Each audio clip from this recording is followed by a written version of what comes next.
At night, in the Oryudong neighborhood, a baby cries as he's being held by a mysterious creature, with the mother begging anyone to save her child. The others who did, however, are now littered on the ground, as they are no match for the strange beast. Seeing as nobody can or will help, the baby's fate seems to be sealed, but the moment that the beast tries to strike, a single man takes off its hand with ease and looks behind, beckoning it to come forward. The beast becomes increasingly madder and madder as the man just wipes off the blood from his hand, until eventually the beast becomes fully red and charges the man as it throws the baby away, who the mother successfully catches. The beast tries to strike, but the man dodges and uses his superhuman strength to send the beast flying, but it's not done, as it jumps at him with even greater rage and tries to chomp him up in one go. But the man uses his leg to give it the uppercut of the century and then unleashes a punch barrage on the beast, killing it on the spot as its red color is dissipating. Everyone around is amazed by what they just saw, but after this moment of silence, they start clapping and cheering for the man, calling him a hero and a savior. The man doesn't seem to be interested in the fame and turns around, but that's when the mother of the child he saved stops him and thanks him from the bottom of her heart. She doesn't know how she could ever repay him. The man just stares at her before jumping from building to building and disappearing into the night. One middle-aged man can't believe that they actually exist, that superhumans really do exist. At Seoyeon High, which is situated in Incheon, one of the teachers is doing his usual thing, which means that he is speaking to the bored students about natural disasters, about how they can't ever stop, which is why they are called natural disasters in the first place. As he keeps yapping and yapping, one of the students notes that he starts growing sick when this old man uses big words, but that's when his friend interrupts his suffering and says that he should take a look at this, as someone filmed the incident at Oryudong that happened a few days ago, and they show the white-cap superhuman kicking major butt. They are both amazed by how unreal his movements seem, with some of the comments also talking about how amazing he is, while some others think that they are the main character, and say that they would have easily taken care of that monster. The teacher overhears them talking and tries to rip into them, but that's when the alarm starts blaring, an alert about a disaster that scares everyone, except one guy, who's just sleeping. The alarm message goes on to say that this is an Inhuman alert, as a potential Inhuman has been spotted near the port. Because of this, all of the classes are cancelled, and students are asked to go home. The teacher quiets everyone down and tells them to not go anywhere else or shove themselves in the hallways. They shall go straight home. As one girl packs up her bag, she thinks that it's only been a week since the last Inhuman incident, and it's the third time this year. Something is clearly going on. Years ago, an Inhuman killed over 70 people and wiped out the city of Gangneung. Needless to say, it would be bad if something like that happened again. Her thinking is interrupted by seeing that one of the students is just sleeping, so she tries to wake him up. But that's when his phone starts to ring, which he instantly picks up. A call from Ju-ri. The student, Lim Kang, groggily answers, and Ju-ri tells him that there's an incident at the port. He will give him the exact coordinates, but he shouldn't forget his earpiece like last time. Kang says that he understands and closes the call, but then he looks at the girl who is reaching for him and asks what she wants. She explains that there's an Inhuman alert, and they all need to go home before something happens. Kang just looks at her for a bit, and says that he will go while yawning, making the girl think that not all of his dogs are barking, so she leaves on her own as she did her part. After that, he opens up his bag that contains everything he needs, including the earpiece. He looks around before sneaking to the bathroom, as he has to change there. At the Incheon port, a man tries to kill the Inhuman by crashing a truck into it, but the Inhuman is not even slightly fazed by this amount of force, and kills the driver with one punch that also flattens the truck. Two workers see that the truck is destroyed, with one of them starting to cry, as he knows they are both screwed. The other man tells him to stop making so much noise if he wants to live, calling him by his name, Jaegu. They can survive, as the military is on their way, so all they need to do is shut up and hide. However, if it comes down to it, he will take up the fight. Does he understand? Jaegu doesn't answer, as he is in shock from what's above them. Ju-ri asks Kang where he is, with him explaining that he's still getting changed. Ju-ri notes that the situation is quite bad. He will need to hurry, so he will give him some live directions to help. After getting prepped with his costume and earpiece, he confirms it with Ju-ri, who also asks about his backpack, which Kang believes is hidden quite well. Ju-ri lets it go for now, and tells him that he is about 10 to 11 minutes away from the port. He will direct him at any given time. With that, Kang jumps high into the air, making haste to the port. The other worker also notices the Inhuman that's above them, and doesn't get to fight like he said, as with one swift punch, he is put down. Jaegu is too stricken with fear to do anything, so he is crushed like an ant by the Inhuman, who notices another worker running away, so he jumps to him and grabs his head. The man begs to be spared, but the Inhuman has no moral code or feelings, so it throws the man into the containers, which doesn't directly kill him, but the Inhuman is not about to let him go. The worker can't believe that he had the misfortune of meeting an Inhuman, and as the beast reaches for him once again, he thinks that it's over. But that's when a wrench is thrown at the Inhuman, who looks behind to see the boss of these workers, all worked up and probably very afraid. Kang continues to run as Ju-ri tells him where to go, but he also tells him that the Inhuman Subjugation Special Task Force is on their way, which is pretty useless it seems. Eventually, though, Kang arrives at the port,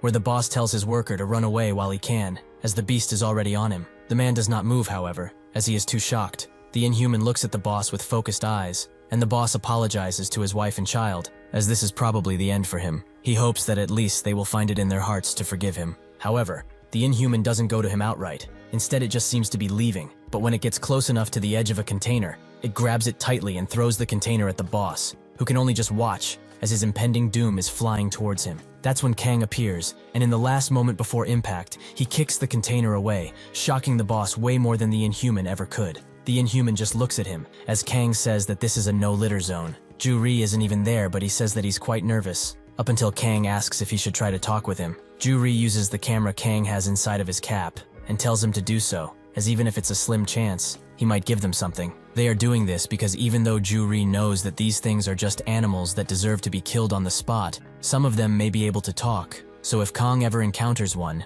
he should ask about their objective and where they come from, as they don't have anything to lose if they just ask, right? With this in mind, Kang asks the Inhuman if he is able to speak, as he has met beings like him before, but if he can understand what he is saying, he might let him go. The Inhuman seems to be actually trying to form some words, which makes them both attentive. But after he turns completely red, he charges in with a great attack that Kang is barely able to dodge, but the Inhuman follows him with its bloodshot eyes and slaps him away from the air straight into a container. Fortunately, Kang has not sustained much damage, so he is able to jump back into the fight. But he can't lie, he was quite surprised by the Inhuman's speed. Ju-ri notes that he's worried sick about him, so he should be more careful from now on. Naturally, the news are also there, and are reporting from a helicopter, as they do not dare to approach the Inhuman even from a distance. They report about the white-capped Superhuman, who seems to encounter every Inhuman that is in the region. But besides him, the Inhuman Subjugation Special Task Force has also arrived, with them bringing out all of the toys, such as tanks,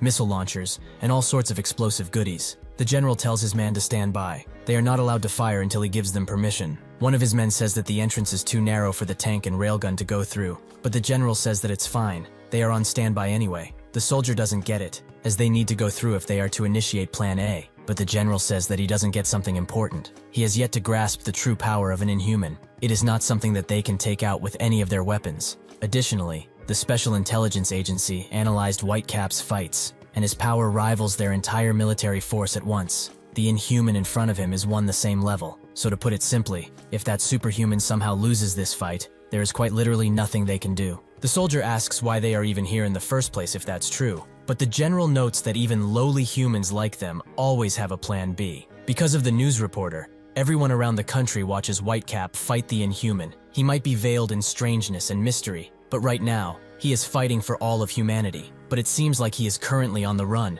As Kang runs away from the Inhuman, he notices how fast he is, but he doesn't have time to think about anything else, as the beast tries to pummel him into the container. But Kang has enough time to dodge and try to counterattack. But the Inhuman spits at him with his own tongue, which breaks Kang's balance and allows the Inhuman to grab his leg. Because of this, Kang is thrown to the ground and straight into another container, with Ju-ri being shocked about this. The soldier and general are shocked to see this, but the general hopes that Whitecap didn't just lose this, as their only mission is to help him, without getting in his way. Seeing as there's no other choice, he notes that this time for Plan B, which makes one of the trucks swing open, as their Plan B is ready for battle using his blaster. The man aims and shoots in the same second, making a 50 cal bullet crash through the head of the Inhuman and send him flying. The general thinks that it's over, but the Inhuman is not done as it rises from the ground and starts growing red, as being hit in the head so hard made it even madder than before. Seeing that he had enough strength to sit up, Plan B starts to unleash bullet after bullet into the Inhuman, who simply does not care and looks directly at Plan B, who reloads his weapon and aims again. That's when both him and the Inhuman notice something, some rumbling coming from the container, as Kang is still alive and seems to be very glad that he wasn't thrown into the sea thanks to this container. Ju-ri can now breathe a sigh of relief, but tells Kang that he can go ahead and kill it, as this Inhuman either doesn't know how to talk or can't. Hearing this, Kang gets ready to crush the beast with all of his strength. He starts tapping his foot on the ground, but in a split second he throws himself directly at the Inhuman, who doesn't even notice that Kang is above him until it is too late, so it is hit with full brunt of Kang's kick. He is not done, however, as he grabs his upper jaw and throws him into the ground with so much force the entire area feels the gust of wind the attack made. Kang lets go of the Inhuman, and everyone who watched this is utterly shocked, even Ju-ri, who is used to this stuff. The reporter tries to talk about what happened, but that's when the Inhuman starts to move again, as even with its head almost completely crushed, it stands up on its hands and seems to be alive and well, until it falls to the ground and dies. Ju-ri is sweating bullets now, and asks Kang if it's finally over, with him explaining that it should be, since he destroyed the brain. But even if he gets back up, he will just beat him into the ground again. He must say, though, that this creature was not as powerful as the guy he beat on Anmyeon Island. Ju-ri agrees. He had a pretty bad time with that slimy bastard, much more than this guy. Someone watches from above and notes that live fights really are more exhilarating, but as rumored, this white-cap dude is one merciless guy, but he feels that he's not using his whole strength. He asks the woman next to him, Dan Yang, if she feels the same, but she does not answer, making him jump away to greet their little hero. Kang instantly notices his presence and asks who he is, with the man noting that his glare is quite scary, for a hero, that is. Ju-ri wonders where this guy even came from, but Kang looks up and tells him that there's another one with him that seems to like the distance between them. The reporter tells everyone that something weird is happening as in front of Whitecap. A mysterious man with an even more mysterious fashion style has appeared. They seem to be talking, but about what? The soldiers ask the general what they should do in this situation, but he doesn't have a clue either, as even if this unidentified individual appeared, they can't do anything, so they should sit like this until Whitecap leaves the area. The man says that he really liked their fight. It was flashy and bombastic, kind of like Ketchup Man. Ketchup Man is the main character of a famous superhero TV show that Kang absolutely loves, so he's very pleased with this compliment as he starts to blush. Ju-ri knows that Kang is weak to compliments, so he screams at him to get his act together and ask for the stranger to identify himself or where he came from. Kang didn't hear him very well, so he asks where his identity came from, something which the man doesn't know how to respond to. Ju-ri knows Kang isn't good at anything related to people, but he can feel that the man in front of him is extremely dangerous. The man laughs at Kang's non-existent sense of danger, but he has kept a close eye on him all of this time, either on TV, social media, or streams. Whenever an Inhuman shows up in a matter of minutes, he also appears no matter the time. He came to him today because he has something that needs doing. Watching his fight was just a bonus. He promises to not do anything to him, as his job doesn't have a thing to do with him. Kang asks why he should believe someone like him, which makes the man smile. He certainly didn't expect that answer from him. Ju-ri tells him to not trust any strangers. He must remember what happened to him in the past. Two suited men chromed to him in Samchuk, and even though they acted friendly, they started to tase him out of nowhere. Additionally, the ISSTF was also there on that day, so this guy might be from the military or a government agent. Either way, he needs to get out of there. Since he does not feel welcomed anymore, the man says that he will leave after revealing something interesting. But first, a question. What does the world refer to him as? Kang says that people call him a superhuman, allowing the man to reveal that he is also one, and there are many more out there. Other than them, there are people that defy all logic all over the world, people stronger than anyone could imagine. Ju-ri knew already that there were two superhumans confirmed somewhere else, one in American and one in Europe, but in Korea, there was only one officially, that one being Kang. At the same time, in the United States, the superhuman by the name of Pearl watches the broadcast with the help of a man, who notes that the situation has become quite strange from the looks of it. Pearl says that she has seen that weird-looking guy before, so she asks Ben if they can listen to their convo. He says that unfortunately, they cannot make what they are talking about out. But he can't lie, he is also quite curious. In Scotland, at a burger joint, an elderly lady is also watching their meeting on TV, until her sister interrupts her, and says that they are supposed to be at a show, as she bought the both of them tickets to Justin Bieber's concert. She tells her sister that she shouldn't have done something like that, but since she did, they should get going. In Moscow, the broadcast is also played, with one Mr. Bashilov being extremely mad about it, as the guy with the dark getup seems like a super asshole rather than a superhuman. Kang tells the man that he doesn't really care if he is a superhuman or not, so he shouldn't follow him anymore. The man says that he still has things to say, but Kang just walks away as he's quite hungry from all of the fighting he did. The man isn't mad, however, as they will finish their talk at his school. It would be easier that way anyhow. This makes Kang turn around, with the man asking if he's not a student when he is not wearing the mask. Both him and Ju-ri are too stunned to speak, which the man notices, but he promises to keep it a secret, just between them. Also, he should tell that pink hair guy that's talking to him through his earpiece that he should not worry. He knows that his friend is not an average person. As he created his resistant mask and his ultra-small camera, he is most definitely a person with tons of potential. If he's honest, he resisted the urge to kidnap him more than a few times, but he will play around with him while he is at school, since he might be too lonely. Ju-ri knows that this bastard knows of his entire identity, but the man apologizes for his crude joke. As Kang's atmosphere changed completely, he notes that it can't be helped at this point. Even if they are all superhumans, Juri is the only person he can consider family, so he will make sure that he can never get close to him ever again. The man's aura changes too, as he says that it was just a simple joke. He is not his enemy, so they should keep talking without any hostilities now. Kang doesn't care anymore, making the man say that it can't be helped. They will have to fight. Kang instantly jumps at him, shocking Juri and the others too. But as Kang tries to punch the man, he blocks with his arms, which seems to not be that difficult for him. Kang tries to hit him on the rebound, but the man instantly disappears and lands straight on Kang's hand. He notes that judging by his actions, he must be one of those tsunderes. He was acting like he was going to kill him, yet he pulled his damn punches. The man jumps down and says that if he wishes to keep fighting, he does not need to test him anymore, as he is acting like a fool that is showing generosity in a street fight. He already told him that he is also a superhuman, so if he does not want to die, he better show all of his strength. He will tell him now, however, that once they start, this whole place will be destroyed, because that's just how superhumans fight. Juri tells Kang to chill, as what this guy is saying is not wrong. There is quite literally nothing to gain by fighting him, and even though it bothers him that he knows of their identities, fighting is not the right choice. He is a superhuman, something which he has never fought before, so they need to get out of this situation with as little injury as possible and find out more. That's just how it is. The man notices that Kang is relaxing and says that he must have understood him, which is nice, but he has to leave now so they will meet at a later date. Before he leaves, however,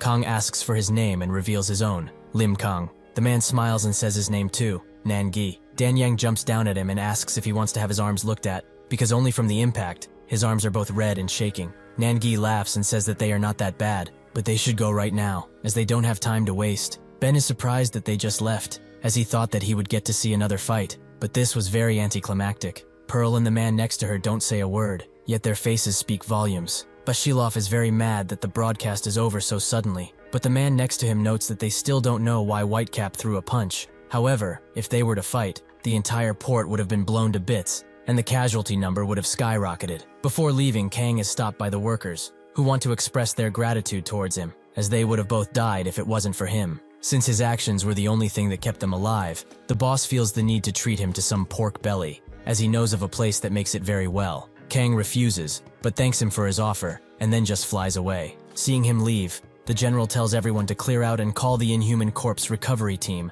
as they need to pick up the body while it's fresh. B suddenly tells him that the problem with these bullets isn't the shape or weight. Changing the gunpowder composition won't help him either. Even if these bullets are specially manufactured to be the best armor-piercing rounds around, they are not much better than a normal long-range precision bullet. He cannot do anything with a toy gun like this one, unless he gets something that is revolutionary in every standard possible. They will all die meaningless deaths. The general says that he will forward his concerns to the ISSTF researchers. His phone starts to ring, and so he picks it up and answers, as the commander has called him to ask about the situation. The general explains that Whitecap has just fled the scene, and the Inhuman was taken care of. The commander, Baek Oh-jin, doesn't appreciate the fact he called first, as he told him numerous times that he should report back as soon as it's over. The general apologizes, but the commander tells him to listen carefully. The transport of the Inhuman Corpse is now his top priority, as he has dealt with the NFS and other national agencies. He does not need to worry about any repercussions and put the corpse in the transport vehicle 101.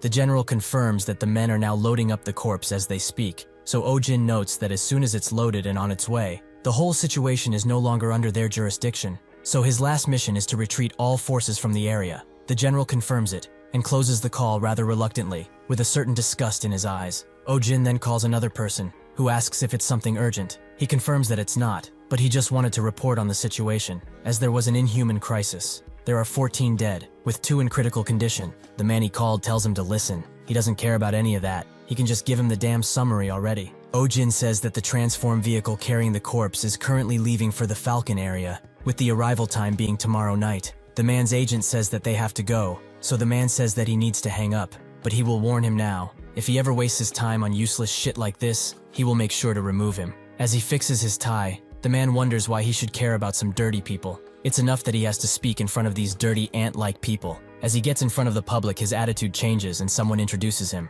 He is the hope of the new generation, the one who will make the world peaceful and revolutionize the future, Marcus Gerald. As the 101 transport vehicle leaves, the soldier wonders what this transport vehicle is, as it doesn't seem to be a part of their corporation. The general tells him that it's something they don't need to know about, but Nangi sure does, as he watches the transport vehicle and notes that it must be going to Falcon. In the newest Ketchup Man episode, he finally catches one of Sherlock's goons and demands to know where his base is, as he is going to crush him and stop crime. The goon tries to say that he needs to be let go in order to speak, but Ketchup Man sees this as him not wanting to talk, so he throws him into a building and uses one of his signature moves, Ketchup Smash, to completely annihilate the good, who starts to spew out blood. Ketchup Man tells him to stop acting like a big baby. That was not even a tenth of his true power, because he wants to spare him, in order to send a message to Sherlock. As long as he is still breathing, none shall threaten this planet. The people are amazed at Ketchup Man's power, and a news reporter that is on the scene explains to the populace that a dangerous monster has attacked the middle of New York,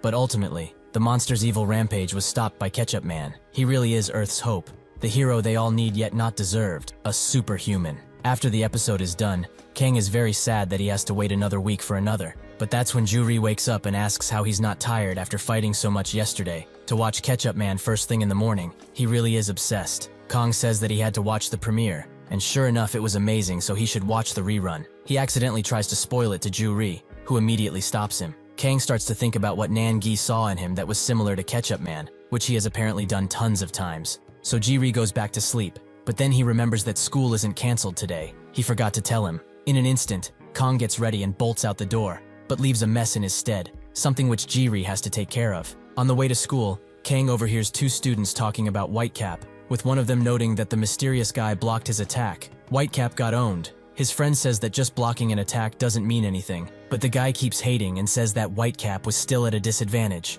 His friend doesn't care about that. He is still the best. Is he going to be the one to fight the beasts that show up recently? Just who is he to judge when he is a keyboard warrior that plays battle royales all day? The guy asks why he's suddenly so bitchy, but his friend is just defending Whitecap, because he is the only guy who is fighting against these inhuman things, and risking his life too. He's a bona fide hero. The guy notes that he heard Whitecap is only a cyborg created by the military, but his friend has had enough of his dumbassery, so he says that if he was Whitecap, he would beat the snot out of him. The guy notes that he couldn't beat a fly if he wanted to, making the friend try to take a joke swing at him, but he accidentally hits a very tall dude with his arm, who asks if he wants to die all of a sudden. As his friend apologizes, the guy thinks that they are screwed, as that guy is Choi Tae-ik. He continues to threaten the friend, up until he notices Kang staring at him. He asks what he is staring at, but Kang just continues to stare, making Tae-ik increasingly angrier, as he tells him to stop until he comes up there and shoves his school bag up his ass. Kang looks away and apologizes, which makes Tae-ik let them go, but he will remember their faces,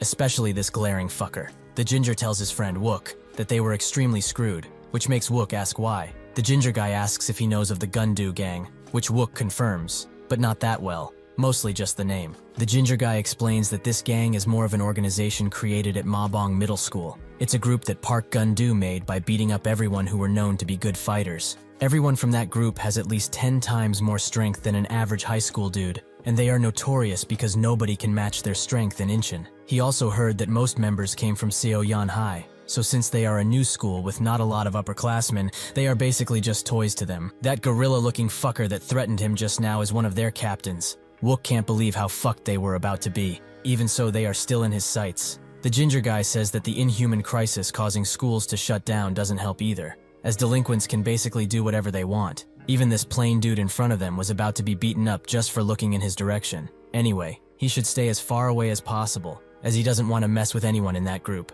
In Kang's class, one of the girl's friends, the one who woke Kang up, gets woken up by a friend of hers, who calls her Hong. She eventually wakes up, and her friend can't believe that she is sleeping first thing in the morning, but she is more worried about the injuries on her face. She should stop boxing already. It's not healthy for her. Hong asks if she's only here to pester her. Is she her mom or something? Her friend, Yo Jinju, doesn't know how to respond to this, but her thoughts are interrupted by Kang, who just came inside of the classroom. She grabs his attention and says that his fly is open, which it apparently is, so Kang gets to fixing it. With this, Jinju says that she will leave now, while Hong tells her to never come back. But before leaving, she says that she smelled cigarettes on her. Shouldn't she stop hanging around with those guys by now? Jinju hits her back with her own line. Is she her mother or something? If she quits boxing though, she might consider it. Hong thinks that she is not going to end up well, but is distracted by Kang, who cannot seem to zip up his flyer, making her smile. In the middle of the Atlantic Ocean, a fisherman notices something strange in the water, something which keeps growing and growing as it surfaces.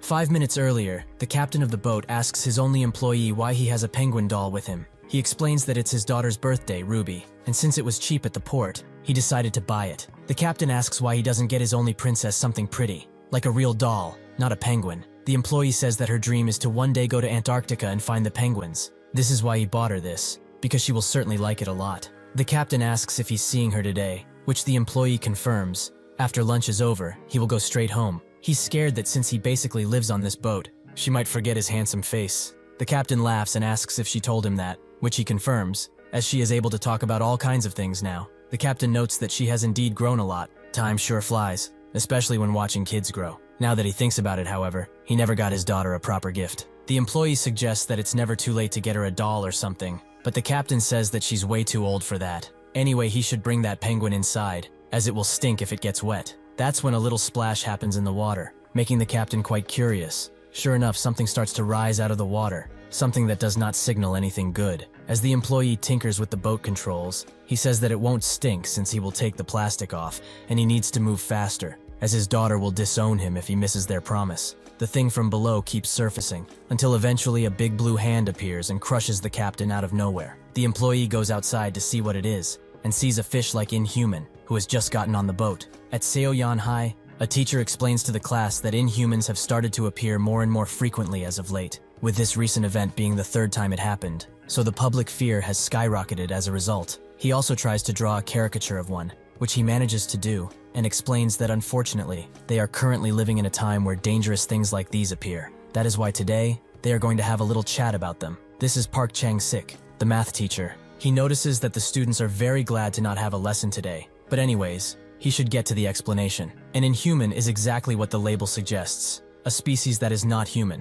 What they know so far is that they have unreal strength and can destroy a truck or tank in one simple hit. They also have the dexterity and stamina to run at speeds of 200 kilometers per hour or 125 miles per hour. They are in the truest sense of the word, monsters that prey on humans. This might all sound pretty unreal, but if they have the misfortune of meeting one face to face, they will understand how terrifying they can be. The United Nations has announced quite recently that in the past 5 years, there have been 37 cases of these Inhumans appearing, and in total, 517 deaths have been allotted to these things. Among all of this, Korea has had a total of 6 Inhuman incidents, and with the recent incident at the port, they can make it 7. Since it was yesterday, he imagines that the families of the 14 that died are still in mourning. What a tragedy. Anyway, in these 7 incidents, the white-cap superhuman has appeared in the last 5 and resolved them. The list goes like this: Mokpo, Samchuk, Taiyan, Oryu Dong, and Incheon Port. Without fail, White Cap has appeared and crushed the respective Inhuman.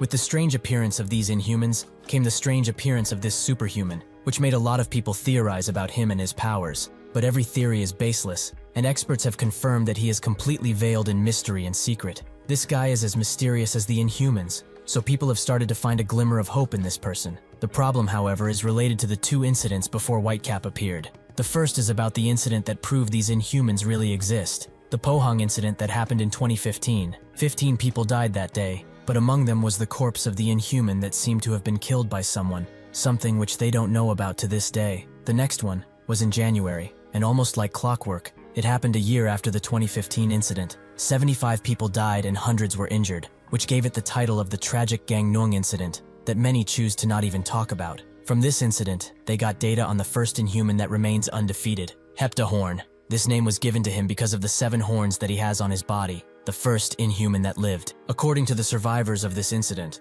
when people began dying and dying without stopping, a large, long-haired man suddenly appeared and fought against Heptahorn. However, not much is known from here, as the large man disappeared completely, and Heptahorn slowly disappeared into the sky too. This incident was investigated and analyzed by all kinds of government officials and experts, with their theory going something like this. The long-haired person, who they suspect was a superhuman, was killed by Heptahorn, but not without injuring him. So now Heptahorn is in hiding and waiting patiently to come back. Because of this internationally felt incident, the Center for Inhuman Disaster Alert was created, which assigned alert levels to Inhuman appearances, and also allowed for the creation of a special squad within the military, the ISSTF, Inhuman Subjugation Special Task Force. Currently, however, the most important questions are being asked in connection to these 3. Who is the man who stopped Heptahorn? Did he truly die? If he is dead, who will stop Heptahorn? Who has murdered him? What about the white-cap superhuman that appeared out of nowhere, right after Heptahorn disappeared? But the most important and biggest question is,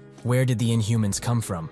Chang-sik notices that almost nobody is listening to his lesson, so he slams the table to wake them up. But since the bell is about to ring, he will say one more thing to them. Just because he is teaching them something, this does not give them the right to sleep. A student's duty is to learn, but that isn't the most important thing. Not at all. That would be to show a deep interest in their current society and events. They cannot just live by looking at what is given to them for free. During these times where humanity has proven how weak it is, they shouldn't just do their homework and then play games. He pleads with them to at least show more interest in this world. That is his honest opinion as a teacher and as a parent. With that he leaves, but Hong listened to everything and seems quite touched by his words. As Chang-sik leaves, he talks with his wife, telling her that he just finished class and is on his way, as he wanted to get there early. He had to, because it's the anniversary of his death. After he closes the call, he looks at the pictures of his dead son that he has attached to his dashboard and thinks that he must be there no matter what happens. He has to see his lonely son and pray with all of his might so that his son won't meet any monsters up in heaven.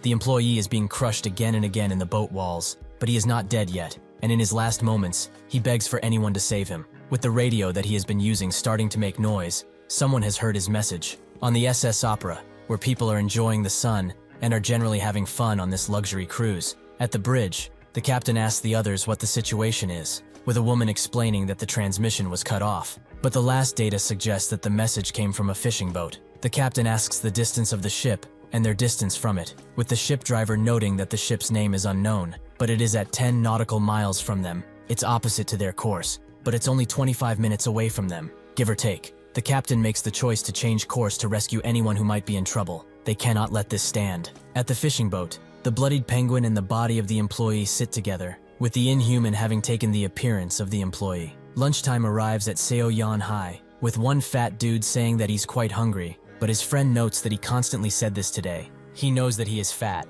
but did he not get enough food today? The fat guy notes that his mom cut his food size because he has been gaining more weight recently, which sucks. The friend notes that he shouldn't say recently, if he has a conscience that is. But anyway, why doesn't their class have any good-looking girls to date? The fat guy says that girls say the same thing about him probably, but the friend, Woo Chang Ryul, notes that he shouldn't talk that way to him, if he doesn't want to get injured. The fat guy, Dae Bang, notes that they got lucky with their class placements. Doesn't he know that the guys in the higher-numbered classes are basically living through hell? Chang Ryul thinks that he must be talking about those fuckers, with Dae Bang confirming that he is indeed talking about the Gundu gang. The three heads of this gang are all in the higher-numbered classes, so most of their lackeys were placed in the same classes too, so everyone who is normal in that class is basically majorly screwed. Chang Ryul can't stand how these ugly bastards think that they are so great, but they also have one of these people in their class too, a lackey that acts high and mighty thanks to Gung Do. Dae Bang says that he shouldn't get involved with Gun, as it's much better not to. Ryul also notices Kwan behind him, who is also in their class, and could probably easily take care of Gundu and his gang.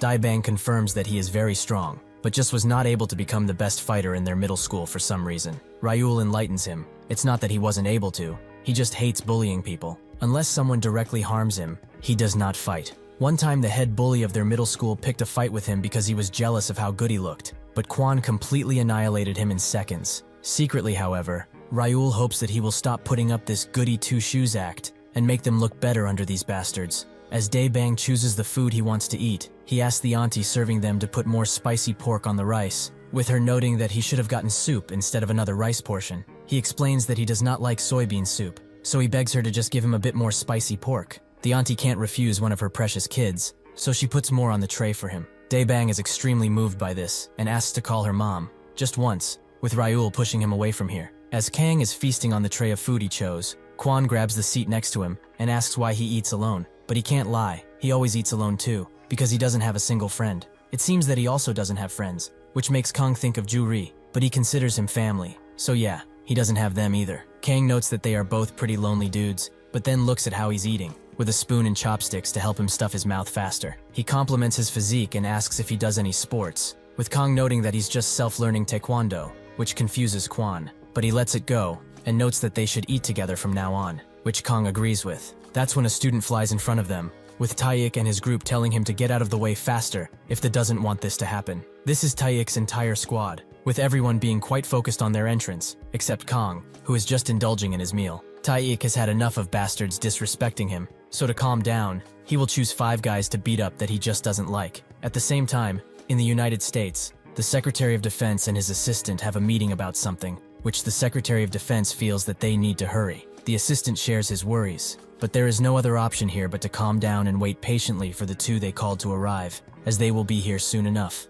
The Secretary of Defense feels useless and helpless. He does not want to wait around while people just die. Eventually, Pearl and the other person she was with Ro, arrive, with Pearl asking the assistant, who goes by James, to explain the situation in more detail. He gets up and explains that every second counts in this situation. Due to this, he will give them the details while they are on their way, but to put it simply, the worst-case scenario has happened. Right now, a cruise carrying 3,000 people has been invaded by an Inhuman in the middle of the ocean. Both Pearl and Withrow are shocked, and Withrow says that they are trapped in there like mice, unable to run away. It is truly the worst-case scenario. James goes on to say that in a situation like this, they can't spare even a minute, but there's an even bigger concern here. Pearl cuts him off and says that they should hurry. He will give them the details while they are on their way, which James agrees with. They have a helicopter prepared to leave at any point. Before leaving, he asks the Secretary of Defense if he has any last words for them, which he doesn't, but he hopes that they come back safe. After the door slams shut,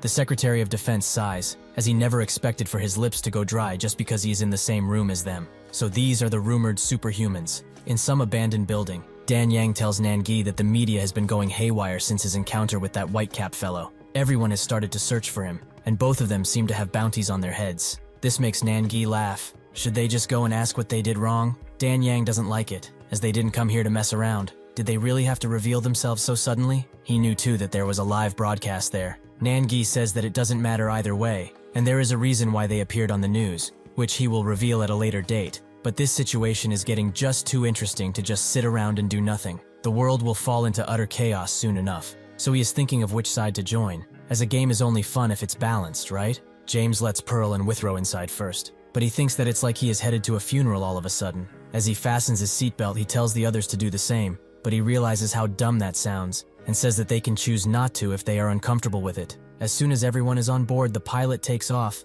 with James explaining that the chopper they are on is the fastest one in the US. But from here to where the SS Opera is at, there is approximately 2 hours of travel time, so while they get there, he will explain the situation. Today, at exactly 4 p.m., an SOS was sent to a Navy base located at the coast of Virginia. The SOS message contained one sentence: "Ship under Inhuman attack." The Navy base soon realized that the ship was the SS Opera, which had 3,000 people on it. This cruise is an international one that travels back and forth between the US and UK. They have yet to get information on the boat's damage, but as soon as the Navy grasped the situation, they sent out a message to them, and in turn they contacted them for help. At the time, however, they were both in Scotland, but since they couldn't just want for them to come back, they sent people. But in that time, the ISSTF HQ and the underwater demolition teams were utterly destroyed. Additionally, 5 squadrons of men were sent to the scene. Pearl asks if these two groups are currently in combat, but James explains that they arrived on the SS Opera at about 8 p.m., and within 20 minutes, they lost all communication with them. Judging by the situation, even if this seems to be impossible, all 5 squads have likely been utterly annihilated. Additionally, however, there is the problem that he wanted to discuss earlier. They both ask what it is, so James tells them that the ship is now on autopilot, and at this rate, it will arrive in Florida, as it was programmed to do. Withrow notes that basically, the issue is that the Inhuman would be let loose on land, which James confirms, but because of that possibility, F-40 fighter jets carrying small nuclear missiles have been sent to the area. If the SS Opera gets close enough, they have clearance to fire on it before it docks. Pearl just stares while Withrow calls them a bunch of lunatics. James says that this is a situation where they do not know how many survivors are there, and the government has decided that this is the best course of action. They do not know a single thing about this case, which scares him to no end. Pearl tells them to stop trembling so much, which he does. He does not have to be pessimistic about all of this, because she is here. Back at Seoyeon High, Taeik starts to choose the guts to beat up. First is the bastard who blocked his way and ruined his mood in the first place. The guy tries to apologize, but Taeik tells him to shut up. He will speak only when he is allowed to. That's when Hong comes around and tells them to stop what they are doing right now. Taeik asks her to repeat what she said, which she does. They better stop being such pieces of shit and leave. Everyone is shocked by her words, including Kang and Kwan. Her friend didn't even see her disappear from her seat. What a craft woman. Taeik throws away the guy he wanted to beat and says that they must have put something in the food to make all of them more dumb. But she should know that he is such a bastard. He doesn't hold back against girls either. Hong says that she knows how dumb he is, making Taeik try to slap her soul away, which she braces for. But that's when someone grabs his hand and says that the rumors are true. He is really a bastard that does whatever he wishes. He is scared of that. How is he supposed to attend school in this kind of dark atmosphere? Kang didn't expect for Kwon to move like that, who now insults Taeik, calling him a giant freak. Taeik's group knows of this guy. According to the rumors at least, he isn't an average person. Ryul tries to move Bong's head out of the way to watch the fight, as this is a legendary moment. As Taeik turns around, he kicks Kwon away, asking if he lost his damn mind. Taeik thinks that he got him and tries to talk shit, but Kwon has blocked his mighty kick and asks him to speak up, as he didn't hear him. Ryul and Bong cheer for their idol, as those bastards will finally know who the boss is, while Kang just watches. Kwon moves in with a flying kick that Tae barely manages to block, but Kwon is not done with it and strikes his face with a deadly punch. Tae's lackeys are angry and shocked at what they are seeing, but he manages to not get knocked out and spits out the blood he accumulated in this month while saying that he is not as weak as he expected, but he is still dead, as he will not let him go even if he starts to beg for mercy on his knees. Kwon expected for him to get knocked out,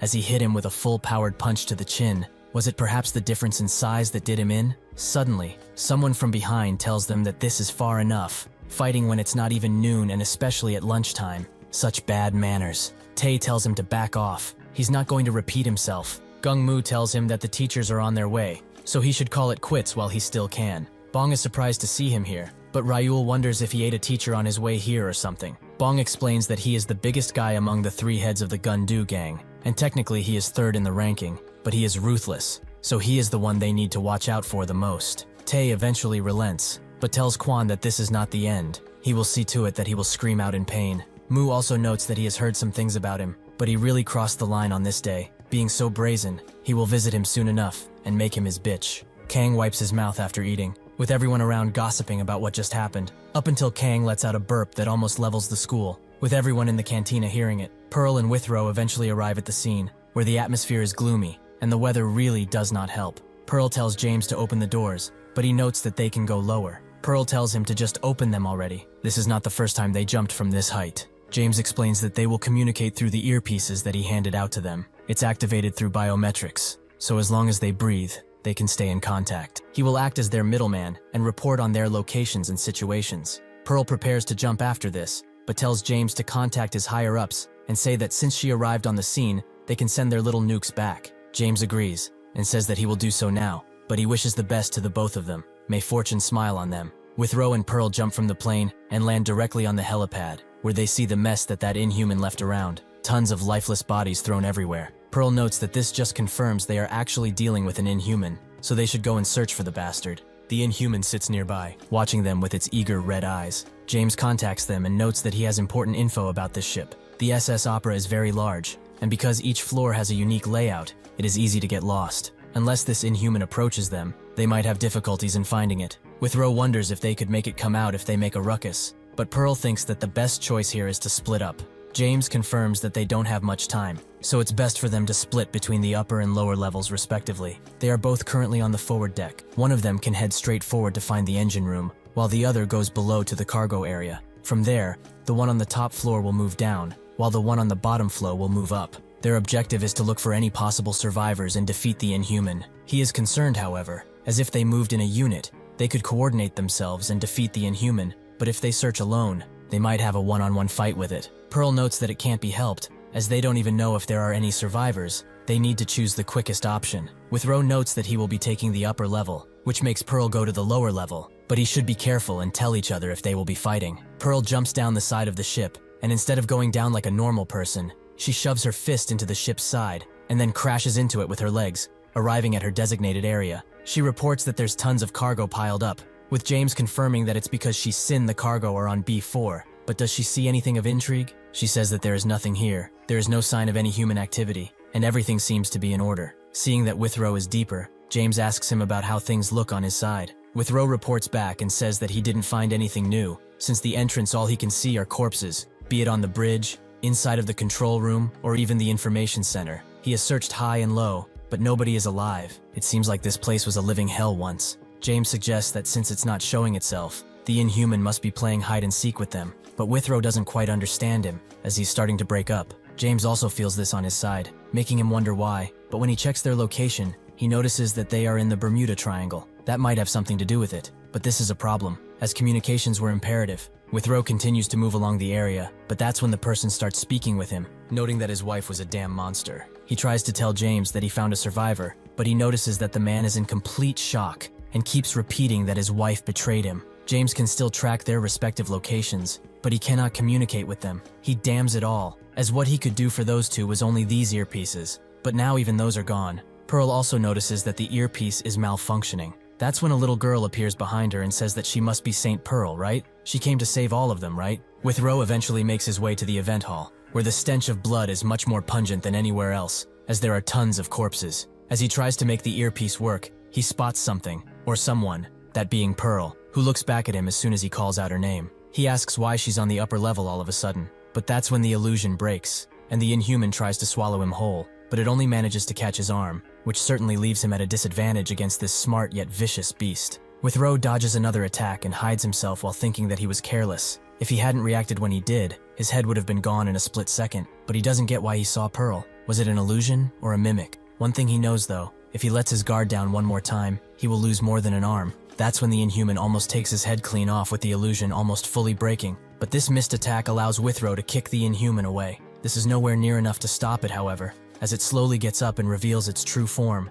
meaning that it's a mimic type. Like Withrow expected, he removes his cloak and rips some of it to stop the bleeding on his arm. But things won't remain like this, as he will get his arm back from this disgusting thing. The Inhuman charges once again. James looks at the two on his radar, but notices that Withrow's movements have begun to be fast and unpredictable. Is he in combat, perhaps? The pilot tells him that the storm is getting more and more intense by the minute, so they should land on the deck so as to not jeopardize the entire operation. The little girl leads Pearl back to the people that survived this cruise, with them also saying as such, they are hiding in this place, but there are even more people that are hiding in the lower levels. Seeing so many survivors makes Pearl think that she needs to find that Inhuman and kill it fast. The survivors know that it's a lot to ask, but they beg her to save everyone here. In the event hall, the fight between Withrow and the Inhuman rages on, with the Inhuman trying to catch Withrow by surprise, who even without his arm, still manages to defend himself quite well, and so they arrive at a standstill. He can't believe how combat-ready this beast is. Even with him losing an arm, he can admire its skills. He can't admire for long, however,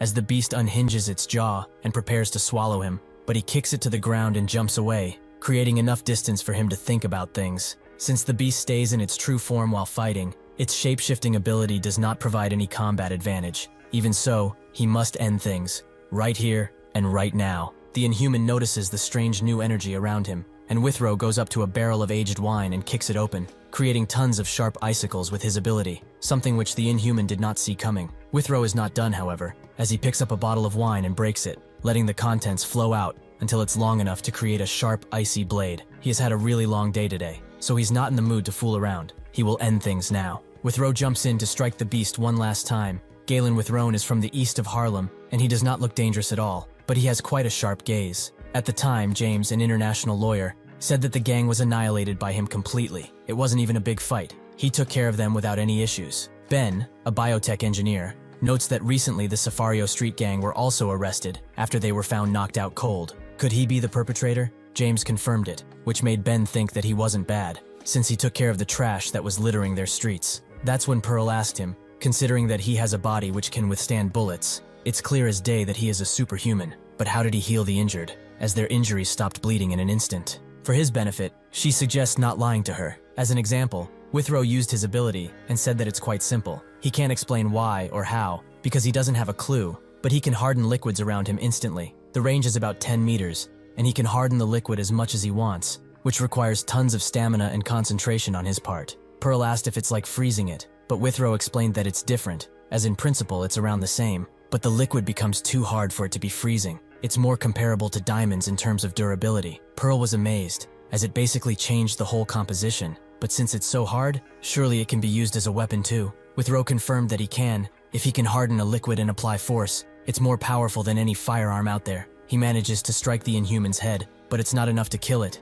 and it punches him away. He knows that he missed, as he did not put enough strength in his attack, but because of his arm his balance was entirely off. That's when he notices the enraged Inhuman rushing in, so he starts running away, as he thinks that this bastard is way too resilient. Pearl runs through the halls as she thinks that the 4th and 5th levels had no abnormalities, which means that something is happening somewhere above, since she can hear a rumbling. That's when James tries to contact her and say that there's something going on at the event hall, which she barely understands, but she starts to move even faster as a result. James notices that Withrow is most definitely in a fight, but it's taking too damn long for no reason. Fortunately, Pearl is close enough, so if she hurries, she might get to him in time. Withrow starts to get blurry vision, which also slows him down, but that's when he notices a sprinkler above him. So he activates it using his kick, and it starts to spew water everywhere, allowing him to completely engulf the Inhuman in frozen water, saving him from his untimely demise. In the past, since he was curious and wanted to find out more, James asked one more thing of him. What is the duration of his ability? As even if it's amazing, it must have limits. There has to be a limit, or perhaps it freezes forever. Withrow denied it, as his ability is connected to his mental fortitude mostly. Once the material fully hardens, however, it can last up to an hour, give or take. Withrow notes that he hasn't had a fight like this one in ages, but now he wonders how to get rid of this thing for good. That's when something sharp touches him, and his head starts to fall off of his neck, as a second Inhuman has appeared. In his last moments, he wonders when this one got here. Will Pearl be able to defeat two Inhumans at once? James is glad to see that Pearl and Withrow are about to meet, but that's when Withrow's signal turns off, which confuses him. But that's when the revelation shocks him. He himself said that these earpieces are activated through biometrics, so the only way to deactivate them is death. He does not want to believe it, and starts to retry his signal, but nothing shows up. Pearl arrives at the event hall, where she spots two Inhumans, one alive and well, and another completely frozen. But she also notices Withrow, whose head is missing from his body. This makes her remember the time they spoke in a park, where she said that even if people do not express it,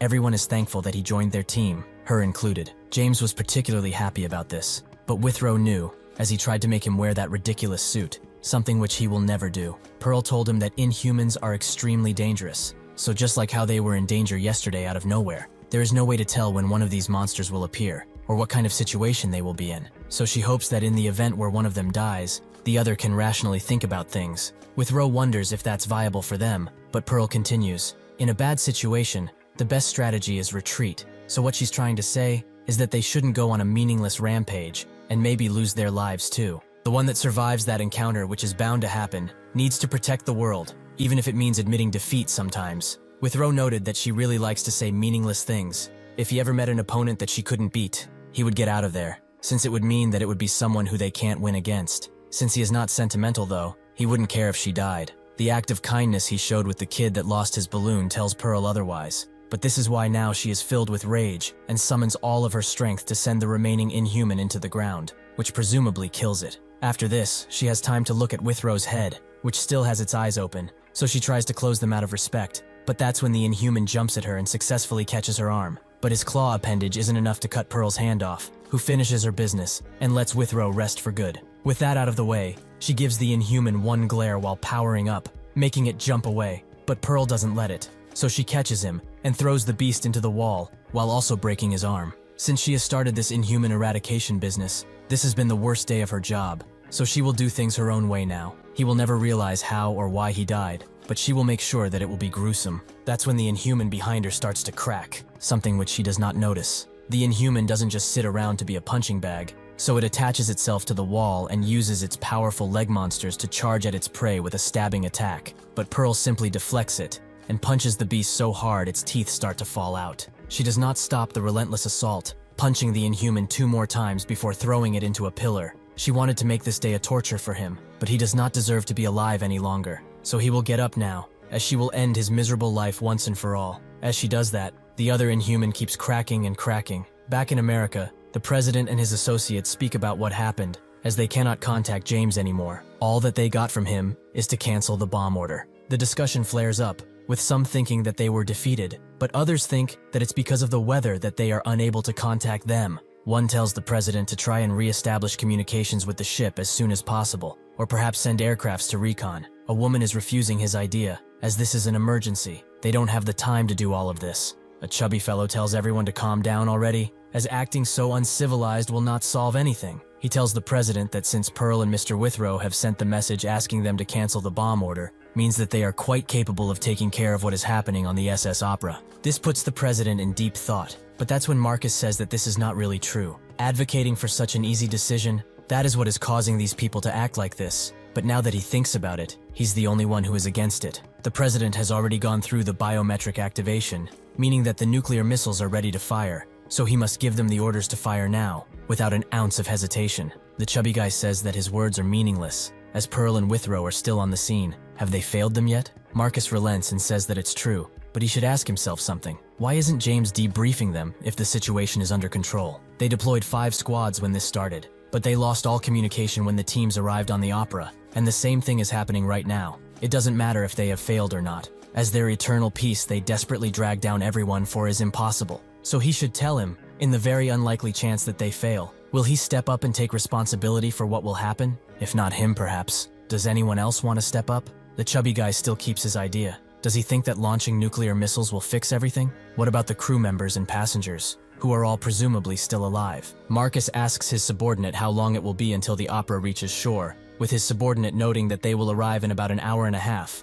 Marcus asks Chubby what he will do in this situation, perhaps ponder if this amount of time is too short or too long. He must also know that the opera will arrive at Fort Lauderdale, which has a population of 200,000 people. Is he going to take the chance? Chubby tells him to stop acting so high and mighty, as he is also just guessing everything. Right now, Pearl and Withrow are probably fighting to keep everyone alive. Marcus notes that he doesn't like to bet on things he does not see directly, so it would be safer to minimize the risks and press the big red button. How does he not think of this? The president screams at them to stop, as he has decided already. He will cancel the strike on the opera. He will not be listening to any more opinions. Marcus is annoyed by this, but the others are very glad. The president, however, doesn't care about their reactions, as he thinks of the time he met Pearl and apologized for arriving so suddenly. But he wanted to thank her for everything she has done. To everyone who keeps saving people and fighting these demons, he keeps piling on debts. She looked at him and said that one cannot put a price on saving people, so there are debts. In a last-ditch effort, the Inhuman lets out a pile of web from its stomach, which Pearl is more annoyed about than anything. But that's when the frozen Inhuman breaks out of his icy prison and takes a bit out of her. But she notices that it tried to take Withrow's appearance, which enrages her to no end. So she grabs him and throws him directly at the other Inhuman. She now knows why Withrow was defeated, but she tells the Inhumans that he was a foul-mouthed bastard with a cold personality, so he won't ever reach heaven. So once they meet him in hell, they will have to beg for forgiveness. With that, she lets out all of her power in a single punch that fractures the entire upper deck of the ship in a spectacle of light. The light breaks through as the power of the punch permeates throughout, with James and the pilot feeling it too. James tells the pilot to open the doors, and once he goes outside, he notices the gigantic hole Pearl left behind. With her coming out of the light like a triumphant warrior, she jumps down and looks James straight in his eyes, before telling him the news that he never wishes to hear. Something which completely breaks James, who falls to the ground and starts crying his eyes out. At the underground bunker where the president is currently having his meeting, an employee gets the news and rushes to the meeting room, where he tells everyone what happened, with them celebrating their victory. The president just sits down,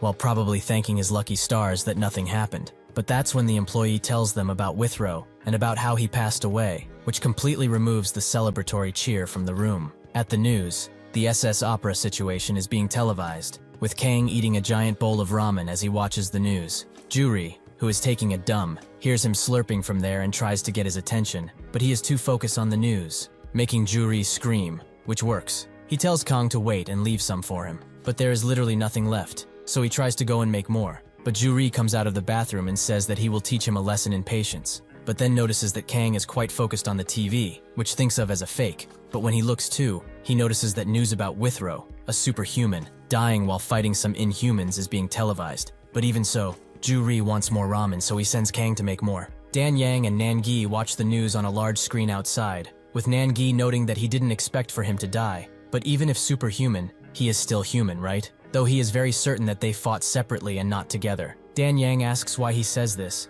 so Nangi explains that the yellow-haired woman wouldn't let anyone die on her watch, which makes Yang ask if Pearl is really that strong. Nangi notes that he met her before, or it's more like he got caught watching a fight. She felt his presence instantly, so he had to reveal himself. So even if he was quite suspicious and she was quite angry, she let him go. Yang says that she is too kind, with Nangi saying that they would have never met if she didn't spare him. Yang notes that she doesn't believe him most of the time since he is a liar, but she believes that, as this woman seems to be quite dangerous. Somewhere in Florida, James calls Ben, who was still asleep, and says that they have a huge problem. Withrow's body has seemingly disappeared. Ben asks how such a thing is even possible, but James doesn't have a clue. But he shouldn't speak about this with anyone else, as this is a secret for now. Even Withrow's funeral has been cancelled. Things are getting complicated and fast. Fortunately, there will be a briefing tomorrow specifically on this issue, so he will get the details then. But he wants him to investigate something about the SS Opera. Ben asks what must be done, and James says that he has texted him everything, which Ben immediately agrees to and closes the call.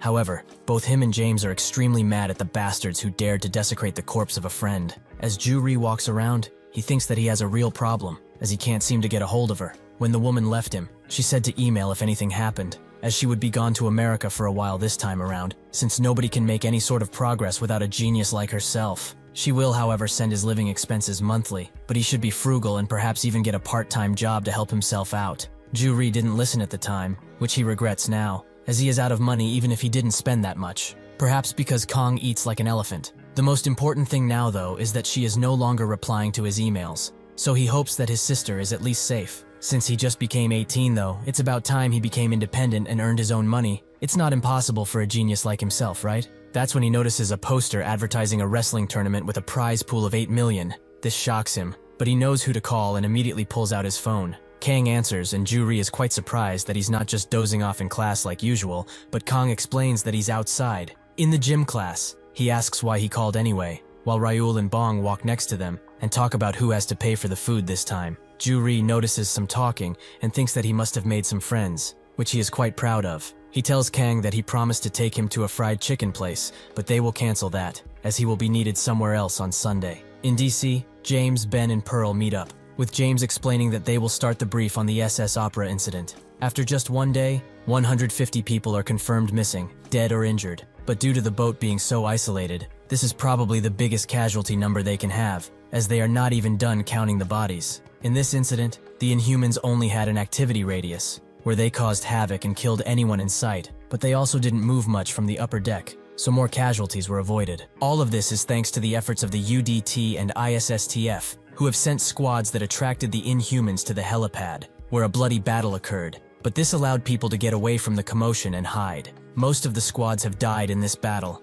but their deaths were not in vain, and they will all be remembered as heroes. Next, he would like to talk about the Inhumans that were on the ship. The greatest miscalculation they could have done in this incident was that they did not expect 2 Inhumans, according to Pearl's report. She stops him and says that she will be the one to speak on this, surprising both Ben and James. She explains that the first beast that she encountered was very clearly a spider type, as besides spraying web from his abdomen, he also had 8 knife-like appendages attached on him, and having seen that Withrow's head was cut off while this spider thing was behind him means that this is what did him in. From just beating it up, she felt that it was more durable than any Inhuman she has encountered. Strong too, but it didn't possess the speed or hardness that would give Withrow any difficulty. Her only guess is that Withrow had an all-out with the other Inhuman that was frozen and was subsequently ambushed by the spider Inhuman once he fell into exhaustion. Additionally, the one that Withrow froze had a rather strange appearance, as he had the head of a chameleon, and with this came its ability to copy others' appearances. Even when he attacked her, it was in the middle of copying Withrow.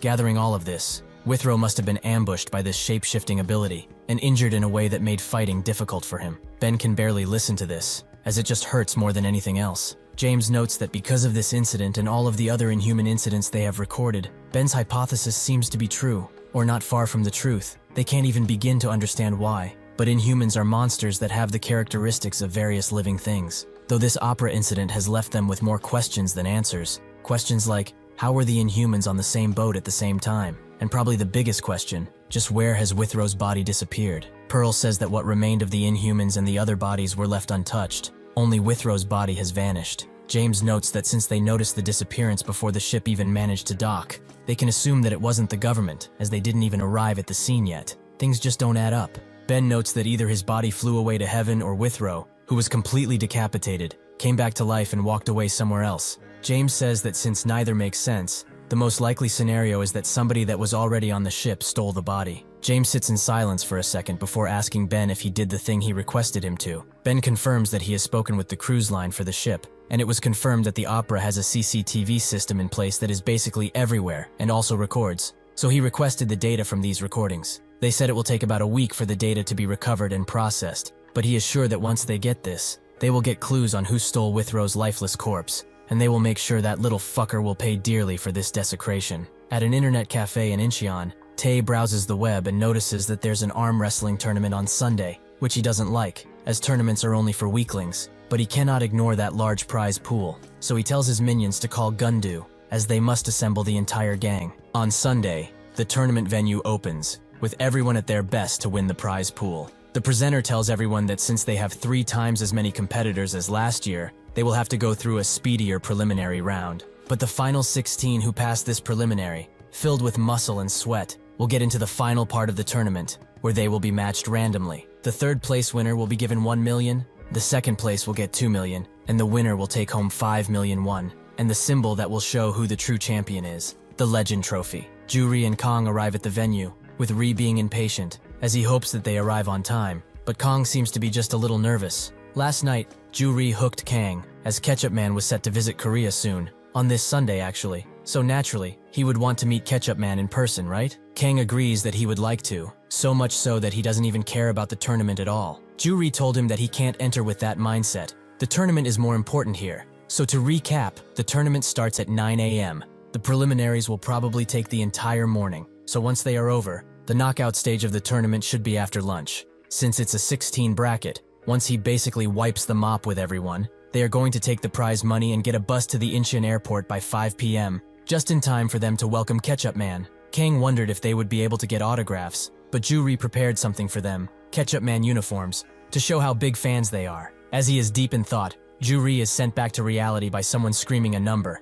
which was naturally Kang's, but he didn't notice. So Ju-ri kicks him away and tells him to go already. But before letting him go, Ri tells him to do just as practiced and not be nervous at all. What Kang was thought was to control his strength and not raise suspicion about him being a superhuman. Kang hopes that this tournament will end soon, but that's when his opponent arrives. Who knows that this tournament is open weight, but to get matched with such a little kid, the world really is cruel, but he will go easy on him since he is so nice. As both of them get ready for the battle, Kang hopes that he can control his strength. While the fatso thinks about his lie, he will actually crush this kid into the ground to show him that adults don't play. As soon as the match starts, the fatso tries to put Kang's hand to the ground, who out of fear of losing swings his hand into the other direction, leaving the referee stunned. But he says that number 82 has won. The others wonder what that gust of wind was about. Perhaps it was just their imagination. Ju-ri gets close to Kang while telling him that he did better than he expected, but he should come here now. When he does, he tells Kang that he almost caused a fucking earthquake. Does he really want to reveal that he is White Cap?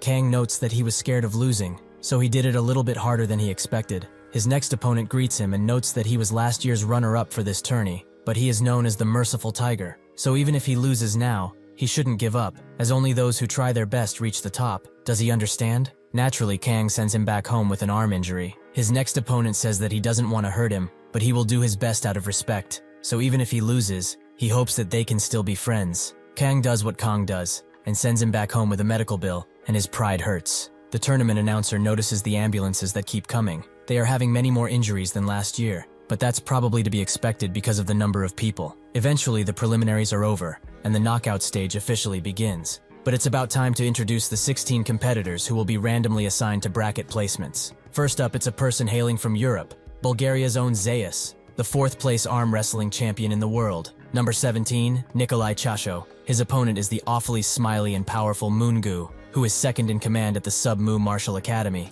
The others cheer for him, with the master of the academy thinking that he must win at least 3rd place, because renovating the dojo is costing them more than anticipated. Next up, they have a high schooler, and a superfan of the hero they all know and love, Ketchup Man. Having beaten tons of powerful competitors up until now, everyone is on the watch for this rising rookie. Number 82, Lim Kang. His opponent is a man who trained his body by jogging every single day. No stops. The jogging monk, Yon Yong. Number 59. His monk brothers cheer for him, as he is the pride of the temple and an exemplary human being. Their next competitor is quite a heavy guy, for a high schooler that is. Number 51, Gung Mu. His opponent, who is from the same school, is number 103, Taik, who has given them more trouble than it's worth in the preliminaries. Even now he seems to be mad about something. His group cheers on him in their usual way, but one of the monks notes that he was similar to these guys in the past. The next competitor is the legendary fighter that is undefeated once on the street, number 14, Jung, who seems to be just gone, so they will move on to his opponent, number 127, Park Gun-do. The announcer just introduces the other people by their number, which annoys them, as he's acting like they are a bunch of side characters in a superhero manhwa. The announcer doesn't want to reveal the sad truth to them, but with this they have the completed bracket, where students are fighting grown adults. But that's enough yapping. The knockout stage begins now. Inside the airplane that is currently heading to Korea, Ketchup Man rides with his agent, but he is very uncomfortable, as these tight pants are really doing a number on his cheeks. But his agent says that the entertainment company requested that he come out of the airport wearing the suit. He signed the contract anyway, so there's not much they can do about it now. This is good for them too, as fans will be overjoyed to see the real Ketchup Man come to their country. He should think about how much influence he can gain from this. This is Rose, Matt Dion's manager, aka Ketchup Man, who notes that it's only natural. His schedule only exists thanks to his fans, and those who have lost sleep over him will not be disappointed. Rose tells him to go back to sleep, as the method acting is getting to him, which Dion recognizes, so he does just that. At the tournament, Tae and Moo are getting ready to duke it out, with Tae telling Moo that since they are giving Gundu first place, he will get second after crushing these bastards. Additionally, they are going to split the money, so he shouldn't waste any more energy and give up. Moo notes that if this is the case, it would be better for him to advance, right? Tae asks him to repeat himself once more, but Moo goes further with the teasing. He has always been the stronger one anyways, so his glaring won't do much of anything. One of Tae's lackeys thinks that it's officially over, as Moo is going all out, as he only takes his glasses off when he plans to fight to the death. It's kind of like he releases his seal or something. The others note that they probably haven't seen Moo without his glasses like ever, but why is that? The very informed lackey reveals why. It's because he has a complex about his very gentle-looking eyes. Tae knows what taking his glasses off means, so he prepares to get serious too, and so, their battle starts. Yong tells Kang that he cannot fool him and his God-given eyes, as he can sense a great rage within him, something that he has too, unimaginable strength beyond measure. He now wants to see a glimpse of his true power, so he should come at him with all that he's got. One of the matches eventually ends, with Moon-gu winning against Nikolai, who was a champion favorite all of this time. Nikolai can't believe that he lost, but against that guy, who doesn't seem to be human, could he ever win? His academy students cheer for him, as his master thinks that nobody should be a match for him. He is sure to get into the top 3. They all do a love you pose, something which is quite unexpected from a bunch of martial artists. The announcer moves on to Tae and Moo's match, who seems to be on his last legs. They both give it their all, but Tae eventually overpowers him. He has shown that he is the better one. Yong was confident at first, but now when he stands face to face with Kang, who seems very serious, he feels powerless and small. Kang eventually manages to take him down without breaking his entire arm, which he is very thankful for, as that's what he was focusing on in the first place. The announcer congratulates him on his win, but also says that since number 14 didn't show up, Gundu is the winner by default. He looks at the group chat he formed, and sees that Tae and Moo have taken care of his opponent in secret, something that ticks him off. He walks to them and kicks Moo in the gut, before slapping Tae to the ground. The others are quite puzzled by this, as they certainly did not expect it. Do they really think that beating up dumbasses who don't know they place and doing pathetic stuff like this is the same fucking thing? With that, he walks away, with the announcer noting that if he leaves, they will take it as a forfeit. But Gundu doesn't care, so the announcer just moves on to the event. Since Moongu's opponent is no more, the semi-final match is Tae versus Kang, with Tae's lackeys noticing that the guy he is fighting is from their school too. One of them says that he was hanging out with Kwan as of late, which he hates. They wonder how he made it to the semi-finals, however, as there were tons of strong guys before him. Tae notes that he must be Kwan's lackey, but since he is not in the mood today, he will let him choose what happens. Either he gives up and walks off without any consequence, or he uses all of his strength and still loses. But this time, he will make sure to make his school life a living hell. The match begins, but Kang is too caught up in his own mind and accidentally crushes Tae's hand, causing him to wail in pain, something Kang didn't want to do. Since he is so injured, Tae is eliminated, and Kang moves on to the finals. Now, it's time for the fight that everyone has been waiting for, the final battle to decide who the winner is. At the Incheon airport, an Inhuman appears, who seems to be quite hungry for some human flesh. Ju-ri is very glad that Kang got to the finals. He is very proud of him, but the martial artists are even more fired up and cheer for their contender with all of their hearts, something which Ju-ri finds very weird. Moongu introduces himself as the head instructor of the Sub-Mu Martial Academy and hopes that they can have a nice match that none of them will regret soon. Kang agrees, and so they get ready for the match, where they both feel each other's strength. Everyone watches with bated breath, but the match eventually begins, and they both start to give their all, with the school kids just watching, while the martial artists continue to cheer. Unfortunately, Moongo cannot hold out much longer, as he feels like he is crushed under an elephant's foot. He cannot do anything against this pressure. Slowly but surely, Kang defeats him in a natural way, so he is this tournament's final contestant and winner. The announcer asks what he will do with the prize money, which Kang doesn't know how to answer, as he hasn't really thought about it that much. The announcer notes that the world is currently in anguish due to the Inhuman crisis, so why not help out the less fortunate by donating? Since these beasts have attacked the world,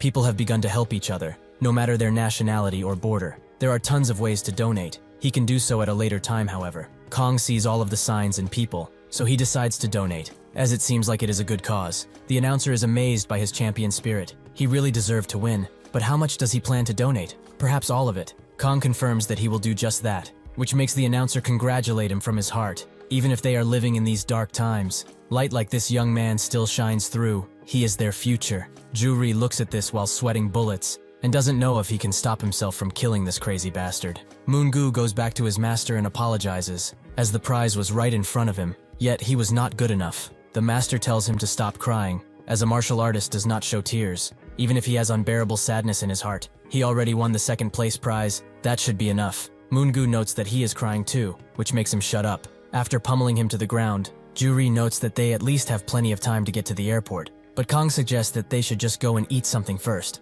But Ju-ri tells him that they will do that at the airport. Before they can leave, Tae screams out for Kang and says that he will see him at school. He better be prepared to live in hell for the rest of his life. Ju-ri tries to go and give them a piece of his mind, but he is stopped by Kang, who pushes him away. Moon-gu also stops them and says that it was a truly excellent match. His arm is still numb after all of the pushing, but he came here to give him his business card. As if he has a chance, he should drop by their martial arts academy, as he is sure that he has great talent for that. Kang says that he will visit, while Ju-ri laughs at the business card and how it looks. As he leaves, Kang feels the need to learn martial arts now, but the master stops for a second and grabs their trophy to analyze it. Could he perhaps take a closer look at it? Ju-ri agrees, but he asks him not to scratch it. That's when he notices that the old man grabbed the trophy before he even noticed, and Kang pushes him back, as he feels a strange energy from this guy. The master says that he should stop acting like a little scared kitten, but he never expected to meet him like this. The famous White Cap. This is Bang Wan, the founder of the Martial Academy and the successor of Subak. He is sure that he has numerous questions, but he will keep it as short as possible since they both don't have the time to waste. If he wants to know more, he should visit him at Yongpo Mountain. At the Incheon airport, the Inhuman starts to roar and roar as its lungs are filled with air. It has come here to eat and destroy. Ju-ri and Kang are also there, with Kang noting that he shouldn't have competed if he knew that his identity was going to be revealed. Ju-ri is more concerned about the trophy, as that old guy just took it from them, so they basically won nothing. As they wonder if they arrived at the right place, the alarms start to blare, as an Inhuman has been spotted on the runway, so they should all evacuate the airport as fast as humanly possible. But Kang and Ju-ri give each other looks, as it's time for them to start doing what they do best. The Inhuman notices an incoming plane, so he rushes to the metal beast, as he thinks that this is a challenge of strength. Ju-ri looks around for all of the equipment to get Kang prepped, but he only has the mask and earpiece. The rest he does not have, but Kang grabs what's available and springs away, while others are making their way out of the hospital as fast as possible. Kang notices that someone has an almost white cap and snatches it away while bolting away to the bathroom, where he locks the door and looks at his shirt, which Ju-ri graciously gave him, but it doesn't matter now, as it will only reveal who he is. He removes the symbol from the cap and puts it on, allowing him to become White Cap, even though he has no shirt to wear. On the flight that Rose and Matt are on, the pilot says that they will soon land, so they should all fasten their seatbelts and prepare. Rose is glad that they are almost on the ground, as his legs were getting numb, but that's when the main pilot notices something on the runway, something that is coming straight for them. When they get closer, he notices that it's an Inhuman, who certainly harbors no goodwill, so he screams at the co-pilot to gain as much altitude as they can, as that thing is coming straight for them. Unfortunately, the Inhuman possesses monstrous strength and jumps so high that it manages to get close to the plane and nick one of the wings, waking up everyone that was asleep in it. The pilot reports that the fuselage has been damaged, so they must prepare for an emergency landing no matter what. They barely manage to put out the wings before crashing harshly into the ground, but this move seems to have saved them from a less unfortunate fate. The Inhuman looks at the metal beast that has fallen down and then notices a forklift, which it goes right over to and grabs tightly. Rose is barely awake while Matt is passed out completely, but the others who are still conscious notice the Inhuman, and that it's throwing a damn forklift at them. One of them sees this best and screams at everyone to leave the area, but they have nowhere to go. As the forklift is sent flying, however, Kang jumps in and kicks the forklift away with great force, saving the people and confusing the Inhuman. The one guy who is watching out of the airplane window notices that White Cap has arrived. A real hero has come to save them. The Inhuman screams at Kang, who chooses to pick up the thrown forklift and throw it back at the Inhuman, who jumps out of the way, allowing Kang to go in with a strong kick and then pummel the Inhuman into the ground with a strong punch. Kang falls down too, but he feels that something is strange. He hit the beast with everything he has, but it feels like he was just beating up some clay. Ju-ri finally manages to get into contact with him and says that he is close to him, near the gate at a computer. Since he isn't wearing the hat with the camera, he cannot see what is happening, so he is currently hacking into the tower cameras, but he shouldn't have rushed out like he did, as he had nothing to change into. Kang reveals that he is going shirtless, which Ju-ri congratulates him for, as it was a good call, but he will soon be able to get access to the camera. He should wait only a little while. Kang tells him to go home already, as it's dangerous in this area, he should get far away. Before he can finish his sentence, the Inhuman punches him in the face, but this allows Kang to grab his arm and throw him so hard into the ground that he skips like a rock in the water until the beast arrives at a wall. Kang thinks that this is the perfect opportunity to finish the fight, but the Inhuman pulls out a strange ability as he spits out something very thick and gray, which allows him to approach and punch Kang. After this, the Inhuman goes for another punch, but Kang barely manages to block it and looks at the Inhuman with dangerous eyes, something that makes the beast instinctively back away. It starts to scream and regurgitate something, confusing Kang along the way. But that's when Ju-ri contacts him and says that he has access to the control tower cameras, and he is also on the news, on a live broadcast in fact. Kang told him to go home already. Why has he not left this area? Ju-ri says that even with the danger, he is still a part of this team. He knows that he will not be of any use to him now, but he also doesn't want to turn tail and leave him behind. Anyway, enough about this. What is the current situation? Kang notes that he has no clue, as this octopus-looking Inhuman has just been screaming for a while now. But that's when he notices something. Just as the Inhuman starts launching round objects into the sky, the rotund objects fall everywhere, near the plane too, and with one of the passengers correctly identifying them, they are eggs. One of them even falls near Ju-ri, who looks at it quite puzzled. Ben, James, and Pearl all watch the broadcast, with them noticing the eggs too. But James wonders if it's possible for Whitecap to handle all of this by himself, with Ben noting that they should invite him into their team, as he is probably not in any. But Pearl just watches without saying a single word. Slowly but surely, all of the eggs start to hatch, with Ju-ri being able to hide himself before the hatchling could notice him. But that's when Kang tries to contact him, and since he was on speaker, the hatchling hears it too, and starts to run at Ju-ri, who chooses to run away as fast as humanly possible. The main Inhuman also reveals his true form by letting his tentacles fall on his back and grow red. But Kang doesn't have much time to think about it as he hears Ju-ri curse at the top of his lungs. Kang rushes back to the terminal as fast as possible, but he is stopped by a hatchling which he easily takes care of, as they are quite weak. He tries to jump through a hole in the airport window, but the Inhuman will not let him go like this, and jumps right on him, allowing the beast to crash Kang into the ground and then falling straight on him. Ju-ri cannot seem to get away from the hatchling, even if he used all of his smokescreen, which didn't seem to help much. That's when he notices another person right next to him, which he is very surprised about, as everyone should have left the area. The Inhuman screams out, making the woman scream too, which seals her fate. The Inhuman slowly approaches, but just as it turns the corner to meet the horrified woman,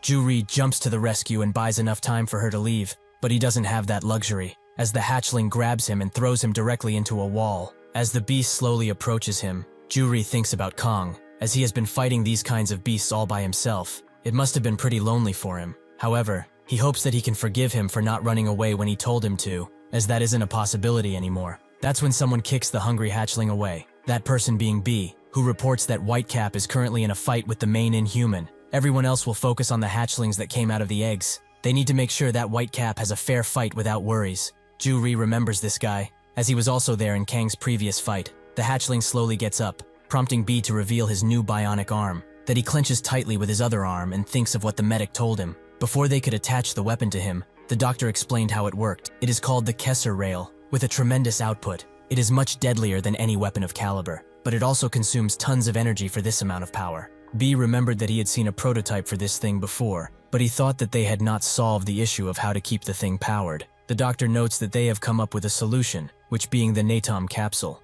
A genius has recently joined them, and she solved the problem with the power as soon as she stepped foot into the building. She actually developed the Natom capsule in front of everyone, which was rather shocking. Additionally, she also made the prosthetics that he has now, which was a real step forward, but it's still unstable technology, so he should understand now that he is basically a subject for a human trial. Anyway, to trigger the Kessler Rail, all that he needs to do is pull on his fingers, and the capsules have a 2-minute duration, so he better keep that in his head when fighting. B pulls on all of the fingers, revealing the rail, but he is not done yet, as he calls over C, a dog with a bionic arm over, who is carrying the capsules he needs to fuel the weapon on his arm. The hatchling has had enough of just watching him, so he charges in, but B sends the beasts flying with his new powered-up toy. The hatchlings that landed near the plane are starting to rip into it to get the gooey surprise that's inside, that being the humans, who are all quite scared of what's going on, and rightly so. Rose tells everyone to calm down and listen for a second. All healthy males like himself, and this gentleman here should grab onto something they can use as a weapon and fight,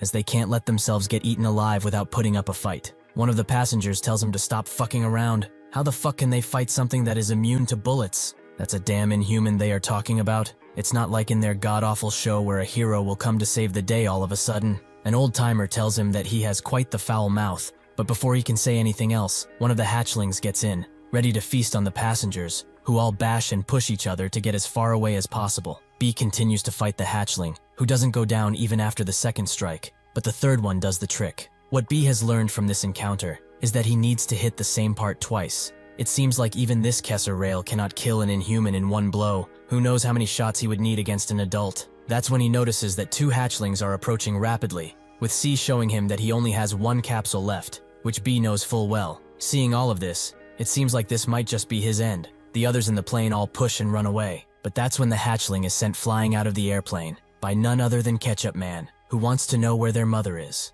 A woman in the plane starts to scream, as another hatchling has gotten in, but Matt instantly goes to it and says that it's ill-mannered to scare a lady like that. He should have knocked before coming in like a true gentleman. As he keeps the Inhuman at bay, the others cannot believe that Ketchup Man was actually a superhuman, with the one that was talking shit before praying that Matt is not the vengeful sort. Rose is most surprised by this. He is in shock, and begs Matt to explain what is going on. He explains that a handful of people know his identity, but as for his career as an actor, this is probably the end. He thanks him for everything he has done up until now. Though his life might have been full of acting and pleasing people, he was very happy when they spent time together. He apologizes deeply for tricking him, and he also thanks him for everything he has done, and for giving him a chance. However, now he is fired, effective immediately. Matt jumps out of the plane with hatchling still in hand while singing the Ketchup Man theme song. But even after killing the hatchling, he cannot get in the proper mood. He notices that another hatchling is coming over to him, so he lets out his rage on it, killing it instantly. He then notices that the big one is over there, the mother who can't keep her little children in check, but he promises that on this day, he will make octopi go extinct. Pearl and the others are just as shocked to find out what Ketchup Man is actually a superhuman,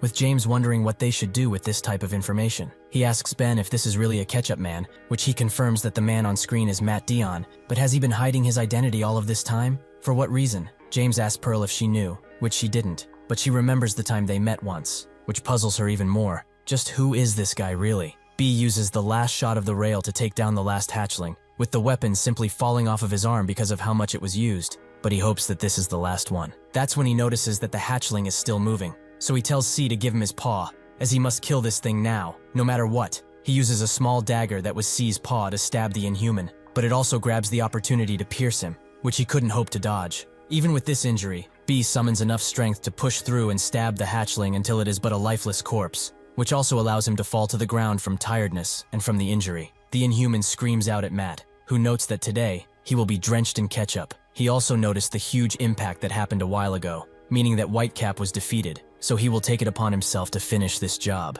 That's when both he and the Inhuman notice that Whitecap is rising from his slumber, but as he is doing that, they both start to feel a great amount of pressure that makes them almost kneel, and even starts to break the windows around. Dan Yang asks Nangi what the hell is happening, as the surroundings are shaking so much and distorting. Does Whitecap have an ability that applies pressure? Nangi says that it's nothing of the sort. It's not a skill or an ability, as he cannot sense it as such. It is simply the unbridled energy that he is letting out. Dan Yang finally gets it. It's his spirit that's suffocating the time and space of that certain place. Nangi also notices that the atmosphere around there has become quite tense, something which feels unnatural for Whitecap. It doesn't feel like him anymore. Normally he fights as if he's observing the fight, nothing more. But now his energy is flowing out without control. But since he has not done this before, this might be happening against his will, like he is currently passed out. However, he can't lie. This situation has become interesting. Ketchup Man has appeared to save the day, and Whitecap has again exceeded his expectations like he usually does. The Inhuman tries to charge Kang with a powerful punch,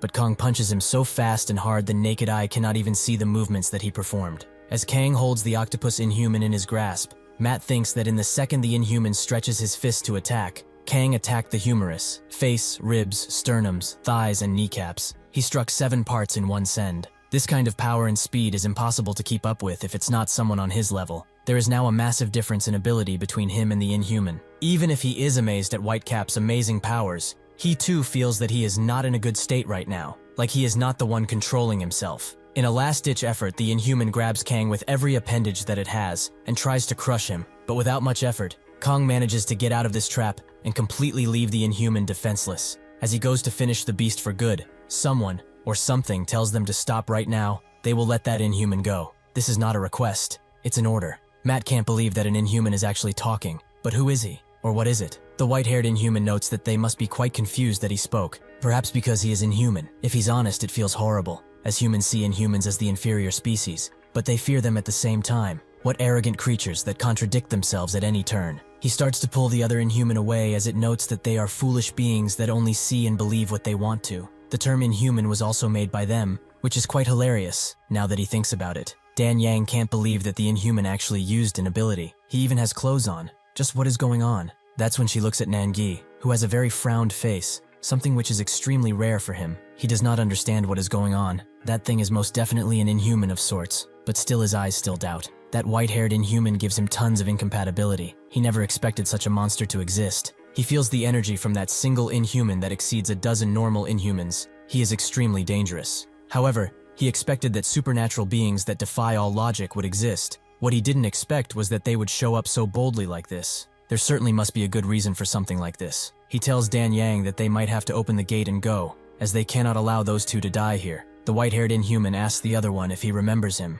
with Matt noting that this beast must have telekinetic abilities. He is on a whole nother level than the ones they have faced up until now. He has never seen an Inhuman that can speak before, and considering its size, this guy is 3 times as large as an ordinary human, or even more. Whitehair tells the Inhuman to talk, or else he will take the liberty of killing him. The Inhuman starts to scream at him, which does not impress Whitehair at all. He has become quite annoyed, as he has been told to kill anyone. But why would he actually make him mad in this situation? He puts his hand deep into the body of the Inhuman and takes out its red heart, as he certainly won't need it anymore, so he will give it to someone who actually deserves to have it. He throws it back to the Vanisher, who instantly gobbles it up and keeps it stored in its body. Whitehair did not expect such a lowly subject to be so arrogant and stupid. He will fix all of them if they are this bad. That's when Kang charges in, which makes Matt stop him, as they shouldn't just attack without thinking about it. But Kang does not listen, as he charges Matt with a strong punch. Matt finally gets it. This guy is actually unconscious. Even with this, Kang puts him in his place by pressuring him more and more, but Matt has had enough of their impertinence and activates his ability, as he will put everyone in their place. He pushes Kang harder and harder,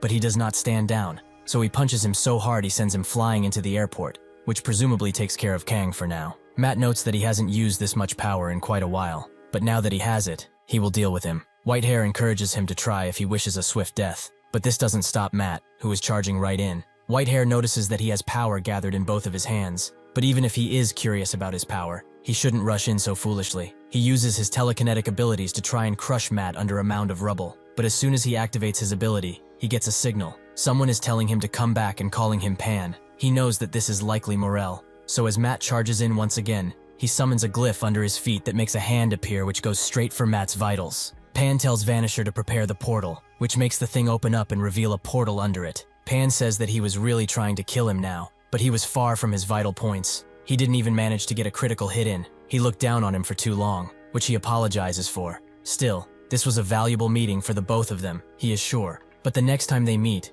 they will all unfortunately die. With that last message, he jumps into the portal, which sends him through a dark chasm that opens directly to the sea, where he jumps in instantly and prepares to go home. In 2012, a deep-sea expedition was conducted with an, at the time, state-of-the-art submarine. The captain was pretty chill, and was talking about how he missed the new premiering Ketchup Man show because of this job, which will certainly dominate viewer ratings. He can feel it. They continued to descend and descend, until eventually they passed the epipelagic zone, which is 1,000 m deep. As they descended, the sea around them started to grow darker and darker, but the captain assured them that this was a good sign, as they would find amazing things here. Pandora's box was dark too, until it was opened. The co-pilot was quite scared of this analogy, as even without that name, the chances of something going bad here is already pretty high. The captain said that they will see what will happen. Great luck comes to those who put persistent effort. After they pass the maximum range, they enter patrol mode, with the captain saying that this is also tiring for him, but he shouldn't be mad if they don't find something. As real exploration is not about finding new things, it is about traveling with a new perspective. It's basically the process. That's when someone told him that they were now sensing reflective waves from the ocean depths, so the captain ordered them to go even lower, which proved to not be a challenge for this submarine. He also told them to activate the auto-action camera and convert to swimming mode once they are on the ground. As they did that, the captain noticed something in front of them, so he ordered his men to put the light output to the max, which allowed them to see what was below ground. Tons of crashed ships and airplanes, but something did not click. As the sonar retrieval value deflected from the ground was 1/9 of the Drew Hill Mk2 sonar, which is very low. The captain noted that with this retrieval value, the penetration ratio of the sound wave was too high. But above all of this, those damaged ships shouldn't do this. There must be something in there. He tells his men to return the drones and find the spot on the ground that has the highest penetration rate of the sound wave. With that, he started recording, telling the year, the ship's name, the latitude, longitude, and depth they were at, but most importantly, that they were commencing the punching operation, piercing the ground. His men were quite surprised, and one of them asked if they were really going to do it now. The captain said that if not now, they won't have another chance. Even if it's too early in the investigation to conclude anything, they might have actually found Pandora's box. After the incident, a news outlet reports that the restoration process for the airport is still going, but the damage is much lesser than they previously anticipated. Thanks to the sudden appearance of 2 people and the quick dispatch of ISSTF troops,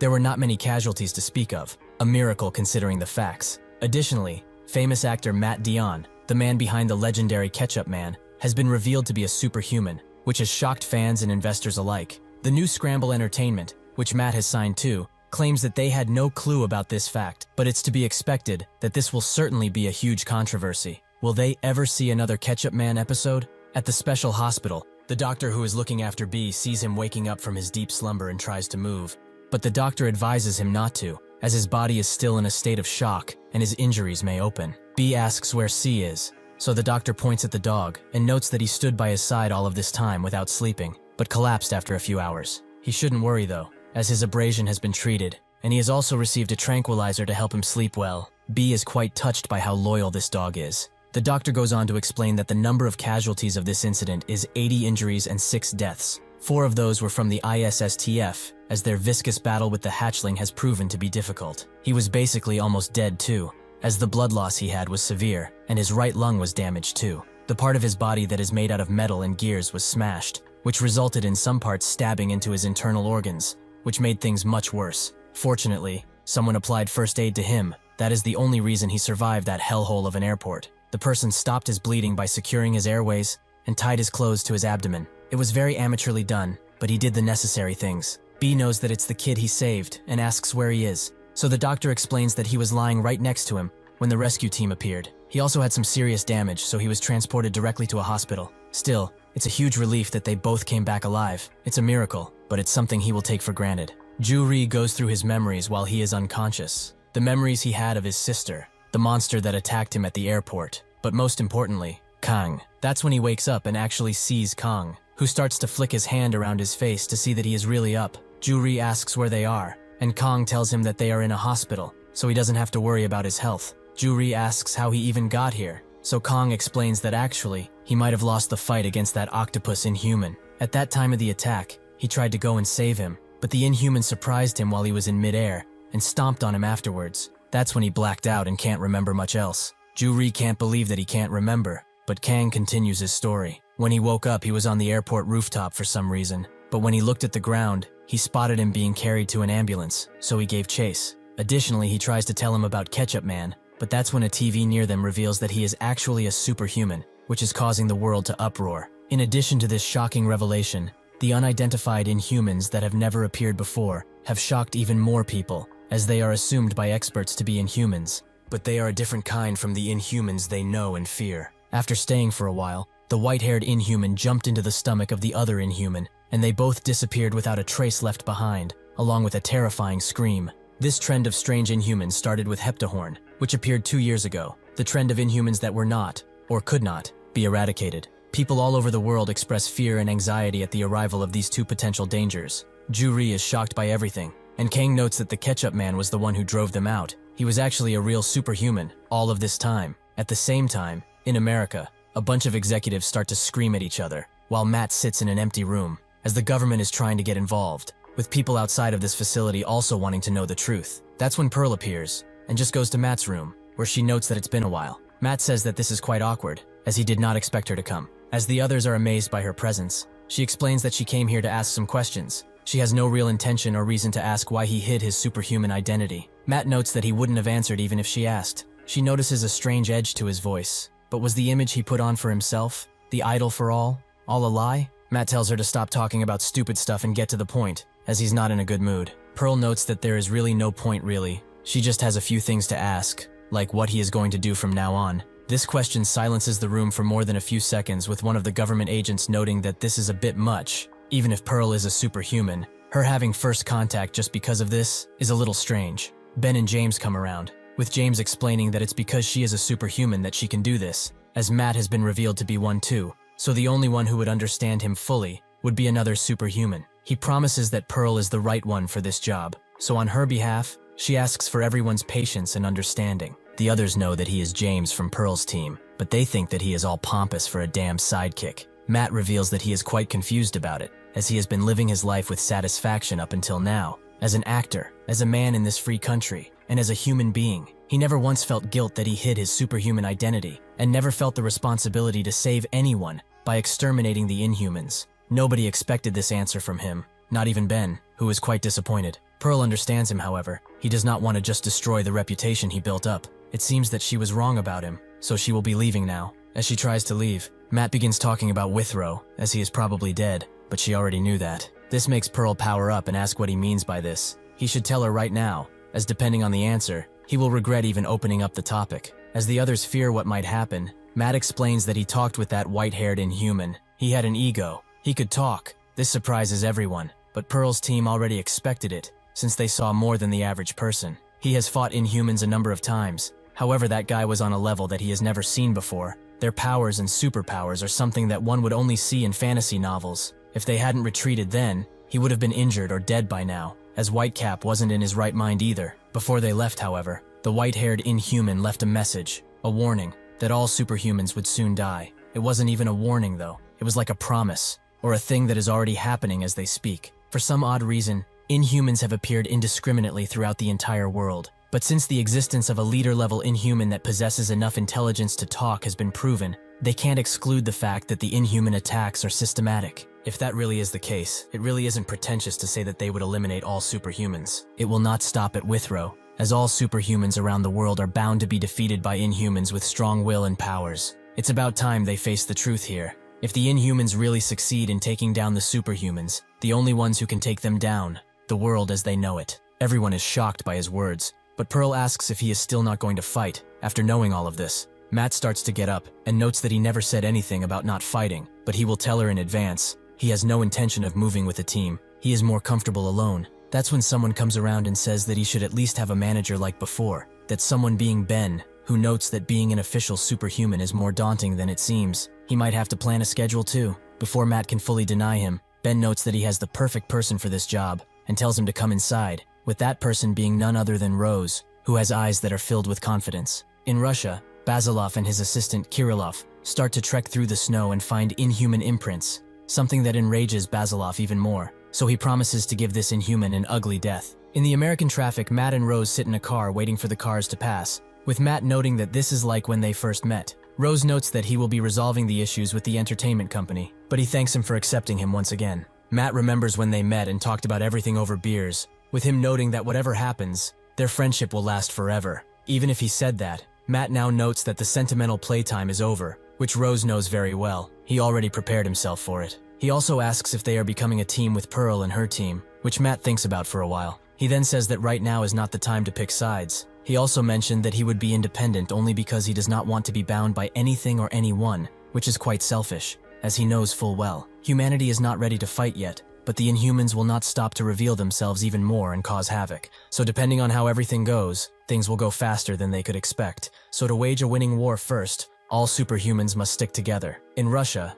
Basilov and Kirillov arrive at a church after following the Inhumans' footsteps, with Kirillov finding it strange that the doors are still intact. Basilov notes that they should go inside and asks kindly why they didn't. As they enter, Basilov hopes that he is able to see him now, with Kirillov confirming that the Inhuman has to be here. But something about this place seems off to say the least. This is a 4-story building, and despite it being as big as a cathedral, he can feel an Inhuman's energy everywhere, which is strange. Basilov looks around and agrees that something is off, so they won't be splitting. They will stay right next to each other. As they continue walking and talking, Basilov suddenly stops Kirillov and looks forward, where there are a few people, but they don't seem to be humans anymore. They are Inhumans. One of them notices them and starts to charge in, but Basilov notices how slow it is. Kirillov assesses that it's 4 times faster than a human, but far from any Inhuman. Just what is it? He chooses to dodge the woman for now, but Basilov doesn't do that. Instead, he meets the woman with a grab and thinks that she went straight for his nape. Nothing else. Another comes around and charges with the same manic hunger, but Basilov prepares to punch him.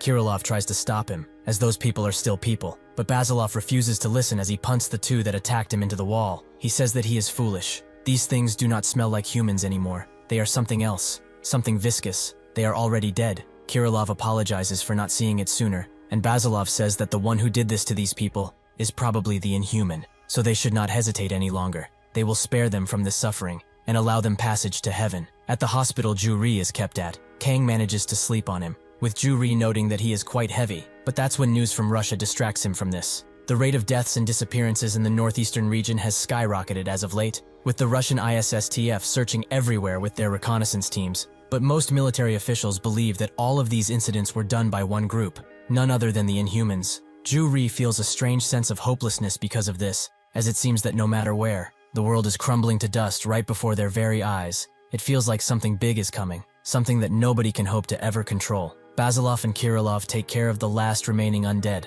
which Basilov found annoying to deal with, but it was worth it, as they have finally found the perpetrator for all of these deaths. The bad Inhuman does not even flinch at their presence at first, but Basilov tells the fucker to stop dangling on the ceiling and crawl down. Does he want to make him come up there and do it for him? With this provocation, the Inhuman gets down, but just stares at them, with this Inhuman seeming more advanced than the others. Kirillov analyzes him, and notes that he is much smaller in physique than Basilov, but its appearance is quite strange, as it looks like a bat, or Dracula, depending on how one would look at it. He also thinks about the bite marks he saw on the victims, meaning that he changes people into undead with his bites. Basilov warns him about this too, but it may be irreversible for all they know, so they must be very careful. Since it has come to this, he will handle it alone, so he can just watch. With that, Basilov charges the Inhuman, who just jumps slightly into the air, and as Basilov comes, the Inhuman uses his punch as a boost to jump away and spread his wings. This move shocks both Basilov and Kirillov, but the surprise don't stop there.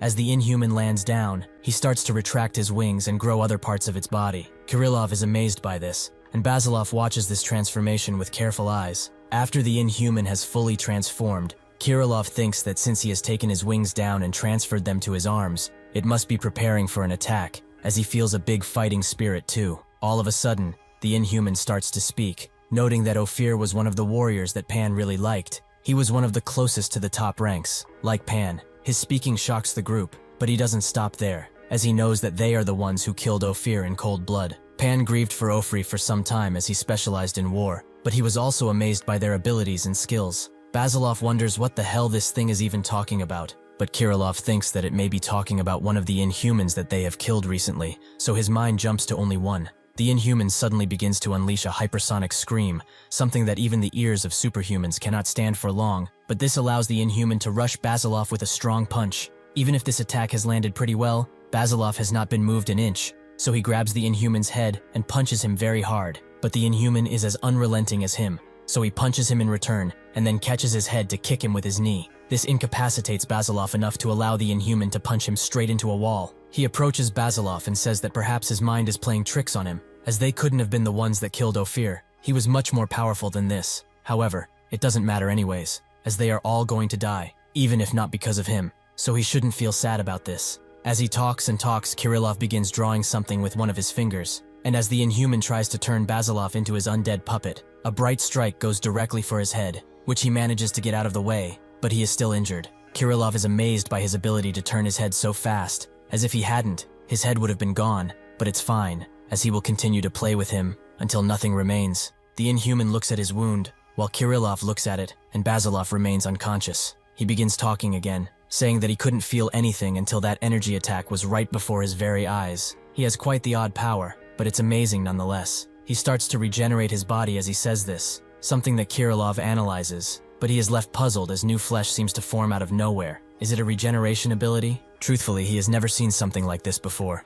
He uncloaks himself and says that a bat is his most hated animal. They are disgusting and dirty, so he will rid the world of him now. The Inhuman charges in once again, but Kirillov backpedals and starts to draw again, which allows him to unleash a mighty attack with only a hand flick, something that resembles a sword, and something that manages to hit the Inhuman, although it wasn't that big of a wound. Before allowing him to regenerate, Kirillov makes some signs and summons another attack, this one coming from the sky, something the Inhuman did not expect, so it seems like the attack hit him fully. This makes Kirillov think of the time when he first met Basilov, where he intervened in his fight, which naturally Basilov was quite mad about, so he asked him to reveal himself before he does it for him. Kirillov appeared out of the Russian tundra and introduced himself. He is a superhuman just like him, but also a wandering painter, looking for the next thing that will inspire him. Sure enough, this attack has hit the Inhuman, who lost an arm, but he admits that he has underestimated him. He is stronger than he previously anticipated. Kirillov thinks that he barely managed to dodge that undodgeable attack, proving that he has amazing reflexes. He also thinks that he won't be able to regenerate the arm anytime soon,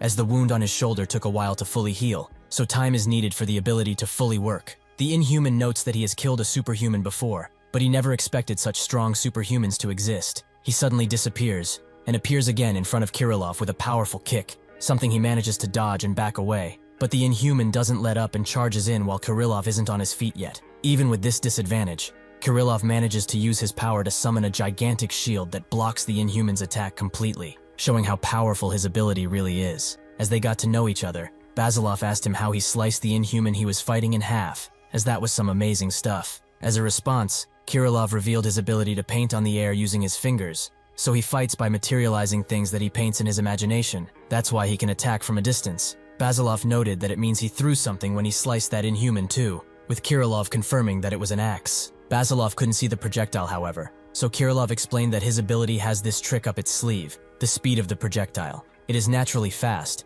but when he focuses on it, it becomes even faster. Basilov was amazed by his ability, but he was sure that there had to be a downside. Kirillov confirmed that there was. He gradually loses vision as he uses the ability, but he hasn't gone blind just yet. As he holds up the shield, he draws a large spiky ball that hurls directly into the Inhuman, who does not have enough time to dodge, so he is sent straight into a pillar. Kirillov removes his shield and notes that he was actually trying to burst the beast's head, but it's tougher than expected.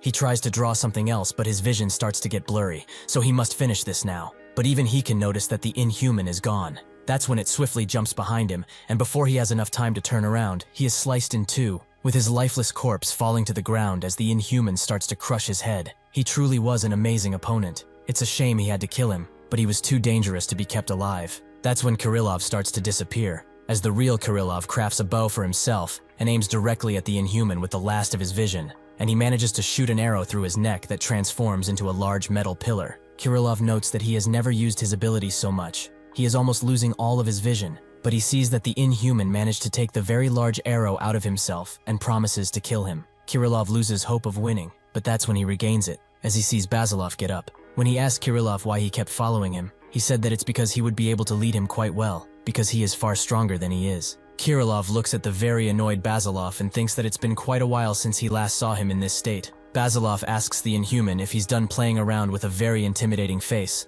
which makes the Inhuman back away instinctively, as he too notices that something changed about him, and he became smaller too, which is quite strange. He notes that he doesn't really need to know what he's done, but did he get up again in the hopes of wishing for a swift death? The hand that was cut off will need time to regenerate, but he needs it done now. Even if it won't be perfect, he should be able to fight with it. He starts to convulse and repair his broken limb, as well as the piercing he got from Kirillov's arrow, who tells Basilov that the beast has regeneration ability. He should charge in before it fully heals. Basilov says that it does not matter, but the Inhuman wonders if he will keep that same arrogant tone when he is pierced in the heart. Before they fight, however, he would like to express his gratitude to them, as he did not know that his regeneration ability could be so quick. Now he understands what Morel said. The Superhumans make the Inhumans shine even more. He gets into position and starts jumping everywhere, until stopping and charging into Basilov, who does not move an inch. When Kirillov heard of Basilov's ability, he started to laugh, which Basilov was very annoyed by. Kirillov noted that his ability, rapid digestive progress, is quite amusing, but it's something he must have put lots of thought into. Basilov confirmed that he just made it up, but as digestion progressed rapidly, overall combat prowess, such as strength, vision, and muscular strength, increased quite dramatically. Kirillov found his ability amazing. In general, however, it is believed that higher weight means higher strength, which is not true at all. It's the opposite, in fact. Basilov agreed with him and said that basically the more weight he loses, the stronger he gets. But what is bad is something else. Kirillov spotted the issue immediately. He cannot manifest the ability himself, right? Basilov confirmed it, but also hated how sharp he is sometimes. Kirillov took that as a compliment, but then thought that if he can't manifest his ability, he must need a medium in order to use it. Basilov once again confirmed it. His medium is the opponent he is up against. His ability is one that can only be manifested through getting hit or being overpowered by a dangerous opponent, even if he reaches his limit. Kirillov thought of it as a very good but unfortunate ability to have, though he wondered how far Basilov took this weight ability. Basilov explained that he can take care of most things in his usual state, and even if he loses a little weight, his combat prowess rises a lot. He can at least say that he was never pushed to the maximum digestion level yet, not even a single time. Basilov catches the Inhuman's sharp hand with ease, and says that he is the first one to make him digest this fast, which he should be happy about, as he is stronger than the others. With that, he punches the Inhuman, who cannot hope to dodge, so he takes the brunt of it and is sent flying as a result, with even him knowing that if he keeps fighting this guy, he will die. With this in mind, the Inhuman grows his wings back and starts to fly away, as he needs to get out no matter what. But with 4 simple jumps, Basilov gets right next to him and says that he should just fucking die already. He then punts him into the ground once again, giving him no chance at redemption or escape. The Inhuman falling down at that speed creates a large shockwave that rumbles the entire church. But Basilov does not stop there, as he puts all of his weight into his next attack, a double fist takedown that makes the church and the snow around it move out of place for a bit. Even if this has killed the Inhuman, it has done irreparable damage to the church, with Kirillov noticing that it's collapsing. So he swiftly tells Basilov this, and they both manage to get out of it before it completely falls apart. Kirillov says that this Inhuman was truly a tough opponent, but did he get bitten anywhere? Basilov denied this, as he kept a close eye on those crooked teeth of his. But he is quite angsty since he hasn't eaten in 2 days. They should go and grab something. Inside a strange building, Morel feels something strange. With Pan asking him to spill the beans, what does he have in mind? He reveals that the bat guy, Grabe, is dead, something that leaves all of the Inhumans silent. Morel thinks that he probably fought a superhuman, which he warned him about, but he insisted on looking for Ophir's corpse all by himself. Pan can't believe how dumb that bat was, but he is getting really pissed now. Will it be a problem? Morel, who almost gave me a heart attack with his face reveal, says that there won't be any. Eventually, Ju-ri is discharged and arrives back home, with him noticing Kang's clothes everywhere, meaning that he went to school. But he is very glad that he is home now. It really is the best place to be. As he unties his one singular shoe because his other leg is injured, he notices that Kang has left something behind for him, a bowl of fried rice, which Ju-ri did not expect at all from someone like him. At school, Kang receives a message from Ju-ri thanking him for the rice. With Kang not knowing if it would taste that good, he hoped that he wouldn't even try it. As Ju-ri is eating the rice and not liking it at all, Kang tells him that it might not be edible anymore, or wasn't in the first place, so he should throw it away if that's the case. Kang is interrupted from his messaging by Bong and Ryul, as they want to go to the cafeteria with him since he's supposed to treat them today. Kang agrees to go, but he doesn't have a single coin, which confuses the other two. As they walk to the cafeteria, Ryul notes that the white-haired Inhuman didn't back away because of Ketchup Man, making Bong ask what else it could be. Ryul thinks that he must have retreated on his own, even though he does not know why. If anyone looked at the video properly, they would see that the white-haired Inhuman let out ability after ability. It was a one-sided brawl, which Ketchup Man couldn't do anything about. Reporting it as if he made him retreat is just unprofessional. Bong thinks that he might be right, as they retreated even if Ketchup Man didn't touch them once, so he wonders if everything will be fine at this rate. Is it truly over? Ryul tells him to not be so negative, as they have Whitecap here in Korea. There's also Saint Pearl, and even the revealed Ketchup Man, who knows how many Supermans are out there that they do not know about. But they have no choice. They must trust them and their powers. Ju-ri suddenly drops the spoon he was eating with and holds his head tightly, as those situations where he almost died keep coming to him constantly. It's not enough that he has been having nightmares about it. He has cramps and seizures too. This makes him wonder, however, just how is for the superhumans that fight these beasts at a moment's notice. At the same time as Ju-ri wonders what is on Kang's mind, living this depressing life, Kang himself wonders what and who he even is at this point. As Kang looks up to the ceiling, he feels something in one of his pockets, that being the Martial Academy card that he got, which makes him remember that he was invited there any time, and he also must find out about that superhuman old man who asked him to come to Mount Yongpo if he wants some of his questions answered. Kang now knows what to do,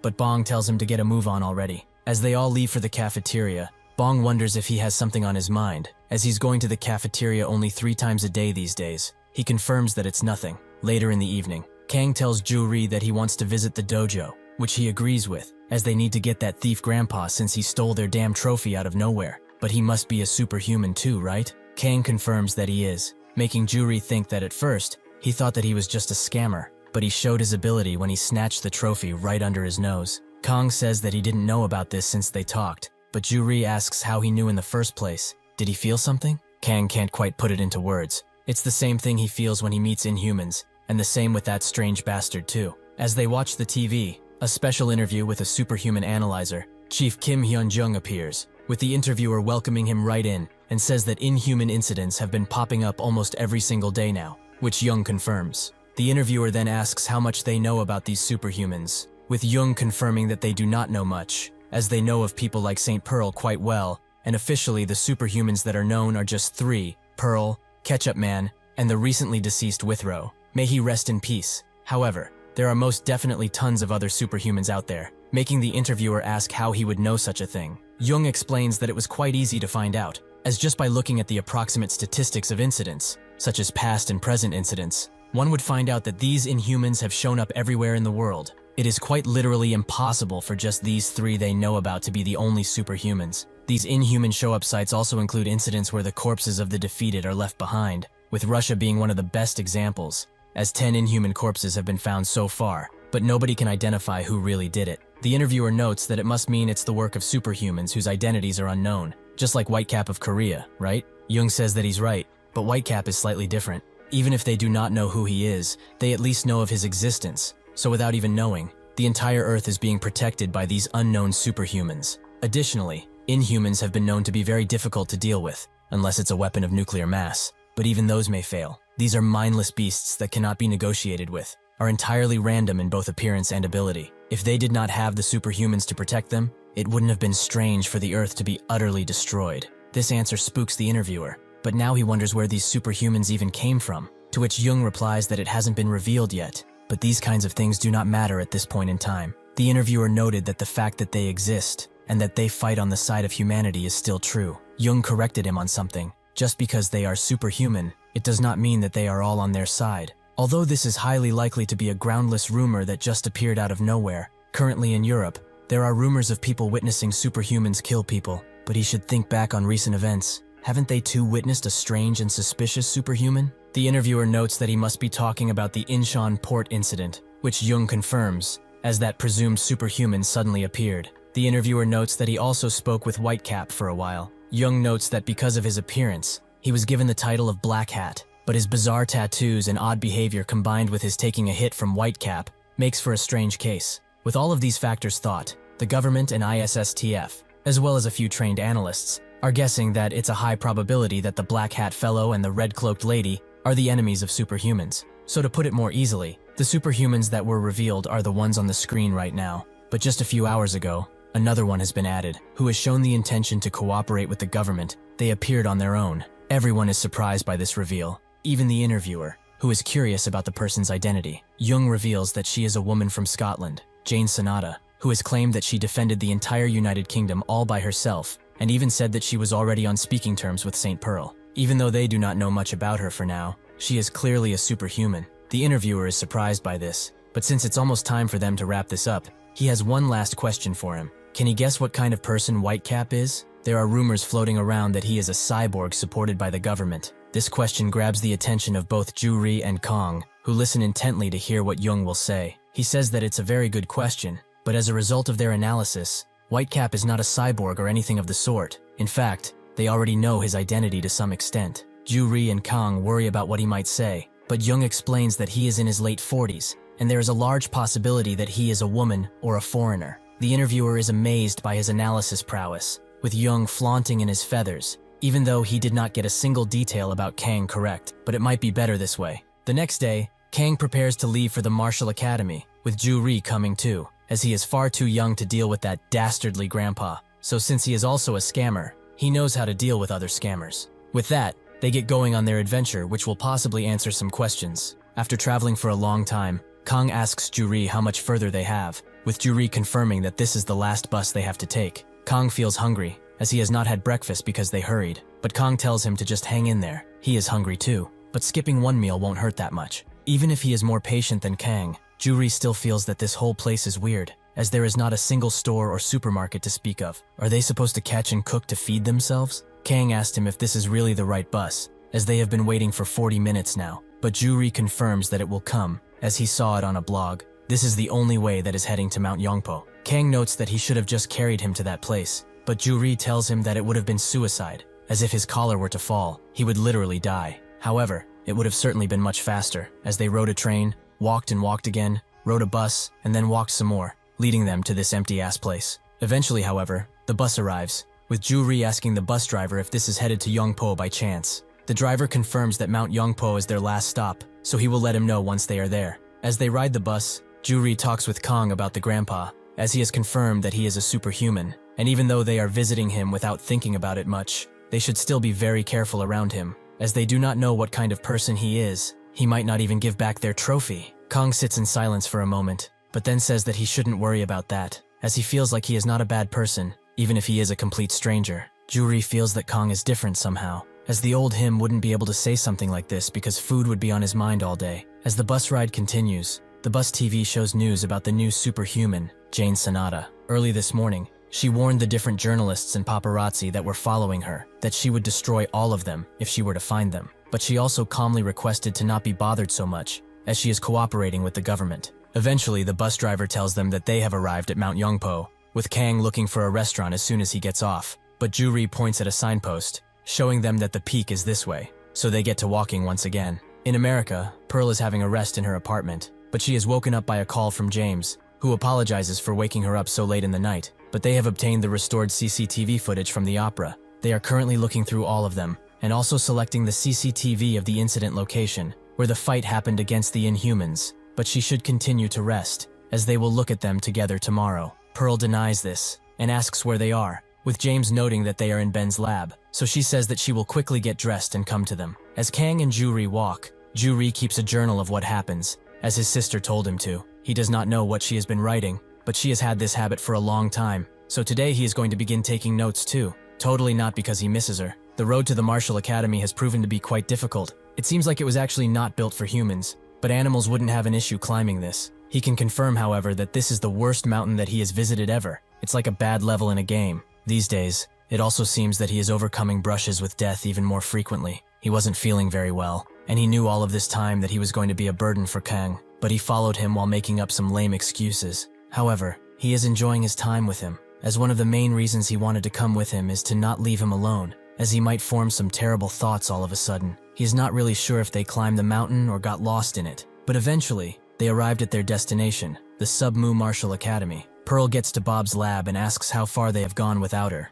James explains that they found 2 CCTV screens with angles to Withrow's body, but something seems very off about the entire footage. He tells Ben to bring up the screen, who asks for a moment, as he will also give Pearl a brief rundown of things. This is the banquet hall of the opera, where the groups fought against the Inhumans, and all of the angles of the CCTV are here. The angle where Withrow's body can be seen is on cameras 2 and 5. They have 2 angles. James starts to shake as he sees Withrow once again, but Ben continues nonetheless. Number 2 isn't very clear, so they will focus on the 5th camera, which was restored quite well. The flash of light they are seeing now is not a problem. It is a result of Pearl killing the 2 Inhumans, but they should carefully keep an eye on the timestamp of the video. In the 48th second, Withrow's corpse seemingly disappeared out of nowhere. Pearl feels that something is wrong, so she asks Ben to lower the playback speed as much as he can. Ben manages to put it at 0.1 times the speed, which Pearl doesn't mind. He just needs to play back to the 47th and 48th seconds, which Ben does. As the video plays,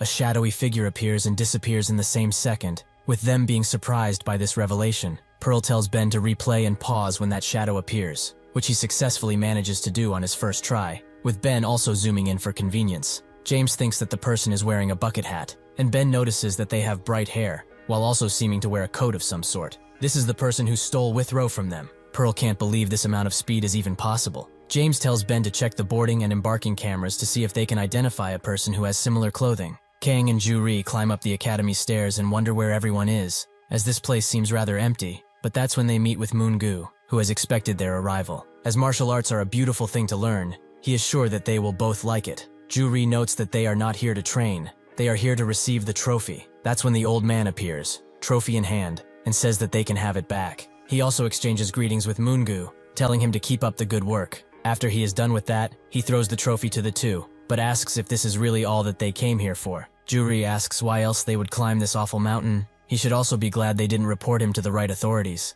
The grandpa notices how bold this young man is, but he apologizes for his stealing while dashing away, as he is a kleptomaniac who can't help himself sometimes, but they may leave when they are done. Moon-gu asks what's wrong, and the old man says that he will go for a calming walk. He does just that, but he notices that Kang and Juri are following him, so he asks what they want. Kang notes that he is being called a superhuman, with even the old man having heard of him, white-cap superhuman, a famous hero. Kang, however, does not know what a superhuman is, or even who he is. This question came out of nowhere for both Juri and the old man, who picks up a rock and asks, if he were to throw this rock down, would he be able to catch it before it reaches the ground? Kang is quite sure that he can't, so the old man resorts to a different approach. He instantly dashes behind Juri and throws him into the ravine with a simple kick, something he can barely wrap his head around. Before Juri even realized it, Kang had already started to move next to him, his eyes filled with determination to save his only family. He digs himself into the ravine's side and then dashes with amazing speed to grab Juri as carefully as possible before stopping himself just as fast. Juri is naturally almost passed out from fear, but it's fine now, as Kang launches himself upwards and gets back to the ground, where his entire aura changes as he asks the old man why he did what he did. The old man makes himself look vulnerable and asks, why the sudden hostility? Does he want to fight him? This makes Kang drop his guard, something the old man doesn't like. He is hesitating, a sign of arrogance, or perhaps sympathy for an old man like himself. Seeing his friend face death most certainly riled him up, but he cannot even touch an old man. Is that really it? He should listen very carefully to what he's about to say. He is a nasty piece of work, as he puts on false pressure on a person he does not wish to fight, and he also has a naive mind when he knows that he can. He lacks responsibility in every sense of the word. His heart has become nothing but a hollowed-out soda can. Or perhaps he misjudged him. Is he actually sympathetic to everyone? The old man thinks that this guy is much worse than he thought, and says that he is misunderstanding this world. With this naive look at life, he will die much sooner than he is fated, and he should not dare to show such behavior in front of him again. He also shouldn't expect to leave this place until he allows them to do so,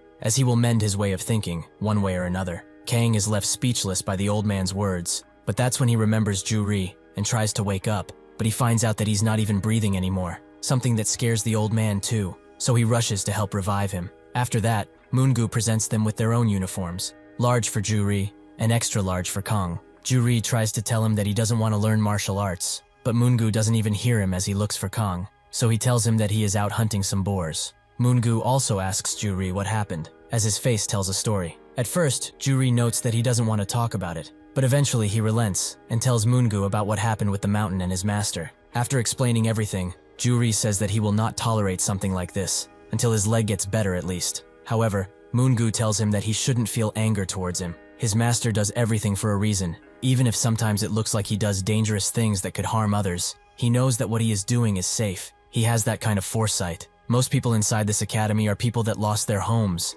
their families, everything. They had no place to go, but the master just took them in. He is that kind of person. Juri notes that he didn't see any other person besides him and the grandpa, so Moongu tells him that the others are away on field training for 2 days. They have about 10 people, however. Unfortunately, the master is also a kleptomaniac, but other than this bad side, he is all good, so he should let go of his anger and focus on his training, as they will start tomorrow. Juri explains that besides being injured, he is also not interested, but Moongu just doesn't hear him, and says that he will have plenty of fun. At a cafe, Pearl walks in and someone signals her over, that someone being Jane, and they seem to know each other already. Pearl asks how she's still in America, but Jane notes that she got prettier. Is she dating anyone yet? Pearl tells her to stop speaking nonsense, but that's when their coffee arrives, with Jane thanking the young woman who brought it, as she was going to fetch it herself. The server says that they are precious customers that must be served, but as she walks away, she thinks that those two are definitely the famous superhumans. She can't believe that she actually met them. Pearl asks why she wanted to meet, so Jane asks her,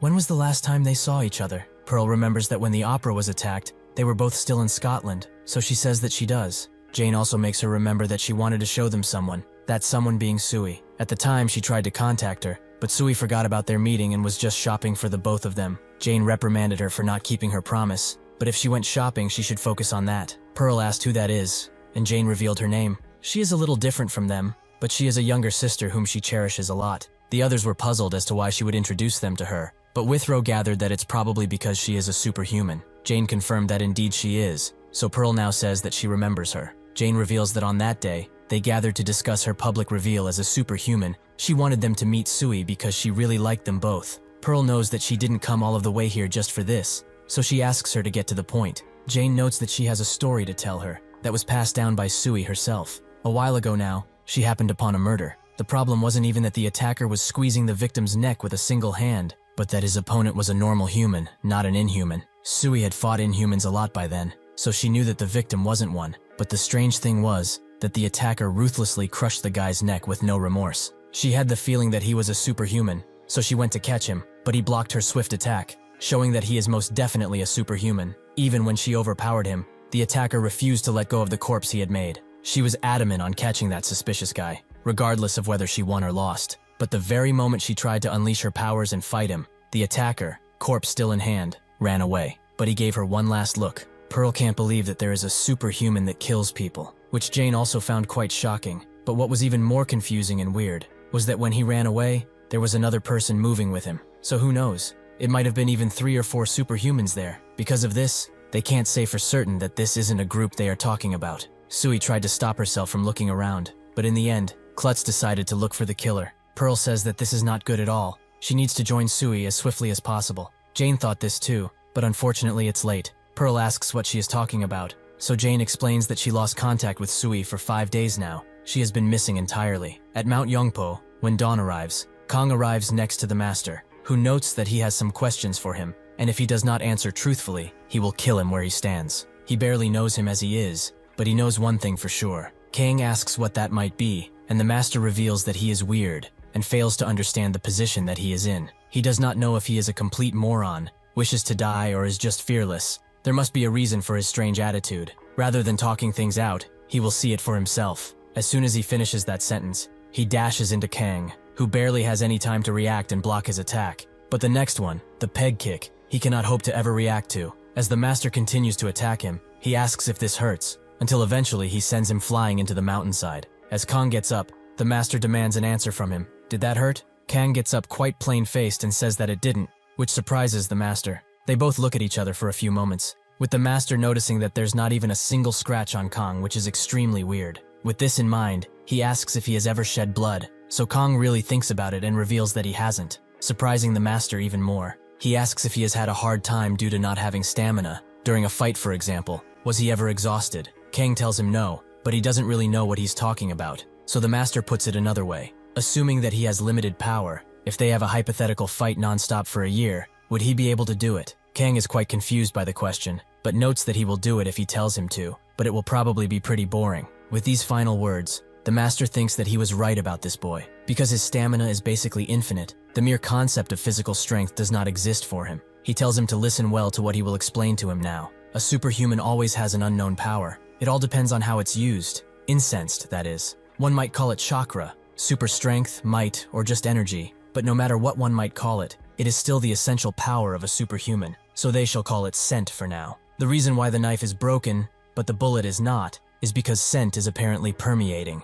The concentration and content of the scent varies from person to person, and because the power itself is unknown, this gap too is unknown. The expression of scent is diverse and strange, and the expression method varies depending on the call. Some call it awakening, liberation, but this too does not matter. The superhumans that are dealing with the power of the image have their own types of energy, though it is still the same intrinsically. He has this too. He is a superhuman that is bound to open his eyes to specificity. However, right now, something is off. To put it easier, his scent has not bloomed yet, so he cannot feel anything. He attacked him to test these things out, and surprisingly they arrived at some conclusions. But there is a main conclusion here. The way he has been fighting Inhumans is the same way he fought now. Without awakening his scent, he has been fighting only with his infinite stamina, amazing durability, and physical strength. However, in the end, he could not bring out his unique power. He is certainly strong, even for a superhuman, but it's all in vain. A superhuman is a being that surpasses all human limitations. They are beings capable of fighting the scary Inhumans, who are creating a new era of chaos. This may be because of the scent that is absorbed to an extent. As he said before though, the level of scent permeation is different for everyone, so there is also a difference in physical ability. Close combat is the most ineffective way, though there are other ways scent expresses itself that are far more powerful. In his case though, neither of these apply. He is still not ready to hear all of these stories just yet. Naturally, there is the possibility that he is missing something, as he most definitely does not have any scent, but he is a superhuman who has been fighting like a human being. This is quite shocking, to the point where it confuses even his mind, as he is still wondering if it's possible for him to have reached such an incredible level so soon. But since he is in front of him, he cannot deny it. He apologizes for talking his ear off, as these stories certainly came out of nowhere for him, but he knows that he understands to an extent. Kang does, but notes that he lost to an Inhuman once and passed out shortly after. The master knows, as he watched all of it on TV, but does he know what happened after he passed out? He should have already seen a recording, which Kang did. He fought again,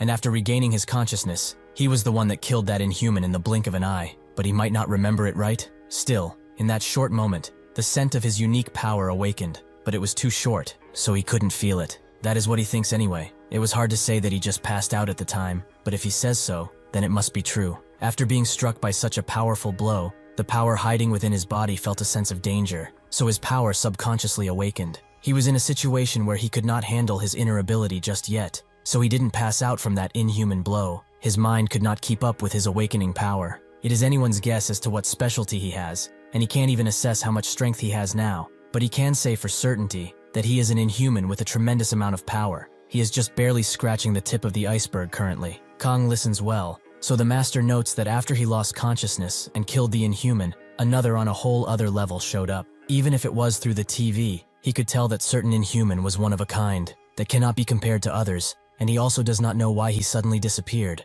But what does he think? Why did it appear in the first place? Kang does not know how to answer his question, so the master notes that even on the Inhuman side, somebody noticed that the person who will be their biggest obstacle on this planet is him. There could be other reasons, but it's clear that they wanted to deal with him before he could do anything. Telling him all of this, he is starting to feel like a grandpa who has been around much longer than anybody else, but he will leave him with this. Soon enough, humanity will have to fight for something they took for granted up until now, their existence. It all depends on how the Inhumans move. It could happen tomorrow, or even now. He suddenly jumps up to him and pats his head. He promises to bring out his real power, and he also apologizes for hitting him earlier, but they should go, as it's time to eat. Kang is quite confused now, but he understood the important things, and that's what matters. Juri continues to write in his journal. The other members of the team came back from their field training, and they all thought that he was a newbie, which he denied fully. It was not that difficult to make friends with them. They even let him cut some firewood so that he could recover faster, even though his cast wasn't even off yet. On the second day of his training, his cast was removed, and that old scammer gave him some acupuncture treatment, as it was traditional rehabilitation, or so he said. He does not know how many times he has been punctured because his leg hurts so much, but the grandpa certainly knows his stuff, as his leg was basically healed. With this, he also started to train under Moon Gu. More specifically, he started learning the traditional subak, which is the basis of all martial arts, which he really did not want to do. He trains with Kang too, but Kang always just leaves somewhere when he finishes his training with the old man, and they only come back when it's mealtime. They are always quite ragged, so people around started to think that Kang was being punished for breaking the wooden trainer, but even after that, they kept disappearing all of a sudden. This makes him wonder, is he doing some special training? This made him question something. Do people around here even know that Kang is Whitecap? Does the old man even know that Kang is a superhuman? After writing a ton in one day, the master finds both him and Kang passed out, so he gently tucks them both inside their covers. Juri continues to write, as there is a huge problem they must face. Kang has to go to school. For young people like him, school is an important part of life, so even if this demonic old man won't send Kang to school, he will not stay. The master just told Kang to run to his school from here, as he is certain it won't be hard for him. Juri thinks that this old man is crazy, but Kang knows that he is right. The master says that even if it takes him a little longer to get there because it's far, he should think of this as a part of his training. As Kang gets ready for school by donning his uniform, Juri tells him to bring some things, like underwear, a charger, their gaming console, and a laptop. Kang understands, and Juri also tells him to just run in the direction he showed him, while also keeping tabs on the time. He should be careful about cars on his way, and he shouldn't break anything. Kang tells him not to worry so much about him, as he will be back before he even realizes it. With that, he jumps away, and the master watches him leave from above. Since they have a lot of time, he invites Juri to go fishing, which scares him, as he did not expect him to be there. At Ben's lab, he and James continue to look through the security checkpoint of the opera to find people that are matching the outfit of the person that stole Withrow away. However, Ben wonders if they can even find him,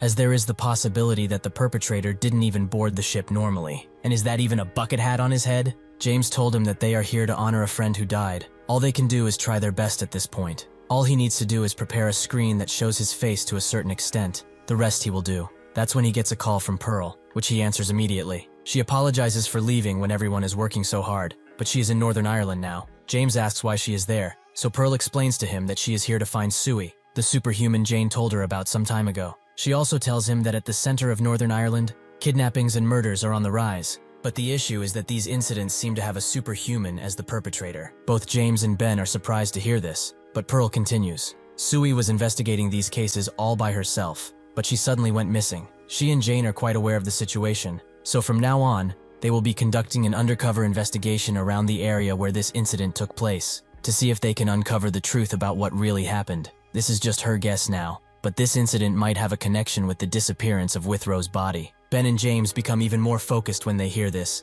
but James tells her to be careful, as if the opponent is really as superhuman as they suspect. This may turn bloody fast. Pearl understands, but Sui has already disappeared. She cannot lose Jane. She must help her. James understands the situation, but he asks if there is anything that they can do on their side. Pearl says that they will handle it themselves, though now they are on their own, so she hopes that they can continue to work hard in her absence and find out who really stole Withrow's body. However, they do not yet know how strong their opponents are, and they don't even know how many there are. With this in mind, it will likely take them a few days or so to complete this mission, so if by some chance the Inhuman alarm goes off, they should give him a call. James notes that by he, she must be talking about Dion, right? Pearl confirms this. Even if she is gone, Matt is still in America, and Ben has his contact information. James understands, but says that he is rather scared, even if Jane is with her, which relieves him a bit. They are still fighting something they have not before, a superhuman, so he can only wish her luck on this mission. Pearl, with her eyes determined, tells him to trust in her, as she will come back.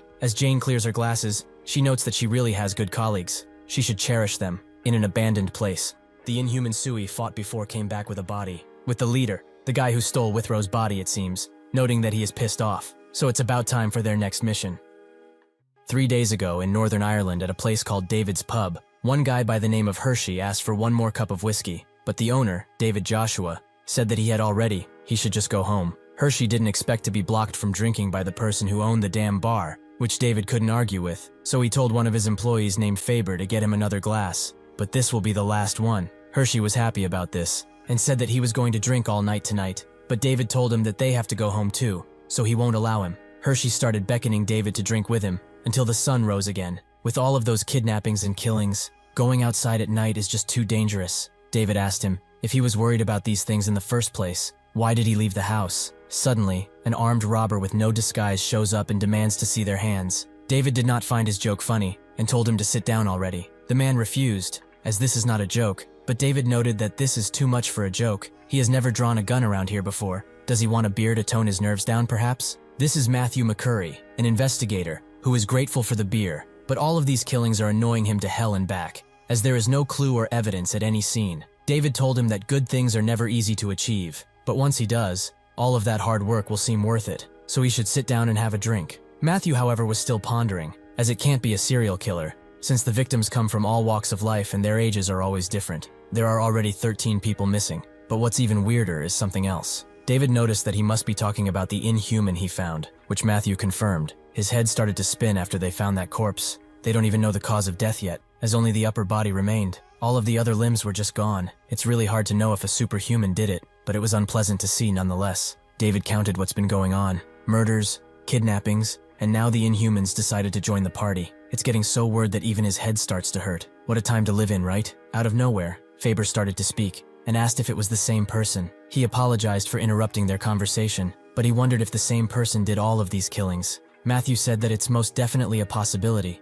but who is he anyway? David introduces him as their new bartender, Faber. Matthew exchanged greetings with him, but noticed that he has never seen his face before. He must be new in town or something. Hershey started to bang on the table and demanded his drink already, which Faber presented to him in a calm manner. Afterwards, he told the other workers called Gasivdal and Evan to put up all of the chairs and tables, as they are getting ready to close soon. Matthew asked how he can close right in front of a customer. What a rude server. But Evan backed Faber, as they have to go home too. Matthew was glad to see him, and noted that he had worked here for some time. Evan said that it's only natural, as he is a great worker after all. He also congratulated him for his wedding, even though it was kinda late. As they talked and talked, Hershey suddenly threw his drink at Evan's feet, as this is not what he ordered. Matthew confirmed that it wasn't, but he was drinking it very well a few seconds ago. Is he crazy or something? David told him to chill, as he is just a drunk bastard, and told Gazdeval to throw him out, while asking Evan if he's alright, who confirmed that he was, but he didn't want to see this guy in the pub for a day or two at least. Gazdeval did as he was ordered, while Hershey continued to trash around. David told Faber not to worry about that guy, but Matthew also saw the watch he was wearing, something that grabbed his attention for some reason. Seeing that it's so late, Matthew decided to leave too, but told everyone to make sure they locked everything up and got home safely. Gazdeval said that his job is righteous, but he should be careful too. Matthew told him that he has nothing to worry about, as he will most definitely find out who did all of this. Even if it is risky, that's what detectives have to do after all. He's going to clean up this neighborhood, even if it won't be easy. Evan said that he is a really honorable police officer and an old legend with the gang task force. He is sure that he will do well. David told him to pay up before leaving, but Matthew whispered that he doesn't have any cash on him. After a bit of making fun of each other, Matthew looked once at Faber and really went home. The next morning at the pub, a woman was trying to seduce David, asking him to become her fourth lover. But he isn't interested in people who take love lightly, so he refused. That's when Matthew busted the door open and aimed his weapon again, with David thinking that it's another joke.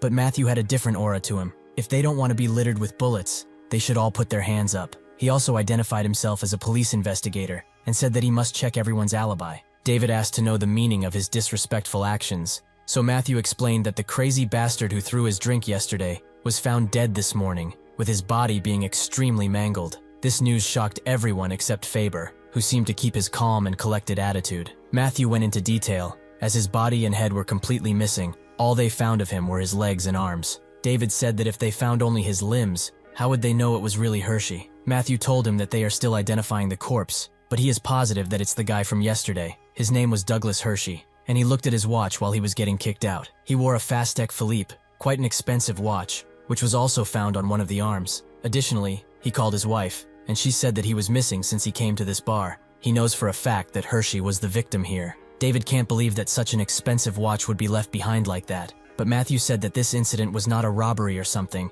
and if the body has been cut up into tiny pieces, the guy who killed Hershey and the victims of the other attacks match up almost perfectly. Firstly, he takes David into questions. What did he do after he left the pub? He shouldn't be annoying and cooperate with this ongoing investigation. Everyone in this neighborhood will be questioned anyway, and he knows that it's only natural that pubs are the first ones. David couldn't argue with that, so he explained that after they cleaned up everything and picked up the broken glass shards, they ended things pretty late. After finishing everything, he and Gasvidal played some cards over a glass of beer. Evan was with them too, but he slept since he was pretty tired. They went home only after the sun rose, but Evan kept sleeping inside the store. Matthew noted that he was home around the same time. Did he come to work this evening then? David confirmed that he did. He can even ask his wife about it, as she will confirm it. Matthew asked Gasvidal if he could confirm these events, which he does, and explains that he also went home and Evan was at the store by the time he came to work again. Matthew moved to Evan, who confirmed his alibi. He has been sleeping in the store this whole time. His shirt still reeks of sweat because he didn't wash it up at all. With all of this in mind, Matthew only has a single person to question,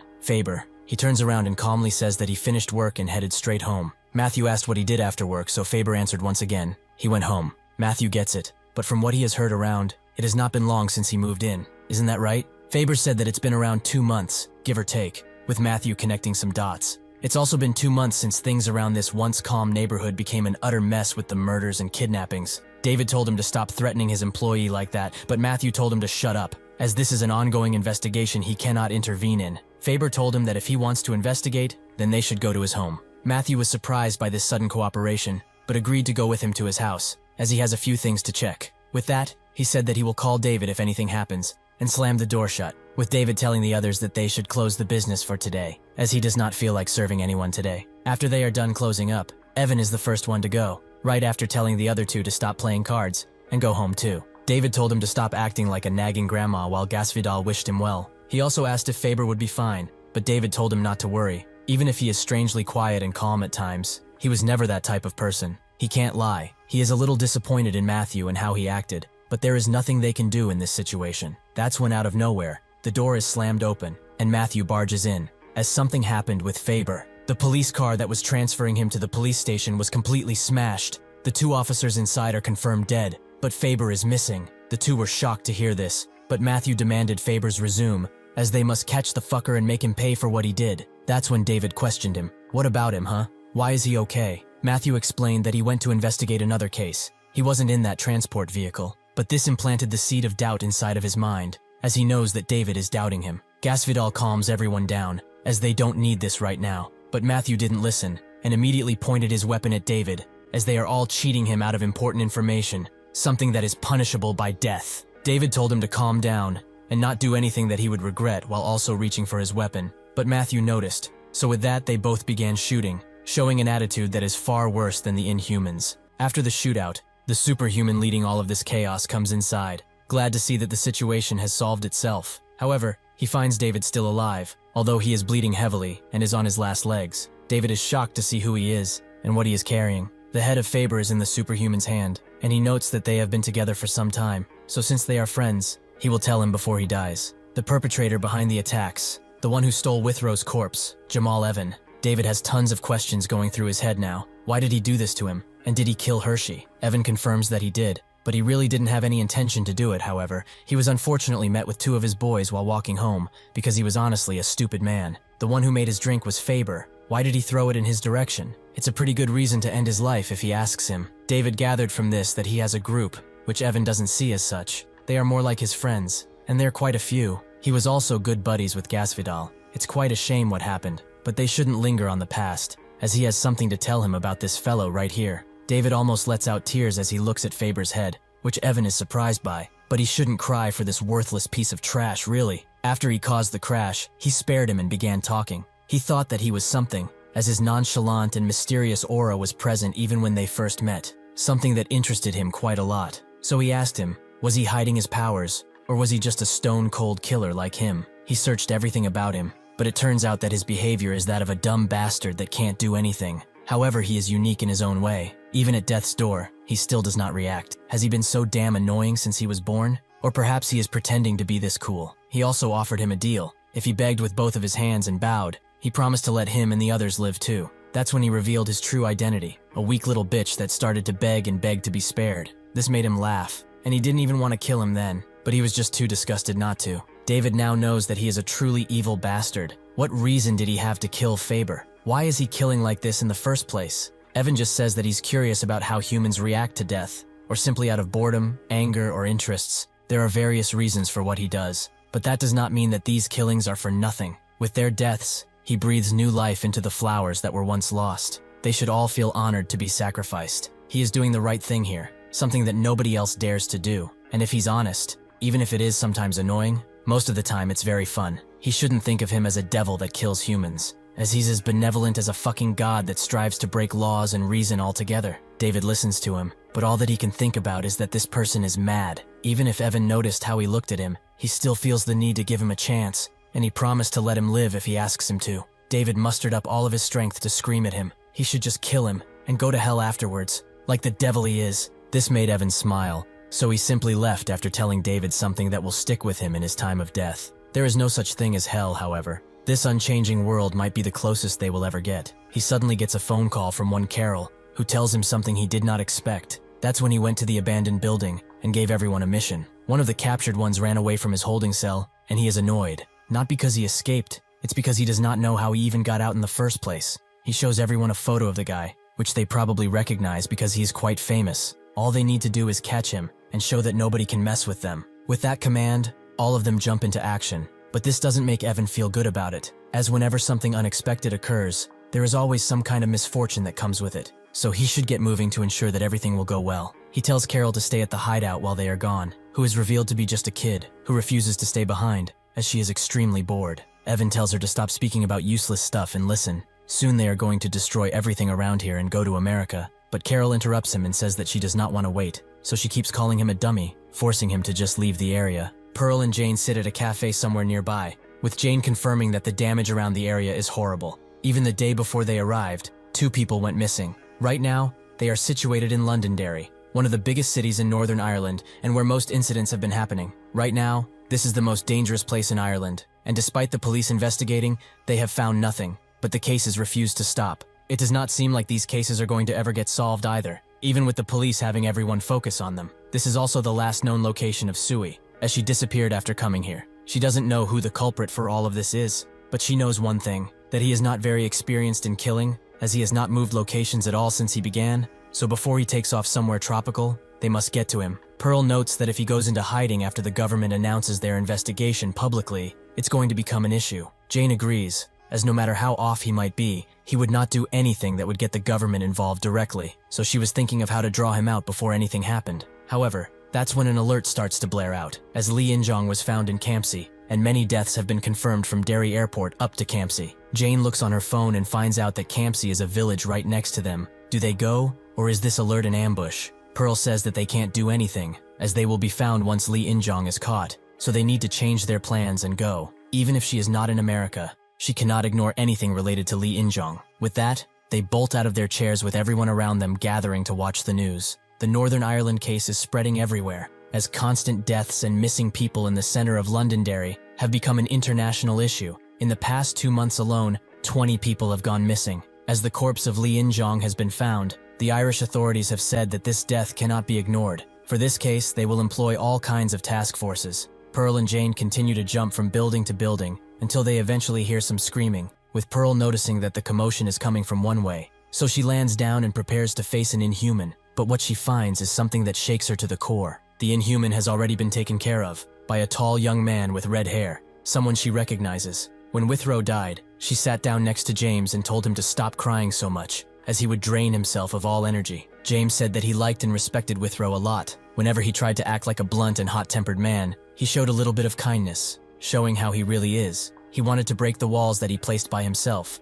so he would make jokes and initiate conversations all of the time with him. He eventually managed to get a smile out of him. He finally managed to get into that sad heart of his. So why did this happen to him? This made Pearl cry too, as she also cherished him. James apologized for reminding her, as he can guess that she is having a hard time with it too. Pearl confirmed that she has, but she also said Withrow's last words. He will take the upper side of the boat, as he is sad and miserable enough to die. When he spots Pearl, he immediately jumps away, but he is stopped by one of the Superhumans, who punches him away with a single punch. Pearl has no time to react as the other Superhuman sends Withrow flying through some buildings. The Superhuman drops down and looks at Pearl, who demands to know his identity, but he just sprints away, prompting her to go after him with the same amount of speed. Eventually, when she arrives, she notices that the attacker and another Superhuman have Withrow, with Jane also being quite surprised to see him. She has no idea what is going on, but from now on, she wants to hear only answers. What the hell are they, and why are they doing this? One of them says that they exist only to serve Evan. This guy belongs to Evan, so they are simply bringing him back. Pearl tells him to shut it out of rage, as she does not know what he is talking about. But before finding out, she will take her precious friend back. That's when Evan appears, and notes that he really is unlucky, as he never expected for them two to be here. He also didn't hear anything from Carol, which is weird. Pearl asks if he is the one they call Evan, which he confirms. She doesn't need to introduce herself as she is popular enough, and he can't lie. She is much more beautiful in reality. Pearl tells him to stop saying stupid things and answer if he does not want to die. Is he the one that is behind all of this? Evan says that technically he is, but it seems that fate has brought them together. He hopes they can talk without fighting, as he wants to answer any questions they have. He knows that Pearl is the strongest superhuman, with Jane also being pretty strong. So if he fights now, he would lose 50 to 80% of his power, which will suck, as he almost completed it fully. They should just relax and keep an eye out for his next event, as it's going to be a big one. Pearl wonders what power he's talking about, but she says that he will be brought in for questioning. But first, the most important question, what did he do to Withrow? Evan says that he saved him. He is no longer the man she once knew though, as he was given a new life. It took a while for him to glue his head back, and after he did, he ran away, which is funny. He doesn't even know how he got out. What an unruly bastard. Pearl becomes enraged after hearing this and jumps to the other side. Evan warns her that this is not what she wants to do, but she instantly strikes, creating a large hole in the large superhuman. The large superhuman instantly falls to the ground, with everyone being surprised by Pearl's power, even Evan, who did not expect for that burly guy to be taken out in one strike. After this, Pearl grabs Withrow and tries to take him away, but the other superhuman instantly strikes her face with a mighty punch. However, this punch was not mighty enough, as it barely does anything to Pearl, who grabs his hand and blasts him in the chest with an attack that instantly kills this superhuman too. Evan notices that she's not fighting with full power. She's probably barely using her powers now. Pearl urges him to call all of his little lackeys, as she will show him that they will take much more than 80% of his power. Evan just looks at her and thinks about her attack, as it's not long range, which it may seem like from a glace. But the moment her hands make contact with something, a beam of bright light suddenly appears. His main issue is that the destructiveness of her attacks is a lot more than he originally expected, and if all of her hand-to-hand combat techniques have this power, she is much more powerful than he thought. He also noticed her amazing durability. Even if Costa, the guy who attacked her, is lacking in power, but even so, it was the punch of a superhuman that specialized in hand-to-hand techniques, yet his punch did not make her even flinch. All of this power started to manifest the second that light began to shine from her body, a burst of light that was close to the blinding sun, holding destructive power beyond imagination, a golden aura of pure strength. Even the temperature of their surroundings has increased, but now he knows what she has. She is the only one in this entire world that receives a divine blessing from the sun. Pearl looks at him and then says that he should call out his buddies and stop spouting useless things. Or is he just bluffing now? Evan finds her truly amazing, as even if she is a superhuman, she still has a charm to her that he cannot quite place. Suddenly, Costa starts to get up,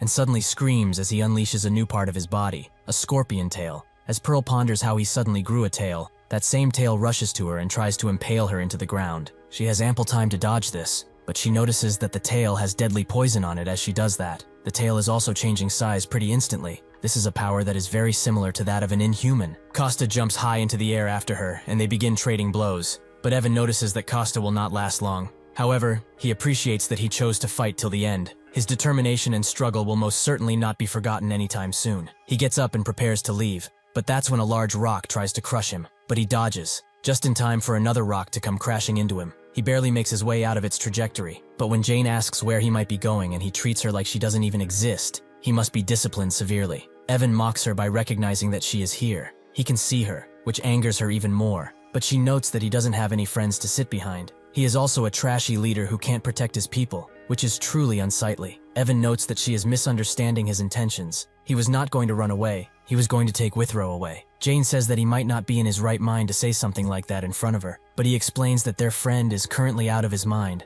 It's something that can be compared to a panic attack, or like a newborn being that just came into this sad world. To them, the entire world is utter chaos, but that should be expected, as the people he saves do not remember who they were anymore. He does not know why this guy ran away from him, but he cannot let him go now. He has become fully responsible for him and his well-being, because he was the one who raised him from death. Jane cannot listen to his nonsense any longer, and her stones start to rattle in the air and on the ground, meaning that she is about to attack. Jane tells him to stop spouting nonsense and get ready to fight, as she has no idea what kind of mess this event is, but she will get everything out of him after a nice little interrogation. Nearby, a little drone watches everything, with this drone being from the news. People from the Marshall Academy have all gathered to watch the fight, with the news reporter stating that all civilians have been evacuated, and to ensure their own safety, they are broadcasting over a drone. Jane Sonata, the newly revealed superhuman, is fighting an unidentified male, who is most likely also a superhuman. In addition to this conflict, there is another fight happening on the other side of town, which is happening at such high speeds that their cameras can barely catch the fighting.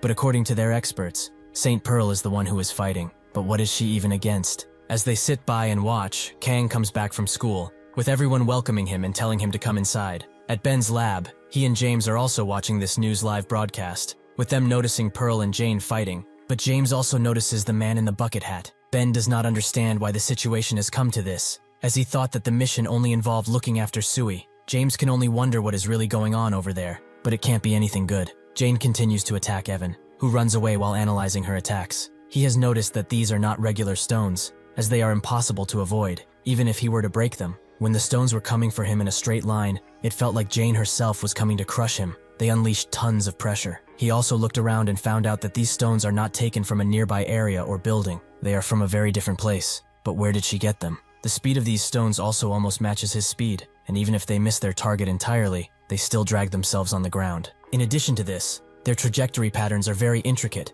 but it's actually more like they have their own thoughts to govern their movements. Every stone has free will. He tries to find any sign or trigger that moves these stones, but all Jane is doing is simply staring at him. He is dealing with an unknown power, with an unknown form of attack. Approaching her is extremely difficult, and she has become quite scary. That's when one of the rocks cuts his way, which he jumps over, but then 3 more come, forcing him to climb the nearby building. Since another one is coming, he prepares to strike it, but it suddenly stops right in front of him, stunning him enough for Jane to instantly transport herself to the stone and punch his confused ass into the ground. Evan swiftly recovers from this and comes back on his own 2 feet, but it seems that he did not get attacked without retaliating, as Jane notices a large shoe imprint on her shirt. She hit him within a millisecond, but he was able to kick her stomach to soften the impact of her attack as much as he could. But even so, it still damaged him quite a bit. However, she now knows that he has great reflexes, as no matter how obvious her attack may have been, her speed is equal to Pearl's in terms of attacks. She tells him that at first, she thought that he is just a dumb rookie with no discipline,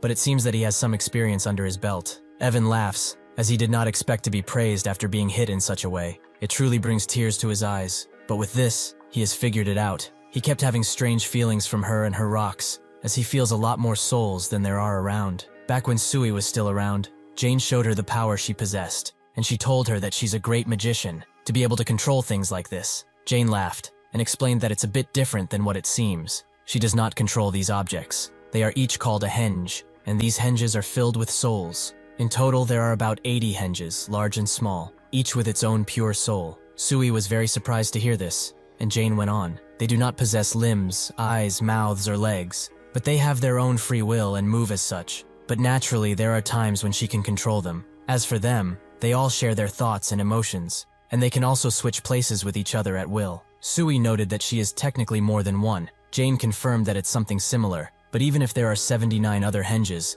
she is the last Stonehenge. This is what David got from fighting her as well. Jane is quite surprised that he found out about the algorithm of her powers and its characteristics just by fighting her. She admires his fighting instinct, as it's quite developed. Evan notes that this is what he felt all of this time. The feeling of fighting 80 to 1. He truly is hopeless in this situation. What's more is that there is another being on the same level that's out to get him too. Pearl has dealt with Costa, which makes Evan laugh out loud, as he has never been pushed this far before. His hair is even turning white from all of the stress. He also asks Pearl if she is fine, as she seems to have a few wounds on her face. He explains that Costa's body parts were taken from a scorpion inhuman he caught in Denmark. It used lethal poison as a powerful attack, which is why he had a hard time dealing with him. That's when he notices that Pearl's skin is evaporating something, with her noting that she must have been poisoned by the tail. Evan watches closely, to remember her healing ability, which is also pretty amazing. What can't this lady do? Jane comes down and says that he must be playing God with corpses, be it of humans or inhumans. It's probably how he brought Withrow back. But she will ask him one more thing. There is a superhuman girl named Sui that has been tracking him for some time. She has purple hair and dresses modernly. Evan can't give her a straight answer. Perhaps he killed her. If she tried to directly catch him, then it's a good chance that she's been dead. He apologizes for his bad memory, as he cannot remember who he killed, or even when. But to him it doesn't really matter, as they will all die one day. Why is it so important? Hearing this, Jane has made her choice, and tells Pearl to stand back, as she will be using Foundation from now on. That's when they all notice a few new presences appear out of nowhere. And sure enough, 5 superhumans sprint to them, with Evan noting that their arrival was not on time, but he is glad that they are finally here. With this, his whole group is ready to defend him. The superhumans that have arrived all have different figures and sizes, but the woman wonders who those two are. Pearl asks if he is done gathering his merry group, but seeing so many, she gathers that they are the elites. Evan notes that she is far too confident, even if she has the power to back it up. At the Martial Arts Academy, everyone is still watching. But sadly, the drone that the news outlet has sent was destroyed by a mysterious rock, so they are now currently working on another way to report on the battle. However, it has been confirmed that the person fighting right beside Jane is none other than Pearl. In response to this, the Commander-in-Chief of Great Britain has ordered all military units to not enter that city until everything is cleared out. Jane tells Pearl that she recognizes a face out of all of these, as she does not know what happened because the situation was chaotic in nature. But the long blue guy is definitely the Inhuman she didn't kill. She remembers that he was capable of speech and was pretty strong, but as soon as she got him into a vulnerable position and tried to deal the final blow, he escaped. He has the ability to shred, so he was able to deceive her quite a few times, but she has the feeling that he does not remember her at all anymore. The blindfold superhuman tells Evan that they have an issue. Carol's has gone missing, as someone has kidnapped her. Evan's face immediately changes from its usual calm appearance to a large frown, and he emits tons of pressure as he asks them why they came here instead of looking for Carol. The ginger superhuman explains that Chenver and he went after her while the rest were looking for him, but they all somehow ended up in the same place, meaning that Carol is around here somewhere. Evan wonders how that can be, as he did not sense anything, but tells the others that they must find her, as today has been tiring enough already. He tells the red one named Opir to go and get Withrow. He starts to stack his muscles on one another, and then launches his long hand towards Withrow, but one of the henges stops it from grabbing him. Seeing this, the ginger kicks the henge away and tells Withrow to wake up already. But that's when he feels the stone in front of him that he kicked away, as it's not an ordinary stone, not by a long shot. Jane notes that she's excited at how many people are here. It has been a while since she has caught so many. As soon as she unleashes her foundation, everyone starts to feel the immense pressure, and the henge formations start to change. They are now piles. Jane calls them a bunch of unprepared bullies, but she will tell them now. She will kill every single last one of them. That's when someone tells her to wait, someone with a familiar voice that surprises both of them. Sui comes from behind and greets both of them. She knew that they would come, but it has been really lonely without them. Jane immediately falls to the ground and Sui goes to hug her as she throws Carol to Pearl, who wonders why she suddenly has a child in her arms. But that's when she feels something about her, something very strange. Evan is surprised to see Carol all of a sudden, but how did that woman get a hold of her? Opir crashes his foot on the ground as he walks, and tells Evan that he could just kill all of them and get Carol back. What will he have him do? All 3 superhumans look at him with puzzled eyes, as they did not expect that Inhuman to talk. Evan tells him that it's not going to be easy, as those guys are monsters, but Opir notes that even if they hold power, he can do it, and he can take Carol away. Evan thinks about it for a while, They have Kaylin with them too, so it's possible to win, but they need to focus on Carol's rescue first. Sui knows that they are planning something and tells them to be more careful. As if she detects any type of movement from them, she will kill the kid on the spot. Evan and the Chimeras all stay motionless after she says this, with Jane not expecting to hear something like this from her. Evan finds her amazing, as she followed him without getting caught. Is she also the one who set Withrow free by any chance? Sui does not know what she's talking about. She didn't do anything else besides this, which Evan finds weird, but it's probably better this way. He tells them to hand Carol over, or else he will have no choice but to take her by sheer force. She urges Pearl to give her, as his patience is running thinner as they speak, that if they truly want a war right here, then they will fight them with great anger. Sui looks at Pearl and signals that it's not worth it. They will speak about it later, but this isn't all of the power that this group has. Even if they were able to catch all of them, the aftermath of the battle would be gigantic, to the point where this entire area would most likely be razed to the ground. She tells Pearl to hand her over already, but she has one more question from Evan. All the people that he brings back cannot escape him, but is this permanent? Evan knows that she's asking about Withrow here, but honestly, all of the lives that he creates are bound to him by a sort of oath that cannot be broken. Except for the orders that he gives, which are considered top priority and cannot be defied, they operate by themselves. They do not have any memories of a previous life. It's like they are born again. However, Withrow is different in this, as he does not know what he did wrong, but somehow, he managed to break free from his shackles and be free. They were trying to catch him in order to find out what went wrong and try again. Pearl notes that Withrow is in a catatonic state right now, so if he hands him over, she will hand him the child. Evan accepts her proposition, but she better not try anything. He tells Kaylin to do it, so he picks up Withrow and throws him over, with Pearl throwing Carol into Evan's arms. He looks at her and wonders why she is in this sleepy state, but Sui notes that it's not her fault. She became like that when she was picked up. Jane suddenly leaves Evan with one last message. He has powers that are beyond imagination, but he should stop using them if it means risking the lives of innocent people. Evan just laughs and thanks her for letting them go. With that, they all dash away, ending the conflict. Kaylin is the last to leave, as he gives Pearl a long look before dashing away too. Sui asks if they should send someone to monitor them, but Pearl notes that it's time to go back. One day later, news about what happened spreads. After the Camp City riot ended, the British government dispatched de Loitoik to control the situation. While traces of a big battle have been found, nothing else has. According to eyewitnesses, Jane Sonata and St. Pearl were there, but a superhuman who was confirmed dead was also seen. There are even rumors that it was Galen Withrow, the man who died on the cruise. Everyone watches this everywhere, as the eyewitnesses reveal that everything is true. As a man with long red hair and dark skin came and subdued the Inhuman, it was most definitely Withrow. He saved everyone. As the testimonies pile up, the American government has included explanations regarding Withrow's sudden revival of Superhuman St. Pearl. The director of the Camp City riot is also urged to disclose the full details of the event soon. Additionally, they have requested to know the identity of the man they were fighting as soon as possible, as everyone deserves to know. In response, James De Niro, the spokesperson for St. Pearl,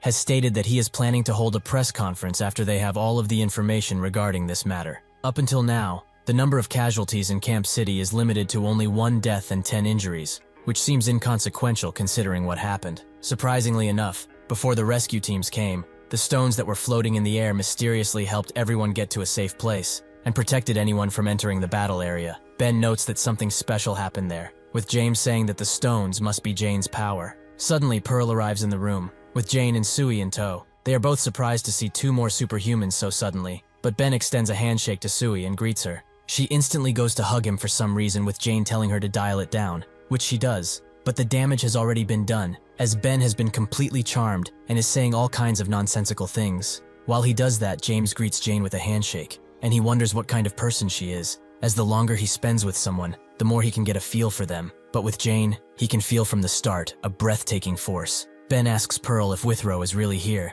but she explains that he is not well, so he is resting in Oldman's lab. Sui grabs their attention and notes that they should do a little briefing first. Even if it's risky, she can watch Evan and the others for a few more days. And what she got from her scouting is that the little girl, Carol, is very important to Evan for some reason. She will tell them everything she knows. Before she can start, someone over the speakers says that someone requested entrance into the conference room. James notes that everyone is already here and they did not expect any more people. Who is it? The man notes that it's Matt Dion. He is just ignoring every guard that tries to stop him and going through the security like it's nothing. It seems like he is headed their way as they speak. At the mountain, Kang sits around and ponders, until the master comes around and asks what's wrong. Kang says that it's nothing, except this weird feeling that he cannot shake off. The master thinks that he is dissatisfied with being here, as he is going through puberty, which makes him want to go out. But Kang notes it's nothing of the sort. He is just feeling something strange in the air, and the feeling will just not go away. The master knows that Kang's senses are much sharper, so he is not speaking nonsense. Something must be wrong. That's when, in the peaceful forest that surrounds them, the inhuman that can teleport starts to appear. The Vanisher continues to hide, but the master starts to notice him too after a while. So he jumps to where he feels a strange presence and spots something behind a rock. He curiously looks to see what it is, but it's just a fat bunny, who jumps away since it's alone, and time has been disturbed. As he returns to Kang and wonders if it will start to rain, they suddenly hear someone calling them from a distance. That someone being Ju-Ri, who is screaming at the top of his lungs for them to return, as the food is ready. The master tells Kang that they should go, which he agrees with, allowing the Vanisher to teleport away, and leaving Kang to wonder what he really wants first. At the Inhuman HQ, Pan asks Vanisher if he got caught, who says that he has not, but at the same time he can't be 100% certain. This angers Pan, so he moves closer to Vanisher and asks why he is answering in such a weird manner. He's going to ask him again. He'd better answer well this time. If he doesn't want to be replaced, did he get caught? Morel tells him to stop, as he's being sensitive once again. Too sensitive. He did not get caught.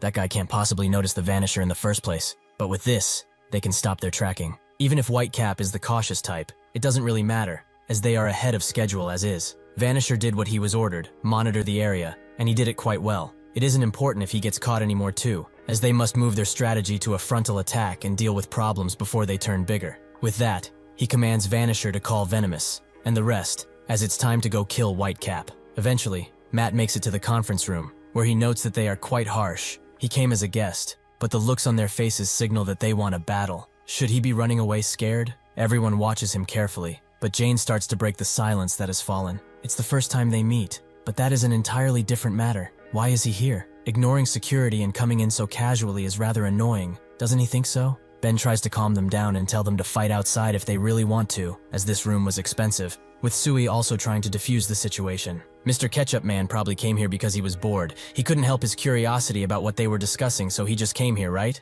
Matt, instead of admitting that she is right, notes that they don't know each other, so it's quite weird that she's acting like she knows that much about him. That's when Rose appears from behind him, and notes that he also came in without an excuse, so he apologizes. Ben and James are happy to see him, and Matt finally reveals what he is here for, to talk about that person, the one with the bucket hat. He has a question about him, as they have met in the past. In the past, there was a monster incident in the Netherlands that went unsolved for 2 entire days, which James remembers quite well, as over 40 people were declared injured, and it was a situation that strangled even Europe's special forces. Matt reveals that he was the one who took care of the Inhuman, as he was filming not too far from that spot. Rose remembers that he suddenly disappeared at the time, so it lines up, but this means that every time he disappeared, he was out fighting. Matt notes that when he met that man, he started to laugh and said that he came to see who was messing with his work, but he cannot believe that it's him. He recognized him instantly, and said that the news has been gunning to hear such spicy news like this, but he will keep his identity a secret. He does not know how he knew his true identity. Perhaps he saw him when he was unmasked, but ever since that encounter, he has been feeling really weird. Pearl explains that the guy's name is Evan. He is probably the same person that he met then, but since they have some information, it feels only right to welcome them into the meeting, as they are stronger together. At Dr. Oldman's laboratory, a woman with pink hair wonders where someone went, as she would get in trouble if she were to touch something without permission. Eventually, Oldman arrives back and is shocked to see her again, as she did not contact him at all, and she appeared really suddenly. What is she doing here anyways? Ju-hee turns around and says that it's been a long time since they saw each other, but the first thing he does is nag and nag. It seems that he hasn't changed at all. This woman is also Ju-ri's sister. Oldman serves some coffee to her and asks if she is going to leave now, but she refuses, as she chose to stay around here for a while. Oldman wonders if that is possible, as De Lutuk is more important, right? Ju-hee says that he shouldn't even wonder about that, as he would be in big trouble if she was not here, right? As soon as she starts to laugh, Oldman notes that she has become even more cheeky than she was before, but she is serious now. She has the feeling that something big is going to happen soon,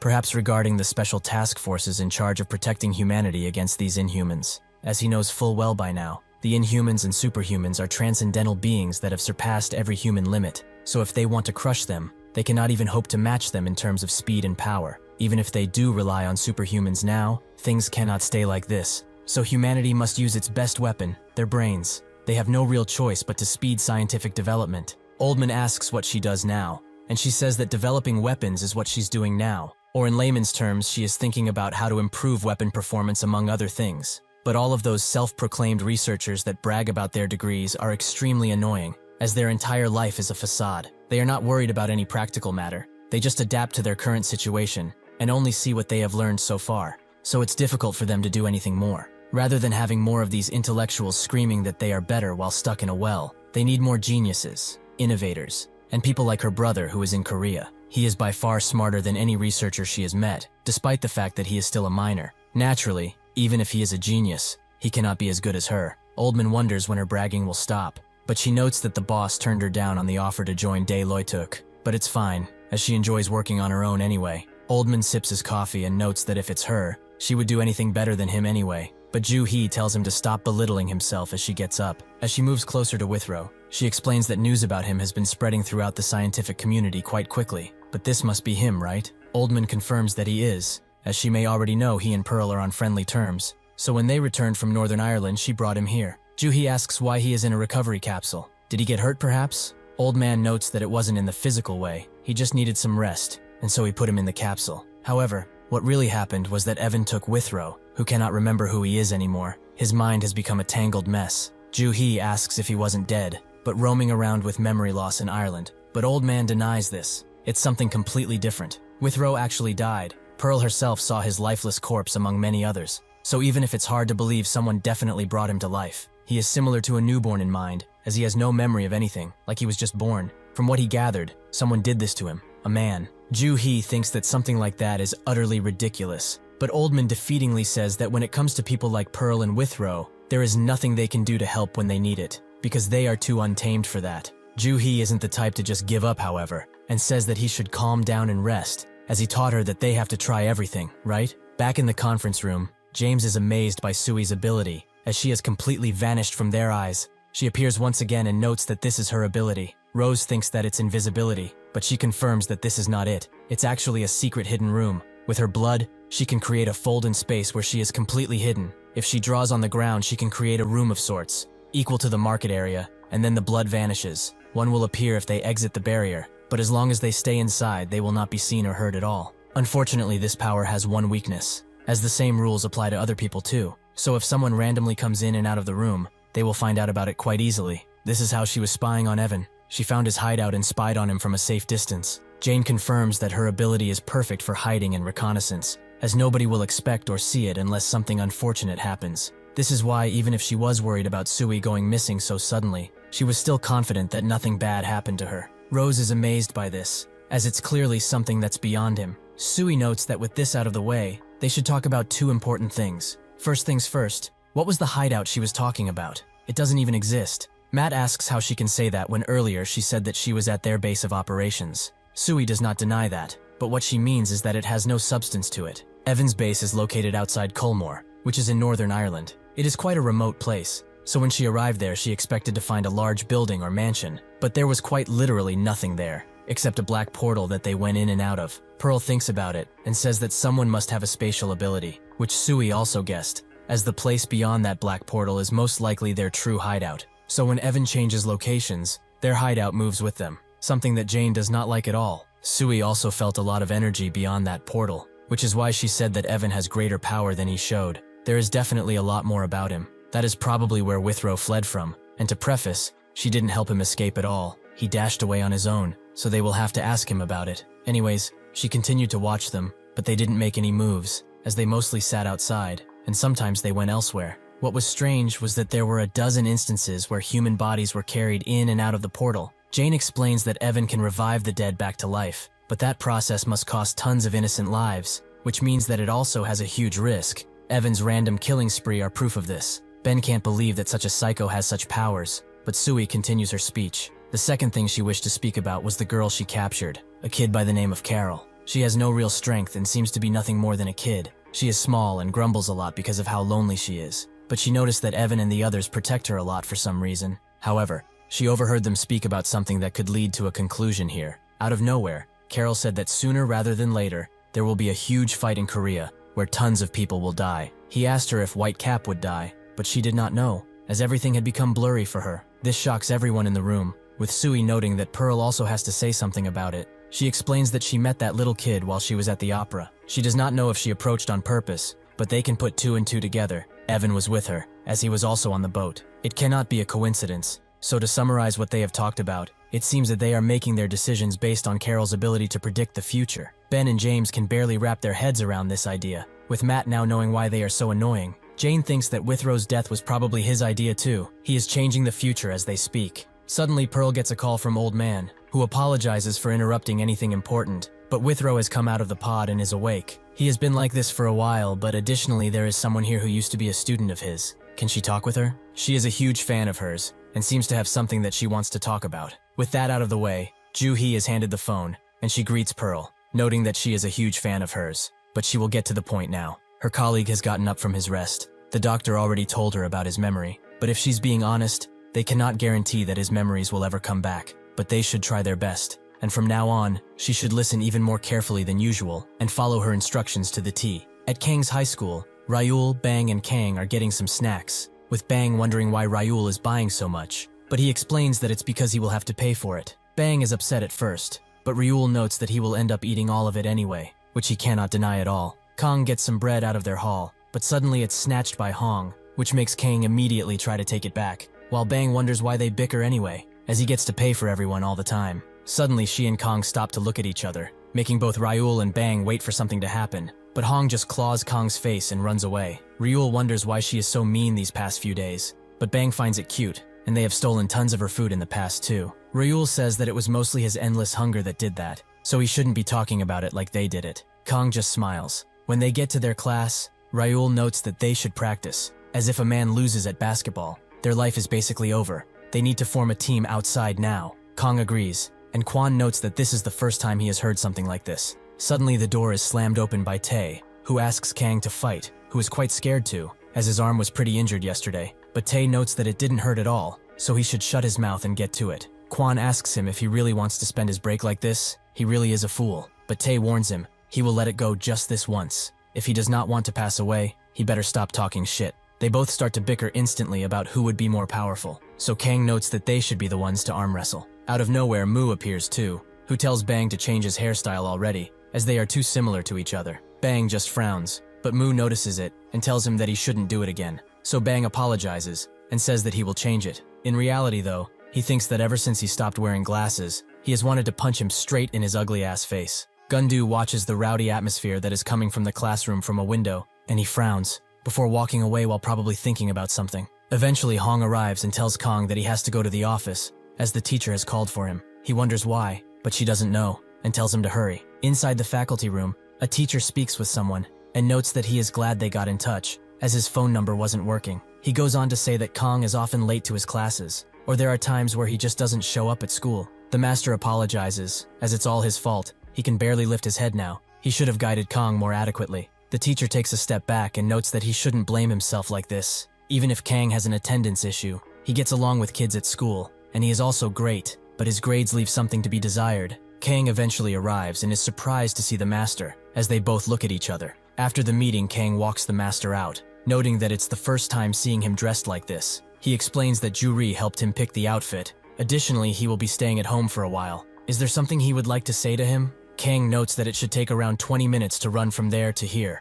so why is he so late? The master notes that he just got lost in this big city, but he asks, is this school that he is in nice? Juri told him that he had a hard time getting used to it at first, but it seems that he is having fun. Kang agrees. He really likes it here. It's like he has a big family. The master is pleased to hear this, but tells Kang that he can go back now, as he must get to class. Kang thanks him for coming today, with the master also wishes him well in his studies. At the same time, at the martial academy, the others talk about Juri, as they already miss him because he was quite the rowdy fellow. But that's when something starts to cover the sun, something very big that they all look up to in horror. The thing they are looking at is none other than Vanisher, who starts to blow out wind as he unloads the cargo that he was assigned. Moongu's eyes widen as he sees what just landed, a bunch of Inhumans that are ready to kill. The monkey one is called Simeon, and the slug is Pyongoid. The porcupine is called Hechi, and the shell is called Rafa. The martial artists do not move at all and just stare, as when a person is in complete shock, they are unable to even speak, and their bodies refuse to move under the pressure. Rafa notices something weird, as their target, White Cap, is not among these humans. Vanisher explains that this is the place. There is no doubt about it. Rafa still says that he is nowhere to be found, so Simeon suggests they kill everyone and move on already. Moongu starts to hyperventilate as he remembers one of his master's teachings. The life of a martial artist is not as difficult as it may seem at first. They just need to walk a road that fits their moral beliefs. He should forget about the dark past and focus on the bright future. That way he will live a life without regrets. This steals Moongu enough to speak. The master has given them meaning when they were lost. This is their home, where they refuse to run away from. They are proud in might, because they have been living their lives without regrets. At the school, another Inhuman emergency broadcast is played. But as soon as Kang hears that the Inhumans are on the Yongpo Mountains, his expression changes as he starts to sweat profusely. Without thinking about it, Kang instantly rushes out of the classroom, with Hong wondering what's gotten into him. As the master walks home, he also hears the warning, but his expression does not change. Instead, he focuses and runs as fast as he can back to the mountain to rescue his only family. Naturally, the martial artists have no chance against the Inhumans, and as Simeon punches one of them into the wall, the others' beliefs and morals start to dwindle as they think about their untimely demise. Seeing this, Moongu jumps on Simeon and covers his eyes, while screaming at the others to run away as fast and as far away as possible. They do not want to leave him behind, but Moongu tells them to follow his orders and not argue, run and never look back. Rafa is quite amused by all of this, as he didn't expect any human to try and defy them. As the master continues to run away, he is caught up by Kang, and they both notice each other, so they start running together to rescue the people they care about. As Kang and the master run to the mountain, the master gets a call from Moongu, whom he chooses to answer as he is desperate to hear something good. Unfortunately, the moment he answers, Moongu tells him not to come there anymore, but this causes the master to push even further and say that they will be there soon. All he needs to do is wait. However, Moongu screams at him not to come, which makes the master stop. He apologizes for yelling at him like that, but he cannot come here anymore. Nothing is left.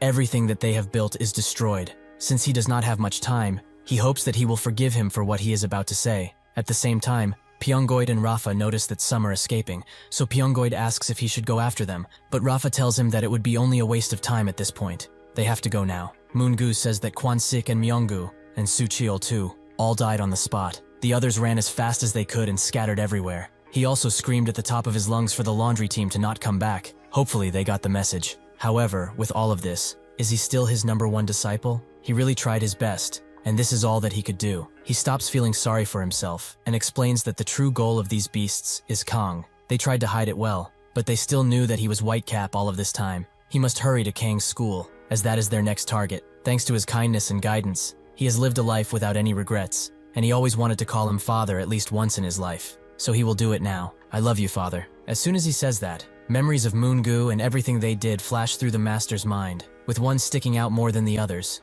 The one who started saying I love you first was Moongu, so the master said that he doesn't have to, but he insisted, as they are family, and family is supposed to love each other. With this final message, Moongu is crushed by Simeon with his gigantic fist. The master only has one question for himself at this point. What makes him a master anymore? He smashes the phone and throws it on the ground while telling Kang that they have to go to his school as fast as possible. Kang is shocked by this, as he most definitely did not expect those words. Back at school, Bang and Ryul pack their bags to go home, but that's when Bang tells him to look outside, as a large head has appeared. The Vanisher starts to scream, making everyone cover their ears, but when the Inhumans drop down once again, they all look in horror at the encroaching threat. Simeon tells Pengoid to do it already, who drops down on his face and starts to multiply slowly but surely. While he does that, Simeon notices that once again, the Whitecap is nowhere to be seen. Rafa wonders if he is in hiding or already dead. It's one of these two, but if he really is so cowardly, they will kill and destroy everything they see until he arrives. Before Behemoth arrives,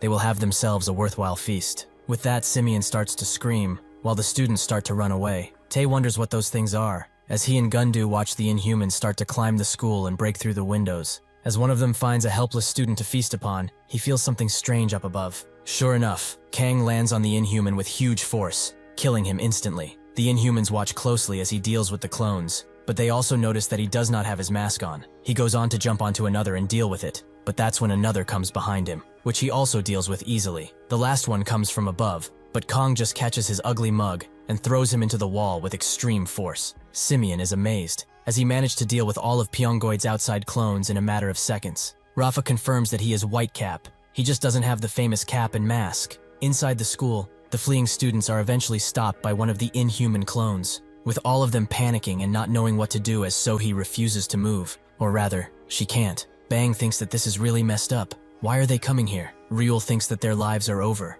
What can they do? What should they do? As the monster approaches and prepares to taste flesh for the first time in his life, the wind starts to blow heavily across the stairs, because Kang has appeared and deals with the Inhuman instantly, making Ryul's face drop and almost making Hong pass out. However, when everyone calms down enough, they notice that Hong was the one that saved them, their friend. Outside, Rafa starts to suck in air in his carapace and eventually lets it all out in a pretty large way, something that touches everyone's brain. As soon as that happens, Kang sees all of his friends dying one by one because of the clones, but instead of despairing, he notices that this is a mere illusion. Seeing this, the grandpa jumps outside and notices where the illusion interference is coming from. So before the others can even notice, he rushes to Rafa and tries to kill him in one shot, surprising the others at the same time. Rafa starts to cough as blood starts to spew out of him, noting that it was pretty close. If he had reacted even a millisecond later, he would have been cut in half. The grandpa asks how he dares to make everyone hallucinate like that, but Rafa explains that to him at least, there is nothing like digging into someone's mind and messing with it.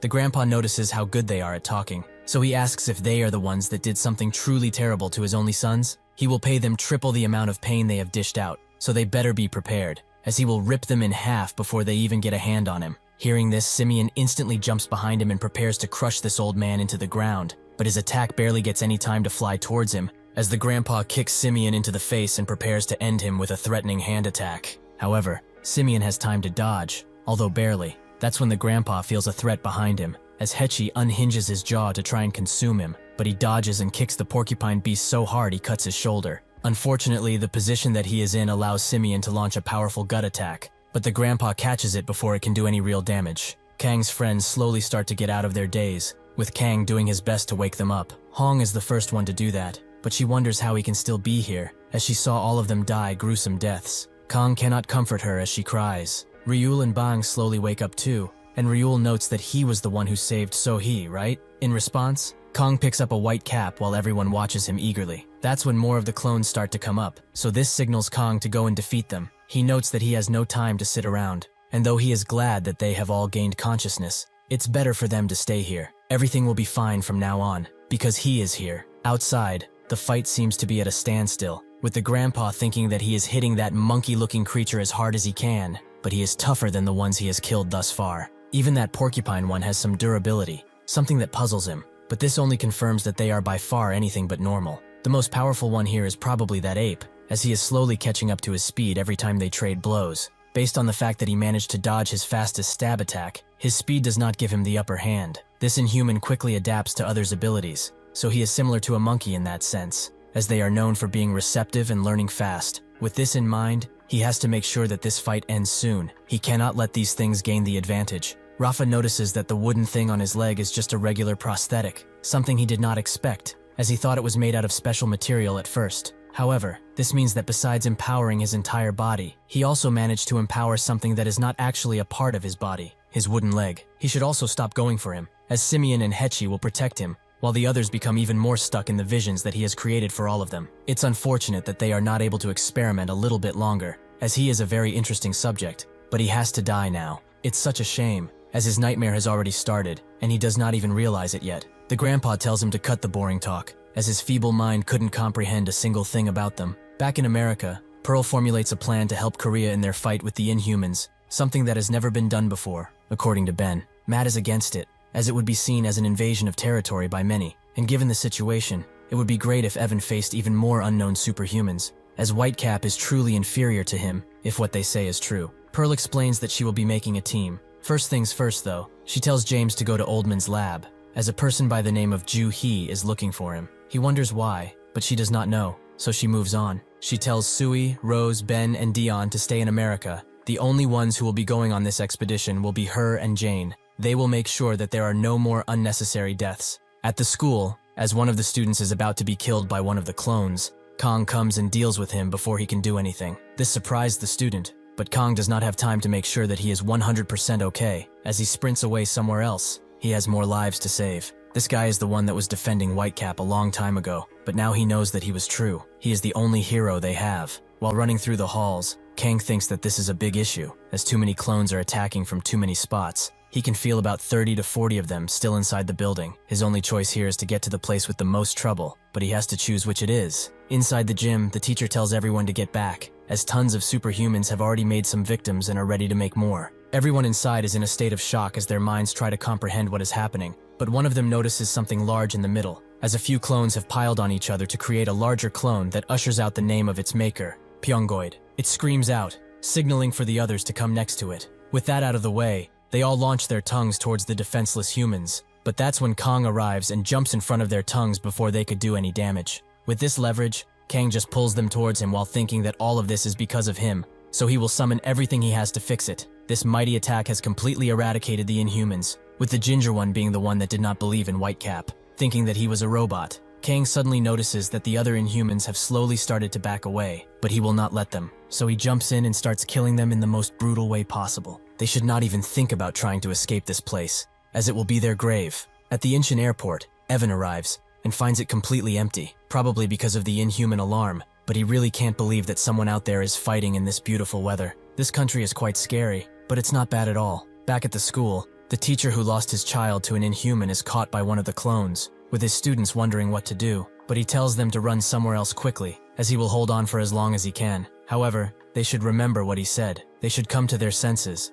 as from now on, their future is what they make of it. They all remember what he said, that they all must pay attention to the human world and make everyone thrive. In his last moments, he tells them that they were all like his own children. He apologizes for making their lives harsher than normal. If they could at least forgive this old man in his final moments. Suddenly, a gym uniform is thrown on top of the clone by none other than Gundu, who also jumps on the beast and starts to strangle it. This makes the beast let go of the teacher, but Gundu screams out for the others to help him, with the first guy being Tae, as they are trying to push it out of the window. Even if Tae is strong, he feels like he is pushing a mountain, so Gundu screams at the others to stop fucking watching and help push too. With that, they all charge in at once, and they successfully throw the clone to the ground. But before he falls down, he manages to grab Gundu's hand, which makes him start to scream, as the clone pulls himself up and grabs Gundu tightly, with the others not knowing what to do. As he is squished by the Inhuman's tongue, Gundu remembers his dad. One time they were sitting on the sidewalk and his stomach started to growl, so his dad asked if he was hungry, but he denied it. His dad knew that he was, so he told him to get up, as he would eat whatever he wants. As they did that, he asked him if he misses his mother, which made Gundu think about her, but he still said no. His father ruffled his hair and told him to stop hiding his feelings like this, as it's nice to know what others are feeling. Sometimes people need to be honest and tell the truth, and because he is so nice, he will try his utmost, even if it will be hard. As his consciousness starts to fade even further, he remembers the changing point in his life, the thing that made him bitter. He and his father stumbled upon a burning building with people inside screaming for help, so his father crouched down to him and said that he would not be long. He needed to be careful. It will be too late if they wait for the authorities to come, however. He just needs to go inside and clear the way for the others. Is that okay? Gundu wanted to tell him to stay right here beside him, but with tears in his eyes, he said that it's okay. This is why he is now known as the National Welfare Kid, and the others are scared of him, because of his near-constant frowning expression. He has no family left, with the others spreading rumors around that his dad was killed on the job, as he was a firefighter. Gundu paid these rumors no mind,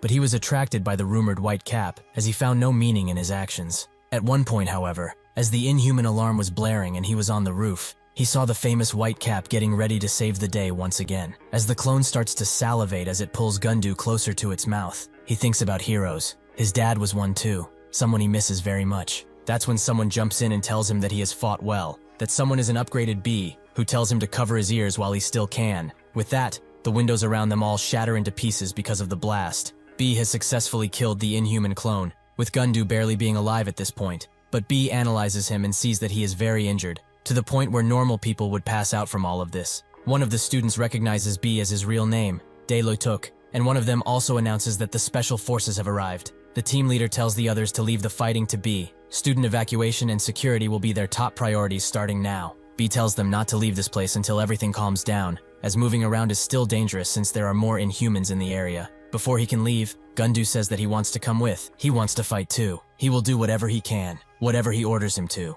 B explains that his upper body is almost completely crushed, and some of his broken bones have reached his internal organs. He is at a point where moving too much will cause him to bleed out, so if he were to throw even a punch now, it would be over. He should wait until the paramedics arrive at the scene. He also tells him that Inhumans are not something that normal people can easily deal with. He gets how he is feeling, but it's better if he doesn't. Gundu suddenly grabs his leg and screams that he wants to be taken, as he has been dying to become one of them. A hero. The others are surprised to see him like this, but B sees the volition in his eyes more than anyone. Kang continues to take care of the Inhuman clones, but eventually he gets near Quan, who is shocked to see his friend in this state. But Kang does not pay him any mind. as his mind is fully focused on the battle he is faced with. There are around 10 more Inhumans inside the school, meaning that he can take care of it and join the important fight. The grandpa continues to fight the Inhumans who try to end him as much as they can, but even with their combined attacks that would cause trouble for many other superhumans, he still defends himself and manages to be hit as little as possible, even though the porcupine Inhuman managed to impale him. He thinks that this guy can throw his spikes from quite a distance,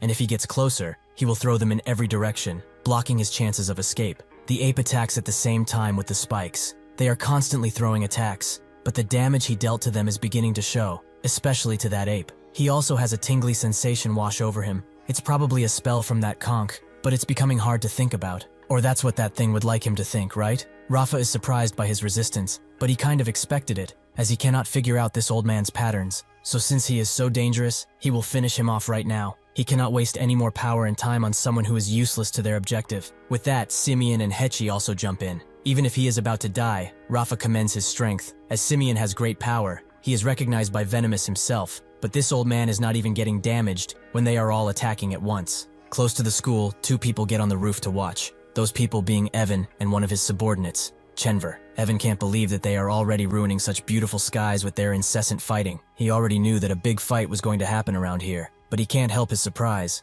But it's probably because of all these Inhumans. Evan thinks that these Inhumans have a stronger presence than any other creature he has faced yet. It is rather impressive. However, even if there's no way that things will end like this. Chenver asks him if he would like to open the hideout, but Evan tells him that he has no intention of joining this situation without any information from Carol. If they are to get involved in this fight, they will surely die. They will look closely at the second wave that is coming, as despair and terror will be the only things that this country will feel soon. Simeon tries to attack the old man once again, but this time he dodges and has enough time to rip his hand clean off, causing him to scream. The old man did not expect for him to feel pain. It is quite funny how these things turn out, but that's when an illusion befalls him, and he sees Mungu asking him why he would do such a thing. This gives Simeon enough time to strike him hard and send him flying, but Rafa is not done with the illusions, as he uses all of his power to call upon everyone that the old man loves, something he cannot ignore, and something that eventually gets him killed. Simeon cuts through him like butter, and half of his body falls down,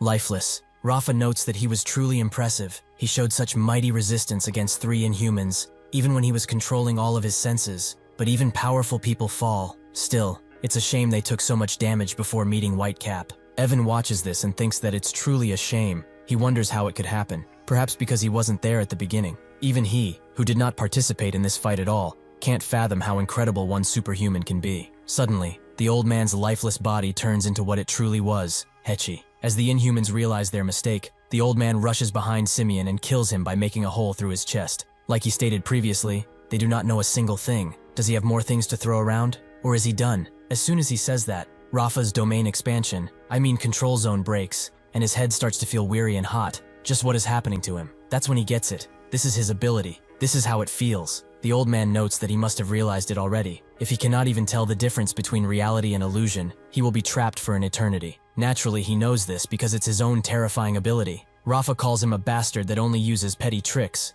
but the old man finds this to be quite ironic coming from him. As it's his ability, he just borrowed it. He hit his forehead and left a red mark, so that could steal his ability for a limited time. He was only pretending to be under his hallucinations, because he knew that he was a trickster. Rafa wonders when he even hit his forehead, but he soon realizes that when he kicked him, he wasn't even using half of his force, as that was a fake out to allow him to steal his power. The old man explains that people live their lives for a multitude of reasons. There are some that even live to find a reason. The same goes for superhumans as well. They are just like any other normal person going through this life. This makes him remember the picture he took with everyone, something that Mungu wanted to do without a reason. He was just happy to have them in his life. Now, he will show him, the one who has the mind of a beast, what it costs to walk all over someone's life. He deals Rafa a strike that almost takes the entire area apart. He has completed his revenge. The attack cuts Rafa perfectly in half, with the old man keeping his promise to split all of them open. As Rafa slowly loses consciousness and his life, he notes that he is honored to be in the presence of Behemoth.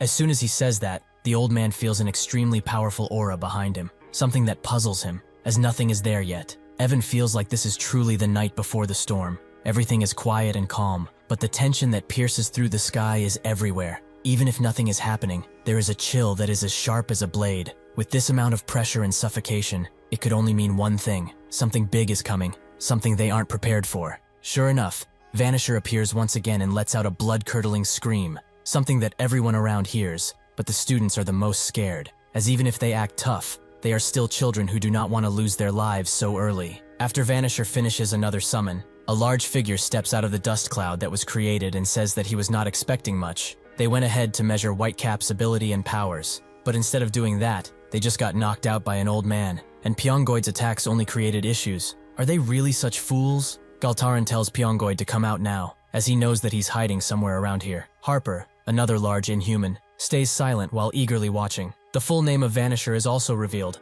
Babylon Vanisher. Behemoth notes that he was watching everything from Vanisher's portal. He did not expect someone to have an ability that can steal other abilities. He sure is dangerous. Hearing the confidence in his voice, the old man figures that these giants have made up their minds. They are prepared to fight with everything they have. Even if he expected to fight, he did not expect to meet such ridiculous opponents. It feels so strange being overwhelmed. He has almost forgotten this feeling. However, this makes him wonder if this guy is stronger than the other one. Almost instantly, Behemoth jumps to the old man and notes that he seems pretty absent-minded for someone in danger. The old man tries to kick him with his prosthetic, but Behemoth just grabs it and notices how fast he is. It's no wonder he was able to defeat the others without using his hands. However, he still can't believe that they have lost such good forces, as he says that he pummels the old man into the school walkway. He tells him that they are only here for the famous Whitecap. They have no choice but to kill anyone who dares to get in their way. Kang jumps to where the old man is, but before he can do anything to rescue him from Behemoth, Galtaran and Harper jump him,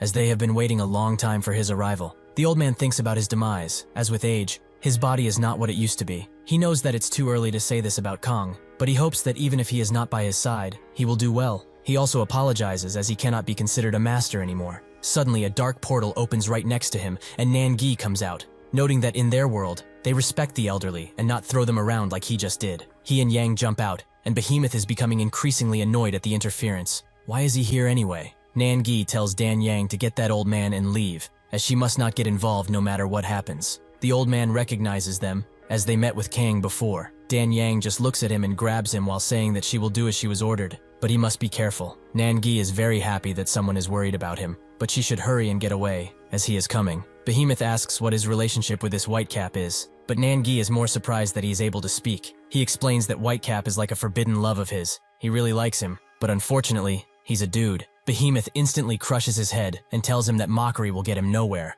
But that's when Nangi transforms into a bunch of dark mist that engulfs Behemoth's arm before materializing and locking it in place. The real Nangi notes that he hoped he would be different from the others, but he is just as quick-tempered, no different than the other Inhumans. With his leverage, he uses all of his back to throw Behemoth into the air and then back into the ground. Nangi's black mist starts to speak, as it's been a while since it came out of hiding. Nangi confirms that it really has been some time, calling it Black Mirror, but he's about to be very busy for a few good minutes. Black Mirror sees the Inhuman and asks why he is fighting here. He should have ran away like a normal person. Nangi tells it to stop whining in his ear and focus, as he's among the monsters that can kill them in one single hit. And to answer his question, sometimes a man has to fight whatever crosses the predetermined line. Behemoth explains that after being done with Whitecap, they plan to kill all of the other superhumans, which they will do with ease. Still, he did not expect to meet such a crazy human who wishes to fight. What is the reason for it? Why does he wish for his death? Nangi laughs and says that it isn't really that deep.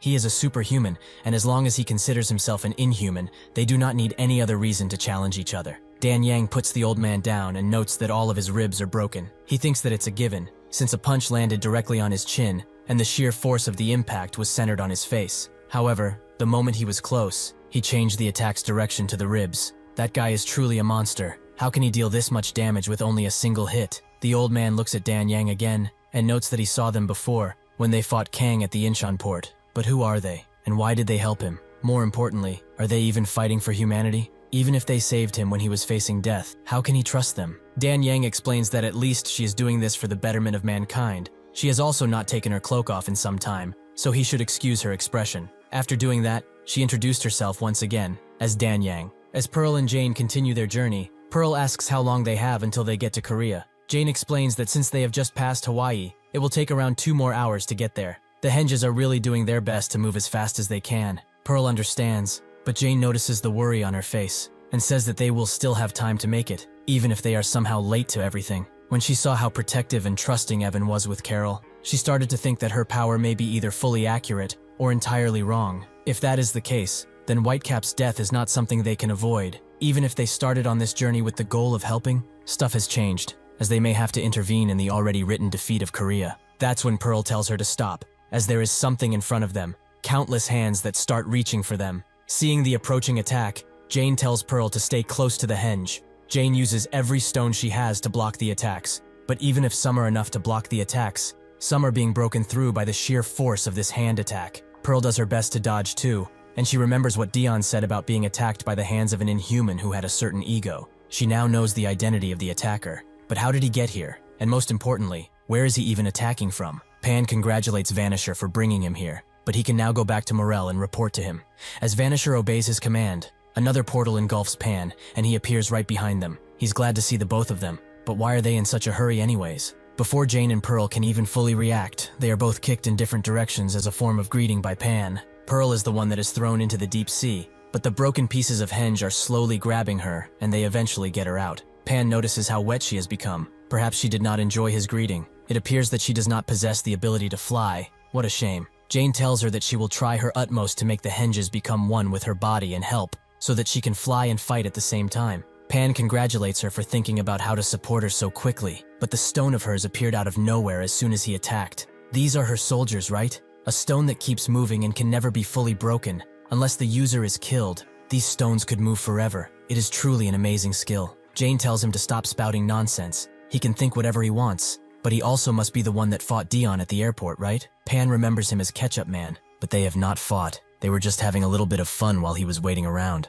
Pearl asks how he knew that they were going to Korea to stop the other Inhumans, but before he answers those questions, Pan would like to tell her an epic tale. The goal of the ones that they have titled Inhumans is to devour the entire Earth. Everyone in this world despises them, something that is a huge mistake. That goes double for superhumans like them. They may believe that they fight for a righteous cause, in the name of protecting humanity, but that is a very arrogant thought. They are just waiting for the right time to strike. As long as they are moving like this, there is no hope for them. They will realize that soon enough. However, even so, Morel wished to not allow even the slightest possibility of hope, but he would like to tell them about something that has been bothering him for quite a while now. Their concerns have turned into disagreements, and their disagreements have become crude and physical over time. The source of this fighting is none other than Whitecap, so they all decided to get rid of him, as then their plan would go forward without any issues. Both Pearl and Jane now realize why all of the fighting is happening in Korea, but Pan continues. Naturally, this is Morel's order, which he does not understand at all, as it's a little different than what he thinks. He doesn't care about Whitecap,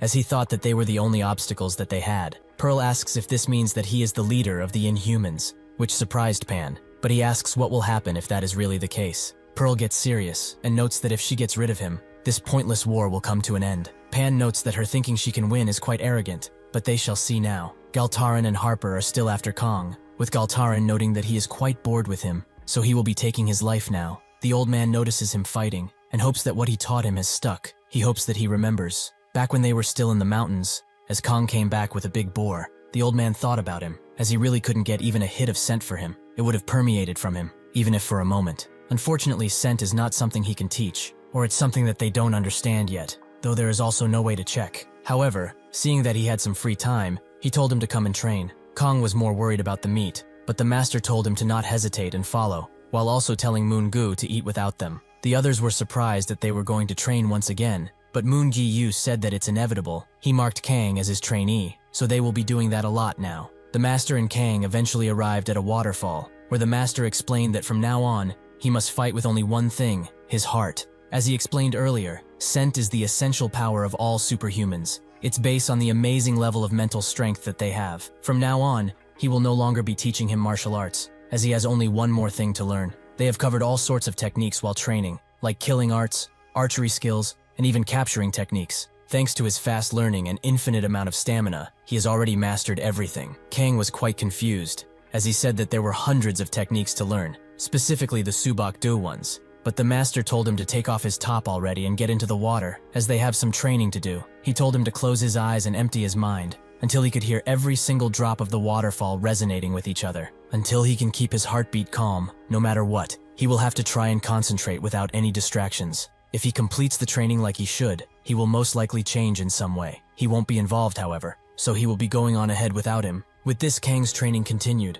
but the master watched him closely from the sidelines, as he wondered when the change would begin. The first time he watched him, though he saw how Kang was trying to quench his hunger with the waterfall, which made him feel kind of sorry. Still, the training continued, even if there was not a single change after repeat sessions. As the training continued though, and Kang was going back home, the master continued to watch him while being proud that he is not letting up. That's when he noticed something: 2 sparrows jumping gently on him and coming with him. This was not the stop, however, as the bunny that ignored the master a few days ago also appeared, and started to follow Kang. The master also thought that it was strange, as these rabbits are naturally weary of humans. Even a puddle that he was about to take a step into made way for his foot. Everyone around him is gathering because of the life force energy. Even the wind in the area flows gently through him. Even though the water defies itself to not inconvenience him, something changes. But what was it? The master felt a sharp feeling in his chest, like a certain poke he can't place his finger on. That's when a large snake appeared too, and Kang was very surprised, as it's the first time he saw one. He told the master to look, as he has a huge snake next to him. The master was shocked to find out that Kang knew he was there all of this time, but he also noticed his eyes, and with them, a very mild scent. Kang's mere existence takes in nature's life energy, and in a moment of crisis, he naturally poses a threat. He is chosen by Mother Nature. Even if he has not figured it out, he has the power of a savior. Even if the entire world is on the edge of being destroyed, he can pull it out and save everyone. After this attack, both Galtaran and Harper feel the air becoming heavy. All of this pressure, from a single high school student. Harper decides to not just sit idly by and spit some acid in Kang's way, but as soon as that acid touches his aura, it gently starts to flow around him before disappearing completely. Harper is extremely confused at what just happened. He can't think of any reason, but Galtaran pulls him out of his thinking and commands him to get Rafan and the others to him. He has to hurry. The old man looks at Kang and hopes from the bottom of his heart that he overcomes it. When Kang awakened his scent, he noted that he didn't know when, but his head started to feel cold all of a sudden. The master told him to hold on to that feeling, as it's an amazing achievement. When he lost consciousness at the airport, he also lost his mind because of the power he could not yet imagine. Due to his body being protective, his mind was disconnected. So if he cannot control himself fully, he will be a ticking time bomb. From this moment onwards, he has to be aware of his scent and control it, to prevent another overflow. However, he gathered that he cannot stop it because of one simple thing. His hidden power is far too vast than they know. He can probably feel that even a small amount of his power is a tremendous task to handle. If he cannot handle this explosion of power and go crazy once again, his state might be the reason for other kinds of disasters that he does not wish to bestow upon others. He will be in a constant struggle with his never-ending power, but he must overcome it, no matter what. However now, the old man can only wonder where Kang is mentally. He cannot know about that, but his scent is much darker and thicker than before. If he can't really control himself, there will be another explosion. He cannot lose him to that kind of incident. He does not want to lose anyone else. Simeon's and Hechi's bodies suddenly disappear as Harper grabs them, but when he goes to pick up Rafa, he is fully gone. He goes back to Galtaran and tells him the news, but he did not care about him anyway. He should stop hesitating and throw that meat already. With that, Harper throws the bodies into Galtaran's now gaping mouth, who instantly consumes them as they fall. Dan Yang looks at this closely and is quite surprised, but judging by what she is seeing, that Inhuman must be getting a power boost from eating other Inhumans. How disgusting. As soon as Galtaran finishes his meal, he starts to convulse and grow as he transforms into a new form. After he is done, he notes that it's been a long time since he has consumed a body, and such a delicious one at that. This is his ultimate form. He jumps right next to Kang and notes that he was quite surprised earlier, so he will tell him an interesting fact. Even if they do not kill him now, which they consider to be their biggest obstacle, in the end, they will still win this war, as they call it. However, the reason they all came here to end his life is for the publicity, as he will slay him with his own hand, and since he is already such a great warrior, he must let his name be known and flourish in the fame. Unfortunately for him, as soon as he tries to attack, Kang attacks him so fast it almost breaks the sound barrier, and everyone around him can feel the amount of scent and force he put into it, especially Evan, who has his eyes open wide. The blast of Kang's attack sends Galtaran flying through the air and almost knocks him out, but Kang does not stop there, as he sends another punch flying in the Inhuman's gut with great force. Harper watches helplessly as Galtaran is thrown into the air once again, and then kicked with extreme force, mimicking the attack of the old man. They all watch in awe how Kang awakens his amazing power, with the old man being most observant as he cannot forget such a moment. Even if all of this was risky, Kang has successfully maintained the balance between power and consciousness. Harper feels something that he has never felt before in his life: nervousness. He does not get to feel it for long, however, as Kang jumps as Galtaran's corpse falls to the ground, and now Kang looks at him, letting him experience a new emotion: fear. The news outlets once again deployed drones to report about the situation at Seoyeon High School. Due to the large damage caused by a strangely large invasion of Inhumans, all local citizens have been advised to evacuate the area. Over 50 Inhumans have been sighted over the past few minutes, breaking the record for the largest attack in history. The Inhumans have occupied the school instantly, and now there is a rumor that they have invaded this school for an unknown special purpose. De Lotouk and the ISSTF are currently inside and evacuating every single student in their power. 3 superhumans have also joined the fight: Whitecap, an unidentified old man, and the mysterious Black Hat. Both of the Russian guys seem to know something about him, as they both react in a strange manner as they watch the news. Even if the superhumans are outnumbered, Dai Lutoik and the 4 superhumans are doing their best to fight for humanity's sake. Additionally, Whitecap's identity seems to have been revealed. He is Lim Kang, a student attending the same school that is attacked now. Professionals have gathered that this invasion was perhaps aimed at him, since he is the only lead they have. Breaking news: Pearl's sidekick and spokesman James De Niro has announced that because the Korean War has been more dangerous than previous encounters with the superhumans, Pearl and Jane Sonata are headed to Korea as they speak in order to help. Kirillov starts thinking about it as he thinks and asks Basilov what they are going to do about this, as the Inhumans have started to move in full swing. If they compare this invasion to other times, this can truly be considered a war. Even though they are outnumbered out there in Korea, they are trying their best for humanity. If they are lucky, they may be able to get a moment of relief. However, if those 4 get even more injured by the Inhumans, that would mean the end of everything. If they were to really lose, Korea would be under full Inhuman control, so losing can no longer be an option. Jane and Pearl felt this before they could think of it. They are truly impressive in their deduction skills. Basilov tells him to stop speaking in riddles and says that he's trying to already. Kirillov explains that, in his honest opinion, there is a chance mankind will reach the final stage of evolution at an advanced speed than before, so they have to send an appropriate response. What they will do is actually pretty simple, however. The superhuman named Whitecap has been revealed to be a Korean student with the name of Lim Kang. With that in mind, the Inhumans invaded Whitecap's school on a large scale. Even if they do not know why, most people can realize that they are after him. So step by step, jump by jump, all superhumans must focus on helping Whitecap as soon as possible. Basilov gets what he is talking about, but he does not like it one bit, as it's very annoying that Whitecap is seen as so amazing. He should always remember that wherever they go, he will always be the leader. Kirillov smiles, as he knows that this means he will go too. Nangi continues to fight Behemoth. He tries to strike him with his black scythe, but Behemoth just puts his hand forwards to block it. He notes that even if he did not want to play before, now that he is using all of his force in these attacks,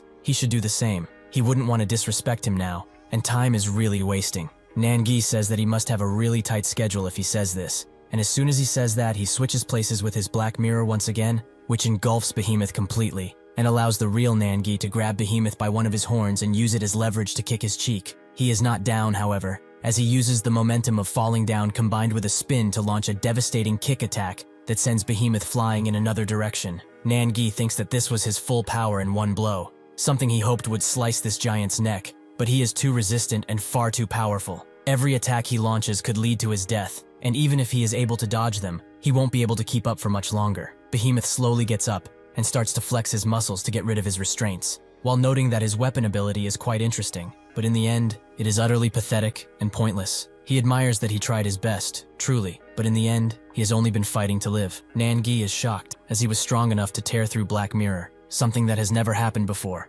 Black Mirror can't believe it either. That kind of strength has never forced him so much. He cannot hold on for long. Nangi knows full well, but he must now focus on the charging Behemoth, who launches himself through the air and prepares to pummel Nangi into the ground. Black Mirror tells him to dodge already, which he does, but this attack is so powerful that it rattles the entire school and makes Nangi lose his balance due to the wind pressure. Something like this is only natural, as no object is exempt from the trajectory of the wind and its pressure. This allows Behemoth to attack him with a full punch, but luckily for Nangi, Black Mirror gets out and takes the full brunt of the attack. He tells Nangi to get out of here, as this monster is not something that he can handle with his current power. Nangi flies away with a flip, but that's when Behemoth does something unexpected, as he recoils backwards and launches a breath attack towards Nangi that he cannot hope to defend against. The old man and Dan Yang see it happening, as the attack is quite large. Behemoth explains that their target is this famous white cap, but this is all the first step in their cause. They will make an example of him. It really does not matter in what order they choose to kill them. All of the heroes, humans, and pesky superhumans like him cannot avoid their untimely demise. Even if by some miracle Whitecap escapes his sentence, even if their plans do not go as planned, it does not matter in the slightest. they will not be able to go against them, as they prepared for this war before they even knew of their existence. This fight is very unimportant. They will all surrender to the sweet embrace of death, despite fighting with everything in their power. Since there is nothing they can do except weep for their lives, they should not run away, as this will only make them angrier. Nangi just smiles and notes that he talks far too much for someone so powerful. It's hard to memorize everything he says, so he is miles better at talking. But they are all exactly how he expected them to be. Black Mirror asks what this beast shot, but Nangi does not know. The important thing now, however, is that if that was a direct hit, he would have been turned into literal dust. He also notices that all of the injuries he gave him on his horns and body are fully healed up, so everything he has done up until now is pointless. Behemoth looks at him and thinks that he is truly amazed. He knows that he released his roar of the dead with full power. However, his mortal flesh still stands.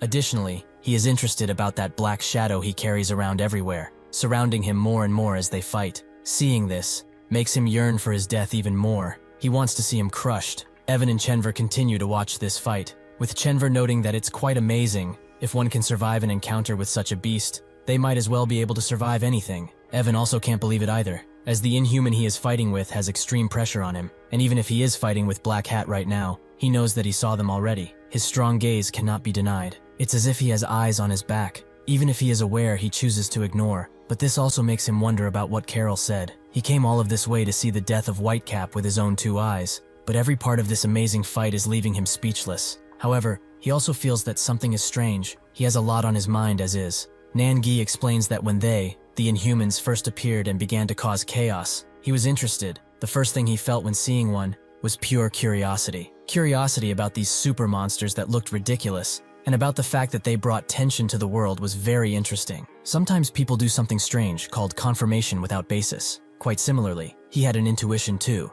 that this situation, which started with a few small cases, some cracks in the normal lives humanity has been living up until now, would shatter into ruin and complete chaos. Thus, he started to weigh the power levels inside his head. The devil-like Inhumans who were stopped by the powerful Superhumans made him think that they were hiding their true strength all of this time. However, the Inhumans' level slowly exceeded the Superhumans' powers, and if a group of even more powerful Inhumans existed, he thought he would be overwhelmed if he considered everything significant. Regarding his scales, Behemoth looks at him and notes that he is far more interesting as time goes by. But this is great. Seeing someone who has abandoned all useless reasonings, looking for someone as powerful as him. But this begs the question, how does he feel after seeing a shockingly powerful Inhuman? Nangi notes that he is beyond anything he could ever imagine. He is a true monster. Behemoth understands why he would think that, but what he doesn't understand is why he keeps blocking his way. Why does he keep fighting an infinitely superior opponent? Nangi explains that it goes back to what he said. Since he is also a superhuman, he must balance the scales once again. As soon as he says that, a large amount of power permeates through him, as Black Mirror completely engulfs him. Behemoth notes that this will be their last battle. However, since he has proven to be his enemy instead of a roadblock, he will pay tribute to his determination by killing him right here. That's when someone screams at them to stop. That someone being Dan Yang, who has a strange worry in her eyes. When Nangi told her about his ability, he explained that Black Mirror was sealed into his tattoo. The ability coexists with him, and while he is in the tattoo, he can exert only half of his power. When he comes out of his body, they can raise each other's limits. However, this means that they can also become one being. It's a power that mixes 2 egos together to create a new one. It's a whole new convergence, and it makes the power of darkness unstoppable. If something goes wrong, however, there is the possibility that he will not be able to divide back into 2 different beings' attack. That is the drawback of this power. When he joins with Black Mirror, he gains so much power that it scares him. But the more he pulls out that ability, the farther away their egos become.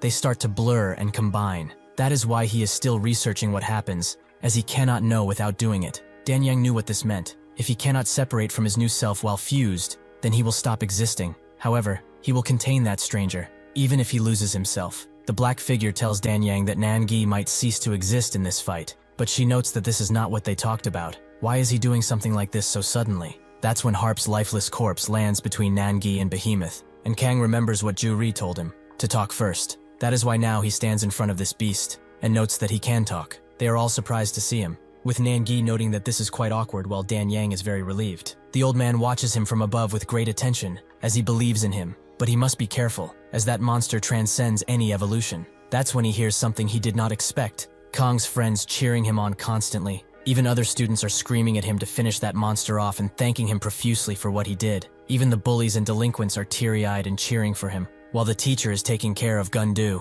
who can barely hold on to his consciousness as is. Chenver notes that he is finally here. Whitecap has finally arrived. Evan watches closely and wonders if it's time for what Carol predicted. Seeing Kang so up close, Nangi thinks of the time he saw him fight on the TV while he lost his consciousness. He knows that he can do it, so he tells Black Mirror that they should quit their fusion, which he agrees with, as he does not need to push himself. Nangi tells Dan Yang to come with them.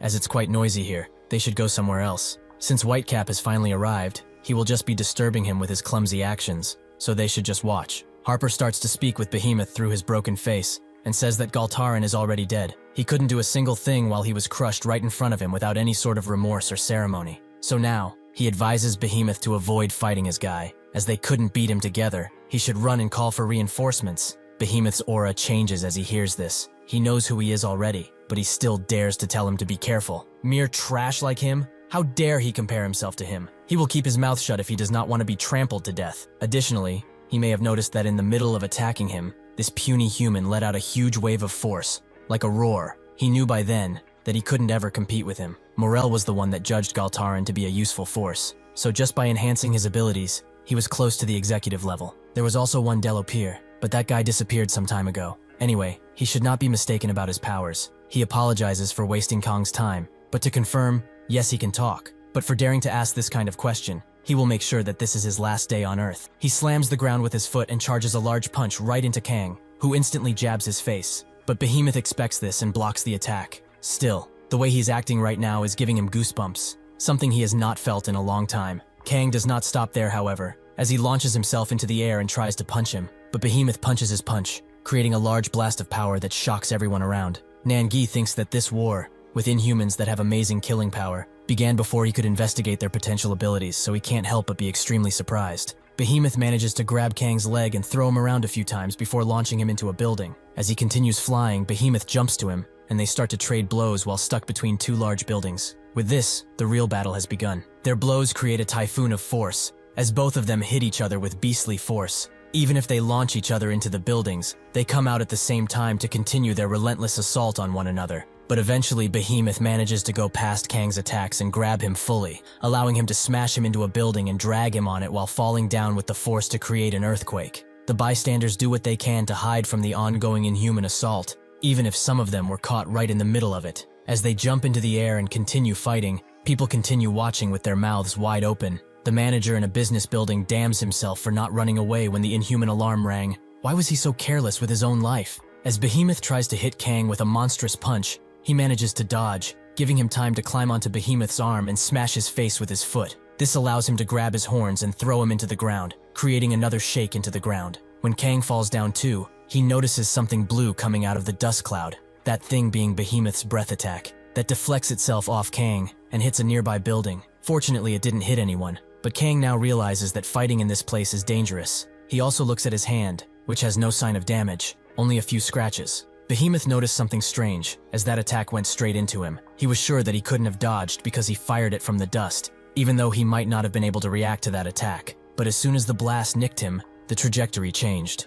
It's the same as before. When he threw that powerful punch, this human child did not have any means of moving, but he used the wind pressure and accelerated himself with it. He does not know what is going on, but it seems like the entire atmosphere is standing by his side. He is indeed the worthy representative of mankind. He starts charging up an even stronger attack. With Evan, who is next to them, thinking that he is angry, things will become even more annoying now. If Whitecap really dies by his hand, it will be hard to collect his body with that monster next to him. In addition, he already knows they are here, and perhaps he and Chenver are the targets. But Carol said nothing about his death, so it's fine. Nangi, who is behind him, notes that he smelled a rat hiding somewhere, so he came here, but he didn't expect to see him. In a shabby place like this, though, he fits right in. Evan turns around and asks why he's being so rude to someone he just met. But Nangi notes that he was the one who started this, by desecrating dead bodies for no good reason. Evan remains silent for a moment, and then asks who they are and how they know about him, as he has yet to meet them anywhere. Nangi says that it's true, they have not met, but when he looks at him, he can feel that he would not hesitate to do something awful for no good reason.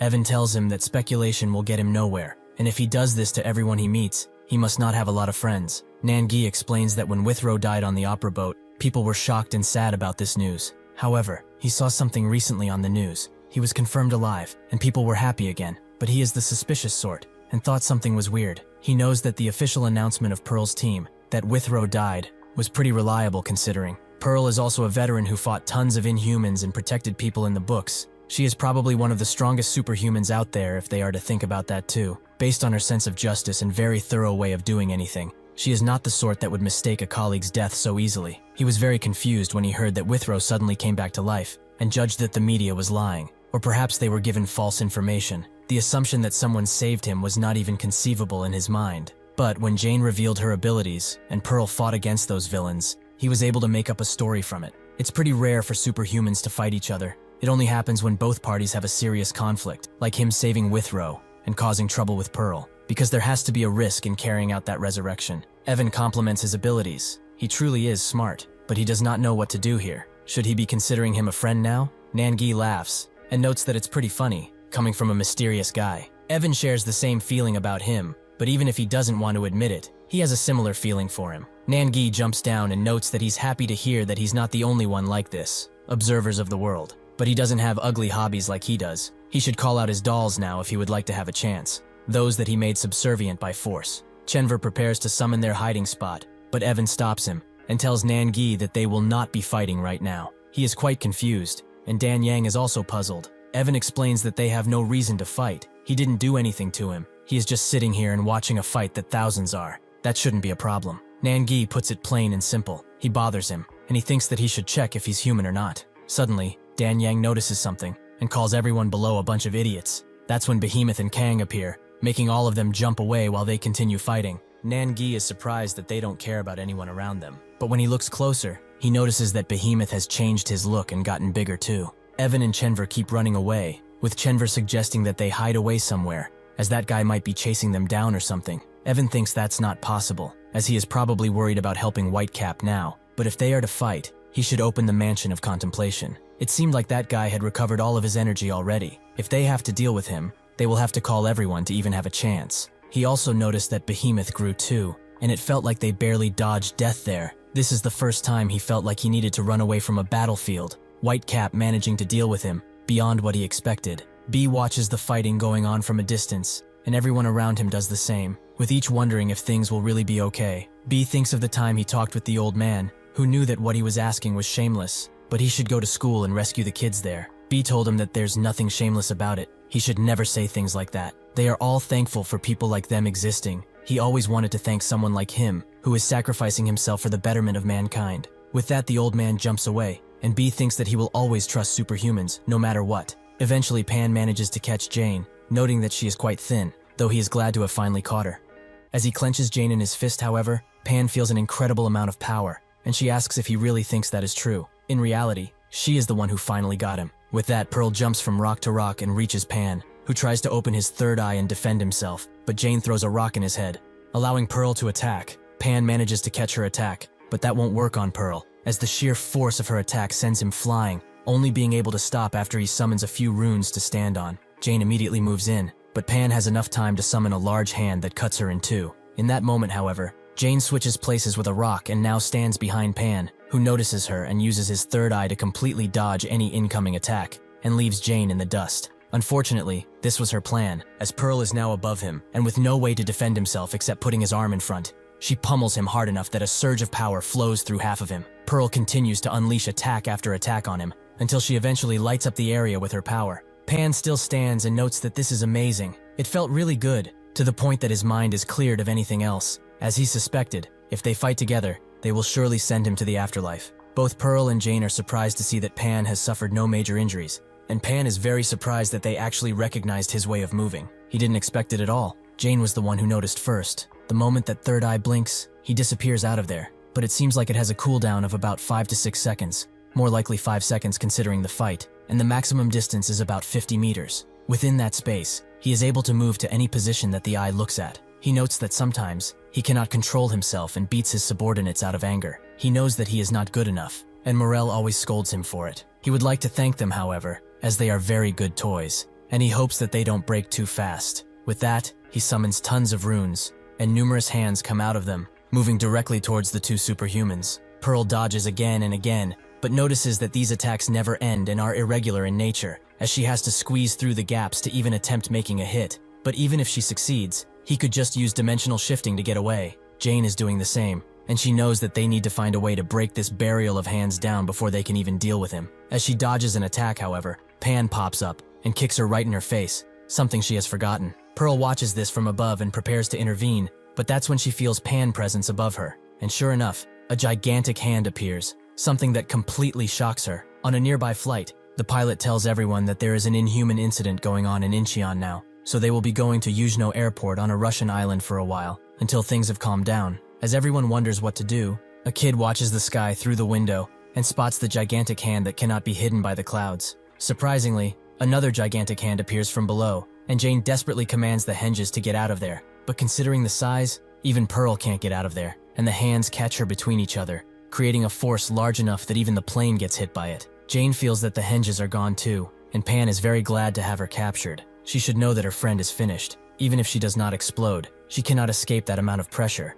and in addition, the trap is getting smaller and smaller in proportion to the pressure. That's when he feels something. The hands are being pushed back, and out of them comes a bright yellow light. One day, Pearl talked with James, telling him that she was neither a superhero nor immortal. She is not a god, or even a supreme being. However, she knows that people trust and rely on her. She officially jumped into action and killed tons of superhumans as a result. And her and everyone with powers are called superhumans, and considered heroes. But that side of her might not work for long. One day, she may faint, as nothing in this world is forever, just like how they lost Withrow too. She is also human, and has a wish just like normal humans. For those who trust her completely, she wants to become stronger. She wants to live forever, because people have undying faith in her, and she wants to protect them forever as a result. She does not wish to be the main character. All she wants is to protect them. Eventually, Pearl breaks through the hand and appears to be in a new form, something that Jane has never seen before. Pearl once again asks Pan, "Is he the leader?" Jane notices that Pearl has grown wings. She has never seen her like this. It's almost like she is a phoenix, in both glamour and power.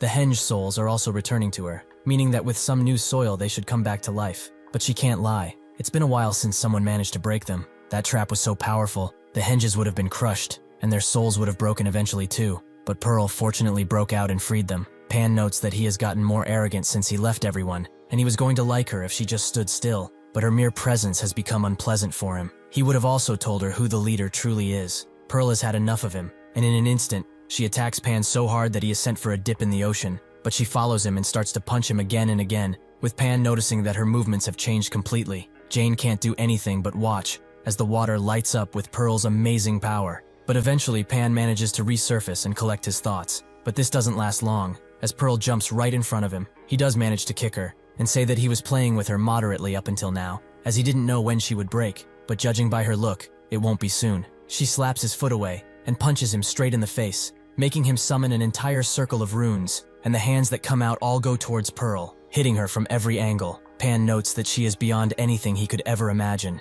Unfortunately though, he cannot play with her anymore. He would like to note that his perspective wasn't wrong, and he got it right. She holds a strength that is very close to completion. He also noticed that they get stronger the more they fight, so it would be fun to break them again and again until they can't power up anymore. But frankly, he doesn't have the time anymore. Jane thinks that they didn't meet the conditions to play his game, meaning that now they have to take risks and cooperate the best they can. She starts summoning her power, and as the henges come back to life again, she tells Pearl that she will fully support her. She will hold this guy down. All she needs to do is hit him with the most powerful thing she has. They are fighting an extremely tough battle, but this might also be the only chance to catch that monster. After saying this, she summons her foundation, Stonehenge. When they had the meeting, James asked her about the foundation and what it meant. She explained that the henges move, act, and feel on their own, though they do share perspectives and emotions most of the time. As a foundation, however, they all join under one heart. It goes beyond sharing. It should be considered a deeper, more organized connection. With a foundation, there are different types of abilities depending on the form the henge takes. Due to this, she gives each foundation a name in order to distinguish between them. Everyone was surprised by this, with Ben thinking that this is a good skill, and there are even different types. With that out of the way, Jane told them about the types of foundations. First is the mass type. When a henge's sophistication and destructive power grow enough, it has the ability to constantly follow a target, like a guided missile of sorts. This makes it easy to fight against a large group, and this efficiency is also valid for the next foundation type, which is the foundation of bondage. Before any one of you think of anything weird, she explains that this binds people, preventing them from leaving an area and causing mental degradation all the while. It's a Stonehenge, basically. Rose wondered if all of these powers were true, but considering Sui disappeared earlier, he has no way of denying them. He also thought that he never saw Dion use anything of the sort, which was weird. The third and final foundation she shared was the Cradle Tower. It's mostly used for its amazing healing skills, and as long as the 7 monolithic guards are there, the tower can stand indefinitely. Sui asked if she has more foundations, which Jane confirmed, but she would like to be transparent with them about it. There are 4 types of foundation, but she cannot tell them about the last one, so they should just remember that there are 4 types. Ben is extremely confused about all of this information, and Dion also couldn't believe that she has all of these incredible skills. He never expected her to be so unusual, but this is on a completely different level, as she might be the strongest superhuman in the entire world. Jane went on to explain that for a foundation to activate, conditions must be met. First, in order to create a foundation, the hinges must be in good shape, and all 80 hinges should be there if possible. If a foundation is created in a situation where the hinges are not enough, because this technique uses a lot of power, it has a risk. Her body may get necrosis, or a hinge might be lost forever, among other random risks. Once, as a result of creating a foundation in poor conditions, her hand began to rot, but she managed to recover with help from a great healer. Sui wondered why she didn't tell her about this before, but Jane continued her explanation. Their ability to fight is also dependent on the Earth's energy, so the closer they are to the ground,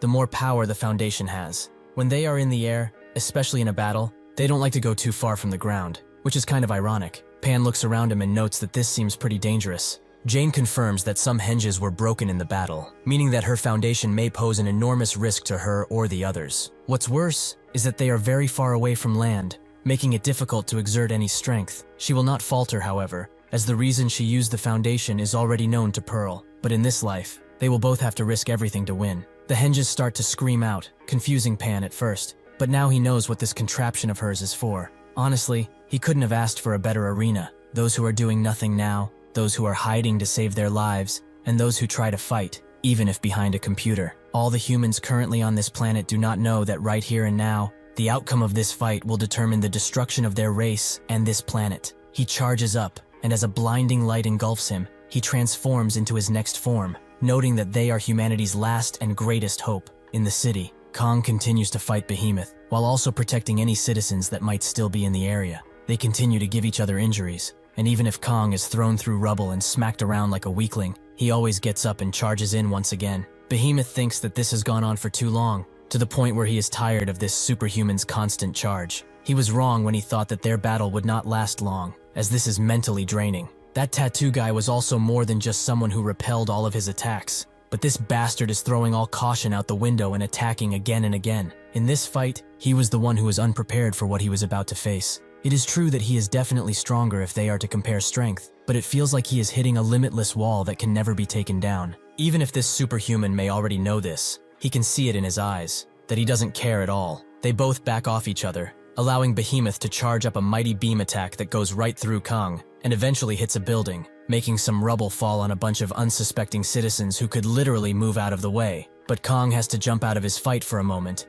and kick the rubble away, allowing the citizens to be safe and run away while they still can. With that, Kang goes back to the fight, but this makes Behemoth think about the talk he had with Morel about superhuman weaknesses. Morel didn't like the word weakness, but Behemoth wondered if they truly needed to know about that. Aren't they going to win pretty easily in the first place? Morel told him that in the end, a human and a superhuman are the same, mere human beings. Behemoth didn't understand him at the time, but now he does, as Kang has just shown him what it means. With that, he beams to another spot where humans are, and Kang has no choice but to go in front of the attack and protect the dumb humans from the blast, allowing Behemoth to come and attack him. This blast is so powerful that it sends shockwaves throughout the area. Behemoth notes that he cannot control much of his body, but he can feel that justice has finally been served, and they are in big trouble. Kang tries to get out of his grasp, but Behemoth clenches him with the other and notes that he was surprised, as he actually felt desperation in this fight. Is this what it means to be in conflict? He charges his hands with power and screams out as he squeezes the life out of Kang,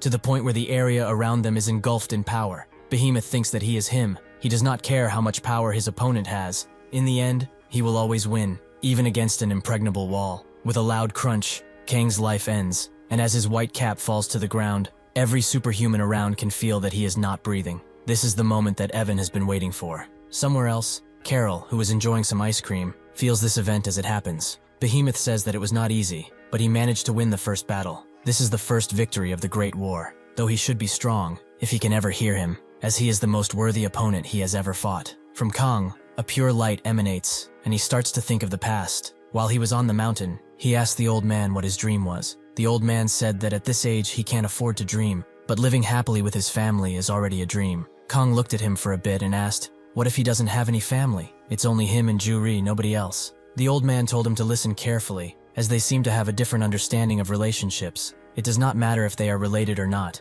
If they truly love someone, and that someone loves them back, then they can be called family. With that revelation, the old man asked him what his dream was, and Kang thought of it for a bit, before something came to mind: to protect his family, which is all he wishes for. With that wish, his entire being is swung awake, and he screams out as a surge of power like never before strikes the area, and becomes like a beacon, sending a gust of wind everywhere as it does so. Behemoth manages to get away, but his hands are both destroyed, and now he can only watch as a newly awakened Kang comes for him. Behemoth finally realizes that his hands are gone, meaning that he has to buy enough time to hopefully recover, but he also notices that something is very wrong about Kang, as he is shivering, and his eyes are rattling in his eyes at a superhuman speed. Kang thinks about the old man and becomes even more enraged, but also focused, something that everyone feels, and they all get the instinct to do something. Behemoth believes that he could never overcome his defensive instinct. He unleashes a mighty attack on Kang that completely goes around him and back to Behemoth, who never expected this, so he has no hope of defending himself. Before he can even think of what to do next, Kang just teleports right next to him, and Behemoth starts to feel an incredible weight put on him, to the point where if this continues, he will eventually be crushed. Kang will not allow him to live any longer, and he kicks him high in the air. This blows half of Behemoth's head off, who thinks that he shouldn't have been this arrogant. But he also wonders what is wrong with this human. How is he so strong? Kang blasts a hole in him that should take him out right there and then. However, out of nowhere, Vanisher appears and swallows him. Nangi immediately reacts and jumps to Vanisher, allowing him to cut him open. He notes that he shouldn't interrupt a show so many people were watching, and Vanisher has no choice but to retreat considering his injuries, leaving Behemoth behind. Nangi would have liked to kill him now, as the ability to move like that through time and space is something he doesn't want in enemy hands. With all of the strength he can muster, Vanisher goes back to Morel and starts screaming in pain, but Morel just silences him, as he is far too loud at this hour. Vanisher stops screaming, but tells Morel about Behemoth, making him finally turn around. The fight may be over, but Kang's rage keeps surging out, to the point that the ground starts to crack with the same blue light, like it's trying to swallow him. The others wonder what to do, but that's when someone on a bike charges in, that someone being Ju-ri, who goes to Kang with tears in his eyes and no doubt. He jumps off the bicycle when he can't ride it anymore and runs to Kang, telling him to stop. This gives Ju-ri enough time to grab and hug him tightly, while also telling him that it's all over now. Suddenly, Evan appears behind him and confirms that he is right. Everything really is over. He thinks that superhumans are sometimes strong without mercy, and the situation with Whitecap over here is a perfect example. He killed him in one single blast. What really surprised him, though, is that this is different from Carol's vision, meaning that a different outcome awaits them on the other end. He kindly tells Ju-ri to move away, as he doesn't know him, but he really needs that guy. He notices that this kid isn't listening, so he lets out a bit of pressure while saying that he should answer when questioned. Ju-ri heard him the first time, but he does not want to let go of his brother, so he tells Evan to leave, as he will not yield to his threats. Ju-ri is an actual bro. Evan understands his conviction, but he is done asking nicely when people don't seem to respect him. Just like he appeared, the old man appears in front of the group, and notes that he never asked nicely for anything it seems. He is just fooling around with the idea, and looking like a jerk all the while. Evan sure wasn't expecting even more harsh words from a person he doesn't even know, but the old man tells him to stop screwing around. He sensed him spying on them from the very beginning. Evan lets the cat out of the bag and confirms that they did, but that's how they noticed how strong he is, and that's why they will omit fighting him one-on-one from now on. The old man says that even if he is a superhuman, he refused to join the battle and just watched from above. It seems like he has a twisted personality, and he might actually be stupid too. What's his purpose here anyway? Evan tells him that he isn't in the mood to answer questions, and he also doesn't want to be interrupted by stupid people, so he will just kill them and take Whitecap's body. That's when Nangi laughs and notes that he has a better idea. He should just die, as if he does, nobody else will. Isn't that great? Evan didn't expect him to stand on that side, but he's also surprised that he is actually angry at someone. It was truly an eventful day. However, he will not go just because they told him to. With that, Chenver opens the portal, letting everyone out of the mansion, and the abominations in front of them shock everyone, as they are neither human nor inhuman, an amalgamation of flesh and bone. The old man senses that they aren't ordinary, not in the slightest, but among them, the guy with a green shirt is by far the strongest. Evan notes that the weather is also nice today, meaning that it will be a day where everything will go how he wishes it to. He is also pretty tired of speaking, so they should fight already, As everyone gets ready for battle in their own way, Nan-gi can just feel that this isn't a good situation. Not at all. Out of nowhere, Kalen is hit by a large white shield, which he manages to block, but even more appear from the sky and land right between the groups. A person with blonde hair also appears, that person being Kirillov, who tells Basilov, who also just landed, that they should stand on this side from now on. Everyone is naturally surprised by their sudden appearance, and as Basilov stares him down, Evan wonders who he is, as he has never seen him before. Dan Yang asks who they are and what they are doing, but as Kirillov tries to explain that they are from Russia and will tell them the details later, Basilov interrupts him and tells him to get rid of the shields, as he is yearning to have some fun after so much flying. Basilov turns around before going in, and Juri thinks that even if he looks like an actual pig, he seems to be very formidable and actually trustworthy. The first thing that Basilov notices when he turns around is Kang, who is unconscious, but the life force within him still rages on, meaning that something happened here. He tells Kirillov to do as he was told, as he doesn't want to ask twice. But before he can do that, Opir smashes through the stacked shields with his extended arm, and he immediately gets in front of Basilov, asking what he is going to do from now on. He doesn't even flinch, making Opir think that he just lost all will, so he punches him straight in the face with an amazing attack, something that the others also notice. But Basilov just recovers and starts walking away, something that surprises Opir. The blue abomination continues the assault and also chooses to attack Basilov's head, but even if he falls on one knee, he just gets up, noting that he just wanted to ask a question. He goes right up to Kalen and asks how he dared to become like this. Kalen is someone Basilov has met in the past. He had a cherry personality and was always smiling, but now that smile is gone from his face and his eyes are filled with malice. He will only ask him once. Is he the same person he knew? Kalen tells him that he has no reason to answer his question and doesn't even recognize him. Evan now understands where these two came from. Even though he has never seen them before, they must be from Russia, seeing that they are asking about Kalen. Though this fat guy must be an incredible person. The attacks that were landed on him were all critical and efficient beyond any reasoning, but he just walked to Kalen like nothing ever bothered him. Is this a bluff? He also doesn't know where these guys flew from.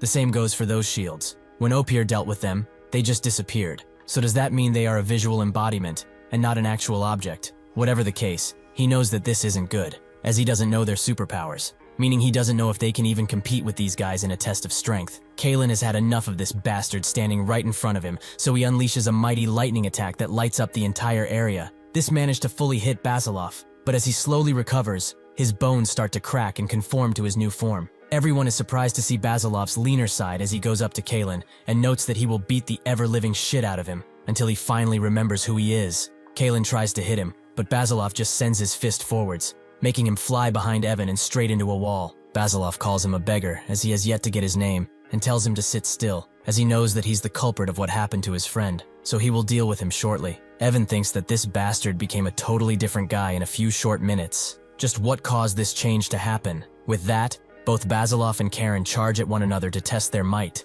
but Opir transforms his hand and lunges it towards Basilov. That's when a bunch of black lines grab his hand and pull it, allowing Nan-gi to strike him and say that he shouldn't fight with just one guy, as he will start to get jealous. The blue Inhuman takes this opportunity to lunge at him, but as a bloodied jacket flies in the air, the old man punches the blue Inhuman so hard that he starts to skip away like a rock on water. He tells Nan-gi that if he really tries, he could probably take care of these two alone, but he will join in this fight. He hopes that this isn't a disturbance. Nan-gi notes that he should stop being so humble, as too much will turn into something else. But as he may have noticed, all of these beasts are dangerous, making him really thankful that Whitecap managed to kill the horned one. The old man thinks that his ability doesn't work on these beasts who only fight with their bodies, so he will also use his martial arts from now on. He asks Nan-gi if he has something up his sleeve, but he denies this. He doesn't like planning stuff, but since they are on the topic, and all he will take the red one on, as he seems to be hiding his true abilities. After they are done talking, they charge into their respective targets, and the fight rages on.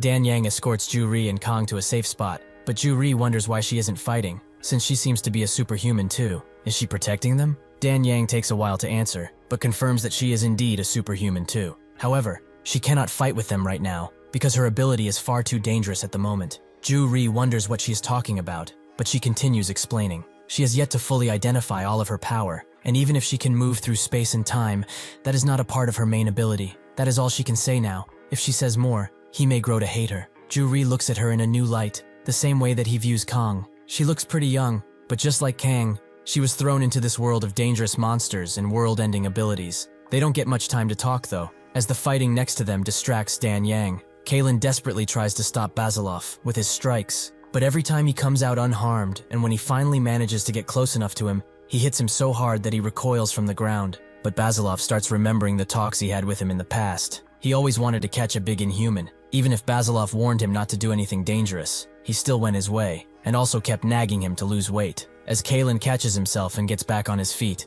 Basilov remembers what he told him when they were dealing with a bunch of undead, that no matter what he may feel, these guys don't smell like humans anymore, so he shouldn't treat them as such. Now he doesn't want to follow his own advice despite his judgment, so he pleads with him. All he needs to do is say that he recognizes him, and this will all stop. In response, Kalen just charges up his lightning powers, proving that the person Basilov once knew is gone. Before, Kirillov asked about Kalen, as at the time he was the only person he met that was superhuman, so he was curious about others too, and that goes double since he said that he was stronger than him. Basilov told him that he isn't just stronger, though he did lose in an arm wrestling competition they had. That's just the brute strength of it. That guy also had amazing power. He told Kirillov everything he knew, that he could control lightning with his ability, and watching him take down an Inhuman was like watching a live execution. Kirillov was quite shocked to find this out, and asked where he was, but Basilov had no idea. They were never really that close to each other, and unlike them, they did not form a team. That guy is more of a wanderer, who had the dream of leading all of the superhumans. They lost contact with each other a long time ago. It's been a while since he heard his voice. Kirillov is the skeptical type, and said that something might have gone wrong, but Basilov didn't care, as it's not his business. No matter what happens, he is not weak, so he is not scared that he will lose any fighting, as he has never lost a fight. So Kalen, who is stronger than him, will have no issues. Kirillov said that he would really like to meet him, which made Basilov sigh. He is a smart fellow, but he is also a class clown who was never serious about anything. He is a bit different from him, but when they finally get together, things will surely be interesting. Kirillov was amazed to see that Basilov actually smiled the first time he saw him do that. Kalen uses his lighting and his strength to punch Basilov again and again, until he starts falling to the ground. But even then, Basilov just gets up and tells him that this is different from the arm wrestling competition they had. He strikes him so hard that he sends him skipping again, but this time he charges in once again, while thinking that he's doing what he thinks is best for an old friend. Evan notices that Kalen is being pushed back by that guy who is out of control in terms of strength. While he thinks that he never expected something like this,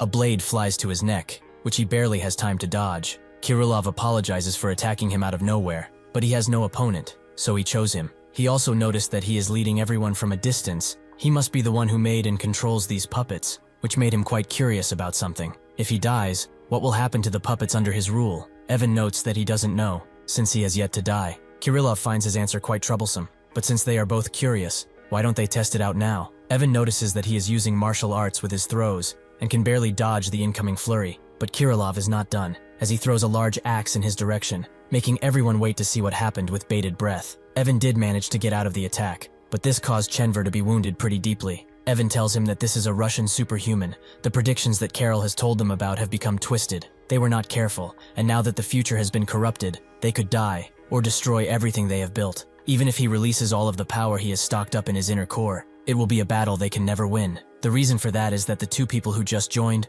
both are too strong to fight normally. Since it has come to this, Evan says that he doesn't wish to fight them anymore, and if they all stop, he would like to barter. Kirillov believes that this is a trick. This bastard is probably trying to get out of this sticky situation. Sure enough, Evan whispers to Chenver his plan. He will go down under this traffic light, but as soon as he does so, he will place a marker, as he might come back to Korea later. From then on, no matter what he says, he knows that this blonde guy will not stop trying to catch them. He will send whispers of bondage to everyone so they can work together. Everyone needs to be ready to run if this plan is going to work. Kirillov asks why he stopped, as he was pretty excited to find out what he was going to say next. Evan apologizes, and says that they can probably work something out, since he seems like a reasonable man. He also asks for his name, which Kirillov agrees to tell, but notes that he should say his name first before asking about someone else's. Evan also reveals his name, and states that his true purpose was to collect Whitecap's body. But in this fight, he didn't die, and he realized that he was trying hastily to recover the situation. He was wrong. He promises to not do anything if they let them go, and he will share anything about him that he can,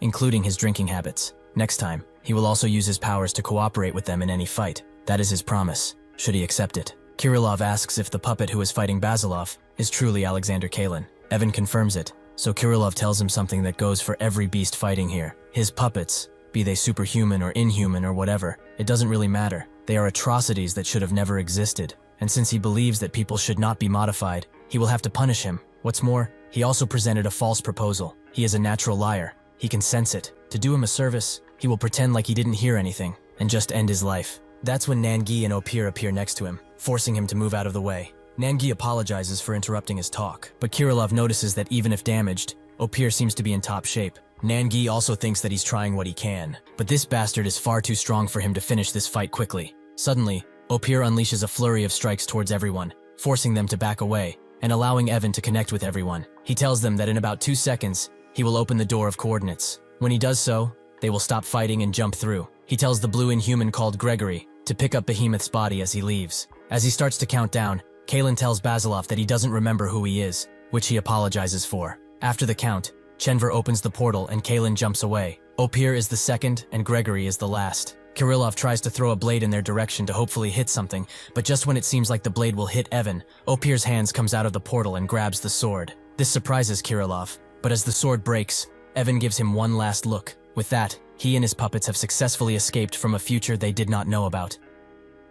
After the fighting comes to an end, the incident is broadcast to everyone. This particular altercation took place in a large area, from the school to the city center. The mayor of Incheon has stated that significant property damage was caused. They are still calculating the cost of this damage as they speak, but the government is providing aid in this recovery process. Juri listens to this news as he writes in his notebook, thinking that there really are some strange people in the world. What is even the point of a superhuman fighting another superhuman? Even if that guy dressed like a beggar, he was still pretty scared when he demanded that he hand over Kang, to the point that he didn't even want to think about it. Since Kang is always with him, he feels like he is sometimes superhuman too, but the glow in that man's eyes made sure that he would never think that way again. Still, he refused to hand over Kang, which he didn't believe he could do. He wonders if that was courage or just dumb luck. But whatever it was, he needs to be more careful from now on, and not repeat the same mistakes. He also thinks about Basilov and Kirillov, who are both from Russia, and he kinda likes them for some reason. When everything died down, Juri was surprised to see Nangi there, as in the past he had an altercation with Kang. Nangi noticed that he was still weary of him, but also saw Kang slump over him, meaning that he must have felt protected and cared for. Does that kid really matter that much to him? The old man came around and said that it's all right, but he also asked everyone what they plan to do from now on. Basilov said that they will go back to Russia for now, and they shouldn't worry about Evan anymore, as he will find him and make sure he doesn't get to use that teleporting ability of his. That's when the old man noticed Nangi slip away and asked where he was going. Nangi said that it does not matter where he goes, as they will surely meet again. This was a decisive battle for the Inhumans, since they sent so many forces, and since they lost so decisively, they are going to become even more vicious and careful. With that, he left, along with Dan Yang. Krylov told the old man that they were here to protect Whitecap, and since they didn't know the real purpose of this fight, he guessed that it was Whitecap who was the target. Protecting this child is the key to their victory, so they will both do anything they can to help. The old man thanked him for the words, and also thought that he's quite smart. Eventually, news about Whitecap appeared on the TV. Now that his identity has been revealed, questions about him have tripled instead of dying down. More and more people express their concern over his disappearance, while on the other side, many analysts believe that when the circumstances are considered, this battle was caused by Whitecap, and he should be charged as such. Juri thinks that after the battle, people are slowly but surely rising up against their difficulties and going home, like nothing really ever happened. Kang is completely gone. He didn't tell him anything about where he was going and what he would do. If he's honest, he would be extremely lonely without him. In the conference room, a very battered Pearl appears before Sui and Ben. They were both shocked and asked what happened. With this in mind, she sat them down and explained everything that had happened in that fight. When they caught Pan in the formation, he congratulated Jane for unleashing such tremendous power, as he couldn't stop tearing auditory hallucinations, and his ears felt like they were going to explode along with his head. He was happy to find out how strong her illusionary abilities were, and was proud that he was still alive after all of this. He was proud that he could endure it all alone. He experienced a lot of pain because of them, which he will pay back twofold. It was time to decide the end of this little squabble. That's when another Inhuman appeared before Pan, who instantly recognized him as Manta Ray, a loyal Seed subject. Manta Ray explained that he is here to pick him up, on Morel's order of course. Pan thought of him as noisy, and threatened to flatten him even more if he didn't stop talking. But Manta Ray said that he has a message for him, of utmost importance. Behemoth is dead, and every single warrior they sent, from Harper to Rafa, was also crushed. The Korean invasion ended in a crushing blow to their forces, and even Vanisher was severely injured, hence why he sent Manta Ray. Additionally, Morel said that his actions have brought him into an impossible situation. If two superhumans battle with him, no matter how strong he may be, he will lose no matter what, so he will return no matter what. Pan was silent as he listened and looked back at the two superhumans before leaving. He asked if they could really survive if this was a one-on-one battle, though it doesn't matter anymore. What he could promise them is that in the next fight, someone will have to make an ultimate sacrifice. With that, he turned back to Manta Ray and said that if he interrupts him one more time, he will make sure to butcher him slowly. Manta Ray understood and swept Pan under his veil, allowing him to teleport away. Ben can't believe that beast was in the middle of the sea,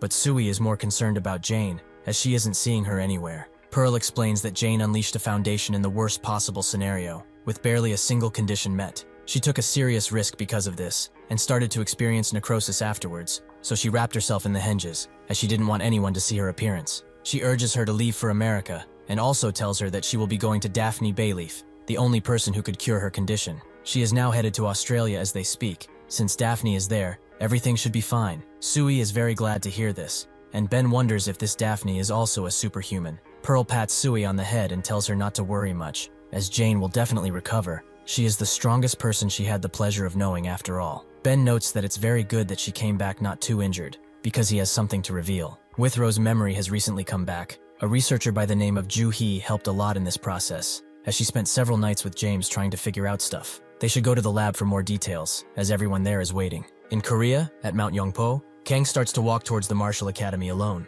On the way, he spots something that a senior told him about, a flute mushroom, which makes really good sounds, and those who find it are told to have good luck. So the senior suggested he immediately go buy a lottery ticket, even though he isn't an adult yet. Kang remembers all of them dearly, but it also hurts a lot. He eventually arrives at the academy, where people are fast at work rebuilding the damaged parts. Ju-ri is also there, carrying a lot of food and working in slippers for some reason, but when he sees Kang, he immediately rushes to hug him tightly. The others are also pleasantly surprised that he is here, and note that they will definitely need his help. The old man asks if he has eaten yet, as his face looks very ridiculous from up here. Kang just stared at him in shock, which made the old man ask him why he was standing around like that. He should go and dig up a tree. He is the strongest one after all, so he will have more work than the other people. He knows that he wouldn't want to be anywhere else right now, and that's what family truly is. He felt hollow without them in his life, but he finally made it back. As the leaves rustle and the wind blows, a single leaf falls on Kang's discarded white cap. He does not need it anymore. Everything that has happened in the Incheon area seems like a blur now, even if history was made. 10 days after the invasion, the city of Incheon is still recovering from the damage. Around the high school, which was the center of the battle for a long time, about 300 stores were affected and were forced to close their doors, at least for now. In addition to this, 5 nearby schools were also affected and subsequently closed. Tae watches all of this news on his phone until he is interrupted by Moo and his group of friends. One of them asks why he hasn't been answering his calls, and Moo tells him to not sit so weirdly in a playground, as there are children here. Tae tells them to shut it and get lost, as he really isn't in the mood now. The guy whose hair looks like a brush asks if he has heard the news about Gundu, which catches Tae's attention. He overheard Chang Sik, their teacher, and a soldier talking, and he said that Gundu was at death's door. When Sik and B met, he told Sik that there is a chance for Gundu to live longer, and it's simple too. Sik asked what he meant by that, and so B explained that hospitals are naturally limited to what they can do for a patient, and since Gundu is close to dying, they can't do much.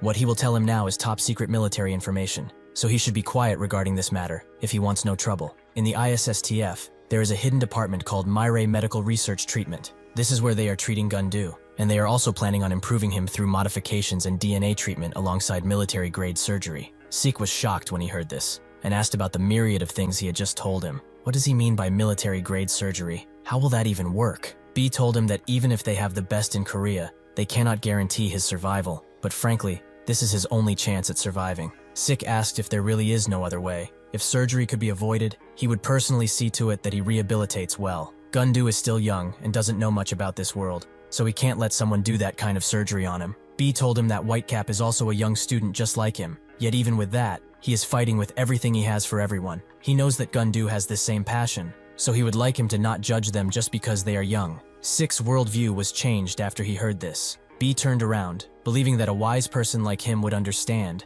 as whether they are talking about a child or adult, in situations like this, what they need is to know how truly passionate they are. Sik allowed him to go ahead with everything, but he also had a favor to ask. Gundu is like his own child at this point, so he asked for updates on his condition at least every week. He will fully trust that he will lead them to the right path, where no parent has to suffer through what he did. B looked at him and said that he would do his absolute best. Brush Hair only heard the part about him dying, so now they all think that he's going to die, which got them down in the dumps. Tae thinks about the first time they met. He busted the door to the classroom open like he usually did, and asked for Gundu, as he beat up his guys, something that has to be punished. Naturally, Tae was beaten to a pulp, but instead of resenting Gundu, he chose to follow him. This eventually culminated in a large group forming around him, and at one point he even asked to be left alone, but Tae refused. They are friends, and everyone acknowledged him as the leader after all. This made Gundu allow them to continue their activities, even though he didn't care much. One day, Mu came back beaten and bruised by a few guys,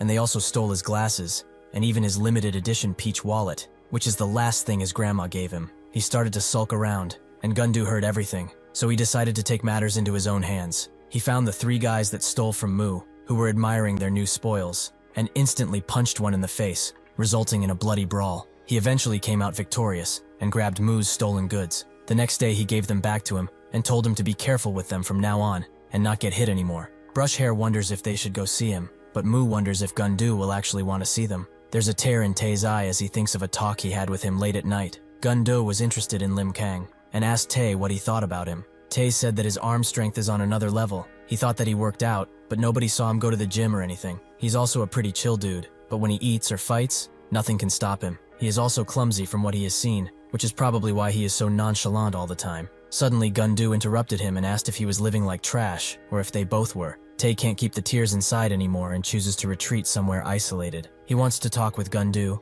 and apologize for everything, as without him, his life just isn't the same. He knows that he was extremely misunderstood, so he only has one wish for anyone who is listening to him now, for his dear friend to not die. On the news, the Director General of a speculatory team is invited and asked what he knows about all of these new main characters that appeared in this case. He explained that based on what they saw, they are all superhuman, though they cannot seem to be able to get their names or nationalities at all, almost like they don't even exist. Additionally, in the city where the battle took place, there seemed to be a conflict between superhumans, and among them were superhumans that seemed to take on the appearance of the Inhumans. The reporter notes that this sure sounds complicated, but is there any information about them? The director explains that in the early days of the Inhumans, Seoyeon High School was strangely attacked several times, and it's also true that the claim of White Cap being godlike is now a mainstream thing. Regarding these new superhumans, they do not know why they appeared or why they fought. Even a professional analyst like himself can't figure that out. The reporter says that in this situation, there must be a lot of false rumors spreading.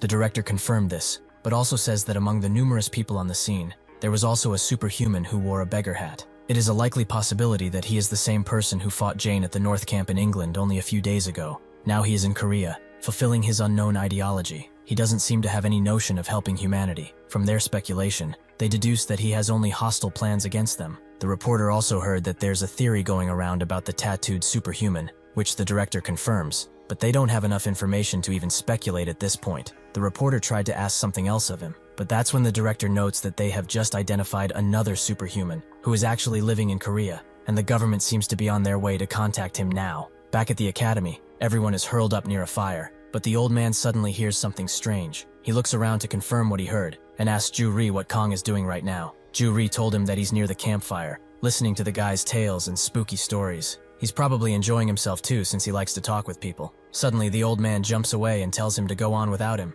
as he has some business to attend to. Somewhere nearby, a government agent stands ready, and a voice over the walkie-talkie he asks if he's alright. The man is bruised and bitten all over, so he says that he is in fact not okay. The drone he used to scout was blown away by the wind, and he also lost his nightstick. He had to walk and crawl through the night, not knowing if he was going to make it. He also almost died at least 5 times while getting here. He just doesn't care about the superhuman anymore. He just wants to get off this godforsaken mountain before it kills him. Because of his loud tone, the old man found him instantly and jumped in his face, making him recoil instantly. He goes to grab his walkie-talkie, but the old man catches it and notes that they must be here to see him. He speaks over the walkie-talkie and says that he knows about the other people who came to see him too, and he congratulates them for it, as getting up here is no easy feat. They shouldn't worry, however. He would like to talk with the government on his own terms. He doesn't know who allowed this mission or what it entails, but he hopes that the government will not dare to visit again without his permission. Somewhere dark, Pan and Morel are waiting for someone, who finally shows up, and Morel says that they are late. He also notices that they have someone with them and asks what it is.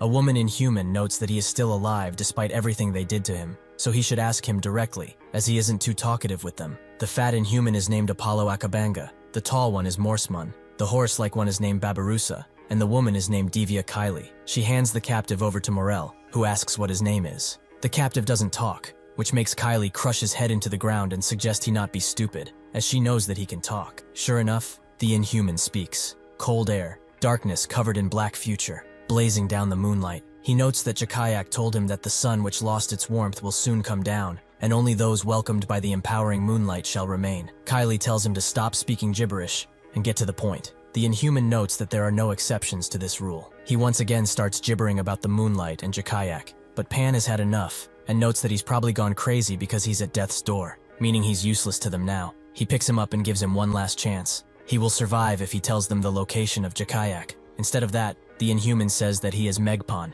one of the warriors blessed by Jakayak. He keeps screaming that over and over again, making Pan completely crush his head. He tells Kylie that what she brought back was pretty useless and quite unfunny, and since they couldn't get anything from him anymore, he decided to kill him. He turns around and tries to go back to his sitting spot, but Kylie suddenly puts her pincer right next to his head and asks why he did that. She was the one who caught that guy, yet he dared to kill him like he was his property. He messed up the task he had, so perhaps he is mad that he couldn't do anything of use. Like usual, Pan tells her to clean up this mess before he gets actually mad. Kylie dares him to say that again, and a fight seems to be imminent, but Morel tells them to stop. That Megpan guy was useless anyway. He saw his mental state, and he was incapable of doing anything other than talking to himself and worshipping because of how brainwashed he was. Pan made the right call this time, and besides, he already knows about Jakayak and where he is, so it's not a problem if they all work together. He summons Vanisher and tells him that they are going to the surface. His mission is to call Tobian. It seems that Jakayak wants to act as their king,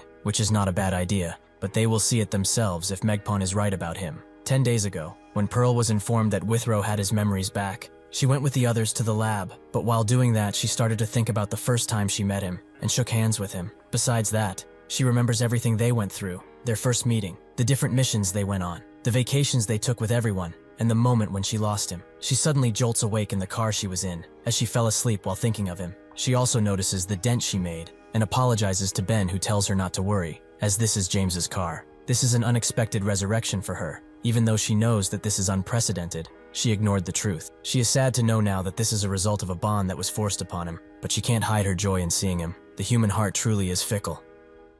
Pearl looks deeply at Withrow, remembering how he used to pity her because she used to fight alone. He notes that she must have had a tough fight, quite pitiful, but he is glad that she is safe, and it's really nice to see her again. Pearl goes for a hug instead of accepting the handshake. Withrow doesn't understand this, or why they are crying, but he doesn't know what they have gone through because of his death. After the entire table is set, and the meeting is almost ready to begin, Sui asks where Dion is, with Rose telling her that he can't be here, since he had to meet someone, a fan service thing. Sui thinks of this as a lame excuse, as he's probably just a lonely man pretending to be out, but instead he's at a bar drinking his brains out. Withrow looks at her talking and asks who she is, so Sui introduces herself, and notes that it's nice to finally meet him. Ben also notes that while he was gone, a lot of stuff happened. Pearl watches as Ben explains everything to him, about the incidents and different fights they had. With this, Withrow has a rough outline of what is going on, but from his expression, Pearl could feel sadness and confusion. Oldman also says that Withrow's status is strange, as he is constantly showing symptoms of dissociative disorder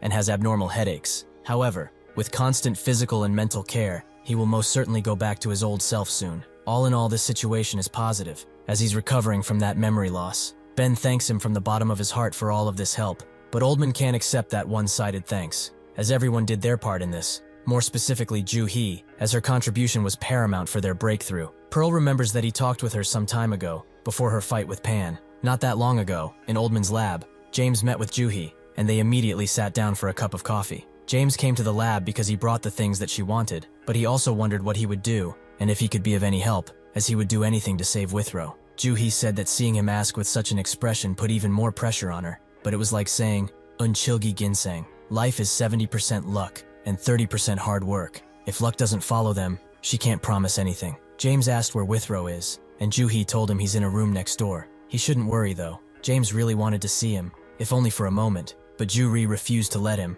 as they are currently conducting a myriad of treatments, and among them is digging through his brain using hypnosis to get his memories back. It's a bit eccentric, but it would do the job. She opened a monitor next to the table, showing James that Dr. Fury is working on him now. He is an alumni of the teaching university, and the best authority on hypnosis. Although this is not common medical practice, they are doing this hypnosis at breakfast, lunch, and dinner, sometimes past that too. To put it into simpler words, they are trying to recover his memories. James was surprised and asked if there were any results. Ju-hee told him that it's working, but if the memories are not recovered quickly, they have a chance to be lost forever. Right now, all they have is this small ray of hope, They just have to dig deeper and hope for the best. This is a true race against time. So on this night, Dr. Fury will put Withrow under his 11th hypnosis treatment. When the time comes for that, they will use something more extreme that will have a strong impact. At 9 p.m. the treatment began, and Fury was busy at work with Withrow. He signaled the incoming James to stay there silently, and he immediately agreed. Fury asked Withrow where he was,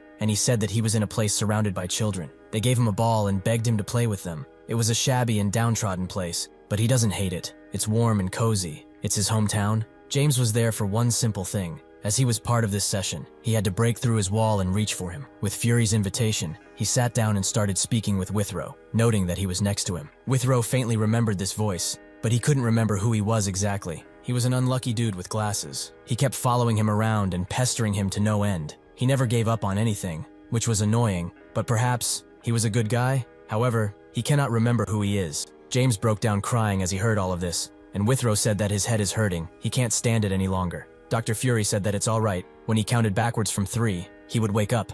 Dr. Fury started his countdown and snapped his fingers at 3, making Withrow wake up to James's crying face, who asked if he remembered who he was. Withrow looked at him with hollow eyes, as he couldn't recognize him at all. James understood, but he wasn't about to give up. He told him that he is the hero who saved Earth, and he is his colleague, who was always with him, a friend. This outfit that he's presenting right now is something that he always enjoyed wearing when he fought Inhumans. It was like his symbol. It's alright if he does not remember, because just like before when they first met, he believes that he can fight to protect the Earth, so he should take it, as it's his. The moment Withrow touched the suit, his head began splitting open with memories, as they all slowly flooded back in, about James desperately trying to make him wear this dumbass suit. He threw it to the wall and called James a punk, as he's always trying to make a fool out of him for nothing. Joo-hee knew what she was doing, as she requested for James to bring something that would make him lose his temper. James immediately hugged him, as he finally got his old friend back. When James went back to Joo-hee, he didn't even know how to thank her, but he was very curious about how she even figured all of this out. Joo-hee explained that a few days ago, she brought in a few hats. She didn't know if he was worried or it was just a habit, but he kept sweeping his hair back every time he wore one. She offered him tons of hats, old or new ones, but without an ounce of hesitation, he went for his beanie. Additionally, when she offered him some coffee, he immediately refused like it was a habit. When they chose to hypnotize him, she came to the realization that Withrow still had his habits and tendencies despite the loss of memory. To her, it was worth it to go after that faint glimmer of hope, as even if it was silly, if it's something she can solve, she would do it in a heartbeat. After that, she created a team, and they all discussed options from medication to counseling, other folk remedies, or even hypnosis. They prepared the best of the best that humans could do, and carried out the plan. Fortunately, they were able to produce good results with all of this hard work. In the end, she's not a superhuman or inhuman. She's just a genius. She just saw all of the possibilities and jumped at them. Fortunately, luck followed her. Before leaving, she told James why she called him over specifically. In the case of Pearl and Jane, who met him first, the statistical chance that they are already engraved in Withrow's mind as a relationship is high, although memory recovery has some fatal obstacles sometimes, so they had to exclude them. With this kind of hypnosis, it is crucial that they have fresh people who are outside of the main memories. For that reason, she had 2 choices. Either bring one of those children from Harlem City, or choose a colleague, and that's what she decided. James was shocked after hearing all of this, and noted that he had no way of repaying her, other than by thanking her profusely. Joo-hee asked in turn if he always asks for things in return for things he does in similar situations. He doesn't have to thank her, as they are all sacrificing themselves for the protection of humanity. She is just happy that she could help them, people who are always helping others without the promise of something in return. That is plenty enough for her. James told all of this to everyone, with everyone having their different reactions to it, but Ben was empathetic for him, as he really went through a lot. Pearl is curious about Joo-hee and where she went, and Oldman responds in James's stead, as she has gone back to Korea. Before she left, Oldman came to her and thanked her for everything she did. He knows that it's been a while since they last saw each other, but instead of greeting her how he was supposed to, they immediately got to work. Joo-hee says that it's fine, as she also came by just to say hi, but a lot of things happened throughout. He should also stop thanking her, as she has been hearing that a lot today, and she's honestly getting sick of the word. Oldman asked if she was returning to the ISSTF, and when she didn't respond, he got his answer. Oldman tells everyone that Joo-hee is actually the team leader of Loitoik's Laboratory 1 at the US headquarters. However, recently she requested and was given permission to be dispatched to Korea on a semi-permanent trip. She says that it's just because she wants to go back to her country, but since it's her they are talking about, there must be other reasons. Pearl remains silent, and Ben didn't expect her to also be a researcher from ISSTF. James notes that some came back from a horrible and fierce battle, while others were pulled out of the abyss of their minds. Whatever happened, and whatever the results may be, he would like to thank them for returning safely to this place. Now they should begin the briefing about the Korea battle that seems to have come to a close, and about Pearl's encounter with the Inhuman. Additionally, this meeting will also be about the direction they will go in the near future. At the same time in Korea, Kang finishes his shopping chore, but remembers that among the countless things he had to get, he forgot to go to the fish market, so he thinks that he will just say the fish was stolen by a cat or something. As he walks, he arrives at a very scenic place, which makes him think about everything that happened, specifically about Behemoth. After reflecting a bit, he continues walking home, but he notices something behind him as he walks, as a mysterious figure seems to be following him for some reason. That mysterious figure is actually more of a figure, as all of his friends have gone to meet him, but now they can't see him, because he is above them. Bong suggests that they should just follow him boldly, as his knees are killing him, but Ryul tells him to shut up, as his knees are always killing him. Eventually, Bong sees Kang above him and falls to the ground, making everyone look at him in surprise. After they all get their stuff together, Bong apologizes as he was the one who told them where he was, as he previously said it when he invited him to a meal at his house. Ryul kept pestering him about it, and he couldn't lie. He was curious too. Yojin looks at Kang in a different light, as even if he has that awkward aura about him, he is still amazing. Hong tells him that the school reopened 4 days ago. Why isn't he coming to school?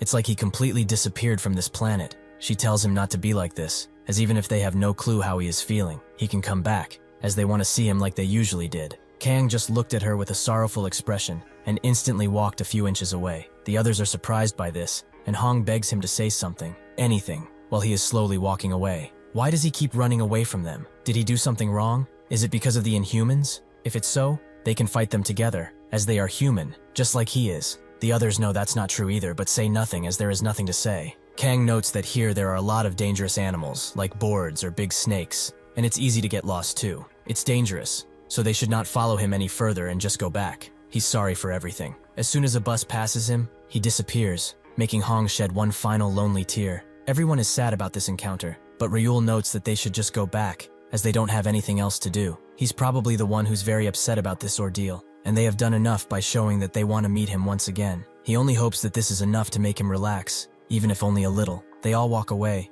with Bong hoping that he will visit his house again, because his mom cooks delicious food when he does. Later that night, Kang sits alone near a waterfall, thinking about everything again. The grandpa comes around and is wondering why he isn't sleeping so late in the night. Is he restless? Kang says that it's nothing like that. He just wanted to get some fresh air, that's all. The grandpa notices his sad expression and says that earlier this evening, he saw him meet his friends. They are good friends. To follow him all the way here. While they are on the topic, why doesn't he go back to school? Kang doesn't know how to answer that, and instead he frowns. The grandpa notes that he should just go, as he knows that he is surrounded by tons of worries. It would be a lie if he said that he understood all of them. However, if he is feeling like he shouldn't be around others, he is here to tell him that this thinking is wrong. From this moment on, unless they completely eradicate the superhumans, eventually there will be no place in the world that is 100% safe. It does not matter if he thinks that he's the reason for the danger, as the people he loves are already in this kind of world, constantly surrounded by danger. This is the world they are in now. They have to live with it. He can freely go and hang around with people, if he's ready to fight for them, and to take responsibility for their trust in him. He should show that proudly. Honestly, it's not his fault that everything happened the way it did. He has the right to live however he wants, and even if there are people who blame or accuse him, he should know that he is never alone. Kang is awestruck after hearing all of this, and has finally made a decision. The next day, a few of the people there are looking for Kang, as they want to plant more seeds, but one of them said that he went out this morning, saying that he is going to school. Yoondeok, the guy who was looking for him, is glad to see that he is finally going, as he seemed sad these past few days. He also notices that everything is quiet, and their master isn't there either. The sweeping guy notes that everyone went to sleep since there will be no roll call today, and the master also had some business meeting someone important, something about a press conference if he's not wrong. Sure enough, the old man enters a building, and tons of reporters are there to film him. The old man walks to the podium but stops just when he's about to get there, as this is different from what they arranged. He explicitly said that he wants to converse with only a few people, and not have so many cameras in front of him. They should put all of those cameras away, and just like they promised, he hopes that only a few will remain. The others are hesitant to do it, but the old man asks them politely, something he will not do the third time. At Incheon High School, people are walking to school like usual and making dumb high school jokes, but that's when one after another they notice Kang arrive, whom they see as Whitecap. One of them thinks that he has to talk with him no matter what, so he goes up to him. He introduces himself as Seon-uk. He doesn't know if he remembers, but he saved his life, and he would like to thank him for that. Suddenly someone jumps on him from behind, that person being Kiol, who was quite bored without him. Eventually, all of his friends go up to him, and everything turns back to normal. Back at the conference, a person by the name of Han Jun chooses to take the lead, and as requested, only a few people are allowed, and most cameras are outside. The people who have taken these seats are the representatives of the 3 broadcast companies, the head of Superhuman Analysis, Senator Bae Gil, another senator, and General Baek Oh-jin. The total number of people is 8, including himself, so he would like to begin the interview now. The old man explains that he will answer any questions he can, and since he skipped breakfast to be here, they should make this quick.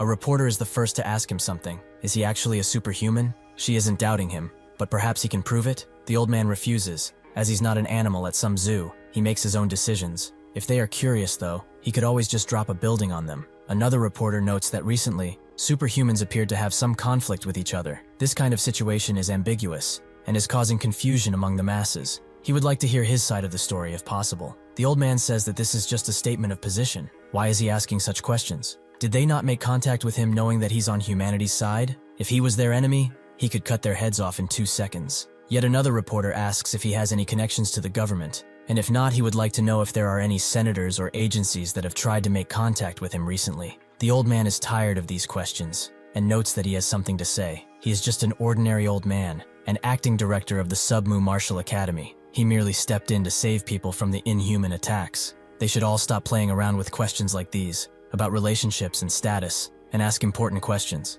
In Moscow, Basilov notices Kirillov smiling instead of eating, who is texting someone and notes that he's busy now. Basilov doesn't like his table manners and says that he will break his phone if he doesn't eat. Kirillov says that he just doesn't feel like eating, as they ate 2 hours ago, so Basilov takes his share too. Somewhere else, Dan Yang sees Kirillov's text, with him sending her a caricature of her, which she really likes. But Kirillov notes that it could be better. He suddenly asks where they are, and she says that Nangi told her not to tell anyone. He tells her that she doesn't have to if she doesn't want to, but unfortunately he speaks out loud, making Basilov even angrier, and he promises to break him and his phone if he's still on it when he gets back from the bathroom. He is suddenly distracted by Dan Yang's message, as she feels it's alright to tell him. She looks at Nanji, who is taking a bath, and says that they are in the country of Japan. Back at the press conference, another person asks if he could share something about his power, which he refuses. Another asks if he could lend his body to body research, which he also refuses. All of the questions are met with the same nonchalant answer, with the old man refusing to entertain these fools. That's when one of them asks if he remembers the incident in Gangneung.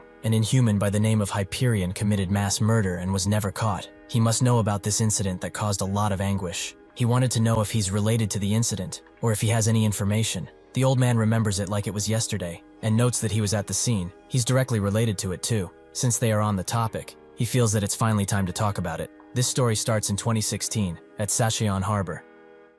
At that time, a father by the name of Nam Seok was at the port, with his son and a friend. While he was covering up his son because of the cold, his friend asked how much time he had left in the cast. Nam Seok didn't rightly know, but the hospital said to wear it for at least 2 months, though he plans on taking it off early if he feels better. While Nam Seok told his child to be careful around the water, his friend told him that he should listen to the medics, as he cannot just put his arm back on if it falls off. Why remove it like that? Nam Seok told his friend Aigo that he worries far too much for his age, and wearing something like this is like being a scarecrow, which is not at all pleasant. And if somebody wants something, they should work for it. Gold does not fall from the sky after all. Aigo said that he's just desperate for a job, so much so that he will damage his health for it. Nam Seok told him that he's no child with a broken bone. He should stop nagging him like his mother did and pass him a light, as these days, the only pain he feels is from the people he meets. When he looked at Aigo, however, his face opened wide as he saw a stone tetrapod come right for them, and Aigo immediately got out of the way, with Nam Seok's child, Woobin, wondering what just happened. They both managed to survive the attack, but before they could even wonder what that was, another tetrapod flew right next to them. Aigo was rightly horrified by this display, but when even more tetrapods started flying around them, they started running again. The tetrapods damaged everything around him, and Woobin started crying for his father, who was right in front of him, but he did not have much time to approach, as a large boat flew right above him, threatening to crush him. Instead of attempting to save his friend, Aigo prioritized what he would have wanted to save, his only child, and so he ran away with him, leaving Nam Seok to think about their times together and look at his child for one last time before being utterly crushed. The man asking the old man questions remembers this incident too. It was a surprise attack that turned into a disaster. It started at the pier, but it took the lives of many people, as things that should have never flown were thrown in the air and crushed everyone around them. After the attack, the harbor was covered in a thick layer of dust, so the victims panicked as they were unable to see. They didn't know who the main attacker was or where the attacks even originated from, so people panicked again, unsure of their surroundings and situation. He left the shore area, where everything was falling from the sky. However, the situation continued to get worse, as massive beams started to fly around. In the middle of that chaos, there was a loud, beastly shriek of unknown origin, and he heard it too. These are the facts of the situation. So he was at the scene too? Or did he hear all of this from somewhere else? The old man explains that he was at his dojo when this happened, but when he heard about it, he felt obligated to intervene. Unfortunately, Aigo got too injured to continue looking after Wubin, so in his last moments, he told him to keep running away no matter what, and cover his mouth while he did so. Wubin, seeing 2 deaths in the span of a few minutes, was too stunned to move for a while, but in the face of despair, he found the will to survive and trudged along the dusty area until he saw something that made him open his eyes wide. He also remembered his father's old saying that even in winter, the flowers bloom. He saw his father standing in a bed of flowers, but just when he found hope and rushed to his father, he was met with reality, as the thing he just bumped into was Hyperion, an Inhuman. He slowly tried to grab Wubin, who couldn't do anything to move,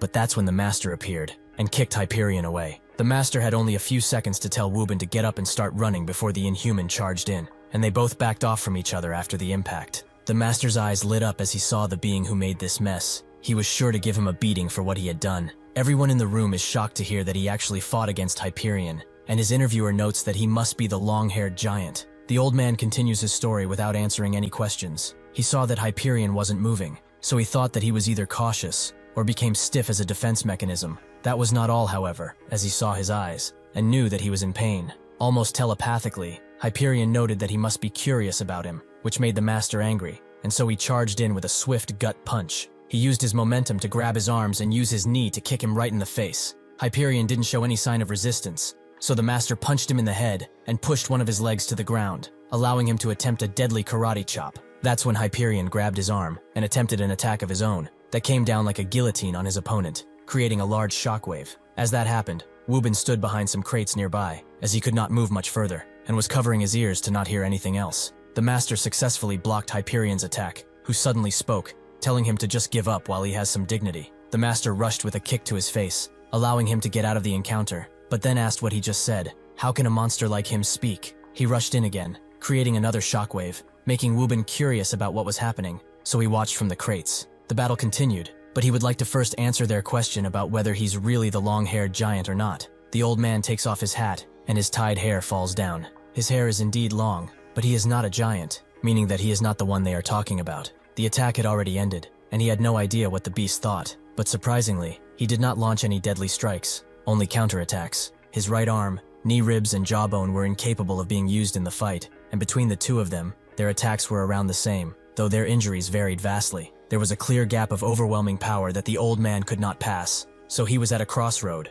where dying would not be strange at all. He thought of putting all of his power into a single attack, as a last resort, and as a message, to not look down on humans. He will tell them now, however, the information about Hyperion and about the incident in general is a truthful lie. There are no eyewitnesses in this case, and from the beginning, incorrect information was sent out as the truth. He was the one who had the battle with Hyperion, sure, but before that, he would like to tell them something interesting. When he arrived at the harbor, he thought that Hyperion was trying to harm a fallen child, so he went with a fatal shot from the first strike because he wanted to deal with him as fast as possible. However, what is strange is that through the dust, he was just staring at the pier where the incident started. Now he will tell them about the real Gangnam massacre and the true culprit behind him. As he charged in, the Master felt something strange, and sure enough, a deadly attack came for him from his blind spot. And sure enough, something he could not discern came at him at blinding speeds, making him unable to avoid it. However, at that moment, Hyperion kicked him out of the way, making him lose only one leg,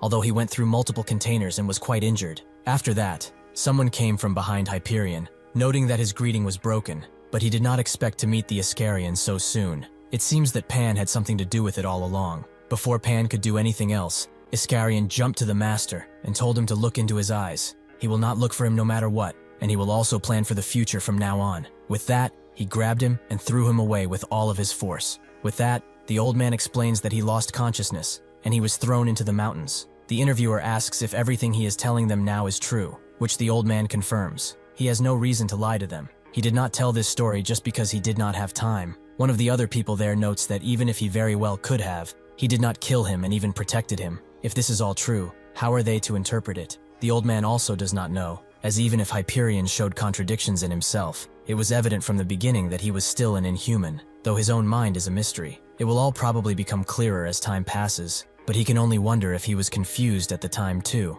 The others ask what he means. The old man explains that their fight was a death match, so their lives were at stake, but even in that short moment, when they read each other's moves, one can really connect with a person. The tension between the strong urge to kill the opponent and the strong urge to survive creates a brutish relationship. In that battle against him for survival, he felt more curiosity than hostility towards him. But now that he thinks about it, it was not either. It was hesitation. Pan continued to assault him, and as he was mad, he didn't want to play hide and seek with him anymore. He killed everything in his path until he found him. He should not run away from him, because he certainly doesn't want to see him pissed off. He thought that they should finish their conversation later, as he was going to kill half of them and take them away. He started to unleash countless hands against Iscarion, who dodged and charged in to counterattack. But Pan did not even move as another deadly attack came from below. He noted that he thought everything in his sight was a bluff, and wondered how Morel dared to humiliate him like this. He continued to attack Iscarion again and again, raising him in the air all the while. After enough softening, Pan tried to eliminate him by crushing him under his hands,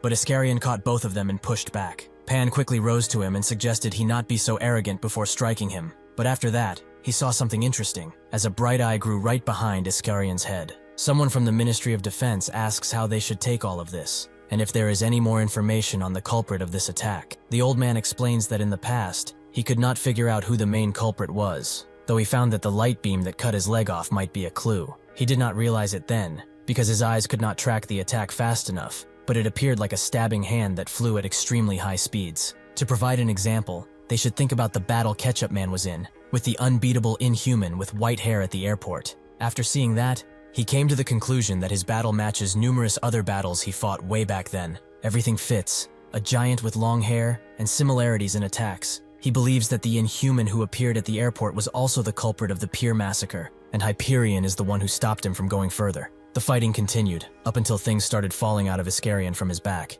and Pan remembered what Morel told him. He advised him not to go fight recklessly, but Pan, being his usual self, defied this order, as he felt like they were underestimating him. Morel told him that it was too hard to predict everything, but just in case, he should think about the timing of things. He should avoid all contact with Iscarion, as he is the flame that never goes out, and if he does face him, he can only hope that he will find even a hand of his. Pan could barely move under the absolute pressure of this newly transformed Iscarion, but he persevered and summoned 2 large hands to create a shockwave that would match his pressure. Seeing this, Iscarion began controlling a few of his blades and merged them into one large crescent attack, which pushed back Pan's mighty hands and went straight for his neck. He barely dodged deadly blades that completely annihilated anything behind Pan, but he did not stop there, as he used another crescent attack to take one of his real arms off before he could do anything. This made him think of what Morel said, that he is a flame that cannot be stifled, a true testament to will. Pan asked what was complicated about something like that, but Morel did not say it was complicated, but it was like comparing ants to elephants, or crocodiles to frogs.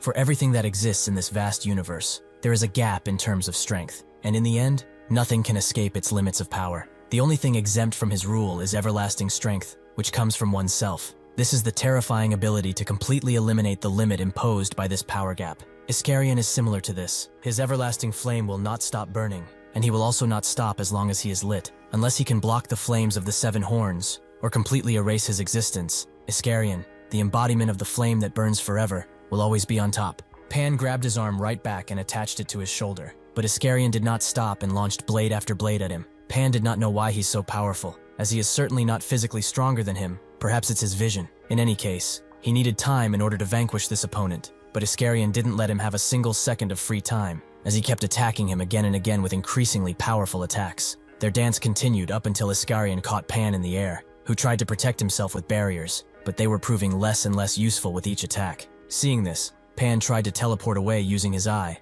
but Iscarion swiftly intercepted him and crushed his eye while grabbing his head. He said that he would destroy his reputation, and subsequently rip apart his entire body bit by bit. Before Pan could meet his end, however, Vanisher appeared, and out of him was the vampire Inhuman, who rescued Pan from Iscarion's grasp, but he was grabbed by the leg because of this. He looked at him, but Morel commanded him not to look into Iscarion's eyes, which made Iscarion chop his leg off, allowing the vampire Inhuman to fly away into Vanisher. Iscarion just looked at Vanisher as this happened, as he knew that Morel would speak soon. He said that it has been a while since they last saw each other, though he is sad that things ended up like this. This will unfortunately be a short meeting, though he will get back to him soon, and when he does, he will not have many options left. The old man tells everyone that he does not know where Hyperion went, what he was thinking, or anything else in this matter. He must go now, though he hopes that once he is gone, they will not consider him a rival of sorts. Since he doesn't have anything else to add, he will stop talking about the Gangneung incident. He will also stay here for 30 more minutes to ask any other questions. One of the interviewers pulls out a picture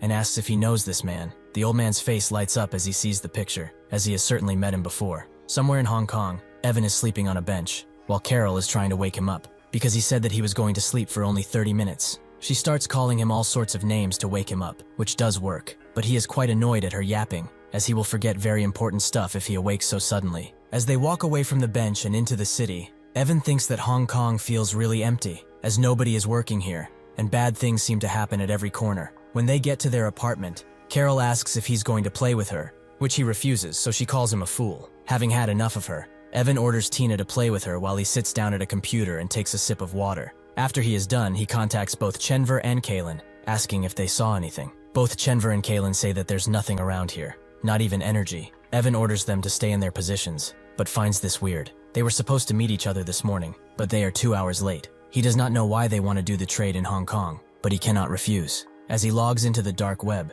he thinks that this is supposed to be the last trade, and the seller should show up themselves. It's a very old-fashioned style of trade, but there has been no issue with other trades so far. If this golden water trade fails, he will be set back quite a bit, but this is also an opportunity to meet Talisman in person. Just as he logs in, another message pops up from Talisman, which makes Evan open his eyes wide and tell the scouts to pull back now. At the same time in America, James is working hard on his car, wondering who left this head-shaped dent in it. But he suddenly gets a call from none other than Ju Hee, who has arrived in Korea, though it's only natural for her. James asks how she is, and if she has seen her little brother yet, but Ju Hee says that she's still in the airport, and that she will meet up with him after going to a few important places. But how is he anyway? James says that he's working on his car, as there's a large dent in the roof of it. Ju Hee notes that she wants to tell him something, and James notes that it must be about Evan, right? Ju Hee confirms that it is. She thought about it the entire flight. Withrow died and was subsequently resurrected, and Evan leads an army of these resurrected people. She tried to ignore her thoughts because it was not her responsibility, but she couldn't help but be concerned. She just wants to confirm some things about his ability, and about the difference between other resurrected people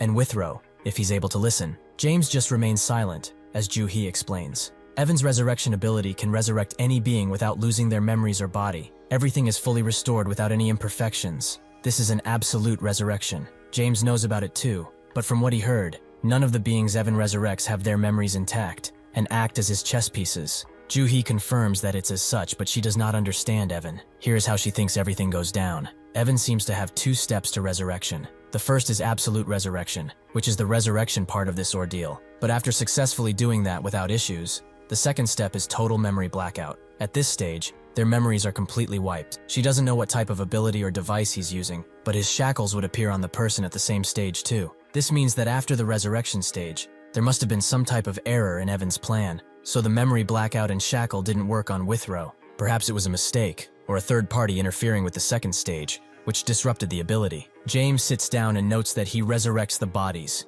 erases their memories, and uses his other abilities to make them follow him, right? Ju Hee can't say this for certain, as they have yet to confirm it, as in the middle of this process, there might be someone helping him. Pearl and Sui fought them before, but they cannot predict Evan's actions based on the information they got from them. She heard that Evan travels with a kid that can see and shape the future, but because he trusts this ability with his life, he is confident that he can solve any problems on the go. However, in this case, he said that he didn't know how it happened, and that he would have to check. It seems like this was not seen in the future, meaning that somewhere, someone must have intervened. What Talisman sent Evan was a picture of them walking in Hong Kong, and he wished them safe travels there. Since this is bothering Evan quite a bit, he calls someone and asks if they found out anything. The fat guy on the other side of the phone notes that there's not much, as the Talisman ID is just a shell, and on the dark web, tracking information is like searching for a needle in a haystack. This is Punta, who notes that hope is not lost, as if they made this transaction using crypto, they might find something in the transaction information. Also, thanks to him giving him that talisman, he found a clue he might find useful. When Evan gave it to him, he explained that he got it from their first meeting, where they met a guy with a mask and were already at the meeting spot. When the transaction was done, he ordered Costa to floor him, but suddenly, both the container he was next to and the man disappeared, only leaving behind a talisman. Punta explains that he searched far and wide for this talisman, and eventually found something that looks the exact same on a woman's social media page. The photo was taken at the entrance of a club called Rev, and the talisman can be seen on the poster board behind her. The location where the photo was taken was France. That's everything he knows. Evan thanks him for this information and says that he will call soon. With this out of the way, he tells Chenver to record the Hong Kong coordinates, as they will be going to France for a while to take care of some important business. Everyone is surprised when they hear about a superhuman who has subordinates. From the old man, who further explains that he did not interfere in the incident at all. What he did instead was turn aggressive after everyone was done fighting, and he had subordinates with him, with some not being able to discern between superhuman or inhuman. He also took that monster's body with him as he ran away, so he's someone who, through his own method, reinforces his power with more subordinates. This is all he knows. He is a real threat to mankind. The others didn't expect enemy superhumans to appear, and even the expert is confused. If all of this is true, it seems more like a global threat. Did they even identify something about him yet? The old man remembers what the Russian told him, that his name is Evan, and relays it to the reporters. They also didn't do much to stop Evan, as some Russian superhumans came to help, and they are still waiting for him even now. If he dares to move, these two can suppress his activities and prevent any other mishaps because of how strong they are. They all start writing in their notebooks, but that's when the old man remembers that Kirillov told him to keep everything a secret, so he tells the reporters that this was a lie, and they should forget about it, something that makes everyone feel that he's trying to fix what he just said. The superhuman expert thanks him for coming here and establishing various facts as truth to stop the spread of misinformation, and now they know what to deal with because of him. If at all possible, he would like him to stay longer and answer more of their questions. The old man tells him that he does not have that time, as he also lost some precious family during the incident. He will tell them a story, however. Once there was an old man who left late in his life in search of happiness, and he soon found it under a new life, and thus was happy for a while. At the end of that happiness, however, tragedy struck like lightning. He lost a lot of his sons, and he still visits them often even now, because he is lonely without them. Life just doesn't go how they want sometimes, but through all of that pain, the strongest will surely overcome. So he changed his mind. He will answer any other questions, and promises to protect humanity to the best of his abilities. The general asks if he would be willing to cooperate with the military. This information has not been fully confirmed yet, but in Europe, a superhuman is helping the military in a lot of ways. Perhaps this is misinformation,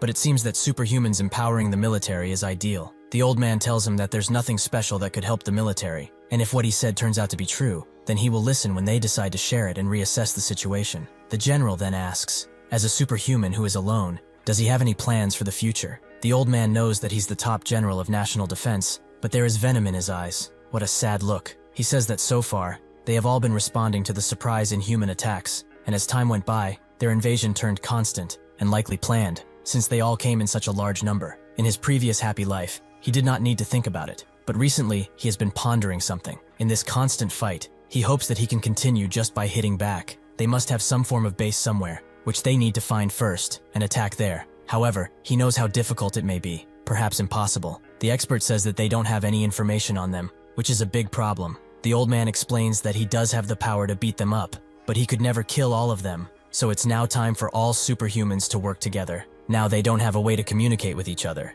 and they naturally have different thoughts and personalities. It will take time to embrace the idea of a group for everyone. One of the reporters is surprised to even think about a union of superhumans, and the old man says that they will need time to form it fully, but it's the only way to minimize damage and fight back. Another reporter feels reassured hearing all of this, but even if the superhumans fall, they will have nobody to turn to. The old man confidently tells him that this won't be the case, as they have superhuman Whitecap with them. Besides that, he is probably not the only one who has thought of bringing all of the superhumans together. Someone may be already moving to do it. In Japan, Dan Yang does Nangi's hair, which she finds quite annoying, something that he understands. Dan Yang feels like he's making her do it because he's lazy, and Nangi notes that her phone has been vibrating all day. She probably wants to answer, right? Suddenly a suitcase nearby starts to shake and fall, which makes Nangi ask if she's done with his hair. She confirms it, but is freaked out about what's inside. But Nangi says that it's nothing to worry about. He should open it and talk with him already. When he does so, Dan Yang is even more freaked out and asks why he put something like that in a suitcase, as it's disgusting.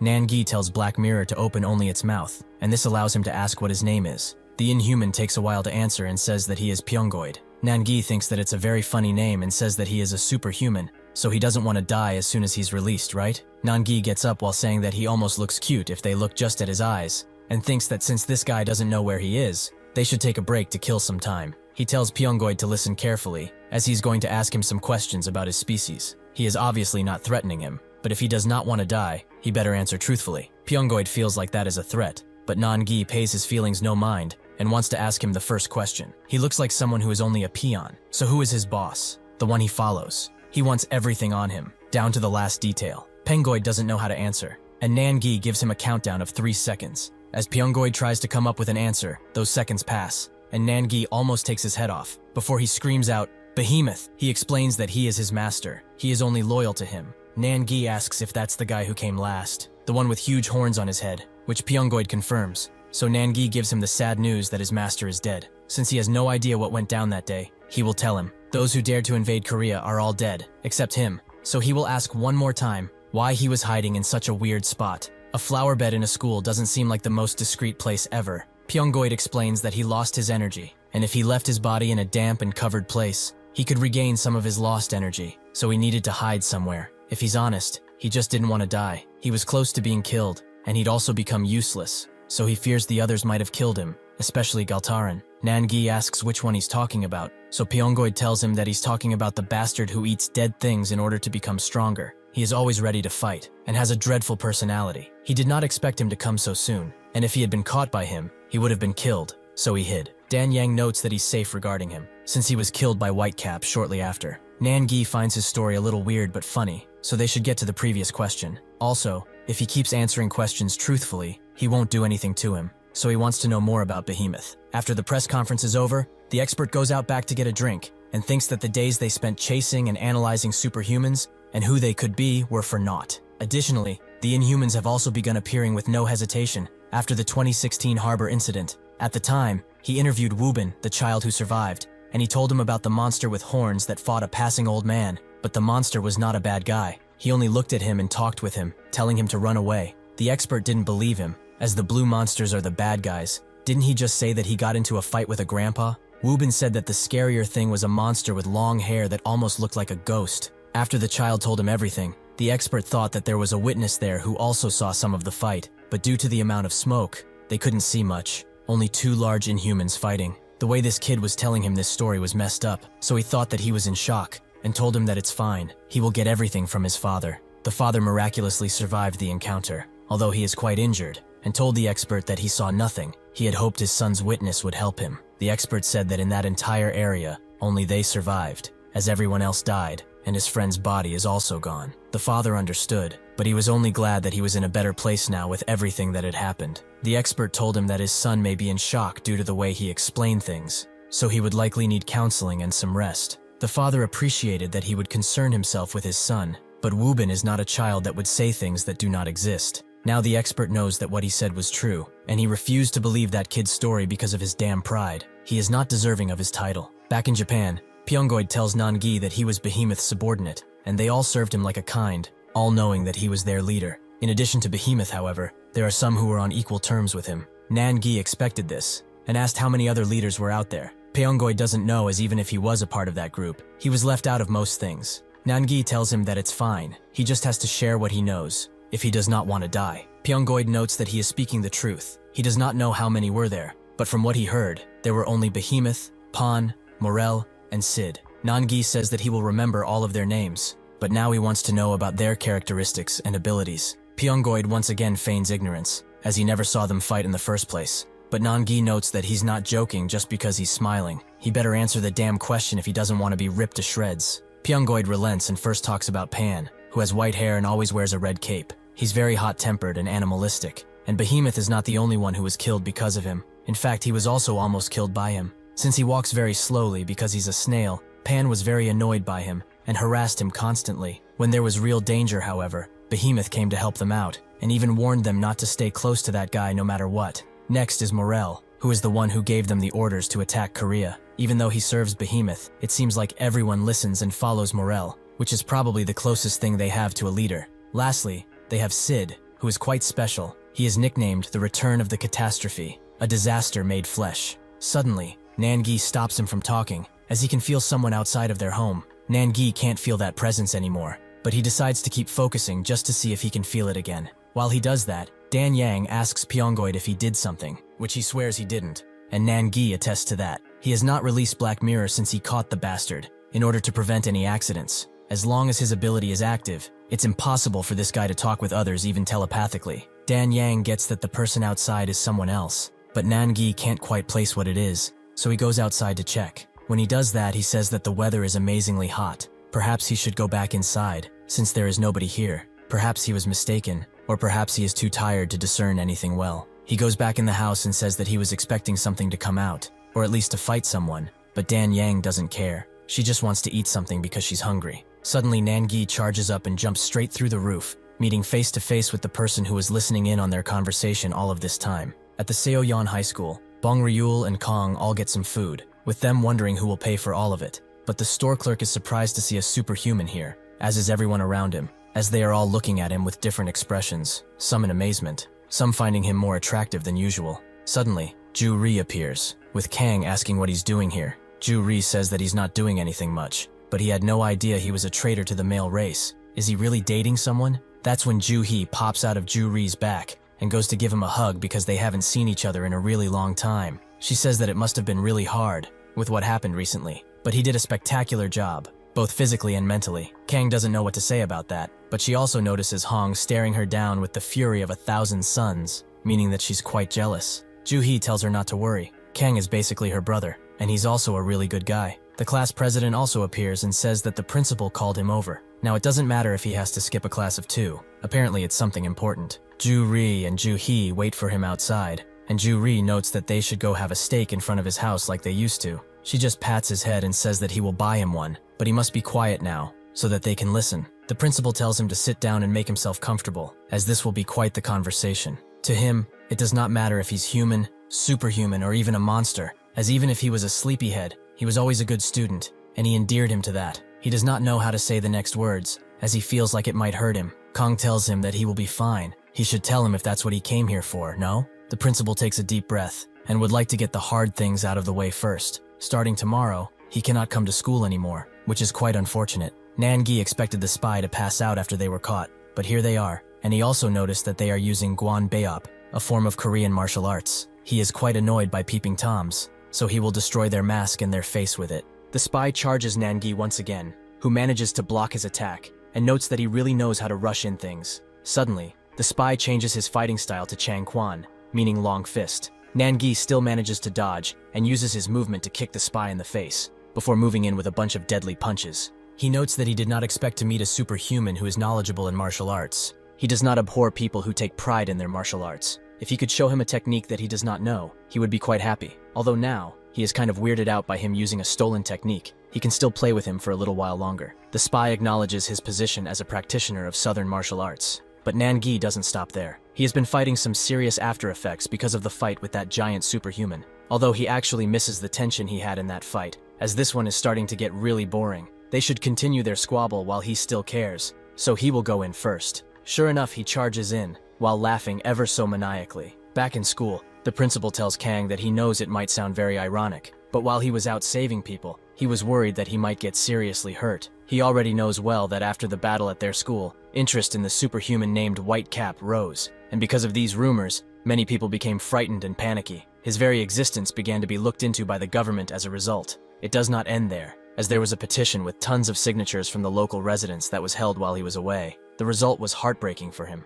as the majority voted against him. Ju Ri wonders how they dare, as Kang was the one who saved this entire damn district. The principal says that the situation got way out of hand, and he is now expelled as a result. If he's honest, this is all a bunch of bullshit. Nobody is showing him the gratitude he deserves. Kang thinks of all the memories he made at this school, and the wise words of the grandpa. Life will not last forever, and separation is something he cannot avoid. To those who leave, and even to those who stay, if they get separated, the only thing he can really do is keep his good memories of them. With that, they can smile and remember each other fondly. The principal says that he cannot attend school because of how things became, but if he ever has questions or is down in the dumps, he can come find him. If he is ever bored and wants to play, he can come visit the school, because he is a superhuman. But before that, he is his student and a friend. He promises that if he comes back, he will welcome him with open arms. Kang tells him to raise his head, as he has something to tell him. All his life, he has never thanked him for his kindness. He has taught him numerous things, and even when he scolded him, he always cared for him.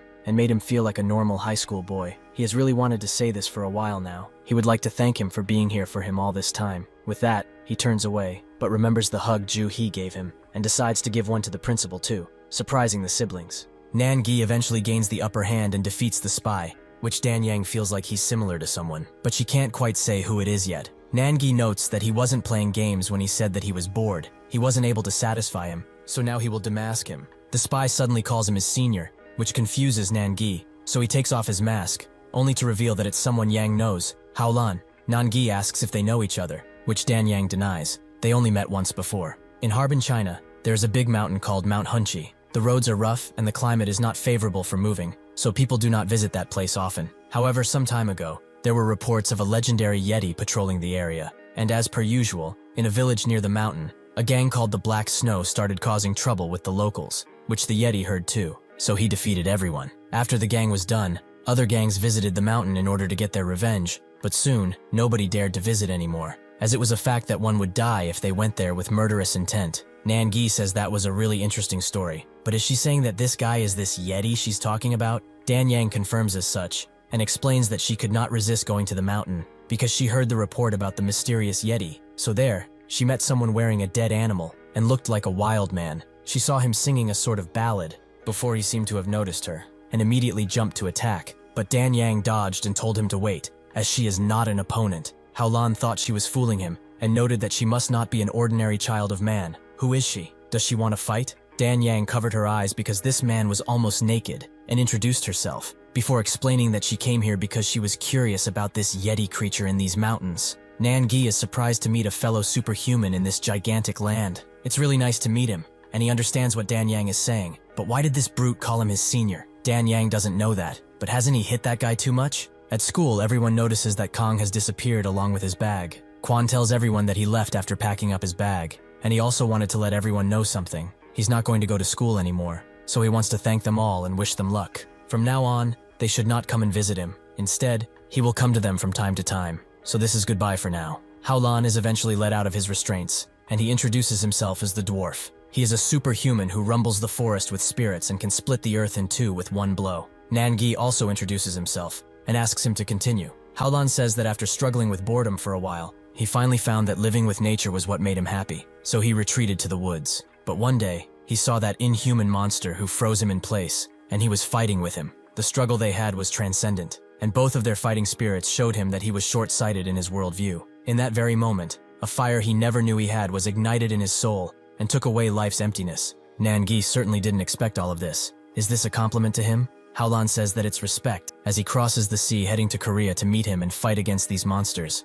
But by the time he arrived, the fighting was done. He did not know where to go next, but luckily, he heard that he was in Japan, so he crossed the sea again, and probably got a cold while he was at it too. He suddenly smashes his head into the ground and says that he has never fought an inhuman before, so he does not know how well he can do against one, but he would like to join him in his quest to save the world as a fighter. Nan-gi asks why he attacked him in the first place if this was his intention all of this time, and he notes that he simply wanted to check if there are others pretending to be him, so that's just how he decided to test it. As soon as they fought, he realized that it was actually him, and even though he had seen him fight before, he was still surprised by his sublime martial arts. He wanted to appreciate his way of negotiating further, so he took this opportunity to have a duel with him. He begs his forgiveness for being rude and without any self-respect. Nan-gi says that he wasn't rude, but he has one criticism for him. He fought in moderation. He didn't rush in with all of his might until the very end. Now that's something that's quite disrespectful. Haolan apologizes for this disrespectful behavior once again and asks to be punished. Nan-gi doesn't know how to do that, so he just makes him his right-hand man, which Haolan actually wanted. Pyonggoi dares to open his mouth and asks what they will do with him, since he told them literally everything already. Nan-gi tells him not to praise himself. He has killed far too many people, so he is going to be rightfully judged sooner or later. But he will help as much as he can before that. Before saying anything else, Haolan squishes him and calls him an oversized snail, who dared to talk back to his senior. Nan-gi is already liking his right-hand man, and notes that he might need a left-hand man too, so they should go to Shigehira already. While driving away, Ju-ri is quite worried about Kang, and wonders if he will really be alright all alone. Ju-hee says that his situation is complicated, but either way, he has become much more mature and determined than before. Ju-ri just didn't expect the school board to make such a harsh decision against him, and Ju-hee, seeing that he's still thinking about him, notes that she has a restaurant reservation later. He can go and talk with him then. Ju-ri asks where they are going now, as this car they are in seems to be a bit suspicious. But Ju-hee notes that it's not a special place. They are just stopping by to say hello. Eventually, they arrive in a dark structure that creeps Ju-ri out, but Ju-hee tells him it's fine. She promises that he's safer here than anywhere else, as she knocks on the door. The people inside hear the knocking, and Dr. Moon asks who this is, as this place is off limits for people without authorization. Ju-hee apologizes for showing up so suddenly and introduces herself as Ju-hee. She's with the ISSTF. Moon knows that she's the #1 researcher in the US and lets her in immediately. As soon as she enters, she says that this place has a very homey vibe to it. She didn't expect the Mira Medical Research Department to be like this. She thought it was a secret laboratory floating in the air at first, but she didn't expect it to be underground. She also says hi to Moon, as they have always chatted on the internet, but now that they meet in person, it feels like meeting an old friend, doesn't it? B seems to recognize her and vice versa, but Moon wonders why she's here in Korea, when she should be at the US branch of the Institute. She explains that she got transferred to Korea permanently. She waved the US branch goodbye, and now they no longer have the most talented person in the world with them. Moon is also curious about the young man next to her, and she explains that he's her brother and they should excuse him. Moon is quite mad, as she already knows that there's tons of sensitive information around here, so outsiders do not have any clearance. He has to leave. B says to let him in, as he knows that kid, he's the one who saved his life previously. This confuses everyone, but Ju-ri remembers that he's the guy from the airport, so they all sit down, and the situation is explained. B thanks him for what he did, as if he did not have the courage, he would probably be dead. Ju-ri notes that he should be thanking him, as he saved him 2 or 3 times in that situation. Ju-hee scruffs his hair and notes that the world really is small, but this must be fate, to meet like this one again faithfully. She is truly proud of her little brother. Now that the introductions are done, she wants to ask Moon something. Where's the guy named Gun-do, who plans to have the upform procedure done on him? Moon is shocked that she actually knows about it, but tells her that he's currently resting in an underwater capsule. He's trying his utmost to heal enough in order to have the surgery, but his condition seems to worsen every time it gets better, and they are not even in the initial stages just yet. Ju-hee apologizes for interrupting here,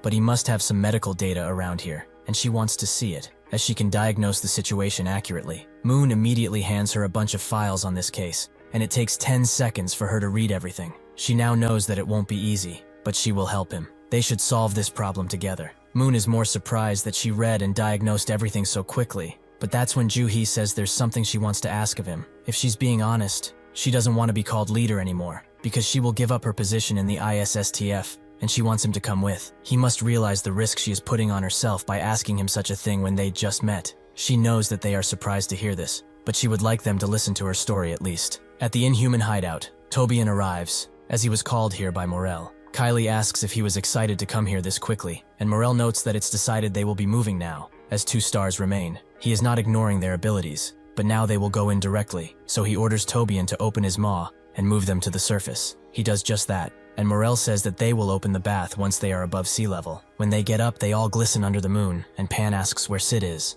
Morel says that he will not be coming, but he wants them to stop talking and listen. He tells Tobian that Jakayak did not only hide his place, but he also set up a barrier, so finding him will not be easy at all. When they enter his territory, he may also start hallucinating until he loses his way, so he will not open his eyes at all, as the island, the water, and everything he will see will be an illusion. He only has to keep his eyes closed and control his abilities, swimming only in the direction he is ordered to. Tobian understands and says that there might be some sudden moves when traveling with him, but he promises to get them to their destination. Morel first points him southwest, and tells him once again to keep his eyes closed. Tobian immediately follows his orders and starts moving through the water swiftly. While he does that, Pan asks Morel what their plan is when they meet him. Just take him down? Morel says that he does not know until they get into that situation, as he doesn't think Jakayak is someone foolish enough to ignore their previous talk, but he cannot predict anything with him. They all might have to see blood tonight. Kylie says that at least they will have some fun, and with that they travel in silence. But someone deep below ground has already sensed them,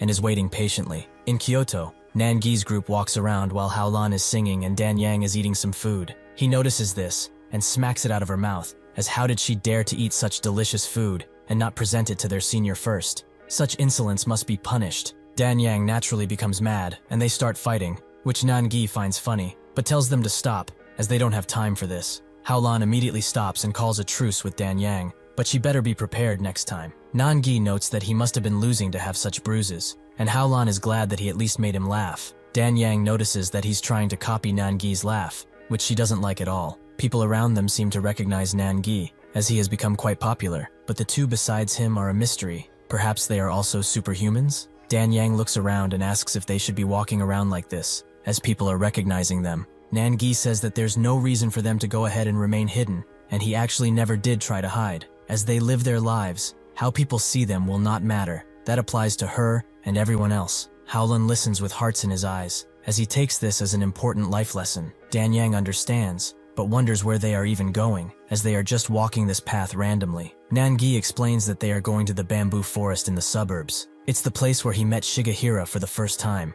From what he knows about him, he does not hide or run away. Howlun suddenly gets serious, and Nangi knows why. Someone is following them, which isn't Shigehira. Dan Yang has not noticed, so she's quite surprised. But Nangi finds it funny, as he seems to have become quite popular for no reason. Howlun suggests that he go and fight as his right-hand man, but Nangi tells them to ignore that person and head to the forest, as he is sure that he's a superhuman too, but he's a tailing amateur, meaning they will catch him in the forest and see what he really wants. While sleeping, Pearl thinks about Jane and how injured she was. She fought to the point where she could not even show herself anymore. She is suddenly awoken by James, who apologizes for interrupting her rest, but she must come here quickly. She asks what's wrong, and James asks if Jane has contacted her in any way, which she hasn't. James explains that a few hours ago, Australia began to be besieged by Inhumans. Pearl asks for more details, which James can't give her, as they don't know much either. This news just started to circulate 10 minutes ago, so it's hard to tell what the situation is like. The US and UK branches of the ISSTF are on their way to Australia as they speak, but they have not seen any superhumans take any action yet. That is why he called so late in the night, to see if she had any contact with Jane, but now they will look into Daphne. The superhuman Jane was supposed to meet and see if they can't get something. Hearing all of this, Pearl gets up and says that she will be going, making James note that they have informed everyone and will be in the laboratory to brief her. Pearl says that there's no time. She has a real bad feeling about this. She actually meant that she's going to Australia. She will go first, so they will be in charge while she is gone. In Japan, Howlun tells Dan Yang to switch sides, as he should be the one to protect his senior if something were to happen. Nangi tells him to shut up, as the one following them might hear him from this range. He also suddenly notices people talking about superhumans in Australia, and sure enough, Dan Yang also tells him the same thing. Apparently there is a lot of chaos, but they have not discovered the identity of the one causing the most damage just yet. Nangi doesn't feel anything that would signal Inhumans in that place, but perhaps it's because he hasn't been there yet. He laughs and says that they are busy too, so they should get on their way and enter the bamboo forest already, and meet that person. Inside the conference room, Sui wants to go to Australia too, despite saying that she would stay in America. She begs James to let her, as she just can't sit back and let Jane get potentially even more hurt. James knows that she's important to her, but now is not really the time. Withrow tells her that currently, their biggest problem is that the superhuman who can teleport them is not here, so it's hard to help when the problem is on another continent. James concurs with his words, but Withrow continues further, and says that Pearl recently got the ability to fly, so she will get there swiftly. They all understand how she feels, but they cannot contact Jane now, so Pearl made the right choice when she decided to rush to Australia, as there is no time to waste. They must trust her no matter what. This news is spread to everyone in the world, and it eventually gets to Kirillov and Basilov, with Kirillov saying that he thought things would be quiet after the Korea fight. But still, something is quite strange about this. Since this news keeps spreading, it's bound to be something big, so they should get moving too, something that Basilov agrees with. Nangi's group finally gets into the forest, with Nangi noting that it's been a while since he came here, but the trail is the same. That's also the cabin he is living in, Shigehira's place. He notices that it's pretty much abandoned, but they will go inside later. He tells Howlun to get rid of the annoying bugs that are around here, and Howlun immediately jumps near an eagle who seems to be spying on them. He announces that he is Howlun. He is swifter than a bird and stronger than a bull, so he will make sure that it dies a painless death. Before he can do something, however, a kid crashes into Howlun, making him land on the ground with a large thud. The kid also lands down, and Nangi laughs, as this is the weirdest interaction he had all day. He knew he was popular, but he didn't expect it to be to this extent.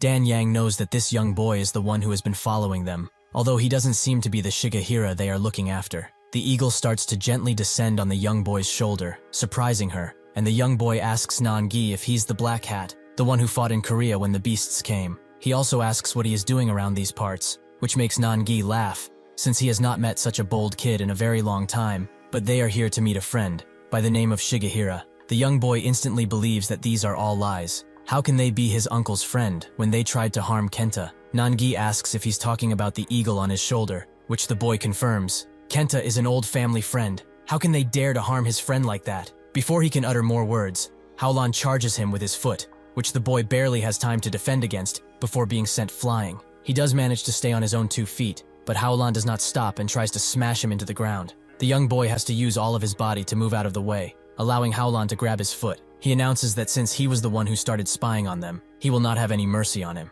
With that, he moves in with an extremely heavy punch, making Nangi move in swiftly and block his attack, shocking both Yang and Howlan. Nangi tells him that he lost all of his reasoning and turned his martial arts into a killing machine. Was he not one of the greatest warriors on the planet? He's quite disappointed by this display. However, he can forgive him. All he needs to do is leave this situation to him, and he will have repented. Howlan immediately bows down to him and starts smashing his head into the ground out of pure shame, making the young boy wonder even more what these guys even are. Nangi turns around to him and notes that there has been a misunderstanding, as they don't want to kill the eagle, and also that what he said was true. He is not Shigehira's friend. He met him only once, and he won't even ask him where he is. It's just that he will search for him here. Since he's got such an ugly way of dressing his hair, it should be pretty easy. The boy suddenly tells them to wait for him, and starts crying while begging for their help. He cannot save his uncle alone. Pearl continues flying towards Australia, yet her mind starts to be filled with worry for Jane. Even then, she could only guess what her condition was like. It would be amazing to hear that she actually got to Daphne and healed,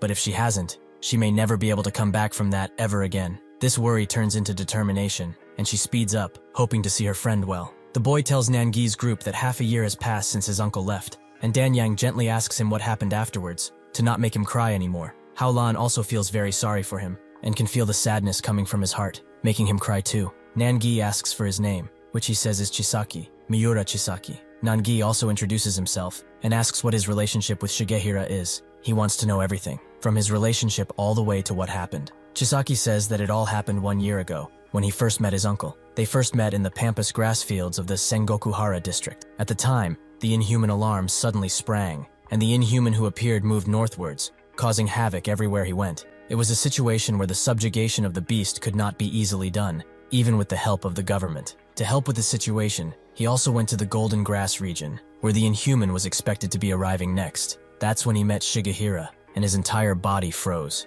It was the very first time he met a superhuman face to face. Even with the iron-like smell of blood piercing his nose, and the situation of a lifeless corpse standing in front of him, he felt a sense of warmth like never before. He looked into the old man's eyes, yet he dared not say a single word. That is how he first met his uncle. After that, while knowing each other, time went by without them seeing each other. Thus, he started to travel, fighting Inhumans all the while, but he could not find him. Sometimes, he was one step behind him, only arriving to see the freshly cut up corpse of an Inhuman. By the time he took the 3 Inhumans down, rumors about them had circulated all over Japan. They started calling them the Imp and the Forest Spirit respectively, and the government tried to discover details about them for a while. Danyang is surprised at his kill count, but also wonders what Shigehira's numbers are like. Were there really so many Inhumans in Japan? It's all quite strange. Nangi says that it's not strange at all, because all of the data and statistics given by the government agencies are all white lies. The United Nations UV previously said that Withrow and Pearl were suppressing more than 50% of the world's Inhuman encounters,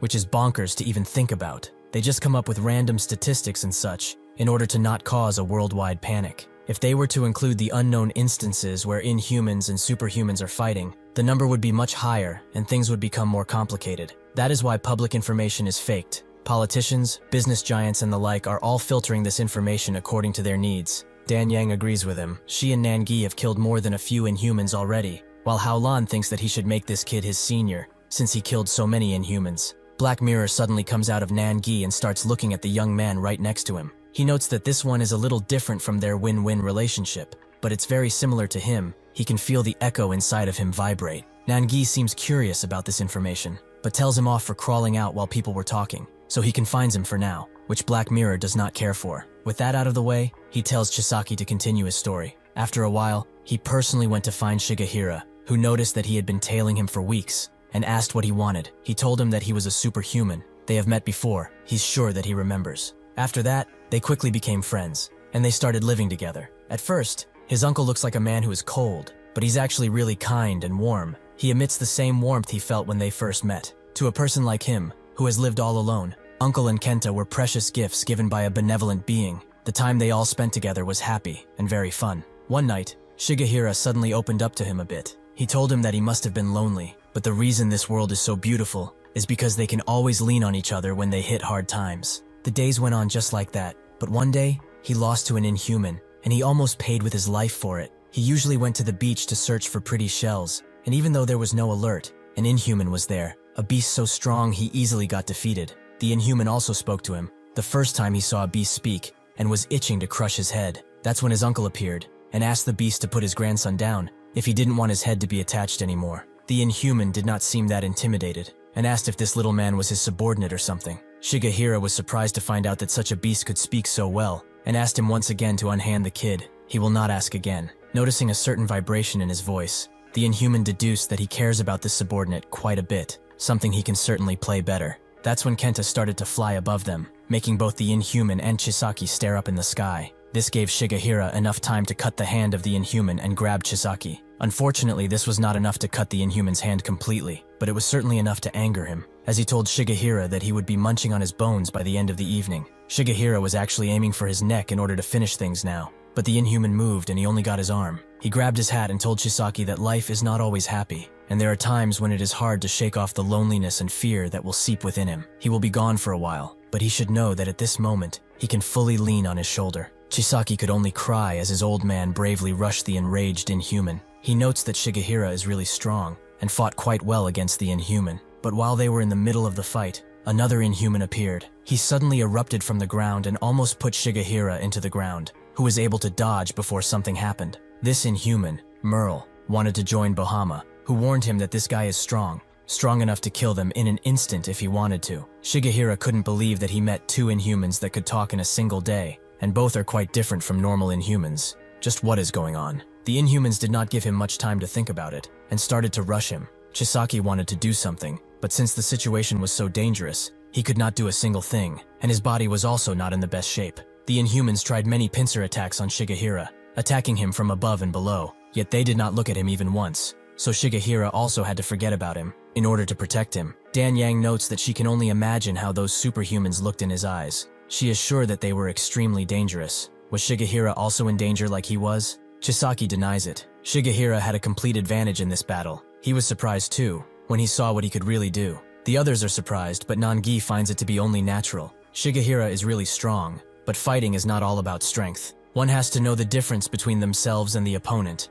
the variables and abilities brought along, and the skill of the opponent. He saw Shigehira fight before. He is powerful in all of those aspects. If they were to compare him to St. Pearl of the United States, he is equal, or perhaps even greater than her, although it depends on the situation. If he isn't against an Inhuman like Behemoth, or an entire army, he's not someone who can be brought down with ease. He does not know what kind of Inhumans he was against, but unless it was the two examples he mentioned, he can predict what happened next. Sure enough, Shigehira cut both Merle and Bahama to size, but let Bahama live, as he wanted to ask a few questions before he killed him. Shortly after Shigehira was done with the Inhumans, Kenta came to Chisaki, cuddling close to him as he did so. Chisaki assured the bird that everything was fine now, it's all over. He did not know at the time if he was really talking with that Inhuman or not, but after ending the fight, he just stood in front of him. Sure enough, Shigehira was really talking with him, and asked where he was from, and who he was exactly. Bahama tried to say that he knew nothing, but Shigehira took his other arm at extreme speeds and warned the Inhuman. He knows already that as long as his heart is beating, his body will keep regenerating,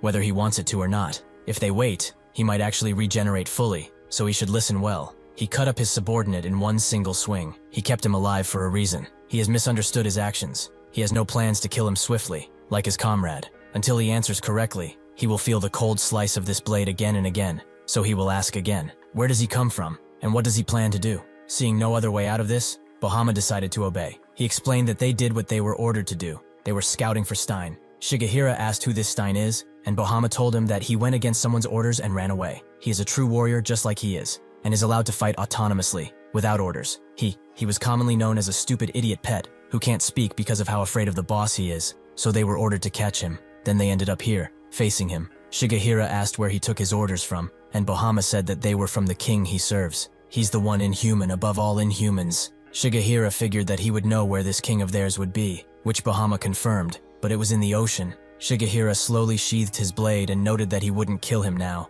but if he tried anything funny, he would feed him to the pelicans around here. He wanted the Inhuman to lead the way and guide him to this king. Everyone is surprised to hear something like this, but Chisaki continues. Shigehira explained everything they talked about, and that he would go at midnight. Naturally, he wanted to come with him, and begged Shigehira to take him, but he explained that currently, Their abilities are as different as the land and sea. He will not be of help to him. He will only be a burden to him. He already knows this. He will get stronger in the future. He has that potential, so he shouldn't be stubborn and wait here, as he will leave the protection of Japan in his hands. With that, he left with the Inhuman on a small boat. Nangi notes that this was a horrible decision, but he can understand what he wanted to do. When he realized that there's an organization of Inhumans, he must have planned to cut them down from the roots, but he underestimated his opponents heavily, as he only fought 2 weak scouts. He was probably so damn arrogant with his strength that he thought he could kill anyone. What a stupid bastard he was. Chisaki immediately reacts to this mockery and tells him to apologize as his uncle isn't stupid.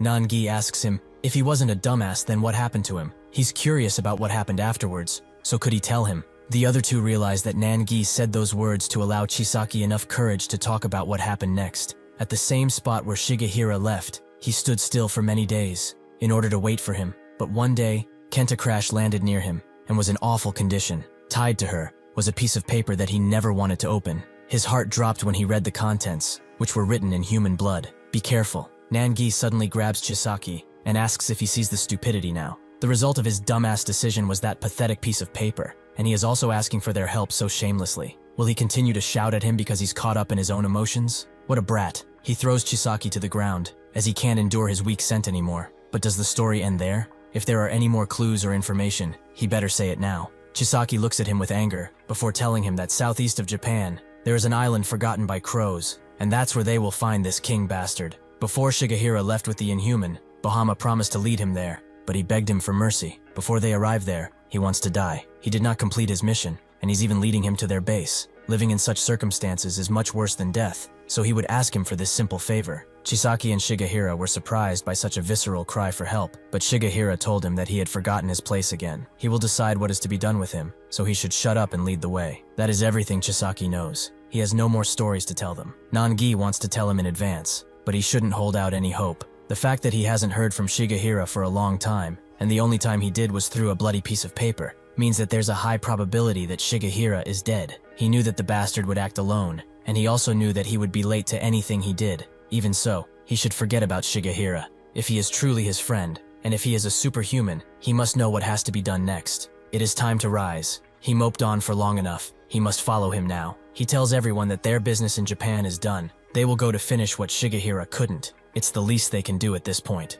While everyone is leaving and Nangi suggests they watch what's happening in Australia, Paongoid is sweating bullets inside the suitcase, as he has heard the name of the island. At the Martial Academy in Korea, everyone is watching a news story about Australia. Currently, the region where the incidents first occurred are covered in a blood-red sky and fog, which has disrupted communication signals. Because of this, investigation has been proven difficult, and the US branch of the ISSTF is unable to do anything at this time. Grandpa's senses are screaming at him, just like last time, that this situation is not that simple. But what the hell is happening? 2 days after the Korean battle came to an end, on the Golden Coast of Australia at Griffith University, a lecture was being shown about the flute mushroom, which makes the sound of a flute when wind passes through it. It is rare, but not so rare that it's just a legend. For that reason, if someone finds one, they are basically rich because of how expensive it is. It is said that it can cure any disease, and has such a taste that even the most expert chefs could not replicate it. This is Daphne Bayleaf, teacher, and the one Jane went to.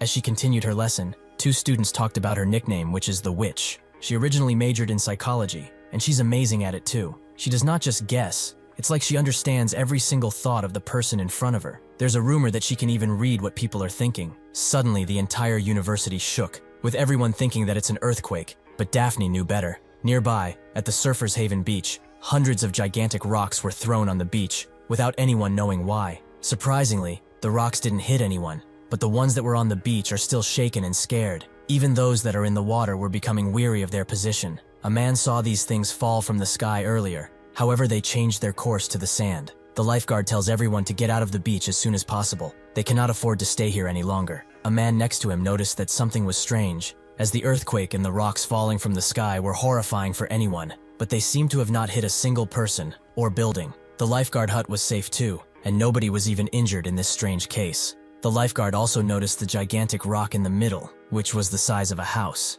Everyone at the university wonders what happened and what that earthquake was. One theorizes that it was probably the Superhumans. Perhaps there is another battle in Korea. The only problem with this is that the alarms aren't ringing, which doesn't make them calm down, as something has probably happened still. That's when they noticed that Daphne was completely gone, probably for a while now, and some decided to follow her lead and bolt out of there. The police evacuated the crash site of the rock quickly and prohibited any entry. One of them wondered what this event was, with his chief not knowing. Apparently it's connected to the superhuman named Jane Sonata somehow. Not that it concerns them anyway. After the ISSTF arrives, they can go home. The policeman didn't expect for them to have an ISSTF facility in Australia, with his chief now knowing, as their alarms sometimes go off, so there must be one. He also doesn't like those bastards, as they go to foreign countries and act like cool guys. That's when Daphne slipped past them, and the policeman tried to stop her, as this was a prohibited area, but Daphne just grabbed his warning stick and shattered it. She apologized, but she didn't have enough time to explain everything. She is a superhuman, and what landed is her friend. They should understand from here on out. The policeman didn't move an inch after that. They didn't want to get on the bad side of a superhuman after all. Daphne approached Jane and wondered what all of this was about. She didn't seem to have enough energy to answer, so Daphne decided to peruse her memories and see what really happened for her to be in such a state. She activated her ability and saw everything she went through with the Inhuman, the extremely hard battle she had to endure. Her and Pearl both risked their lives in some unknown place where nobody saw anything. On behalf of humanity, she thanked them, but it was time to go home. She knew that the henges were submerged to absorb the Earth's nutrients, but she still decided to take her to her house in order for her to recover well. That night, while Daphne was taking care of Jane, she wondered how she's still alive after taking so much damage, and about that Inhuman, who even Jane couldn't handle. Suddenly, a man by the name of Scotch barged in and asked why she's using the attic when she has such a nice home, although it's also nice here. Daphne explained that she uses this place to avoid people, and occasionally, like now, as a ward. He understood and noted that he had to get going, so she should call if she needs any kind of help. She's looking quite sad as it is. Daphne told him that Jane was slowly fading away, and that she was the only one who could save her, so she asked Scotch for help. She needed it desperately. At the beach, which was closed to the public at the time, an Inhuman appeared, most likely a scout. The Inhuman got out of the water and started smelling the area around him, right next to a policeman who was unfortunate enough to work the night shift and oversee this restricted area. He talked with someone over the phone about Marcus Gerald, with that someone believing that he would win the election. He is an entrepreneur and has the best track record, without any sort of scandal. The policeman agreed, as the government even had a debt to pay to him, and believed that Marcus's stock would skyrocket after he was elected, meaning that he would be able to live comfortably since he invested a lot. Suddenly, he noticed something moving below him, which he chose to ignore, up until the Inhuman came right up to him, and he dropped both his phone and cigar. The Inhuman got closer and asked where the stone was, with the man not being able to answer him at all, so he decided to try and run away. He wasn't fast enough, and the Inhuman moved on, as he got the smell of the rock already. The guy over the phone tried to reach the policeman, to no avail. Scotch noted that a lot of people were shocked, as the stones didn't do much damage, but they appeared out of nowhere and disappeared shortly after. Everyone began to theorize about where they came from, and rumors about Jane started to spread too. Now she was in front of him. If he's honest, what surprised him most was that she was a superhuman. Tons of people saw her close to the stone, and now rumors about her actually being a witch are pretty much proven. Daphne didn't deny her identity, and said that it's been a while since the Korean battle ended, so after seeing Jane in this state, she decided to not hide anymore. They are living in a dangerous time that nobody can stop. Now that the superhumans know about the Inhumans' attack, they must prepare. She apologized to him for lying to him like that. If he felt weird about her being a superhuman, or if he is reluctant, he can pretend like they never met, as they already made some great memories together. Scotch remembered all of their time together and sat down. She always asked him over and looked for him whenever she needed help, but now she's cutting him off? He's getting quite mad. It's only natural that he won't leave. He cannot allow her to be lonely. They are friends after all. Daphne appreciated his words and gave him a list of what they needed and told him to be careful. Outside of their house, the scout Inhuman uncloaked and contacted someone named Calbus, noting that he found the target. Calbus congratulated Ulrum and asked to show him the target. With that, Ulrum began to vomit up a bird, which allowed Calbus to see through its eyes. With that, he commanded Ulrum to let the crow do what it does best. Calbus gets out of Ulrum with the crow and notes that he should go and scout for himself, but that's when a vehicle arrives, and Calbus tells Ulrum to hide and not do anything foolish until he gives him any orders. Ulrum agrees and goes into hiding, while the car steadily approaches the driveway and parks in front of the house. Inside, Scotch reads the list Daphne handed to him, and among the dried herbs and dried fruit, he wonders if this stuff will really help out. He's only asking since she said that Jane is dying, but she's no human. Shouldn't there be special treatment for her? Daphne confirms as such, but also says that superhumans are above all still humans. No surgery or medication could help Jane now either. They will need to use the power of nature to bring stability to her broken body and mind. That is their priority. and luckily, that is what she specializes in. Suddenly, they both hear a honk outside, with Scotch wondering why that dumbass is doing that with everyone asleep. He opens the window to call out Ayla and asks what she's doing, bothering so many people at night. She asks why he's getting so mad when he's the one who's too lazy to pick her up. She was at a party. Scotch forgot about that completely, and since there's nothing he can say to her to appease her anger, he notes that he will come down soon. He swiftly gets in the car and tells Daphne to not worry about what she told him to do and worry about herself. If she hides in such an open place, the government will surely find her. Daphne says that she will take care of it how she knows, and wishes them safe travels before Ayla crashes into someone's fence before leaving. As they drive away, Scotch tells his daughter that Daphne is a superhuman, as she may have heard, but the time they spent as friends is far more important than that, so nothing will change. Does she understand? Ayla stays silent for a while and asks where they should be going first, with Scotch saying that Canberra is their first destination, but it doesn't really matter, as they must move fast and buy the stuff they need, which will take about 5 days. Sure enough, they go on tons of adventures to get the materials they need, through deserts or even the Sahara, while also still bickering like family. Daphne hopes that Jane doesn't give up, as she cannot die this way. She remembers the first time they met, and just like then, she should hang in there and trust in her completely, so that she can see her bright smile again. As she activates her ability, Calbus watches intently until the morning comes. Scotch arrives at Daphne's and notes that she's really working too hard. She needs to take a break every once in a while. When she doesn't answer, he moves closer, only to see her bloodied up, but Jane seems completely healthy. Ayla watches the crow outside and notes that her father is way too lazy. Daphne's pretty interested in him, but the dumbass thinks that it's a one-sided relationship. The same with her relationship. It seems so stupid, but as these days passed, she understood that even if they don't share an ounce of blood, she's just like her father. When she goes to snuff her cigarette, she is met by Olrum's fat nose, something that Calbus didn't plan at all. Naturally, Olrum gets freaked out and grabs her head, but Ayla stops herself and asks why they dare to watch someone's house so creepily, and why he's freaking out after one cigarette burn. She grabs his hand and kicks him in the gut, forcing Calbus to move and charge into her with all his might. Scotch hears all of this commotion outside and wonders what just happened, but Daphne knows all too well. Scotch wants to go outside and check for himself, but Daphne stops him. He shouldn't leave her now. Not too long ago, she told him that a dangerous time would be coming to them, and even if a little sudden, it's starting right now. She can say that the quake outside was because of a battle,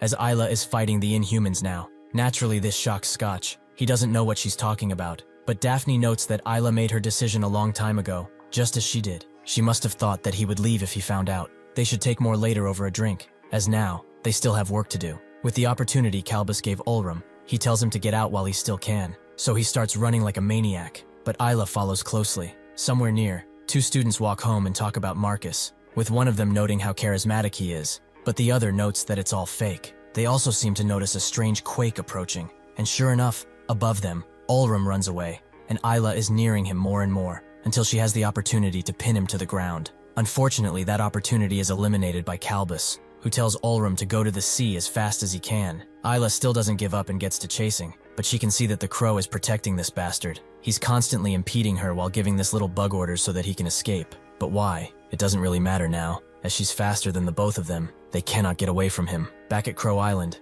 as Calbus relinquishes control of the crow, he tells the others that things went south. There was a superhuman there, something they didn't anticipate at all. One of the superhumans asks him what he's going to do, but Calbus doesn't know either, as it's bad, and Olrum cannot escape. He will be caught no matter what. Sure enough, Ayla manages to catch Olrum just as he reaches the beach, but since they have no choice, Calbus tells him to spit out the cube, which he does. It immediately completes itself while in the air, and as it lands on the ground it starts glowing, while the cube on Crow Island glows too. Everyone retreats from the area as the cube continues to glow harder and harder while shaking, some mistaking it for an earthquake. Some curious bystanders still don't move from their spots, but some already see what has appeared, and are frozen in fear. Calbus calls Ayla brave. All humans are. They can be without fear. The same thing that a newborn puppy has no fear of height. Like that, they are not afraid of him, because they do not know the consequences of getting too close to the edge. Ayla doesn't say a word to them, but Cerberus, one of Calbus's subordinates, notes that he smells something rotten like corpses.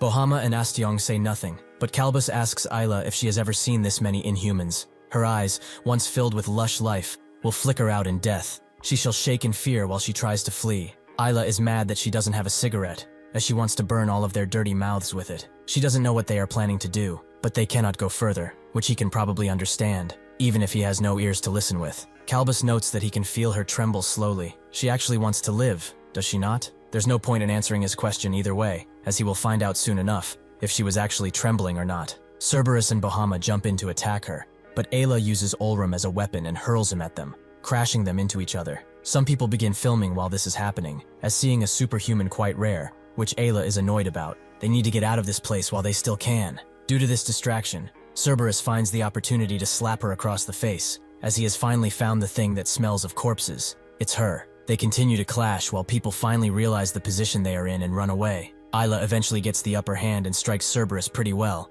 but Bahama finds the opportunity to strike her so hard that it sends her flying across the beach. Ayla knows that she is faced with multiple enemies at once, so getting out of their way is impossible at this point. All she can do now is fight to the damnedest. Across the entire area, alerts blare about inhuman appearances, and Daphne continues her work on Jane. Scotch doesn't understand what she just said very well, but that doesn't matter. He has to go get Ayla now. She will be fine without him anyway. Daphne tells him to stop fooling himself like that. How will he help her once he gets there and sees the situation she's in? He better get it through his head now, as she understands that he is worried about his only daughter, and that they are thicker than blood. However, the reality is that Ayla is not just his daughter, but she is also a superhuman. There are things that only superhuman can hope to solve. He must realize that if he goes there, he will only burden her. They also do not know how her opponents will attack her, or how many there even are, so there's nothing else to do but to trust her completely. Scott sheds a tear as he thinks of his only daughter, but realizes that what Daphne is saying is true.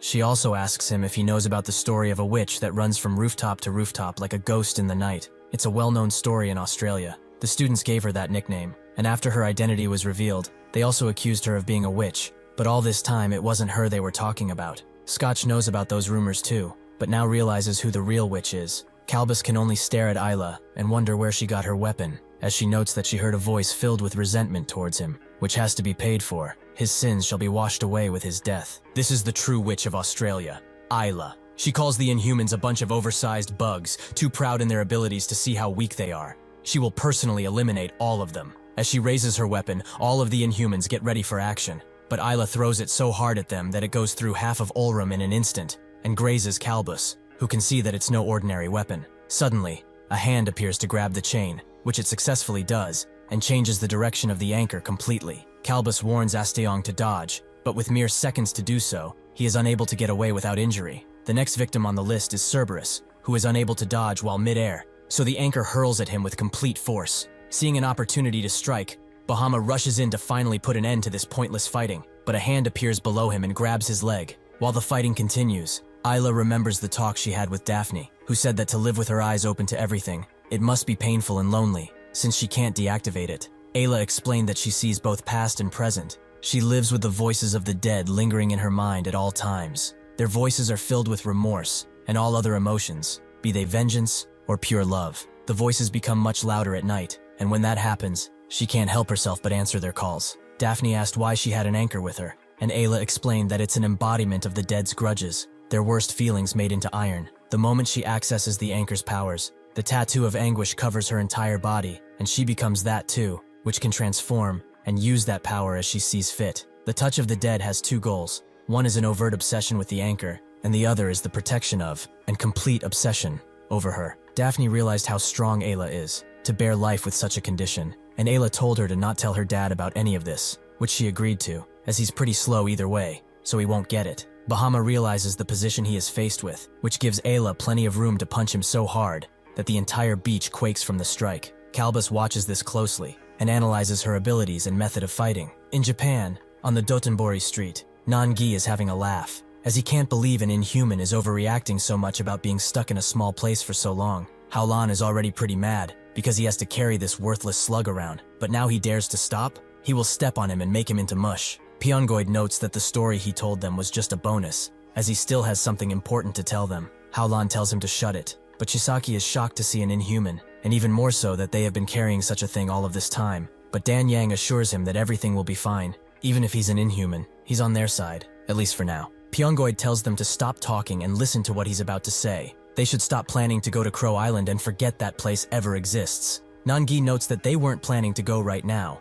but why is that? Is there anything he would like to explain further? Pyongoid explains that he heard them talk about it, and he's almost positive that the Shigehira guy didn't survive, since Crow Island is chock full of dangerous Inhumans. One of the most trusted 2 stars is also there, and is guarding the entire island, Calbus. The moment he takes a step onto that island, he will know. and they will not be able to get away from him no matter what they do. Nangi asks what he means by 2 stars. So Pyongoid tells him that the 2 stars are the closest Inhumans to the top of the food chain, and Kalbus is one of them, who watches over Crow Island all of the time. Nangi wants to understand. There is a group of Inhumans there who are protecting the area. The owner of the island is Kalbus, and he is the one who killed Shigehira. Is that what he's trying to say? Pyongoid notes that he's incorrect. Kalbus is just a guard of the island. The real owner is actually Sid, and if they go there, they will never get back alive, no matter how powerful they may be. After the dust clears, Isla notes that he has quite the hard head, to the point where her fist hurts. All of the Inhumans are now on full alert,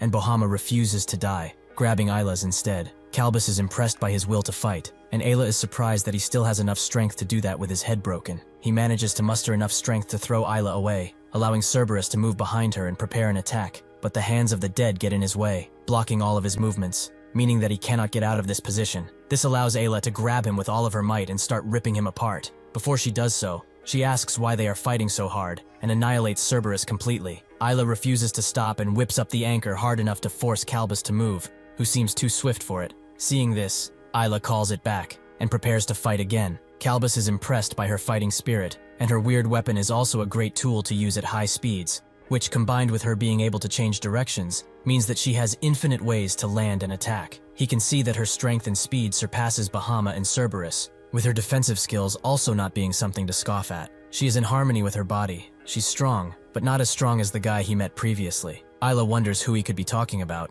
and Kalbus notes that Sid is interested in Jade. He will also bring her as a bonus. He has promised her that her eyes would use their beautiful light. He will now show her hell, where there is no hope. Ayla isn't impressed by his talk. Should she send him to the depths of hell for that? Back in Japan, Dan Yang asks who this Sid is, a boss of the Inhumans? Pyongoid confirms as such, with Chisaki wondering if he's the one who beat Shigehira. Pyongoid notes that Crow Island belongs to him, and he's extremely scary. Nangi is surprised that he knows so much as a low-rank Inhuman, but Pyongoid saw everything with his own eyes. Behemoth, the master he served, once had to go himself because he had no messenger. On that trip to Crow Island, he followed him as his servant. They only talked for a bit and they left, but he could not stand the energy of that place. Everything seemed off. He knows that they are strong, but this is a different level of strength. They should take his advice to heart. Nangi gets that Shigehira faced an opponent as strong as Behemoth, so he can guess what happened to him. While the others bicker, Nangi says that he changed his mind, and they should all get prepared as they are going to Crow Island right now. Everyone is shocked by his declaration, and Pyongoid asks if he's joking. Has he even listened to what he just said? Nangi notes that he understands completely, and he's thankful to him for sharing such information. However, it also kind of triggered his fighting spirit. He knows that he's telling them all of this in order to help them, but it's hard to not feel like they are being underestimated, something that Pyongoid also understands. He knows better than most that fighting means risking one's life fully, and he cannot escape the law of power, where the weak must obey the strong no matter what. But in this world, nothing is certain until it is tried. He should not underestimate superhumans like that ever again. Pyongoid is certainly shocked at these words, and Hauran notes that they still lack enough manpower, which Nangi confirms is true. Suddenly, Chisaki says that he will come with them. He will help them however much he can, even if it means risking his life. He wants to go now and look for his uncle, while killing the bastard who hurt him. Nangi tells him to not get cocky, as he doesn't plan to just go to the island recklessly. That would make him as dumb as Shigehira. Since they have Dan Yang, they can easily go to the island. Their top priority is to rescue Shigehira, but they do not know if he is still alive, meaning that the real first thing they must do is assess the situation. If he believes that they can fight, they will do so, and if the situation is too harsh, they will retreat through the portal. He will tell them now that the most basic rule of a battle is securing an escape route in advance. It's not cowardly, and they won't end up like Shigehira, who only had strength. Dan Yang knows that even if he seems wise now, he will do something dumb in the future. She says that they don't know anything about Crow Island, so even with her abilities, it will be difficult. Nangi agrees that for their first trip to this luxurious island, they need a guide. He calls over Kenta, surprising both Chisaki and Dan Yang, who feel it's only natural to be him since he survived the island. Nangi says that since Shigehira sent Kenta back from that situation, it can be interpreted in a few ways. However, he thinks that the biggest possibility is to serve as a map. This bird is a memento, serving the next fools who would raid the island, so they should go get a boat and jump in. While Chisaki is surprised that Kenta is sticking to him so closely, Hauran shoves Pyongoid back in his little home, who struggles against it. In Australia, the fight continues, with Ayla dodging Kalbus's attacks, but she's certainly finding trouble doing so, as they are grazing her constantly. She knows that he's using that crow attack, and even if she has no clue about how it works, The speed and power of the crows has increased by a large margin. Combined with the fact that there are a lot of them, it's hard to know where they will attack, leaving her with only one option: to dodge like there's no tomorrow. Kalbus orders Asteong to attack her now, while he has her pinned down, which Isla hears and wonders what that oversized starfish will even do. Suddenly, the ground erupts in a mass of crows, and Kalbus congratulates her for dodging so well all of this time. But it's time for her to face true fear. On Shirahama Beach, the group barely finds a boat, only coming up with one that has no sails and is creaking like crazy, although it still floats. Nangi laughs, as they should be grateful that they still have one that creaks. But Dan Yang notes that they may not be able to control this thing properly. Nangi isn't too worried, as they have a pretty good driver who has traversed the sea before. Haoran asks what he means, but 2 minutes later, Chisaki ties him down with some rope pretty tightly,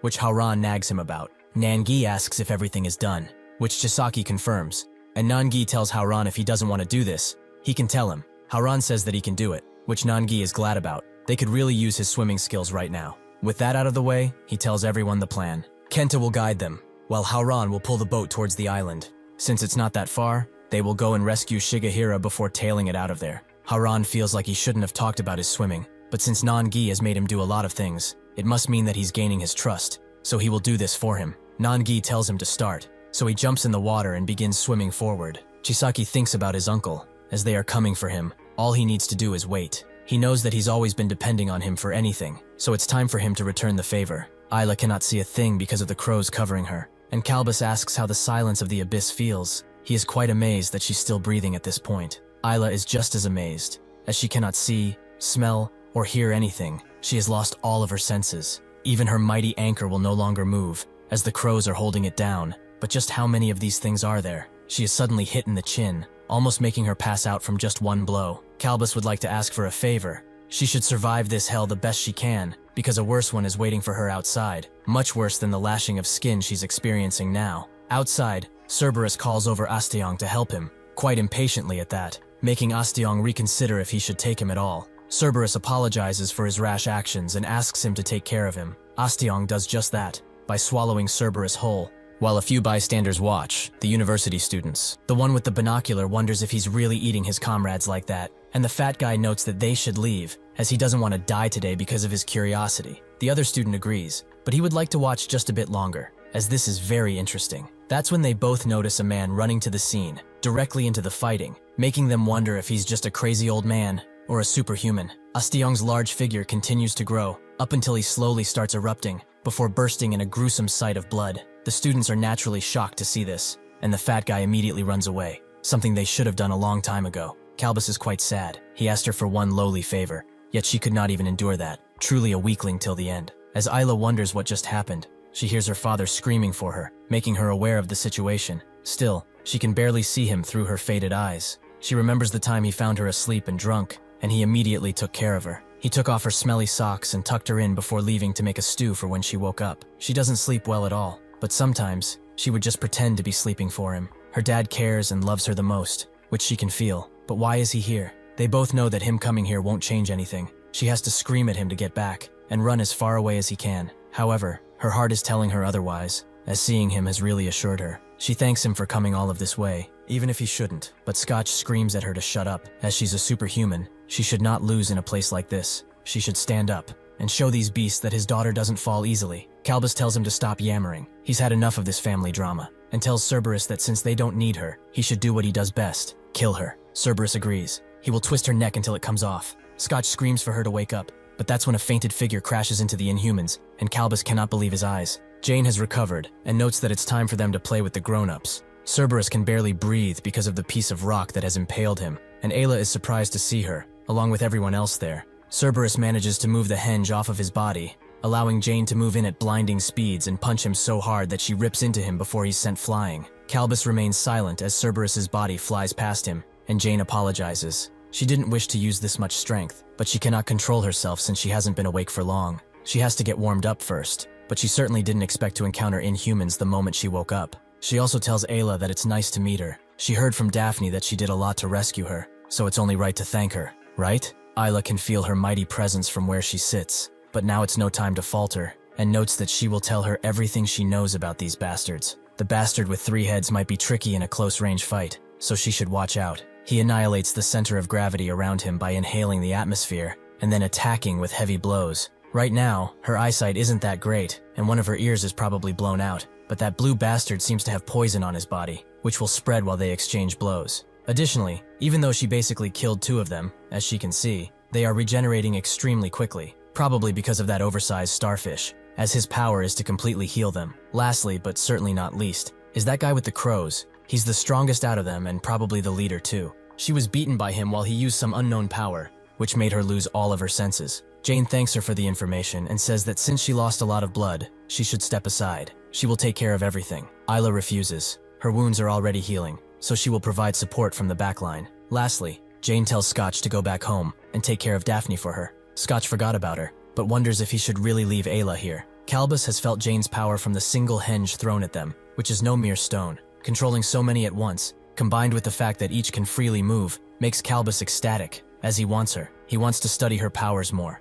Now, he can understand what Sid has been saying all of this time. He begins to shake and glow, as superhumans truly are the funniest toys to break. Jane can feel that this bastard is looking down on her just like the other Inhumans she fought, but this time, she has the best conditions. She will make sure that they all descend to hell, and even then she will not let go of their dirty souls. She uses her 4th foundation, Vlad Pile, to summon tons of henges and crush them right into the Inhumans, like a barrage of bullets. Scotch looks behind as he leaves, seeing the sheer amount of power that is being used, but he must move. The only thing he can pray for is his daughter. He hopes from the bottom of his heart that she comes home safe. In Daphne's place, she sits beside the bed as evacuation alarms blare. She is bloodied up and extremely hurt, but she remembers what she told Jane. The transfer she is using is forcibly dragging the other's damage to herself, and she can see that in the process, the damage is reduced to half or even less in some cases. However, it's still difficult for her to endure everything, so since she was the one who stopped her from going further, she can realize that she cannot do anything more. Instead, she gave her a laurel to wear on her wrist. That laurel will show what kind of state she's in, and if the leaves turn red, she is in danger. Jane listened carefully and apologized for always being indebted to her, but she promises to come back safe and sound, with Ayla too. Besides the flurry of rocks, the Inhumans also have to worry about Ayla's anchor, but even if they are able to dodge, this leaves them vulnerable to Jane, who is quick to put them in the ground. Calbus sees that Bahama was taken out, but he cannot worry for him, as he must dodge too. He is surprised by the amount of stones he has to dodge, and how accurate they all are. That woman isn't just throwing them randomly. Additionally, her teleportation ability is making it impossible to catch her. They can't do anything to her, and that chain woman isn't helping the situation either. The stones have gaps they can move through, but the anchor is quick and hides behind the rocks. Those two are quite annoying with their combined abilities, and this will be a close fight, since his minions are all scattered. Cerberus tries to dodge too, but due to his long body, the henges easily catch up to him, and make sure he doesn't move an inch from where he is. Somewhere above the sea, Kirillov and Basilov ride in some crocs made by Kirillov, with Basilov being annoyed by how small they are, but Kirillov finds them quite cute. Basilov is also annoyed that they have been traveling for a while, but he still isn't seeing any land. Kirillov explains that since they left their region, they have passed the North Pacific, and it will probably take a while more, since he cannot assume how much distance they have to pass. He also asks why he's so cranky. Is it because of his new diet, perhaps? Basilov says that the only thing annoying him is this small-ass croc, but he also begins smelling something nasty, coming from their left. Kirillov wonders what that may be, as they are in the middle of the ocean. Something smelling around here is virtually impossible. Basilov notes that he's not joking, nor is he hungry. There really is something out there. Kirillov apologizes for thinking otherwise and crafts a binocular while thinking that Basilov has become quite sensitive. After he completes the binocular, he looks to the southeast, and what he sees is something that shakes him to his core. An army of Inhumans, all going somewhere, but what is their destination? Basilov asks what he's seeing, but he suddenly starts sweating, which Kirillov is also doing, as they are both feeling something they have never felt before. Absolute terror, a feeling that applies pressure to their heads and makes their breaths ragged. He knows that if they are caught, they are as good as dead. Basilov breaks him out of this realization and asks for the telescope, as he wants to see what's up. Kirillov just looks at him, making Basilov even angrier. But that's when Kirillov makes their crocs disappear and apologizes as they fall to the ocean. But this is something that he had to do. The Inhumans aren't that far away, and with them being so easy to spot in the air, he decided that it's far better for them to stay as low to the ground as possible and let them be on their way. Since they haven't seen them yet, Kirillov swiftly uses his powers to create a cushion for them to fall on, knowing that one day, even with their hiding, they will have to face them eventually. After they fall down, Basilov is about to give Kirillov the slap of his life, but he suddenly apologizes for deciding all of this by himself. He promises to explain things later when they are not in danger. The Inhumans ride is pretty silent, up until Kylie tells Tobian to make a stop here. This is great for her, as she's excited to catch Jakayak and butcher him,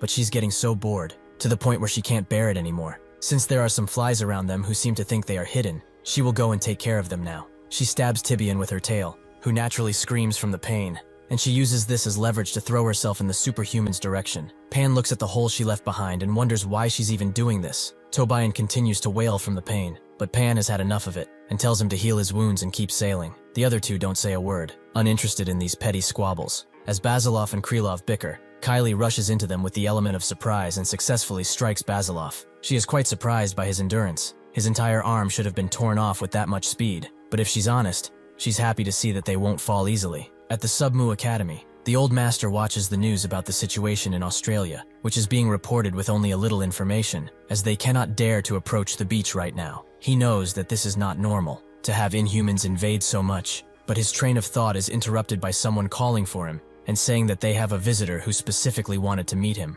The man greets him and notes that this place certainly isn't easy to find. Additionally, he probably doesn't recognize him either, but that's alright. He apologizes for coming here suddenly, and the master remembers him as the presenter for the arm wrestling competition they all attended, including Kang. He remembers who he is, but why has he come all of the way here? He's sick of everyone asking questions, so if he's here for that, he should turn back the way he came. The man says that he came here because of a personal reason. He isn't here to ask questions or to spy on him or something like that. The master takes his words as truth, and says that he does not look very well, with the man explaining that getting here is quite hard, as he got stung by bees and also got chased by a fat boar, who he really wants to eat now. The master did not mean his physical appearance. He was trying to say that he looks gloomy, like he has a problem. The man is shocked to see that this old master can see so far into him, and almost starts crying. The master notes that he will hear him out once they are inside, so he should follow him while his disciple grabs some tea for them. In the ocean, Kylie congratulates Basilov for not even blinking after his arm almost got ripped off. He truly is a brave little superhuman. Kirillov checks on Basilov and sees that the wound on his arm is pretty deep. It won't be able to be fixed so easily. As Kylie transforms, she says that they will be a wonderful remedy for her boredom. It's a happy coincidence that they are pretty sturdy too. The moment Kirillov sees the wings, he is reminded of the countless Inhumans they have fought previously and realizes that none compare to her. She emits so much pressure that he almost goes insane, but Basilov tells him that she's coming. All he needs to do is stay in the air and behind him, and be ready for anything she throws at them. Kylie suddenly jumps in, with such an impossible speed that she instantly impales Kirillov's chest. As he feels the sharp pain all over his body, he remembers something he asked Basilov. Is he not afraid sometimes? Basilov felt like that was a pretty useless question, and told him that no matter who they are, everyone has their own fear. However, that is something that they have to eventually overcome. If they do not, they stagnate, and it's the end for them, as giving up your dreams and determination is the same as being dead. He suddenly hears someone screaming at him to open his eyes, and when he does, he sees Kylie's sharp tail and Basilov's maimed hand holding it. He tells Kirillov to open his damn eyes already, as he has told him countless times previously. He can only close his eyes and give up on everything when he is dead. Kirillov can see that he has lost weight, and with that power boost, Basilov pulls Kylie by the tail and punches her with extreme force, but not before she manages to take a bite out of this hand too. He is shocked to see how swift she is, and Kirillov tries to gather his thoughts. What he felt and saw earlier was a vision of death, a warning for them that they cannot win now. If that is truly the case, he must do something more drastic. All of the other Inhumans see his giant hammer in the sky, and Pan gets mad, as they truly are the most annoying creatures to exist. Basilov continues to trade blows with Kylie, with them starting to bleed harder and harder with each attack, but Basilov refuses to give up, and pushes harder than ever before. Kylie can see that the more damage this bastard becomes, the more power he gains. But what's making her confused is the fact that in front of undeniable doom, he is laughing. Whatever the case, this is exactly what she wanted. Pure fun. Unfortunately for her, Kirillov has summoned a gigantic hammer and prepares to strike. He knows that it takes a lot of damage for Basilov to reach this skinny state, meaning that the Inhuman they are fighting is a true monster. Suddenly, the support that was holding Basilov disappears. Kirillov can't be certain, but he thinks that even in his final form, Basilov can't defeat this beast. And on top of that, the other Inhumans must be watching, so there's no way for them to get out of here alive. What he's about to do is a complete gamble, but he summons all of his strength into this one strike, and Kylie realizes that getting hit by this attack would be deadly, so she decides to get out of the way as swiftly as possible. She is glad that she dodged it, but she can see that from the start, his target wasn't her. Kirilov's gamble is to use Basilov as a cushion for the attack, and with the force of the hammer, they are both sent flying in the opposite direction, far away from where they were. Since they can't stop here, Kirilov holds Basilov tighter and summons the Crocs again, maintaining the same speed they have now. Basilov screams at him to explain what he's doing, but as Kirilov summons even more strength to boost their speed, he pleads with him to rip his ear out after they survive. Kylie is surprised at their speed. They truly are fast for a bunch of superhumans. Kirilov notes that they are going as fast as possible in the opposite direction, with the hope that the inhuman woman will think they are not worth it and leave them be. Because of everything he used, he can barely see in front of him. All of this was a gamble that seemed to have paid out. If he reached this state while they were fighting her seriously, he couldn't support Basilov at all, and they would have become the easiest targets for her and the other Inhumans. Kylie is kind of mad, as these superhumans think that they can run away from her. They are truly foolish, but suddenly she gets a message from Morel to not chase after those two flies. She should come to them instead, as they have found Jakayak's hiding place. As they get closer to the island, the fat Inhuman notes that he yearns for a scrumptious meal, and his anger doesn't help either. Pan didn't expect Jakayak to live in such a place. How fitting of him. On the same island, in a dark and cold cave, a tall clothed figure calls over someone called Bizente, as they must speak at once about what they are going to do with their guests.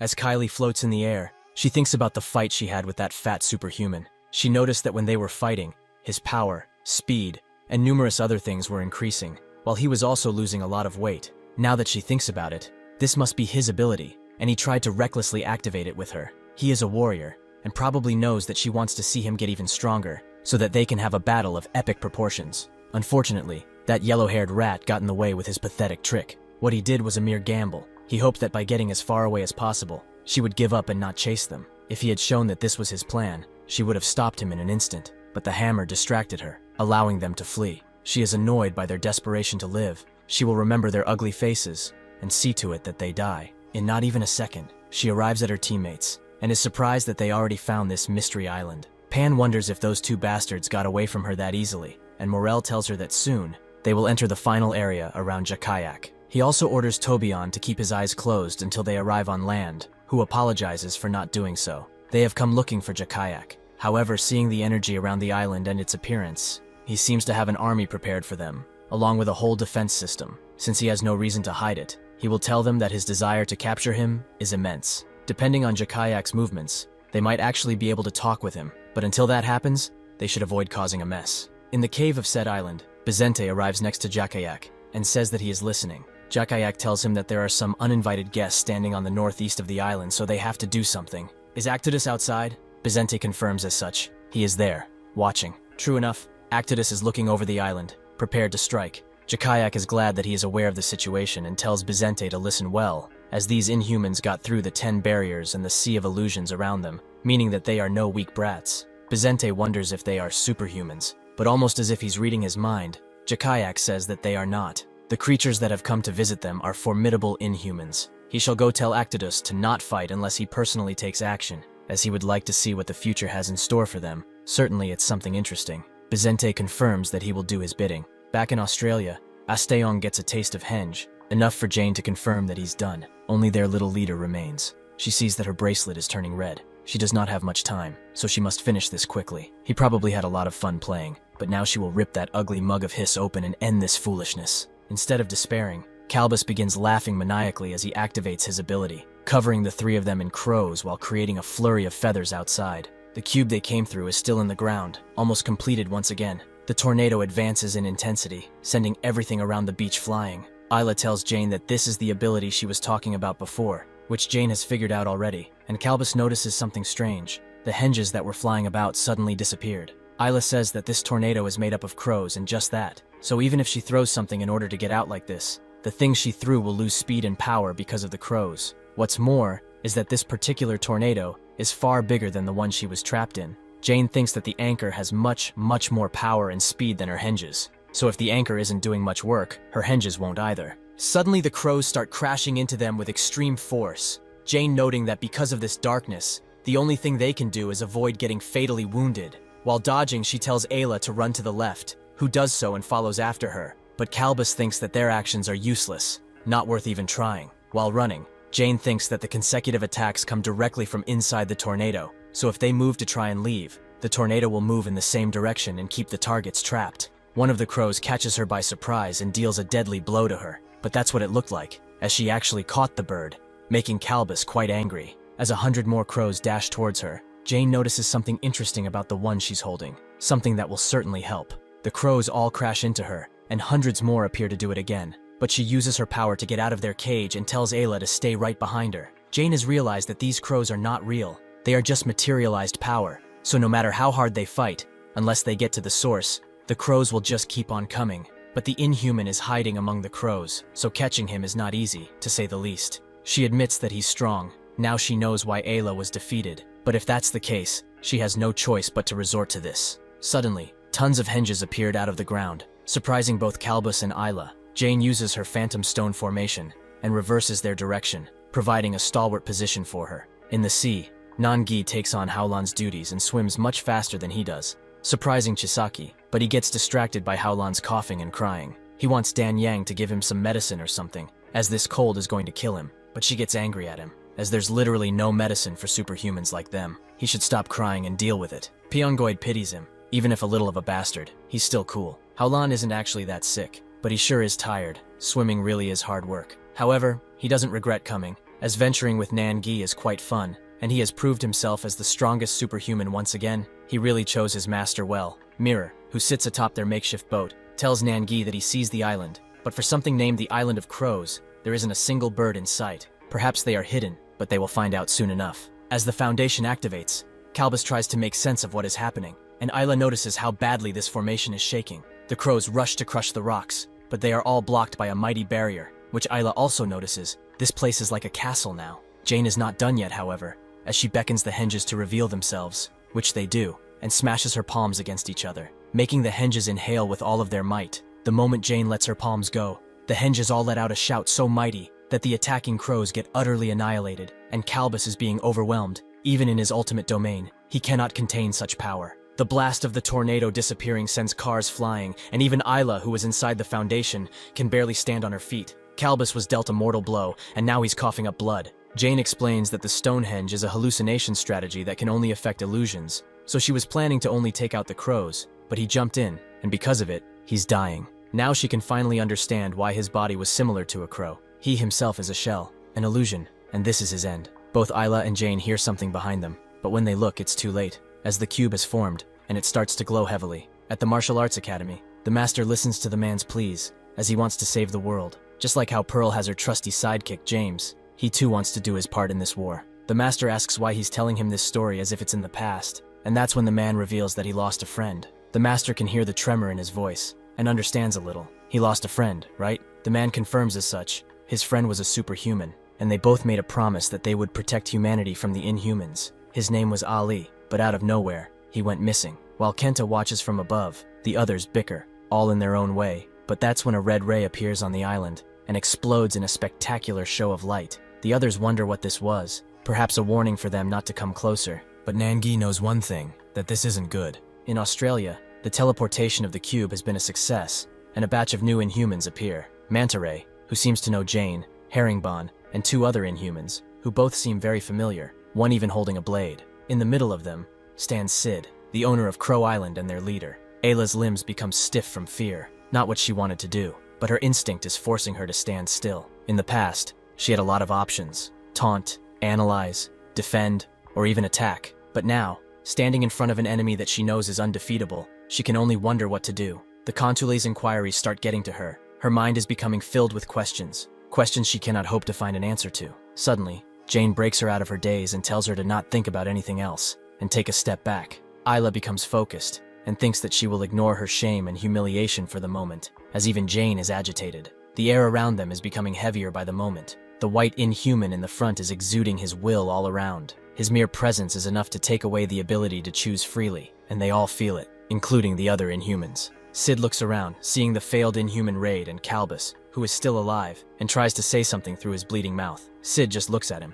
but that's when a large appendage appears out of the sand and grabs Calbus, before dragging him along between Ayla and Jane. The appendage presents Calbus to Sid, and Jane notices the depth of the digging. Just what was that thing? Sid sternly looks at Calbus and notes that he must really want to be recognized. Calbus tries to apologize for what he did, but Sid does not allow it, and presses him harder. Everything that has kept him in the second-ranked position His tenacity and loyalty to the cause, combined with his strength, was not earned easily. It appears that his position must have already been handed over or something, for him to act without any orders. Calbus tries to apologize. He did not do it with the intention of undermining him, and promises to do better next time. Sid does not give him a chance to redeem himself, and crushes him without an ounce of emotion. This is punishment for his harsh actions. Perhaps in another life, he will obey his master. With his last breath, Calbus still tries to apologize, but it's far too late for that now. Isla cannot believe what she is seeing, and Jane noticed that a crow came out of Calbus. Perhaps that was the real him all along. With this situation sorted,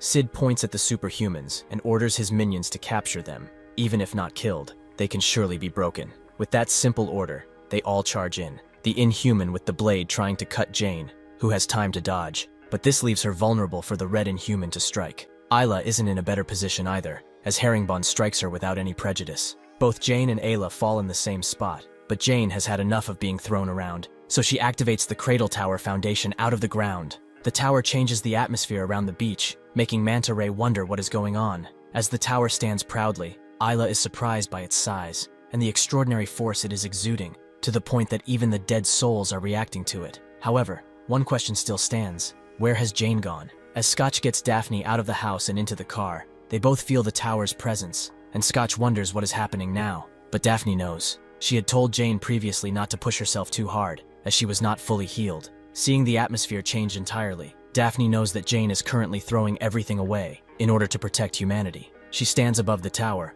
and starts rocking the cradle, making the tower exude much more power and influence than before. Everyone can feel it, but besides that, the sound of music is also present. Surprisingly, Isla's wounds are fully healed, and she becomes filled with energy, much more than before. Her wounds and fatigue are completely gone. It's like she is born anew. Jane falls down and says that this is the power of the cradle. Staying near it will heal any wound she has, be it body or mind. Isla can see that this does not work for her, which is unfortunate, but the power of the Stonehenges is truly amazing, beyond anything she could think of. Jane sees she doesn't have much time left, and also notices the attack left by the sword-wielding Inhuman. His power is extremely destructive. Getting hit by that would spell the end for them. She grabs Isla's attention and says that this Inhuman group is centered around that Sid character. She must have felt how different he is from the other, weaker Inhumans. Isla knows that, but that big guy who punched her ignored the dead and struck her with as much force as he could muster. Even if Sid is stronger, all of them are quite strong, so how can they hope to do anything? Jane assures her that they can win.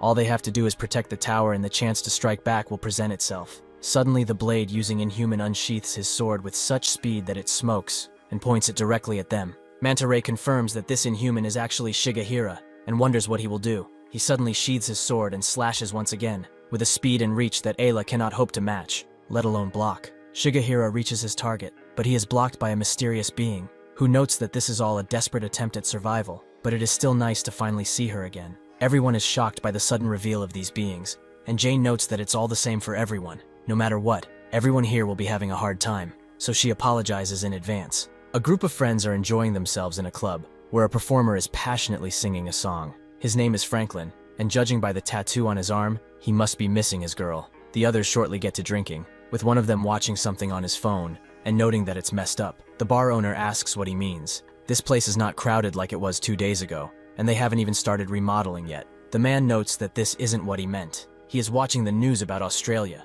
The cameramen were able to snap a few pictures and videos before they had to get out of there, but the situation is so bad that some speculate it's as big, if not bigger, than the one that happened in Korea. The group also hears that Jane is the only identified superhuman there, making them question where the others are. The reporter says that the IISTF has been dispatched to Australia in order to help, but judging by the current situation, they will not be able to do much. A guy by the name of Immorte listens carefully, seeming interested in what is happening. The barkeep notes that in the end, the superhumans will surely stop them, right? The man agrees, but now that he thinks about it more, what will they do if the superhumans lose? The barkeep has seemingly never thought of that, but the man doesn't stop there. Except the superhumans, there is nothing that they can rely on. So if they lose, it's basically over, although they are pretty strong. As the barkeep hands him another drink, he says that this could be bad, and he's not like a theorist or something, but they all rely on luck. If there is a paradise somewhere, naturally there must be a polar opposite. Hell, would it not be weird for everyone in the world to be safe? Can he even imagine a world where no Inhumans attack?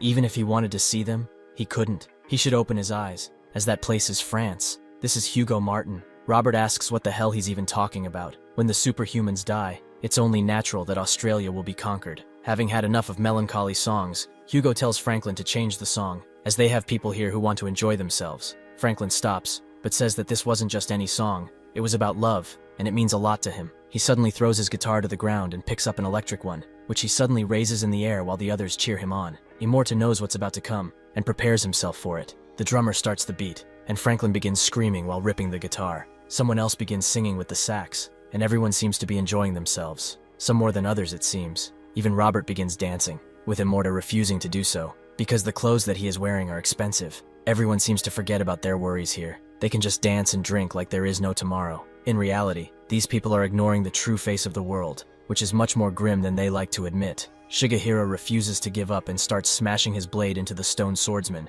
who blocks his attack and throws him away, but Shigehira continues his onslaught, making them exchange blows left and right. Unfortunately, the stone swordsman's blade is not enough to withstand constant attacks, and it breaks, leaving him defenseless, enough for Shigehira to end his life. But that's when another guardian comes and swings his flail around, forcing Shigehira to retreat, although he was still slightly injured. His misfortune does not stop there, as yet another guardian appears, who smashes him with a large hammer, but this is not enough to stop Shigehira, as he has help from the Red Inhuman. Seeing that the others are having all the fun, Herringbone jumps in and prepares to strike the hammer-wielding guardian, but he is instantly shot down and sent flying back to where he came from. He was struck by a large arrow, with the bowman guardian being surprised that he didn't get his head. Isla saw him, but she could not see when he shot the arrow. It seems that his powers are beyond what she could ever expect. The guardians all regroup, and the swordsman shouts, making all of their weapons glisten. He tells them that they must maintain a supportive distance, otherwise they will get separated and picked off one by one.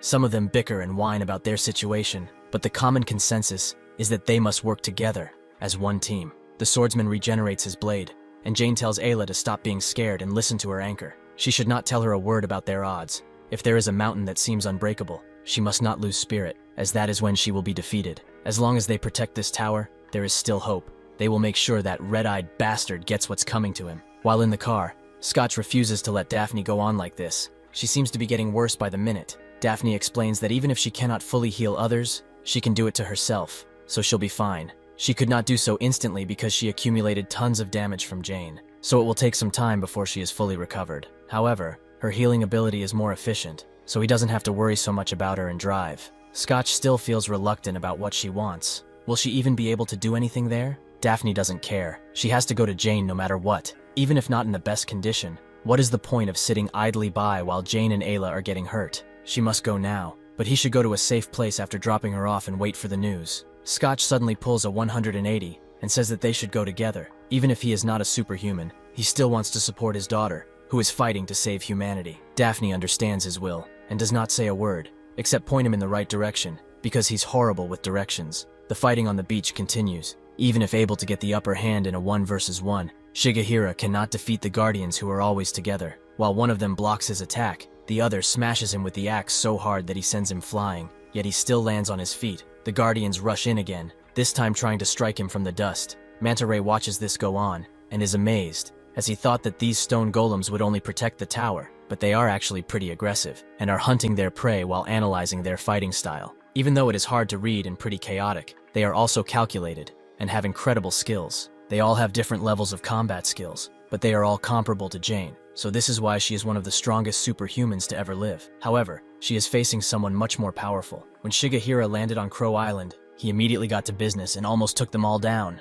Even if heavily outnumbered, Shigehira will always have the upper hand, and those golems don't stand a chance. With 2 quick foot strikes, he takes 2 guardians down and uses a mighty attack on the swordsman, who is caught by surprise and cannot defend himself. Jane knows that this was a deadly blow, and is worried sick for him. The group land on Crow Island, but Howran feels like things are quiet, a little too quiet. He knows that it's presumptuous to say he has a 6th sense, but he's just worried that they may have stepped into a trap. Nangi tells him that it's not that, as even before they landed, he had Black Mirror protecting the entire ship, which did hide their presence somewhat, but it's not perfect, so the Inhumans should have felt something. This is their territory, and if they sense them, they would already be here. This island, and the fact that nobody is on it, is pretty weird. The explosion of light they saw earlier had nothing to do with them, and after that happened, he noticed that the barrier of the island became looser and weaker. What he guesses is that a lot of things happened all at once, a chain reaction of situations, if he had to put it into words. He thinks that this really is a mess, Dan Yang does not understand what he's talking about,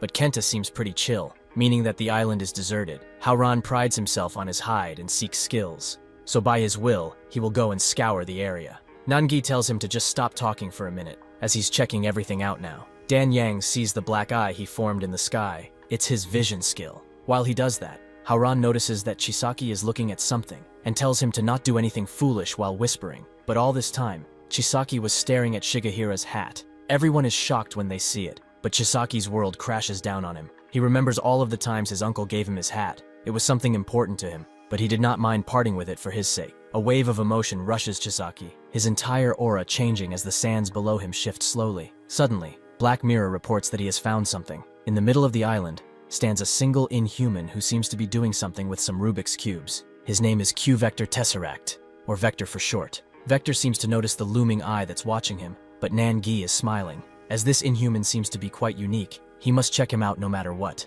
Dan Yang looks at Chisaki, but Howlan is already there to comfort the sad boy. He tells him to calm down. Even if he's a dense bastard, that might be just a normal straw hat lost by a pirate or something. He must not give up hope, as this is just the very beginning of their search for his uncle. While the others watch, Chisaki says that he is a fool. It has been a long time since he disappeared, but he just wants things to just go back to normal, the way they used to be. Even if this has struck him more than he would like to admit, he will continue to move forward, because he knows that it's impossible to bring those old days back. Perhaps he is still full of fears. Perhaps he is making a fool of himself. But even though his heart has shattered into 1,000 pieces, he does not want to face the truth. He doesn't have the confidence to do such a thing anymore. Dan Yang just sternly stares at him, but Kenta suddenly flies off Dan Yang's head and directly on Chisaki's arm, giving him a stare that is full of confidence, which makes Chisaki's tears stop. Nangi asks if he forgot what he told him. If he whines and cries, he would kick his ass out of the group, so he should stand up proudly, as they are going now. Unfortunately, the swordsman was not able to dodge Shigehira's deadly attack,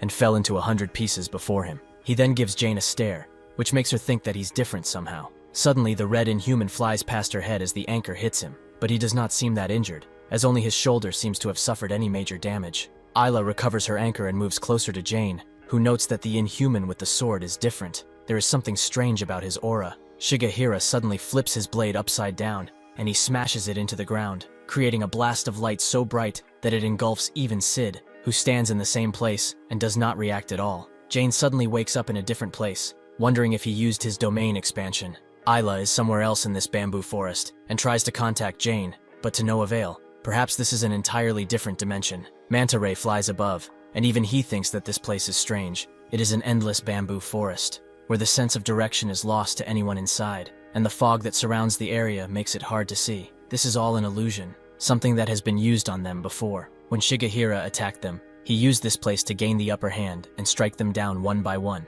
There is no way to get out of this place, because it does not really exist. Now they have the upper hand, and can catch Jane with ease. As she tries to make sense of what is going on, she is suddenly hit from behind straight in the shoulder, making her bleed heavily. But with this, she realizes that this illusion is controlled by Shigehira. However, even if her bones crack and her flesh burns, she will not give up. Before she can even recover, yet another attack flies towards her, at the same deadly speed as the other one. Nangi and his group eventually arrive at the Inhuman, with Nangi noting that he has a hobby that doesn't really suit a beast like him. If he doesn't mind, they would like to play with him. But first, they have something important to ask. Vector refuses to talk, which annoys Nangi quite a bit. Perhaps he should open that mouth of his and rip his dirty tongue out. Suddenly, a hand appears behind Chisaki from the sand, and slowly they are surrounded by Inhumans, called Moils. A big one appears in front of Vector, and it starts speaking. This is a Moil Atukan, who wonders what he should do with so much meat. Perhaps he should cut their heads off first and eat them later. Yet another Inhuman appears out of the underground and tells Vector to get his toys and leave.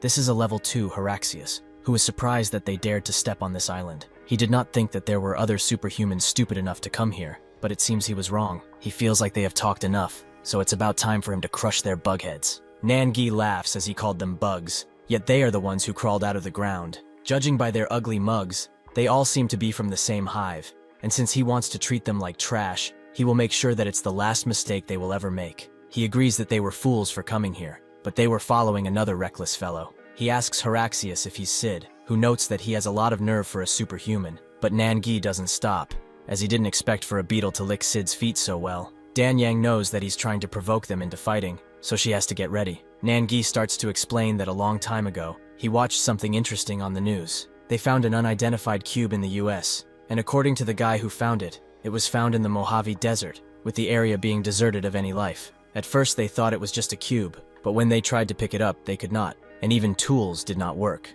Now it sits in a museum, most people theorizing that it's something from the stars, an unknown artifact, but now he's sure that it's one of the toys he seems to be playing with. He also knows that the red cube in the center is different, as he noticed light come out of it. Perhaps it has another pair, and when they are both completed, he is able to transport people through them with no limitation to distance. When they arrived here and saw the red cube light up, he felt a significant decrease in energy too. Perhaps, just perhaps, his power was divided, and the destination of the other cube is Australia. To him it seems that it does not matter where the cube is, as he can always complete it and dumb as many monsters as he likes to rampage around. Dan Yang also remembers seeing the cube on TV, but there are others, 5 more that are placed in random cities. Hirakusus notes that he sure likes to be noisy, but is he done yapping? Nangi asks one last thing, where is Shigehira? Hirakusus feels that this is a useless question. That person no longer exists. With that, they begin attacking, and Haran remembers the talk he had with Nangi. When he was tying his hair, Nangi noticed that he was shaking, which Haran tried to excuse by noting that it's just the cold, but he did admit that he has no experience with Inhumans, so perhaps he is a little frightened. Nangi said that he is like a human in the unknown. He becomes caked in fear because of his imagination. They all have different mindsets and personalities, but he must think differently. He must think that they are the ones afraid of him. Haran does just this now, and punches one of them so hard he explodes. He is a leading warrior, and they shall have no mercy on the enemy. Suddenly, Hirakusus kicks him in the face, to the point where the entire island shakes. As Isla runs through the forest, she feels that it's being manipulated by strong magic, and the cradle tower has not disappeared yet. She suddenly stops, and sees Herringbone killing one of the guardians. Jane also runs through the forest but finds it impossible to escape, and with the fog getting thicker, dodging the incoming attacks is impossible too. However, Shigehira is not able to hide the direction of the slash and his footsteps. She might be able to dodge his next attack. No, she must do so, as he is aiming for her neck. Shigehira suddenly comes in for another attack, but this time Jane finds him, and tries to use this opportunity to catch him. Unfortunately for her, he suddenly moves behind and slashes her in 2, ending the fight. However, it's revealed that all of this time he was chasing a guardian, and another comes from below to grab him and keep him in place. With this opportunity, Jane smashes his face in with an earth-shaking punch. After Jane smacks Shigehira so hard he recoils from the ground, she tries to grab him, but that's when the red superhuman intervenes and saves Shigehira from his surefire death. At the same time, Isla notices that the fog and the entire forest are starting to disappear, meaning that Jane did it. The effect of the bamboo forest was affecting them in a bubble, which pops with an extremely bright light, leaving the cradle tower safe and sound. Everyone appears in front of the tower, with Jane barely being able to stand anymore. Isla rushes to her side, but even without that, she can see that her condition has become detrimental. Ayla still checks up on her, as she seems heavily injured, but Jane considers herself fine, except for the shoulder, which she's now bothering her with. As they bicker, the swordsman looks at Jane, and tells Ayla that the tower cannot help Jane with her recovery. The cradle tower is the Earth's breath, its source of pure life. The reason they are being constantly regenerated is the reason why her strength is also constantly growing. The crib provides them with favor and vitality, but all of that life force has to come from somebody, so it comes from Jane.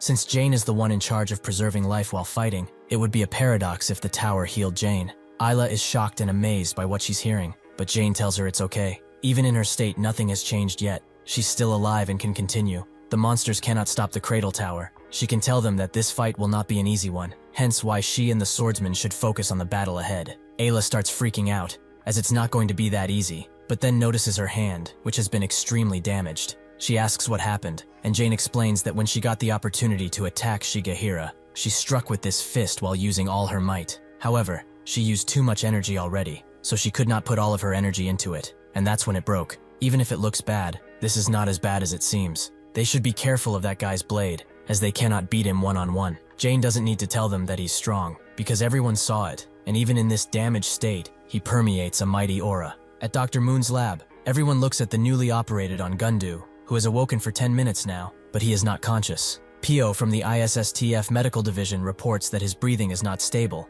and his eyes are moving rapidly, and convulsions are present too. Ju-hee notes that they cannot know when he wakes up from this coma. They can just hope that he wakes up as soon as possible. As his condition is critical, they cannot prevent symptoms from appearing. Even after he is able to move his entire body, he will probably suffer the after effects of the operation. It will take time for this to stick. Ju-ri knows that this guy is a student just like Kang, who fought against the Inhumans. He knows that when he tried that, he got beaten to an absolute pulp, so he will help this guy become the best he can be. Joo-hee says that he needs a craniotomy, which Dr. Moon agrees with. They must address the traumatic subdural hemorrhage that might be present. However, that will be only the first step in addressing brain damage. Joo-hee asks what else they need to do, so Dr. Moon explains that more than 60% of his bones were broken, with several internal organs being damaged because of this. They, however, managed to clear all the impurities out of his body, and in the case of his left arm, which was damaged beyond repair, they chose to amputate it. Right now, their biggest concern is his vertebrae, cervical,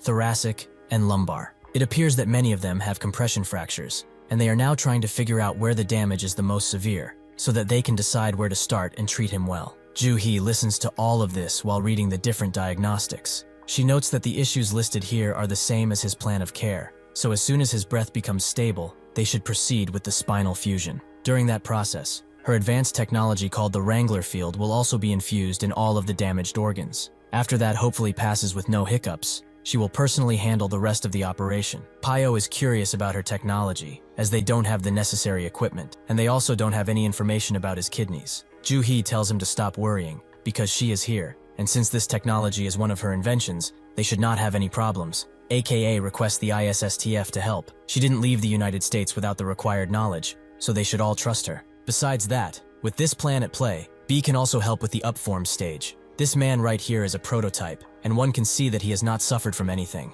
and now the both of them will walk the same road. B gives her a look of trust, and she says that they have talked enough. It's time to think about the future. They will save Gundu and talk after that. They should all put on their working gloves, because after that, they will reveal their new organization, and they will show everyone what they can do. Their new organization will be called Cosmo. Manta Ray observes from above like usual, noting that the different stone warriors were defeated by Shigehira, but were restored, meaning that they are relying on a source of energy, which is probably the tower. Before anyone can react, Herringbone passes them and prepares to climb. Manta Ray is glad to see that he also noticed what is at the top of that tower, but Herringbone is suddenly intercepted by the archer, who hurls an arrow at him only for him to dodge. The archer cannot afford to let him pass, so he starts unleashing arrow after arrow on Herringbone, who, despite his large size, dodges expertly. He pushes through the archer with his might, which surprises everyone, and he finally gets to the top, but suddenly, a chain throws itself at his neck, as the bludgeoned soldier has caught him. The swordsman appears above Herringbone directly from the tower, and asks if he really thought it would be that easy. With an amazingly clean strike, he takes Herringbone's head off, prompting him to fall down. The archer has a gripe with him now, so before his head falls to the ground, he shoots it with an arrow that is pointed directly at Shigehira, who does not care for the health of his teammate, and deflects the arrow. Both the red superhuman and Shigehira are not that impressed, but then something happens that makes their eyes open wide. Sid laughs and starts to move slowly. Before Manta Ray can prepare himself, Sid unleashes his presence, making him fall to the ground. They truly have become dirty trash, who is merely rolling around in such a worthy battle. This was truly worth seeing. It was not a waste of his time as he expected. Suddenly, everyone's confidence turned into crushing anxiety, because now that Sid is playing, they will all suffer his malignant wrath. They all freeze as Sid unleashes his mighty all-seeing eye, and Jane starts to remember how she felt when fighting that other inhuman, absolute despair, but also seething anger at the fact that she does not know what they are. Suddenly, Jane can barely hear or see anything, but something catches her eye on her left. Isla is screaming at her, but why is she doing that? There's no danger that she can see. With an extremely heavy thud, Sid's worm crashes down on Jane, which quakes the earth so hard that even Daphne and Scotch can feel it. He holds Daphne down but is confused. Just what the hell is going on now? Since they are almost at the beach, he double times it. They must get there no matter what. Fortunately, the swordsman was there to save both Ayla and Jane, but he starts mocking Jane for what she said. She told everyone that this won't be easy, but they can do it, so she should pull herself together already. Jane does not respond, but instead telepathically tells the swordsman that there's something coming from below the ground. The worm is ready to pounce on them again, and the swordsman can't do anything to dodge, but he makes sure that at least Ayla and Jane are safe at the sacrifice of a few limbs. He screams out for Jane, who is still bleeding, and remembers a good day she had. She, Sui, and Tyra all went to see a movie, and at the end everyone was cheering and happy at how it ended, but Jane was unimpressed. Sui asked if she didn't have fun, as her mood seemed to have changed. In order to not ruin their fun, she told them that it was fun, she just didn't get it much. The girls knew that she didn't actually watch it, but they all went shopping after that. What happy memories. She can almost not even feel the pain that comes from her crashing on the ground. Ayla has landed successfully, but blood is spraying out of her neck like a fountain. Even so, she is more worried about Jane, who seems to be on her last legs. She couldn't have seen that damn attack because it came from the underground. Her wounds are also not recovering like they used to. and her breath has become bated. This makes her wonder if Jane will be okay, as the power of the cradle seems to be waning moment by moment. Suddenly, she sees something that makes her pupils dilate completely. The worm is charging in towards her, prompting Ayla to scream at her once again, but she does not have the energy to do anything, so the worm crashes down. This creates a large dust cloud, but after it dissipates, Ayla is shocked to see that all of the stone warriors have blocked the worm. The swordsman asks how many times they have to die and regenerate. This is getting utterly ridiculous. Ayla is inspired by his determination, and so she decides to push forward, hurling her anchor at the worm with all of the might that she can muster. Before it can hit the worm, however, Shigehira intervenes and deflects her attack. He will not let her attack while he sits idly by. That would be an insult to his master. Jane can feel the consequences of her power expansion arrive, as her body is no longer responding. Suddenly, she sees another shadow from above, and when she looks, another worm passes them, but he doesn't care about her. His real objective is the cradle. He smashes through it with extreme force, rendering the tower utterly useless. The swordsman notes that he has never felt a time when the wind was so calm. If it were not for this battle, they could have had relaxing conversations with each other. He and the other warriors start to dissipate, but before that, the swordsman tells her to not look down on herself because of their failures, and to never give up, no matter what happens. The stone warriors remain in place as they dissipate, but the worm comes back around and prepares to strike Jane. Suddenly, the earth begins to shake heavily, as a dozen or so worms appear beside Sid. Ayla's will is completely crushed, and she cannot see tomorrow anymore. Jane remembers the rest of that day, the girls still pressing her about the fact that she didn't enjoy the movie, but Jane did, as that Ryota fellow was quite handsome. Jane got real for a moment. She really did enjoy it,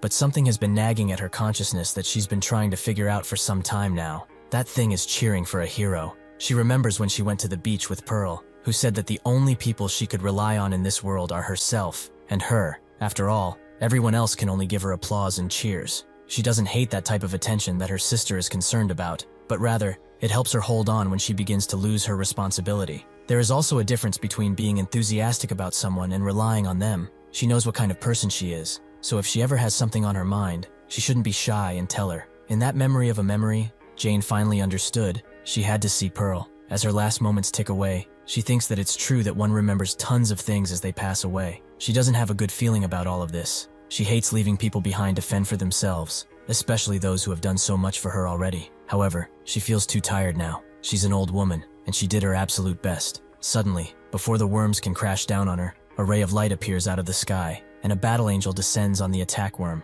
putting him on the ground instantly. Everyone is shocked by this, and a Pearl tells Sid that he seems to have gone on a rampage. She hates seeing her friends hurt, so they will fight until one of them is completely defeated. Ayla passes out, but she awakes in the hands of her father, who is worried sick about her and tells her to sit still. Ayla's head is killing her, but she has the power to ask why he is here. Scotch is utterly shocked by how much she's bleeding and tells her to stop pushing herself so much. Pearl is here now, and good thing she did, as they were about to lose. That's when Ayla suddenly remembers that Pearl is here, so if it's her, perhaps they can win. However, doubt starts to shadow over her mind like cancer. They can never win. It's impossible. No matter what, those Inhumans are too much, even for someone like Pearl. Daphne tells her to sit down. Jane is in a critical condition, hence why she cannot help her now, so she should just rest. If she even thinks about going and doing something foolish, her condition will worsen, and she will never forgive her. Pearl smashes through the red Inhuman, who manages to grab her head as he gets hit and headbutt her. But this is nothing for Pearl, although it did surprise her. These beasts fight without a care about their survival. They refuse to retreat. It's like fighting is all there is to them. However, she doesn't care. As long as her entire body isn't crushed, she refuses to give up. She lets out a mighty punch on him, but suddenly hears something behind her, a blade sliding in its sheath. Sure enough, she sees Shigehira unsheath his blade in order to attack, which she can barely dodge, but Shigehira does not stop, and tries to strike her once again. Pearl suddenly grabs his blade in her hand, which surprises him, but she expects as such. She crushes her blade in her hand and kicks Shigehira away, just in time for a worm to arrive and strike her while she's defenseless. Now she understands what Jane and Ayla went against. This kind of speed and precision is impossible. Once it appears, it's already too late to dodge. However, she is different, and flies through the worms using her flying ability. She knows that she cannot destroy these worms. She tried already, so she must cut them up at their roots. She must kill that guy no matter what. With that in mind, she rushes to Sid with extreme speed, but Shigehira catches up to her somehow and tries to slash at her. Pearl manages to get out of his range before anything happens, but that's when a projectile flies towards her, which she cannot fully dodge, so it hits her arm. This makes her fall to the ground and think about what just happened. That kind of sharp object must have come from somewhere. It had enough power to easily pierce her hard body. She analyzes the different worms and sees one that seems to be the one that shot this thing. It's acting like a turret. Sid starts speaking to her, as her existence is only a crutch for humanity. There is no way that she can climb out of this pit that has been made for her. There is nothing but a brutal and otherwise cruel future for the entirety of mankind. However, he will give her this one chance, to join him on the path he set. The reason he wants her is simple. He wants her unwavering eyes, who are not giving up even now. Before Pearl can respond, something starts crashing from the air directly next to her. The Inhumans analyze the situation and don't move at all. They are cold and calculated. What crashed next to Pearl was Basilov, who is suffering from motion sickness. Kirillov lands gracefully. He didn't expect for them to get anywhere after such a long flight. But even if they got to land, it seems that the situation here isn't that great. Basilov agrees. Things look pretty damn serious around here. Kirillov can feel a pressure that he can barely stand. Where are the other superhumans besides Pearl? Has she been fighting them all alone? Manta Ray isn't that intimidated by these new superhumans. Based on how they look, they are already tired and beat. Suddenly, the cube behind Sid begins to glow and transport its load here. This creates a large dust cloud, but soon enough, Manta Ray sees Kuvek. But that's not all, as Howlan is holding his neck. Everyone is shocked to see another superhuman, but even more appear from the dust. Chisaki and Dan Yang appear on the left and right, respectively, while the mighty Kenta rises in the air and screams. Lastly, a familiar laugh can be heard, as Nangi wonders what this situation even is. All these bastards with stupid things on their faces, they don't really understand a damn thing. He feels like this is a movie, where the main character showed up for the grand finale. How epic. Sid looks at them coldly. But Nangi is ready. Since the main character has presented himself, how about they finish this story with a happy ending? Nangi can't help but laugh, as all of this seems like a pretty grand party to him, which is quite exciting. He also notices some familiar faces at this party, with Kirillov also remembering him, but he is more fixated on Dan Yang. Even if he cannot see well, he still waves his hand to greet her. Dan Yang wonders if he is here to join the fight against Australia, and Kirillov tells Basilov that this is Nangi's group. He said in the past that they would eventually meet again. This is just like last time, but how did they get here, using a portal or something? Basilov is more focused on that Nangi character, who he does not really trust, but there's nothing they can do for now. Dan Yang gets overloaded by information, as what was just an island expedition turned into them teleporting to Australia. Nangi tells them that it's fate. Their paths all lead to the same place, because of this Sid character, who is pretty outstanding. Chisaki's eyes widen as he sees a familiar figure in the distance, brandishing a glowing blade. Manta Ray demands that Kuvek explain himself this instant, but Nangi stops him, as he will tell him. He promises him to. As long as he answers his questions and does what he commands, they will have a deal. First of all, he knows that he is Manta Ray. He is a very loyal subject of Sid, and he is quite useful to him. He doesn't know what exactly happened here, but to him, he looks pretty healthy. Pretty funny considering the chaos going around the world right now. After they defeated the Inhumans, Howlan fell to the ground, and Chisaki was coughing up blood. Howlan actually just decided to take a nap right there. He was not that injured, and Chisaki was alright too. Nangi naturally did not suffer a lot of damage and wanted to have a deep conversation with Kuvek. Firstly, he asked what that hole is about. He saw them crawl out of it like the bugs they are. Perhaps they are hiding treasure in there. Kuvek explained that it's a temple. It is also Sid's resting place and throne room, a place where only his subordinates dare to come and go. Nangi was not happy with just this, so he told everyone to take a rest and not follow him, as he's going on a little adventure. When he descended the stairs, a certain stink was permeating the air. He could not believe that their king would live in a dump like this. He also saw the prison bars in the different rooms, but no prisoners, only the deep smell of blood. He counted 4 rooms as he kept walking,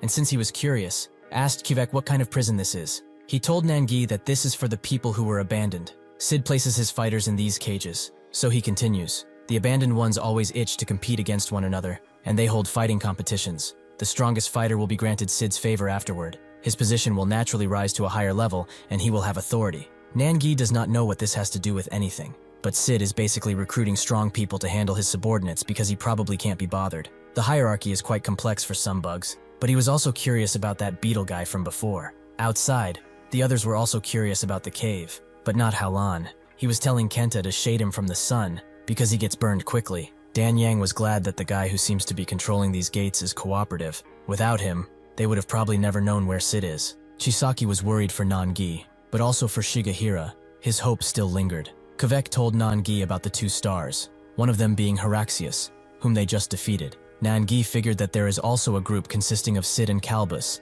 who is one of those 2 stars. Additionally, he also found out that the purpose of Kalbus's group was Jane. Nangi was surprised that these bastards would actually hunt superhumans, but he didn't linger on it long, and asked Kuvek how strong they really are. He explained that Sid is the leader, and Calbus's group has Manta Ray, Herringbone, and 2 Beyond Stars, one of them being a strong warrior. Kuvek began to shake as he tried to mutter his next sentence. Nangi getting what happened. He has heard enough, so he will take them to where his master is, right now. Nangi looks Shigehira straight in the eyes, remembering the first time they met when he was quite curious about the temple that was covered in a bamboo forest. It felt like a haunted house to him back then. He really thought that Shigehira was dead, but it's time they do something about this. He tells Danyang to go over and check on Pearl and those Russians. She instantly does so, creating a portal that takes the Inhumans by surprise. Kirillov immediately rushes to her side, and they are both worried for each other, Danyang asking why his eyes are all bloodied. Haolan is actually quite antisocial, as he cannot adjust to the social situation that's happening here,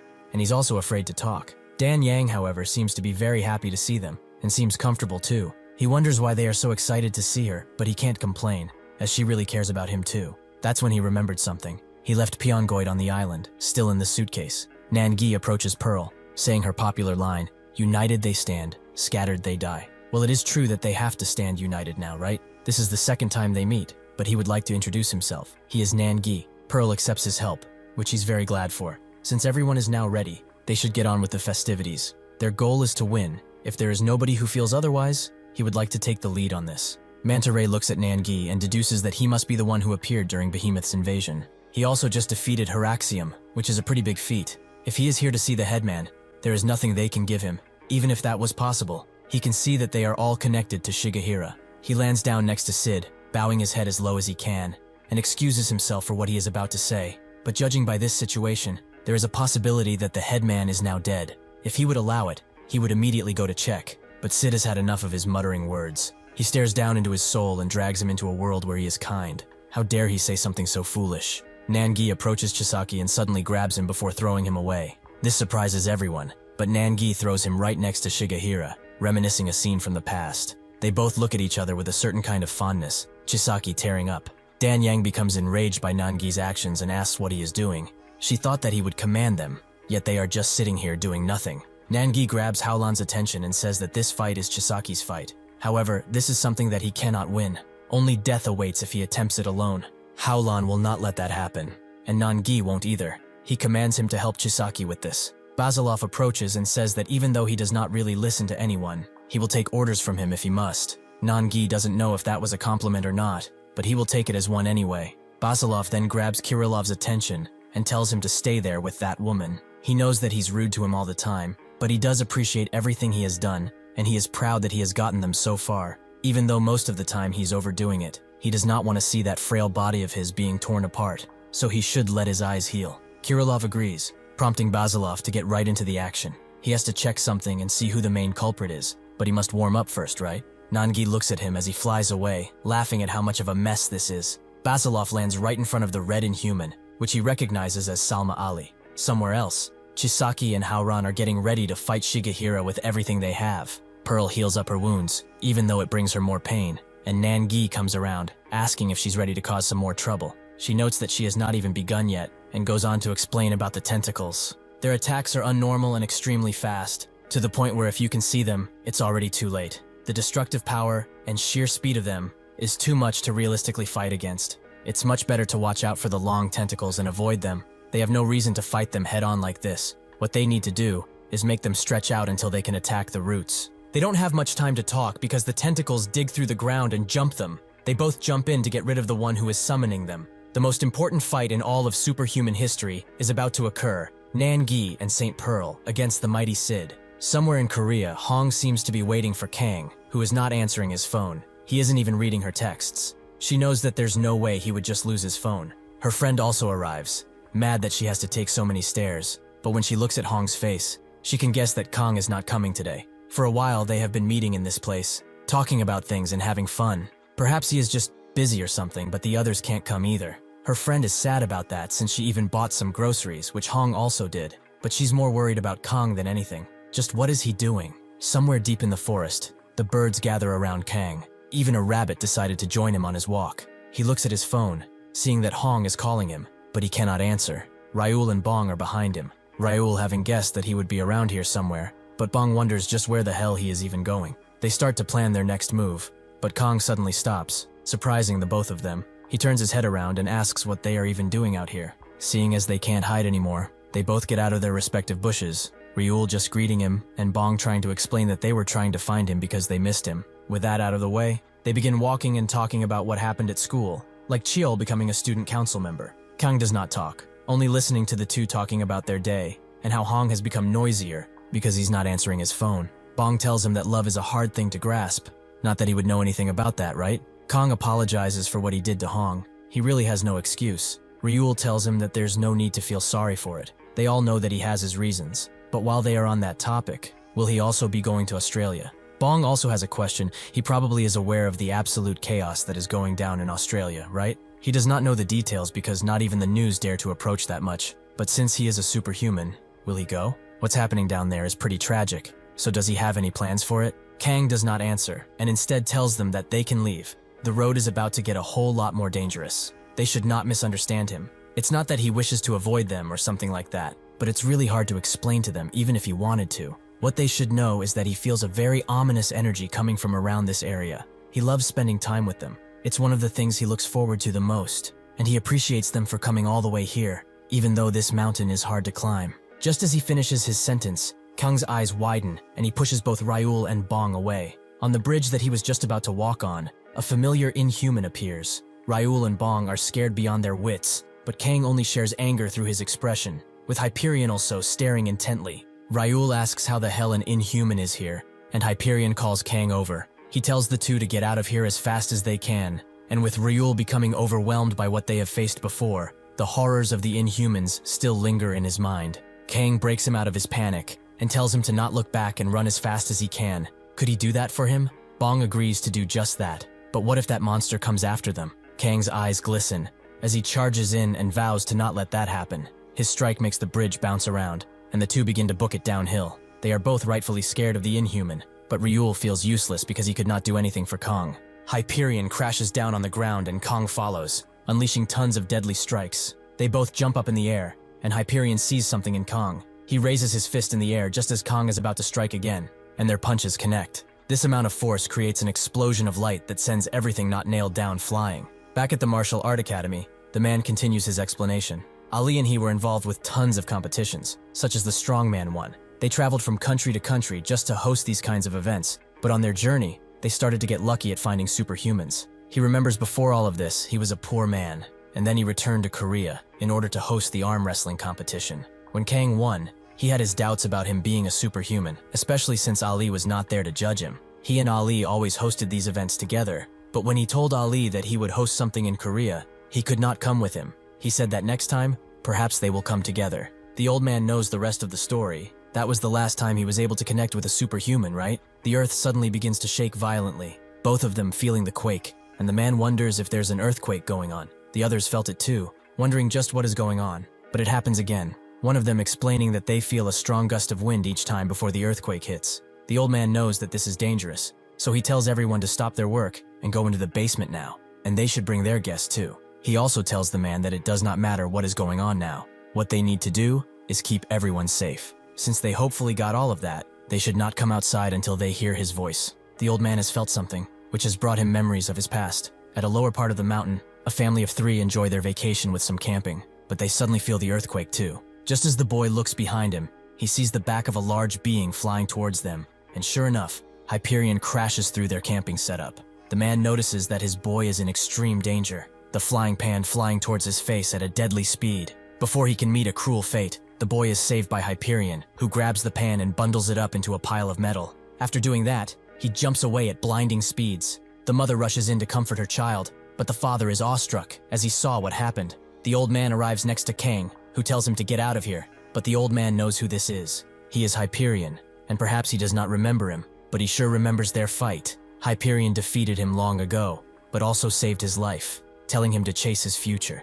He dared to save him against that white-haired Inhuman, and he believes that he did it for a reason, and he would like to know that reason. Additionally, why is he after Kang? Hyperion sheathes his blades into the ground and asks the old man, what does he see him as? The old man says that they are both the same. He knows that they are enemies from his point of view, but he does not believe that. Hyperion understands, but if that is not so, then what should he view him as? The old man feels his curiosity, and now that they are here, he should tell him. Hyperion notes that each person's battle is approaching steadily. and he is directly in front of him, but it seems like he is standing in his path, trying to stop fate. In Australia, Basilov seems to be winning against Ali, using all of his power to take care of him as fast as possible. Basilov successfully sends him skipping like a rock, but even if damaged, Ali does not seem that hurt. Basilov felt it too.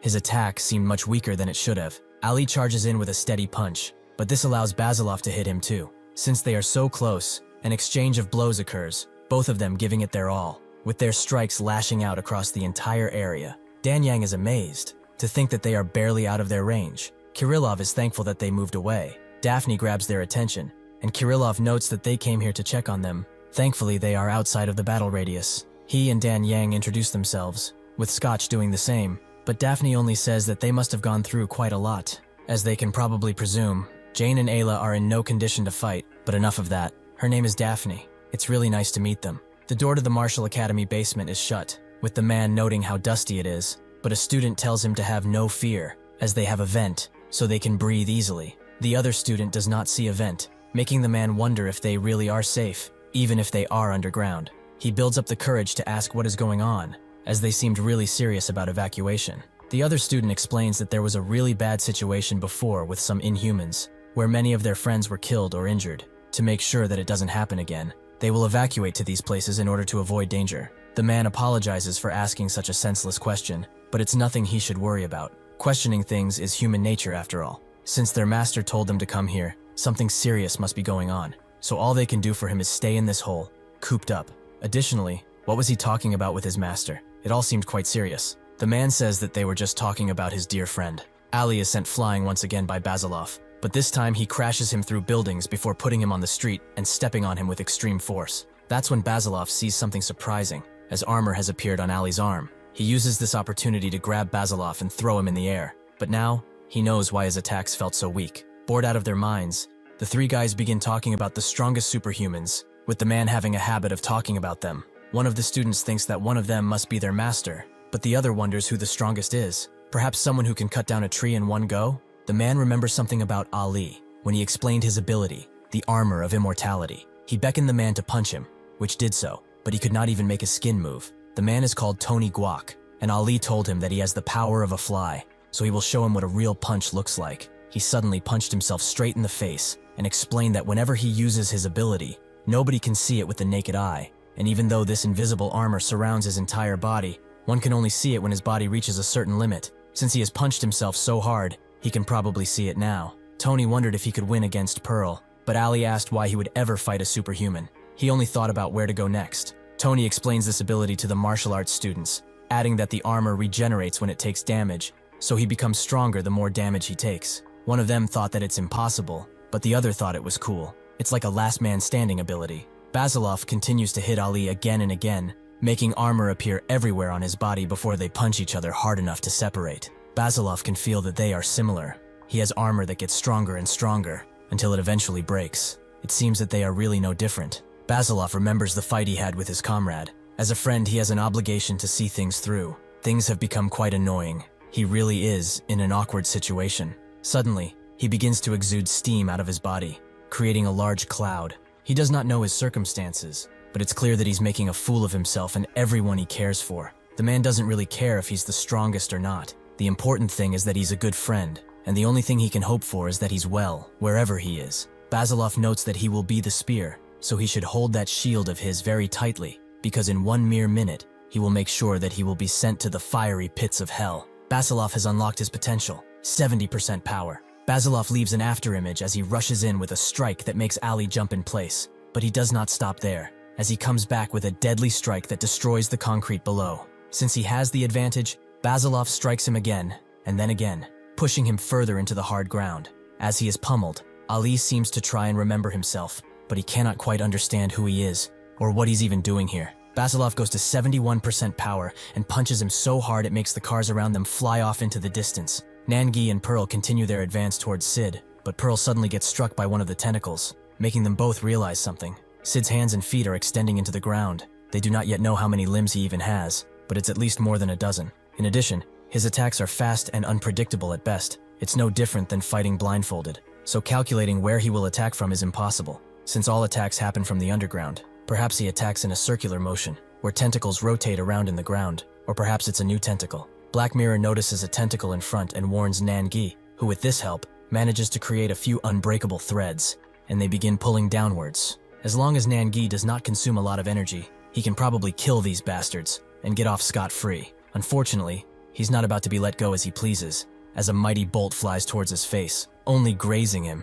but it was close enough to make him uncomfortable. The two tentacles have caught him in a really bad position, but fortunately, Pearl is there to rescue him. They are both in the same boat after all. They know they must use their instincts to survive, so they continue their journey while expertly dodging every attack. Manta Ray notices this too. They are easily targeting the tentacles and crushing them with tremendous force. They are slowly turning the tide. If this goes on, Sid will suffer a terrible fate at the hands of his own ability. Suddenly, Pearl jumps right under Manta Ray, who notices too late, but Sid notices and manages to block Pearl with two of his tentacles. Manta Ray knows that he has become a target, so he decides to leave. But it's already too late, as Nangi has coiled him in thread, allowing him to throw Manta Ray right into the ground. He cannot hope to get out of this situation, so Nangi summons his scythe and unleashes a mighty slash that completely annihilates Manta Ray. With his last breath, Manta Ray calls out Sid's name. Nangi laughs, as he expected that bastard to try and escape, but he thought that they would be in trouble if he did that, so this is good enough. Well, she was a little clumsy in her work, but it worked out just fine. A few minutes ago, as they were being assaulted by numerous tentacles, Nangi told Pearl that he will focus on Manta Ray, so she should take on Sid's attacks towards himself. When those attacks close in, they will switch places and cut him off. Pearl understood the assignment, and it seems that they have succeeded. Nangi tells Sid that the petty cube he came with is just a toy, and now that some of his tentacles are gone, he sure must be lonely. He has no means of escape, so whatever happens, he vows to crush head in, right here, and right now. Sid is quite confused, as it's pretty clear to anyone that they are his prey. What does he mean when he talks about his escape? Kenta screams at what used to be Shigehira, who swings his sword around a bit. Chisaki jumps on Kenta and tells him to wait, as they cannot just do this. Howlon suddenly pats him on the head, as he seems really troubled. He is also worried about how he feels about all of this, so since he needs to talk with this fellow over here, he should leave everything to him. In the past, at the Huangshan Mountains, a bunch of thugs tried their luck with Howlon, who admired that they had so much confidence in themselves. It was really fun for him too, but now that there's only one of them left, who is presumably the leader of the Black Snow Gang, it's about time they end this. The man brandished his sword and warned Howlon to not come closer, who thought that he looked quite pathetic, even for a gang leader. Since he is trash, it's time he's thrown away like trash. However, he would like to tell him something before that. In the last few years, the only thing he has done in these mountains is to practice his martial arts. Recently, he has taken a liking to Korean martial arts, until he almost mastered all concepts. He also mastered the Chinese martial arts, like using the Taijian sword, or the praying mantis style. Nothing has been overlooked. So in truth, he's not really that interested in how powerful or big anyone is, because with martial arts, one must practice the art of peace, in addition to the art of war. All distractions and impurities must be removed from the mind. If not, something will happen, something bad. The man desperately tried to strike him with the blade, only to break as it made contact with his abdomen.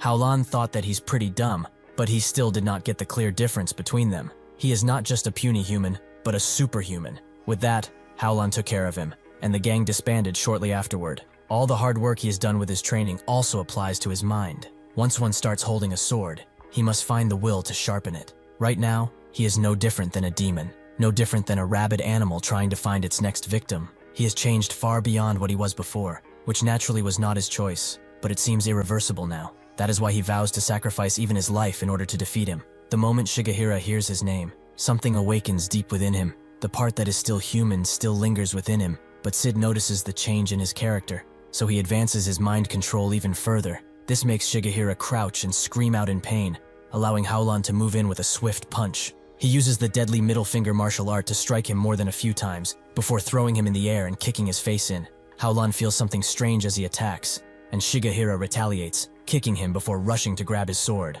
After doing so, he flies towards Howlon, ready to cut him down, but Howlon knows that he has to fight very closely in order to have a chance, so he blocks Shigehira's sword and strikes him with his elbow, which seems to be quite effective. But Shigehira twists his body in a manner that no human could, and strikes back. Howlon refuses to give up, and rushes in with a strike that seems deadly even to Shigehira, so he decides to block it, sending him flying on the hot sand. However, this is not the end of the attack, as his forearms have become blistered with a red hue, and they suddenly explode. This is explosive heat transfer, which Nangi has figured back on Crow Island. That is why Howlan does not stop hitting. The heat energy transferred to his opponent pressurizes, making an explosion occur after a few seconds. So the more hits he lands, the more power the explosion will have. It also seemed that even his breath became fire, so powerful that it could actually explode. Nangi knew that Howlan practiced and perfected martial arts all his life, but he has yet to notice that all of his explosive power comes from his excitement. And for excitement, nothing is greater than a battle to the death.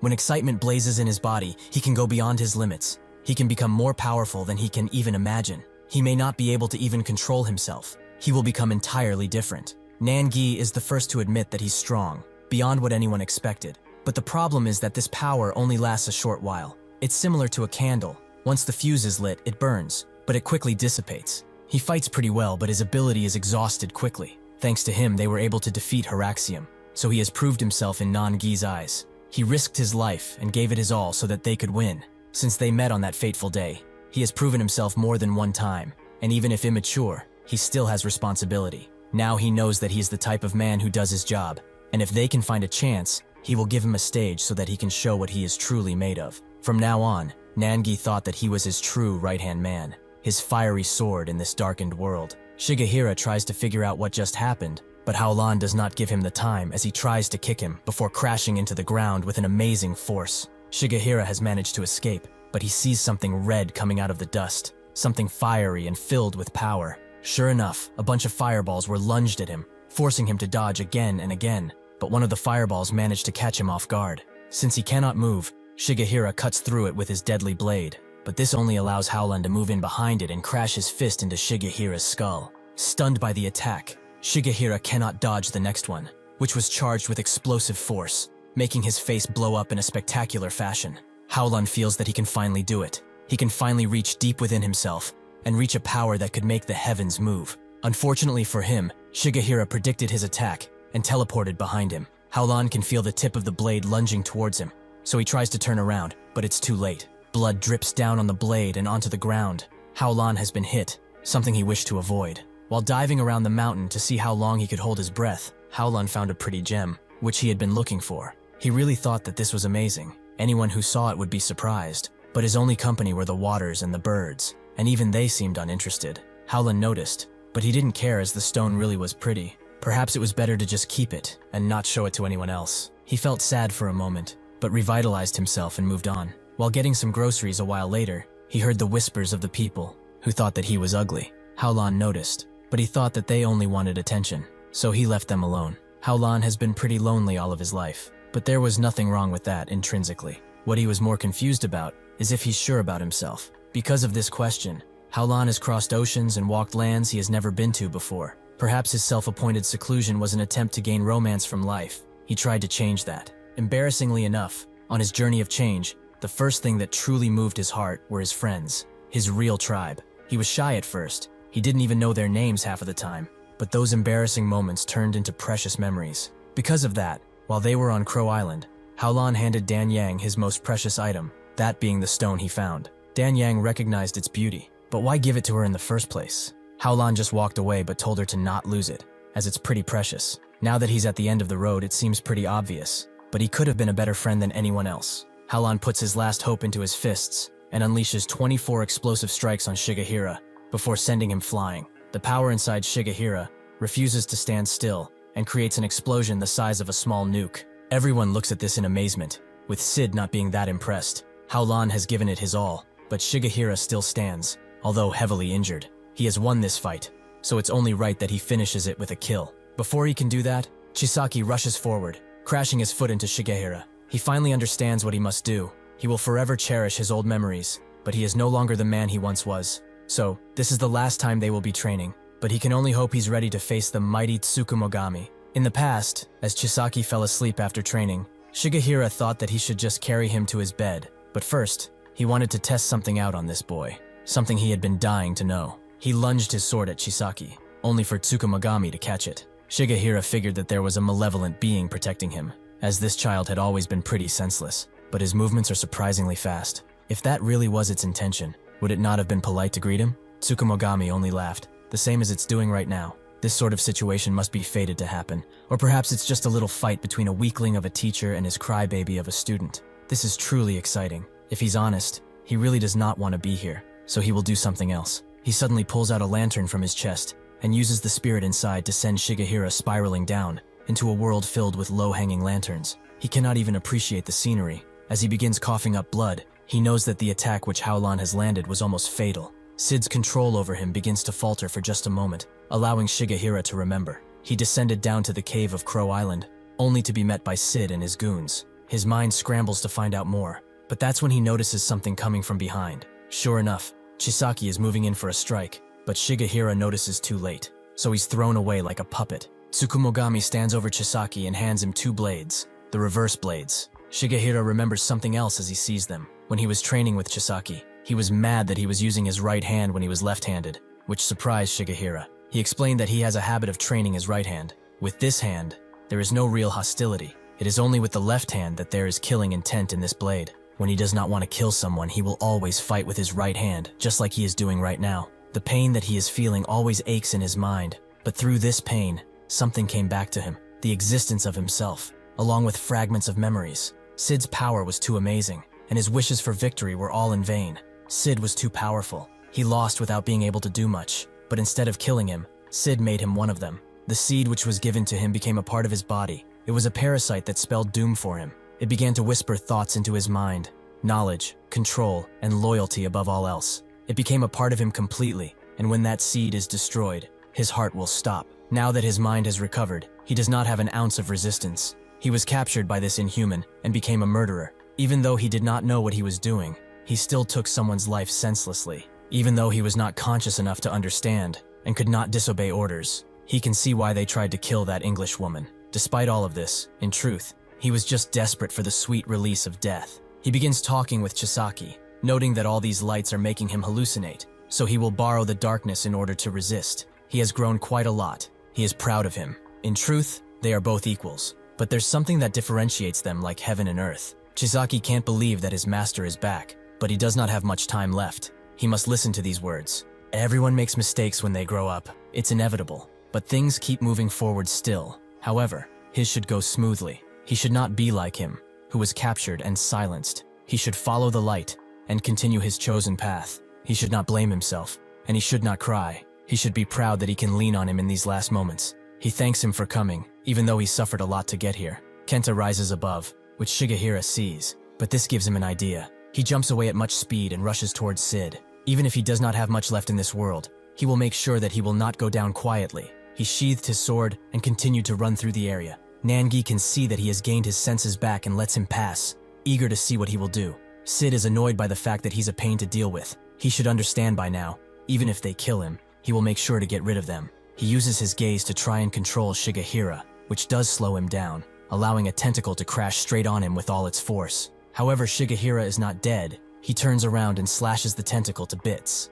2 other tentacles follow this one, and combined with the one coming from the ground, they strike him with amazing power. Sid thought that he was pretty funny, but also unlucky. He likes to let people have some final words before he does this, so he should speak them now. Shigehira only said his name, and that the human will, feeble as it may seem sometimes, is not easily broken. One day, he will suffer the consequences of what he has started today. Sid knew that he was serious. His eyes did not lie, and neither are they now. Shigehira has teleported away from the tentacles and landed. Now he is able to rush in again. Sid abhors his unshakable gaze, but he understands that he has underestimated him up until now. A mistake he will not make twice. He reaches forward and with his fist clenching, the seed inside of Shigehira breaks, the eye behind his neck turning into crystals. He remembers his memories with Chisaki. As he lands on his feet, he also remembers how he cried when they finally met again. Because of all of this, his soul will not leave his body. Even if his heart has surely stopped, his body still moves. Sid is not taking any chances, so he throws a bunch of bolts at him,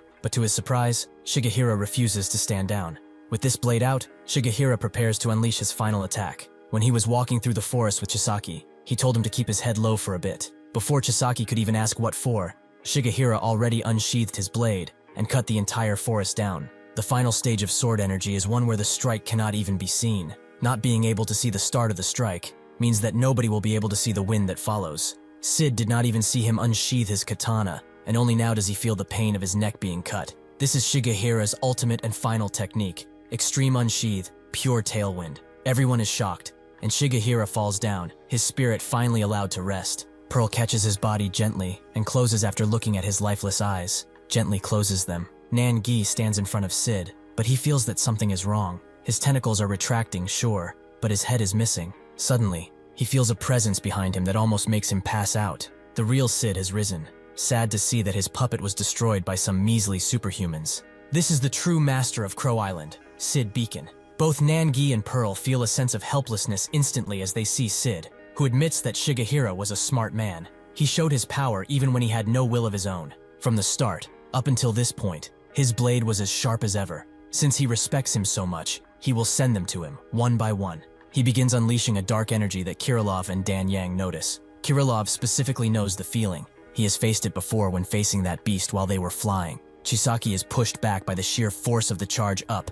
His entire body cannot stop shaking. There is something going on over there that even his body cannot comprehend. Nan-gi, however, understands that when they first met Sid, in the situation they faced, he was the main opposition. But while he did feel a gigantic amount of energy coming from him, and his power was indeed dangerous, it was not too much for them to handle. However, his aura wasn't the same as what he felt with Behemoth, although that has changed now. The pressure that is dragging him to the ground is the same as when he met Behemoth. Sid says that this is the first time since they have gone against superhumans, that this seedling has been attacked and broken. It's honestly not bad to be out in the sun like this either, but killing his little toy is not something he can just let pass. Nan-gi knew it. The Sid they had been fighting up until now was just a hollow shell, something controlled by the real puppet master below. The inhuman they have so bravely fought was just a proxy of the main body. Nan-gi doesn't know what to think, but he remembers Shigehira's last words to him. If he fails, he leaves everything to him. Additionally, he should take care of Chisaki, the best he can.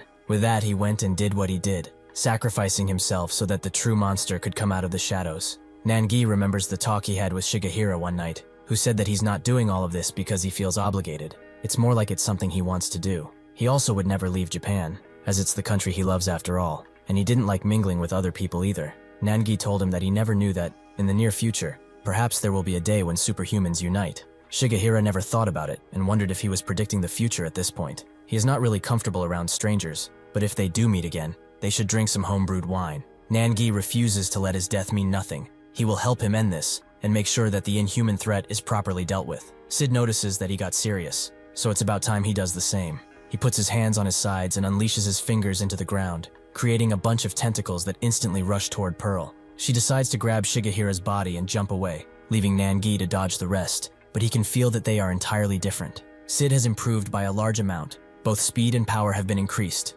but like before, he has limited movement because he's rooted in place. He thinks that this is an opportunity, so after dodging, he throws his scythe with all the power he can muster, which goes for Sid's neck. Unfortunately, Sid is able to go underground and appear right above Nan-gi. He improves his abilities by gathering the tentacles all under one hand, creating a strike that hits Nan-gi like a nuke, making debris fly off at blinding speeds. Since he is done with the tattooed man, it's time he deals with this glowing woman. Nan-gi does not stop bouncing, from building to building, crashing throughout, until he finally lands in a construction site, passed out completely. The university friends were also hiding in there, and they wondered what that was, as that man just fell from the sky. The fat guy refutes that, but the skinny friend tells him to be quiet. He begins to cry as they pretend that they are not there, leaving Nan-gi to fend for himself. Sid tries to eliminate Pearl swiftly, who dodges to the best of her abilities, and she actually charges through, allowing her to land a powerful headbutt. Even if she is powerful, Sid still lands a mighty punch on her, which she actually retaliates against.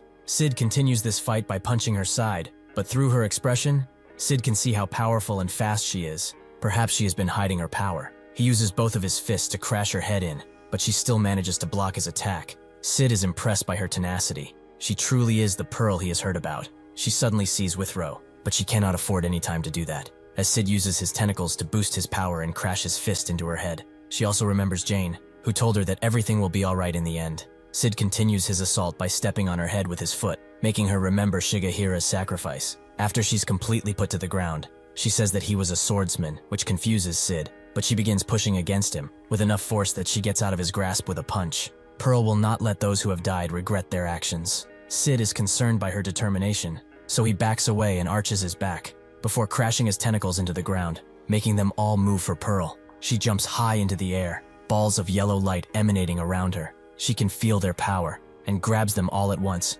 crashing them down into the ground where Sid is. The light destroys his tentacles, forcing him to jump to her level. where they begin a mighty clash that shakes the ground again and again. Unfortunately, Sid gains the upper hand, as he finds her extremely interesting, for a superhuman that is. He uses this opportunity to grasp her so that she cannot escape. He has said this already, but her death will deal a huge blow to the superhuman power. It's high time he ends this, so this is goodbye, for good. In her final moments, Pearl remembers what she told James, that she has a wish. She wants to become stronger for those who trust her. There are people who rely on her quite a bit, and she wants to protect them with all she's got. James was quite worried about this. He understands that she wants to improve herself, but she needs rest sometimes. She must not carry the burden of protection by herself. The tentacles don't have time to hit, as someone crashes down on them. Basilov tells Sid that he's only a worm that can be killed just by stepping on it. He should not think about having a pretty death. Chisaki also joins the fight. He is Shigehira's enemy, and he will not forgive him for what he did.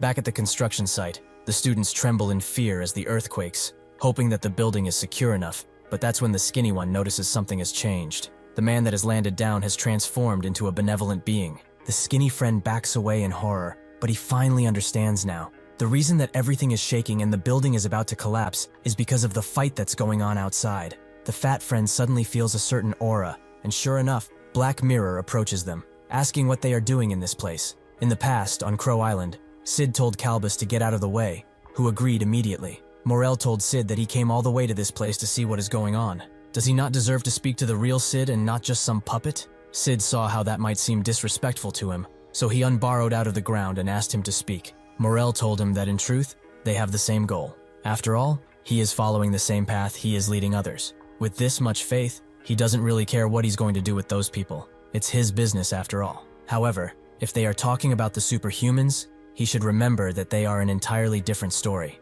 They are filled with ugly emotions, disregard, contempt, and curiosity. They are objects of resentment, and he is free to judge their souls however he wishes. But he will remind him this: the superhumans are an old foe of their race. They are an existence that is preventing them from moving towards their ultimate desire. Sid did not really agree with this opinion, as he is not afraid of them in the slightest. Morel knew that he would say something like that, because he thinks that they are the ultimate species of this planet, but that fact has not been proven. The idea that they have the upper hand when it comes to power is merely speculation coming from him, but there is also something else he should not overlook. Even if he hates it, Inhumans and Superhumans are similar. They are both strange beings that will eventually determine the fate of the world. There is also a clear difference between each other, however. Sid suddenly goes underground, the others unsure of his next move, but he suddenly appears right behind Chisaki, who notices and does manage to block his heavy strikes. As a result, his hands have been broken, leaving him defenseless. Sid knows this, so he moves in with a deadly kick, which Tsukumogami protects him against. This allows Basilov to move in, smashing Sid's arm like a gorilla before crashing into the ground. He does not stop here, as he gut punches Sid, but calm as ever, he gains the upper hand by tying Basilov up and striking him with a charged punch. In his stead, Pearl moves in, Sid remembering the talk he had with Morel. He asked him what he was trying to get at, and Morel tells him that the humans and superhumans do not have a chance against them. There are no beings that could surpass them now. But that is because the superhumans have yet to transcend. They are different in that aspect. They are beings who exist solely to overcome. However, they have transcended first as a species. They have actually become a springboard for their growth. Another thing he should add is that they have the ability to grow much stronger. That is the key difference between their species. The ironic thing is that they are the ones providing them a way to grow. So any of his fiction that is different from the path he is walking are just lowly excuses. Morel hoped he could understand what he was saying before it finally got to him. Sid thinks that he is wrong. No matter how much these worms struggle and scream, he will show him the difference between their species. After jumping Pearl, he moves on to Basilov, who receives the brunt of his strike fully. Tsukumogami laughs, as finally, his favorite game of hide-and-seek is about to begin. He pulls a flask out of his body, which asks why he chose him, but Tsukumogami told him before. There would come a time when even the useless water demon would be handy.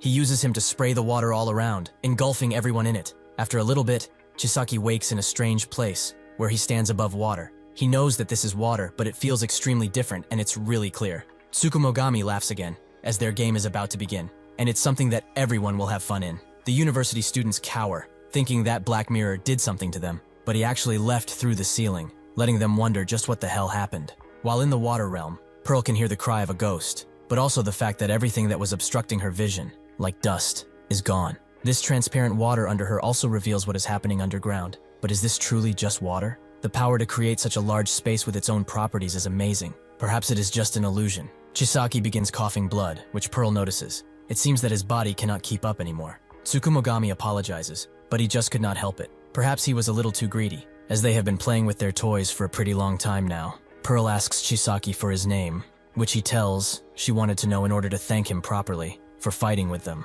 All he needs to do from now on is keep this space running. She will fight and protect him in return. They were really helpless on the sand. They did not know where Sid's attacks came from, but thanks to his ability, it seems like their chance of survival had gone up. Tsukumogami laughs, as he did not mean to pour such cold water on them, but there's nothing else this bastard can do. He is a water spirit, but also a useless idiot. They cannot expect anything else than what they see. It's his limit after all. Pearl notes that this is enough talk. It's time they jump into the action. It seems that Basilov has rushed in already. He and Sid creating a fistfight that makes the waters move, which everyone can feel. Basilov seems to be holding his ground against him, but their punches are equal, making their brains scatter in their skulls. Sid uses his tentacles to empower both of his fists, and crashes them down with so much force that it makes the water rise to the air. Pearl rushes in, expecting the worst, but she suddenly sees something interesting, which is Basilov, who's stopping her from approaching further. As they were traveling, Kirillov was amazed by Basilov's power, as he used a lot of energy, but now he's gaining weight instantly. He hasn't eaten anything either, which is quite strange. Basilov didn't know how his ability really worked, but what about him? What's required for him to make these dumbass shoes? Kirillov didn't want to answer. He just said that he envied his determination and abilities. Basilov knew he was dodging the question, but he let it go and asked how his condition was. Kirillov explained that by alternately opening his eyes while distributing some of his power, he can maintain the shoes, but they are rather slow. Basilov knew that what he did was a complete and utter gamble, but he thanked God that it did not backfire. Just how long was he unconscious for anyway? Kirillov told him that it was only a couple of minutes, but he also apologized for pushing ahead so arbitrarily. But this situation was too dangerous. Basilov asked why, so Kirillov explained the reason why he had not given him the telescope before. But before that, he would like to know something. How was his fight against the Inhuman he fought? Basilov said that he should have been able to eliminate her, but at the same time, this was the only time he felt like he might really just die. If there were more, he would have lost. Kirillov knew that there were more when he saw them through the telescope.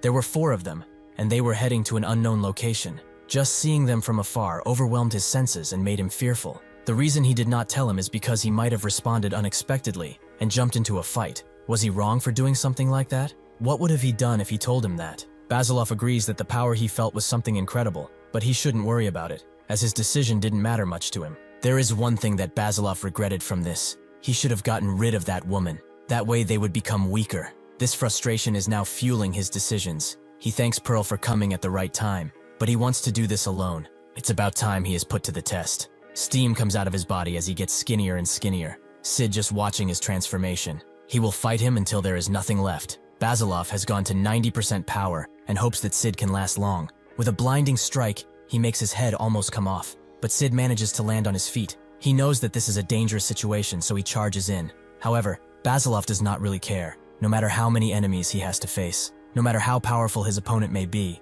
he will keep fighting so that he does not doubt himself. His strike pierces the sky, and their fistfight continues. Basilov seemingly having the upper hand, as his strikes are as fiery as the pits of hell. When he defeated Ali, he said that he would remember his name. Basilov knew that this wasn't a good fight, but fortunately, Ali did not see it in person. Even so, Basilov wanted him to know that he is a strong guy, and he fought with everything he had, like a man. Now he can rest from their unfinished battle and hope that his spirit is redeemed. He will remember him for as long as he lives, as a good man. Tsukumogami laughs, as there really is no room for them to join this epic battle, but his laugh suddenly turns into a puzzled expression as he feels the water spirit shake. He looks around and Chisaki can feel something too, so he asks what's wrong. The water spirit can barely speak, but there is something. Something is coming into this magical space that nobody should be able to puncture. Like a meteor, a dark figure crashes down next to Basilov and Sid. It wonders what this place is, and what event led him here. Chisaki sees that the gentle water is turned into glass, which breaks all around them,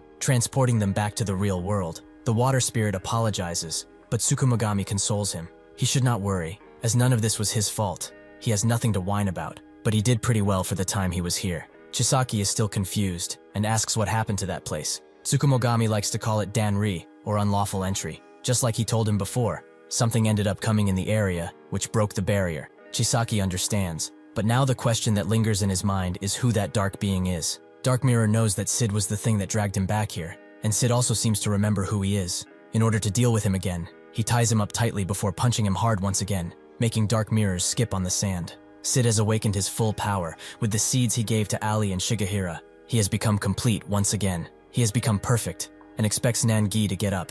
In their minds, Nangi and Dark Mirror both seem to lose themselves, but something is burning within them, something that could make an entire planet explode without issue. This rage beckons something deep within them, making him scream out and unleash a world-breaking power. Everyone watches in anticipation, as Nangi charges up more and more, with Scotch thinking that they should just get out of here while they still can. Jane wakes up and says that she's going to the battlefield no matter what. She has to avenge the people she can never see again. They all must help them, and if anyone else wants to come with them, so be it. Daphne tells her that she's still extremely injured, but Jane understands that. Now that she is awake, she has to go. She will risk everything on this battlefield until she has nothing left to give. At the same time in France, at an antique shop called Biblo, an elderly man is cleaning while humming. He also has a familiar insignia on his back, but a phone suddenly rings far away, prompting him to stop. The person who picks up, Mohan, is being questioned about his location, as he did not even call to confirm if he was alive or not. Mohan tells the person that they are noisy, so why he didn't call back? The person wants to tell them a thing or two but leaves it for now. He should just come to Rev as they have a few things to discuss. Mohan thinks about it for a bit and asks if it's good or bad news. The person asks just what the hell he's talking about, but Mohan knows that he heard him. If it's not good news, then he is not coming. This is Sigmund Mohan, the puppet master. Nangi has completed his transformation.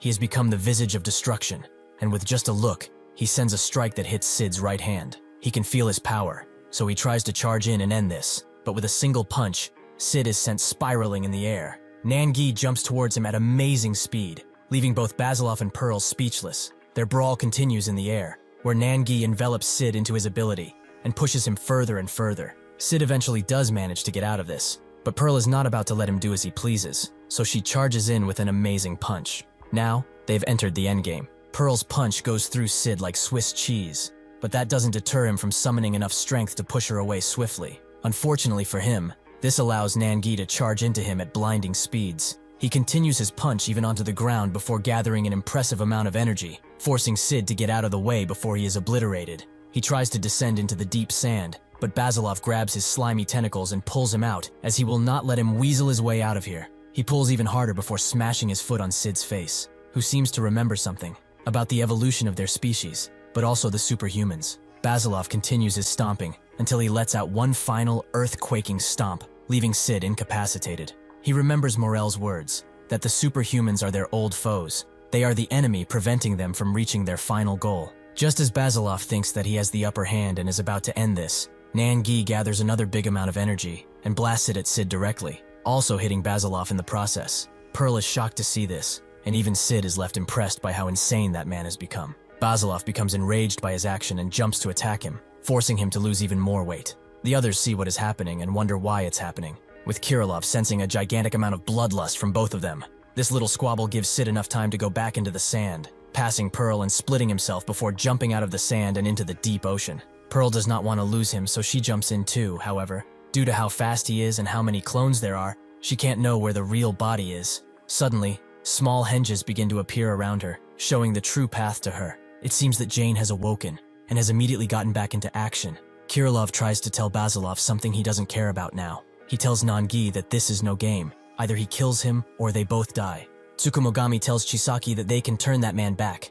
He can call one of the toys, but he will leave that decision to him, because as he explained before, calling these toys out is tricky, and the aftermath of that action is much scarier than just blood and pain. Chisaki doesn't care. No matter what it is, he is no longer afraid of the future. Tsukumogami laughs. He liked his crybaby side better, but alas, he has no choice. He pulls out the Shinzoku Kagami and summons the mighty Ungaikyu. Suddenly, mirrors begin to appear all around them, even in front of Nangi. Tsukumogami explains that this will reveal one's true soul and sins. No matter how gentle or deep the sin, this will show them the truth. Ungaikyu laughs. It's his first time seeing something like this. A creature confused only because of its own ignorance. There's only one way to find out. He should look into the mirror and reveal his true self. Nangi does just that, dragging him deep into his mind, but he cannot quite place himself, even if he can see someone. He screams out, it alone being enough to shake the mirrors to their core. Now Ungaikyu understands it's neither ignorance nor denial keeping him like this, but a simple appeal. There are no lies within this creature. He is simply appealing that his existence is real. Tsukumogami knows that's a problem. If this is a failure, and the mirrors are broken, whoever comes forward will be killed. Suddenly Daphne comes forward, Chisaki asking who she is. She only says that she's that bastard's old teacher and will help, but she will have to step in for a moment. She immediately jumps in and slaps Nangi with the mind lock mantra, forcing him to remember a core memory. When he met Dan Yang for the first time, he hadn't decided where he would start his adventure, but that only made it more fun for him. She asked for his name, and along with telling her that, he invited her to join him. This memory overwhelms him, and he slowly starts hearing a voice call out for him. Nangi has calmed down, but he is unconscious, ending this squabble that shouldn't have happened. Daphne does not expect him to come back from slumber soon. The purpose of the mind lock skill is to push him into his memories. If it works, he should faint, which he did. She cannot even fathom what he was before, but he was a really awfully ugly being.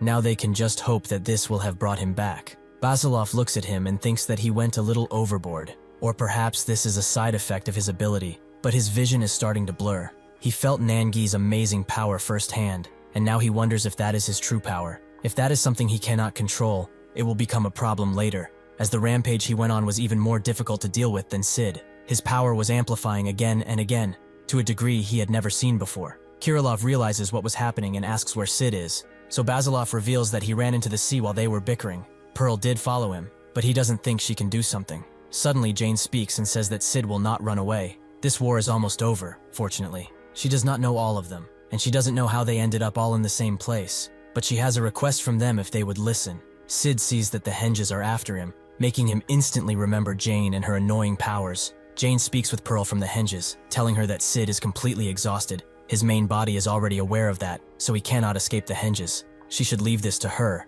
and trust that this is really over. Isla rushes to Jane once she sees her, who welcomes her, and tells her to listen to her story. This war has been going on for far too long, and it all started because of her. After the Pacific Ocean battle, she arrived in Australia and came to meet Daphne, to see how bad things had gone there. Perhaps it was because she made such a loud noise with her arrival, but Daphne instantly recognized her and hid her, while using her power to heal her wounds. That's why now she feels that she's indebted to her, yet the only things she can give her are an apology, and her heartfelt thanks. She requested her from Doom, and she would also like to thank Scotch and Isla for sticking with Daphne, even when things got very dangerous. Those Inhumans were here all the time. She knows that this may be sudden, but the purpose of the Inhumans is to make their race just as powerful as them, the Superhumans. That is why they chased after her when she was weak. However, their plans did not go well, because Ayla was there to help her. If she hadn't come, her recovery process would have been interrupted, and things could have gone much worse. Because she fought courageously in the first steps of the war, she had enough time to recover. Then, after they both fought to exhaustion, Pearl arrived, along with all the other people. Every single one of them has put in tremendous effort into this. She knows it was a close call, but because they came, the war came to an end. Ultimately, they have gathered in this place to do one thing: never lose. She wants to point out that that's the main goal of the Superhuman Alliance. Their mission is to achieve victory over their enemies, no matter how tall or powerful. She calls out Kirillov, as when she was down, he said something interesting. He was talking about a group of extremely dangerous Inhumans like Sid, who all brought unimaginable hell. People often say that the only ones who can fight the Inhumans are the Superhumans, and they are not wrong. So if monsters like Sid move in groups, is that not enough justification to form the Superhuman Alliance? The damage they cause now is only the tip of this very deep iceberg. These bastards will not allow a single strand of hair to escape their grapes. They have already lost too many precious things in this war, and soon they will experience even bigger losses. By the way, she volunteers as the leader of this alliance, as she is strong and has powerful skills. However, even with that, she's in a state where her body is rotting from the inside out. She tells Ayla that she will find out later about all this. As there is nothing to be gained now, nobody can understand the entire situation. In this fight, if one does not protect it, they shall lose it. So she hopes that this union will be filled with superhumans ready to sacrifice themselves for humanity and save the entire world from cataclysm. Pearl arrives just in time, and Jane tells her to listen. She will trust her to be the captain in her stead, alright? Pearl immediately hugs her, and Jane reciprocates that hug. Sid is almost at his main body. The stones will follow him until the end, but he can pass them just by speeding up. Jane slowly takes off her earrings and throws them at Ayla, who can't help but cry. This is too much for her. Just what is the meaning of all this? Jane looks back at everyone and smiles, as she will see them on the other side. With that, she switches places with a henge which is right above Sid, who knows that he is doomed. Jane tightly grabs him and turns both of them to stone, turning her into a memento of what a hero should be. All that's left of Jane is a simple stone, everyone realizing what she has done. They all watched as a calm breeze overwhelmed them, the silence being just as painful as any punch. Everyone was sad, as they all realized what just happened. The moment that stone appeared, it was the end of Jane as they knew her. Isla falls on her knees in front of the stone, wondering what she should do, as she is clearly not ready to uphold her will. She is far too lacking and immature. She remembers what Jane told her, that instead of complaining she should get up and fight, as their chance will come. There was no point in talking about the odds. If there is a mountain that seems unclimbable, she should try even harder and prove herself. Even when they were fighting before Sid, she tried to come up with some sort of plan,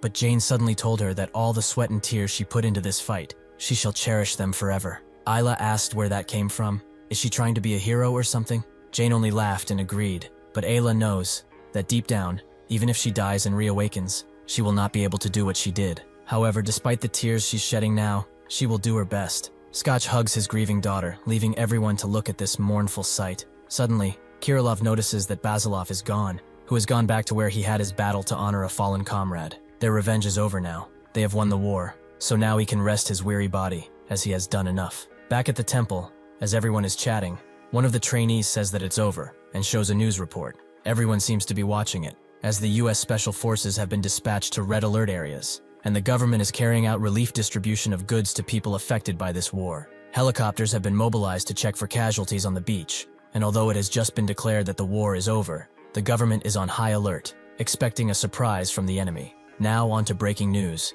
In connection to this Australian crisis, they have a superhuman life who's giving out a statement. Kirilov is that superhuman, who's being asked hundreds of questions at a time, which he doesn't really like, but he tells everyone that the war is over and for now, they are safe. He introduces himself and explains that along with other superhumans, they successfully subjugated all the Inhumans who have invaded Australia. He cannot answer any more questions right now, but the war is over. They were able to save most of the people affected by it. However, the damage to the superhumans is too high. There were countless situations in that battle, and although he must tell them something important, he must put it well and accurately. First of all, they are currently mourning the loss of a superhuman who has helped them greatly, one that shall be remembered as a hero. On a plane, Evan and his cronies are relaxing, but Evan is bored out of his mind, hoping that coming after that guy will be worth it. On the sea, Morel asks Tobian how many islands they have destroyed thus far. Who doesn't know, but it's definitely in the hundreds. Pan sees that an island is rising in front of them, so Morel tells Tobian to slow down,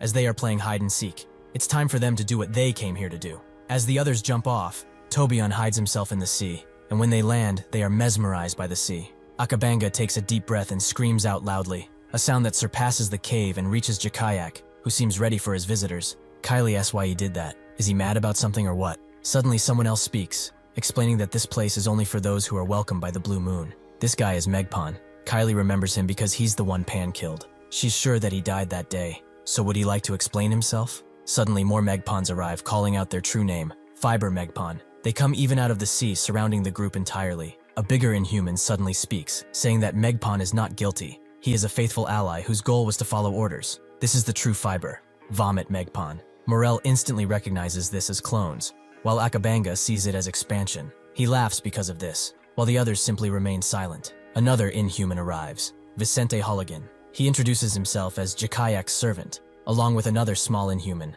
called Metaresa. Vicente knows they destroyed all of their master's illusions by setting foot on the island, and even though he has served him for eons, they are the most formidable Inhumans he has seen. As foreigners, however, they should use their brains and be polite, just as Jakayak commanded. Suddenly, Pan starts to squish him with his hands and warns him that if he speaks any more nonsense, he will make him explode into a pile of goop. They are here to get something, and he is here to cause them trouble for nothing. If he wants politeness, he should go ask somewhere else. Additionally, instead of sweating while talking to him, he should just call his boss here, so they can get this over with. Metaresa tells him to calm down. They are just servants delivering a message from their mighty master. Before he can say anything more, Kylie takes his head clean off. As for once she agrees with Pan, this really is some bullshit. Akabanga immediately begins to swallow the Megpans, with only Fiber barely being able to escape. He was lucky, but he should not worry, as they will see each other soon enough. With that, everyone disappears, but they are still on the island, it seems. Pan expected for this to happen. If he doesn't want to come out of his fortress, it seems that he will have to force him. The Inhumans wait with bated breath to see their target. Vicente only mad that this guy doesn't want to talk. Pan begins pushing, but a single Inhuman gets in the way, throwing his hands out of the way. He then lands down, along with two other Inhumans, one concerned for his well-being. He tells them that it's fine. If they don't want to die, then they shouldn't get involved.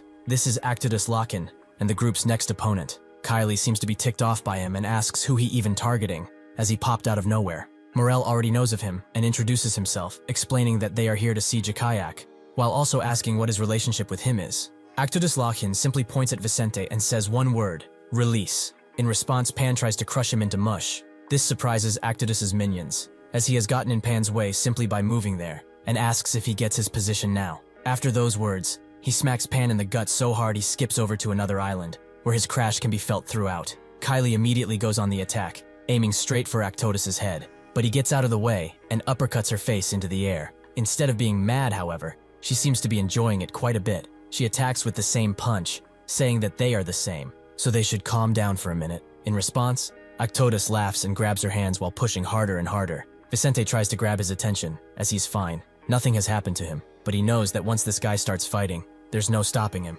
Suddenly, Pan's hand appears and cuts their fight off. However, Kylie seems to be pretty mad that he's attacking her too. Pan says that it's her fault for interfering. She should just stay out of this. Kylie smiles, but even though she will do that, she seems quite mad. Akabanga appears once again after he is done with his meal, bones flying out of his mouth as he lands. Kylie says that he seems to be having fun, but he doesn't care about that, although it is fun that there's a lot going on around here. As everyone watches, Actodus remembers what Jakayak told him. The boring times are over, and since the time for selection approaches, he can do whatever he wants now. This is why he is able to unleash himself tonight and prove he's the apex predator. Pan knew it. This place was sure to be filled with crazy bastards like him, and as expected, he ended up in a fight with one. He knows that if he goes on a rampage, it will be war between them, right? Actodus doesn't understand his question. Did he not want that? Pan has had enough, so he surprises everyone and summons a bunch of portals on the island, ready to bring it down. Morel thinks that this gathering is far too heated, so their playtime ends now. He will handle the situation from now on, so all they have to do is follow their orders. Suddenly, they are all overwhelmed by a black mist and transported somewhere else, the group having a hard time coming to grips with this, except Morel, who knows that Jakayak has done it. Finally, they are face to face with their real target, Jakayak Hapagrigan. Everyone stares at him, Kylie admiring him for whatever reason. Pan says that he has been a headache for them, but in a rather amazing way, and now he has brought them to this place. Is he the sort of person who invited the ones that want to end his life inside? Jakayak begins speaking, as he wants a straight answer from them. What is the motive for their senseless tyranny? Morel doesn't see it that way. They do have a purpose they cannot divulge, but he would like to know what he thinks their motive is. Jakayak couldn't care less. He won't even begin to think about it. However, since they are not showing sincerity, he will have to answer back with rudeness. Pan can't help but laugh. He is quite the brave little leader, but can he actually do anything against all of them? Jakayak believes so. They should prepare for the consequences of daring to touch the reverse scale. Suddenly, someone crashes through the door behind them. It's none other than Actodus, who seems glad to have found them. Pan finds him annoying too. He must really want to die if he's insisting so much. Actodus only says that he's funny, but that's when Jakayak notices someone coming through the cave hole. A bird like Inhuman lands, calling Jakayak by his name and apologizing for entering without further notice. This is Ul, who simply wanted to report that Ledum is arriving. Jakayak already knew that. He had sensed him in the sea. Sure enough, something big begins to ascend from the deep ocean, which the Megpons don't dare make a move at. The others watch as Ledum drags Tobian's corpse to the surface, and they welcome him back. This is Benik Ledum. Morel senses that something has gone awry with Tobian, and Kylie asks who else is coming, as they are like a string of sausage. Another one always seems to pop up. It seems that they really are here to have fun, and she's happy to oblige. The others get prepared for battle, but Morel knows that he is not stupid. He should understand well enough that when two parties with catastrophic powers collide, a never-ending war shall take place. He hopes that he is ready for the hellfire that will cascade the land and seas in the aftermath, but he probably hasn't brought them to this place for this result. In that case, right here and now, before they do, that will surely lead to their extinction. He wants to take the opportunity to ask him a simple question. Has he not been curious as to why he exists? 2 days after this, the end of the war in Australia is already old news, and on the Golden Coast, Isla is getting called by Daphne, with Isla surprised that she's up this early. Is she home? Daphne confirms as such, and tells her to wait a little as she's finishing something up. Nothing serious, but she has gotten thousands of messages and emails from students at school. She read all of them. They were full of encouragement and support, so she responded to all of them too. Now she's writing her resignation letter, as that job doesn't really suit her anymore. She asks how Scotch is, as he keeps asking her to come over and drink until dawn, but Isla only advises she listen carefully, as she can probably hear his drunken snoring. She also tells Daphne to get ready soon, as she wants to leave early. Daphne agrees and says that she will be ready in 30 minutes. With that done, Ayla wakes her father up by throwing a pair of socks at him before asking how much he drank by himself. He really had fun last night. Scotch realizes that it's time to go, but what's even happening, as he's quite busy today? Ayla simply tells him to get ready, as it will take some time to get to England, so they have to leave earlier than usual. Ayla and Scotch arrive at the beach, where they meet with Daphne, but Scotch is confused. Were they not going to the airport? Ayla doesn't even listen as she grabs Daphne's bag, which is apparently filled with sandwiches and the sort. She even brought a mini cooler along for the ride. Ayla turns her attention to her father and asks what he's talking about. She did say they're going for a ride, right? Scotch knows what this means, but nobody could prepare him for flying on a rock. The other two are fine, but he immediately passes out from fear and jet lag. A farewell ceremony for Jane is being held, with one girl named Sophia expressing her thanks. She introduces her sister Isabel, and they live in Manchester. Even though she probably doesn't know about them, everyone here knows her pretty well. She is the hero who saved all of them. At the Oasis outlet, the building suddenly collapsed due to poor construction, but when they saw her, she came to save them with a smile on her face. When they heard that they died, they ran for their mother for a hug. They all cried so much that their eyes became tired. They even asked their mother why such a good person had to die. Their mother told them that Jane did something truly great, and now she gets to go to heaven. And instead of feeling sad that she left this world, they should remember all the good things she did for them. They should all be thankful and cherish her in their memories forever. Isabel is not that great at writing yet, so she decided to write this letter and send her entire family's condolences. She rushes to the parade and asks a guard if he could please take this letter along with the flowers to Jane. The guard sees the tear in her eye and agrees. She should just hand them over. He also assures her that even if Jane is in heaven, she will certainly read it. They arrive at the cathedral and gently take the casket inside, Ayla and the others being there already. She seems to be distracted by something, however, as she thinks of Jane and their fight. It's really weird to see that coffin now, knowing that there's not even a body or soul. Kirillov and Basilov are here too, with Kirillov being surprised by the quiet atmosphere around here. Basilov asks what he expected someone holding up a mic and singing some jolly melody. Suddenly, someone screams that they are leaving. It's Sui, who can't bear this sight, and what has happened without her even knowing. Ben looks at her, but James assures him that she will be fine.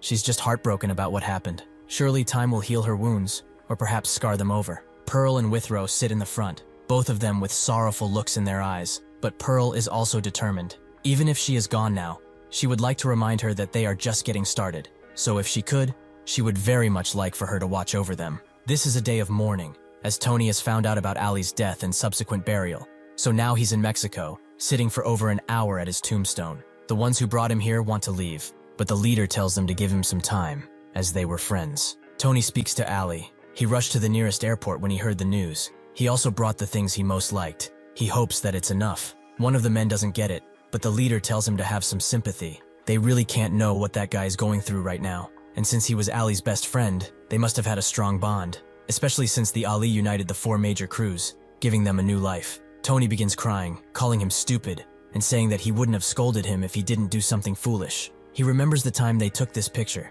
saying that he's the proudest friend ever, more than anyone else in the world. He grabs the picture and bawls his eyes out, promising to do his absolute best, so that he can be proud of him from up above. In Japan, a Chisaki is holding a lonely funeral for his uncle, hoping that despite everything he is okay. From now on, he and Kenta will continue the journey he started them on, and they will certainly make him proud. Chisaki ends up falling asleep at the burial site, only being awoken by Kenta, who pecks at his cheek. He has done this because someone else has arrived, Hauran, who explains that a long time ago, there was a master who taught him about Batujutsu. He was actually pretty eager to teach him, even if he had the urge to give up. The words he said and the way he taught him really shaped his worldview. So he would like to thank Shigehira for that, as he is also his master. Chisaki tries to call him uncle, but Hauran immediately shuts his mouth. As he's not at that age yet, he should just call him by his name. Got it? Kenta begins to attack him because of this, while Chisaki just watches him get pecked. After that's done, they both sit down. Hauran saying that he wanted to apologize, as he should have stayed with them at that time. Chisaki is curious about Nangi and Dan Yang, who are apparently somewhere near the mountain. Dan Yang is alright, and Nangi seems to be pretty busy. If he remembers that Kubekto guy, Nangi is interrogating him now. Chisaki does remember him, but also becomes curious about Pyongoid and his whereabouts. After the Australian War came to an end, he mentioned that he was going to look for him. Sure enough, after the war was over, Hauran asked Dan Yang to transport him back to the island. But when they got back to the boat, Pyongoid was nowhere to be seen.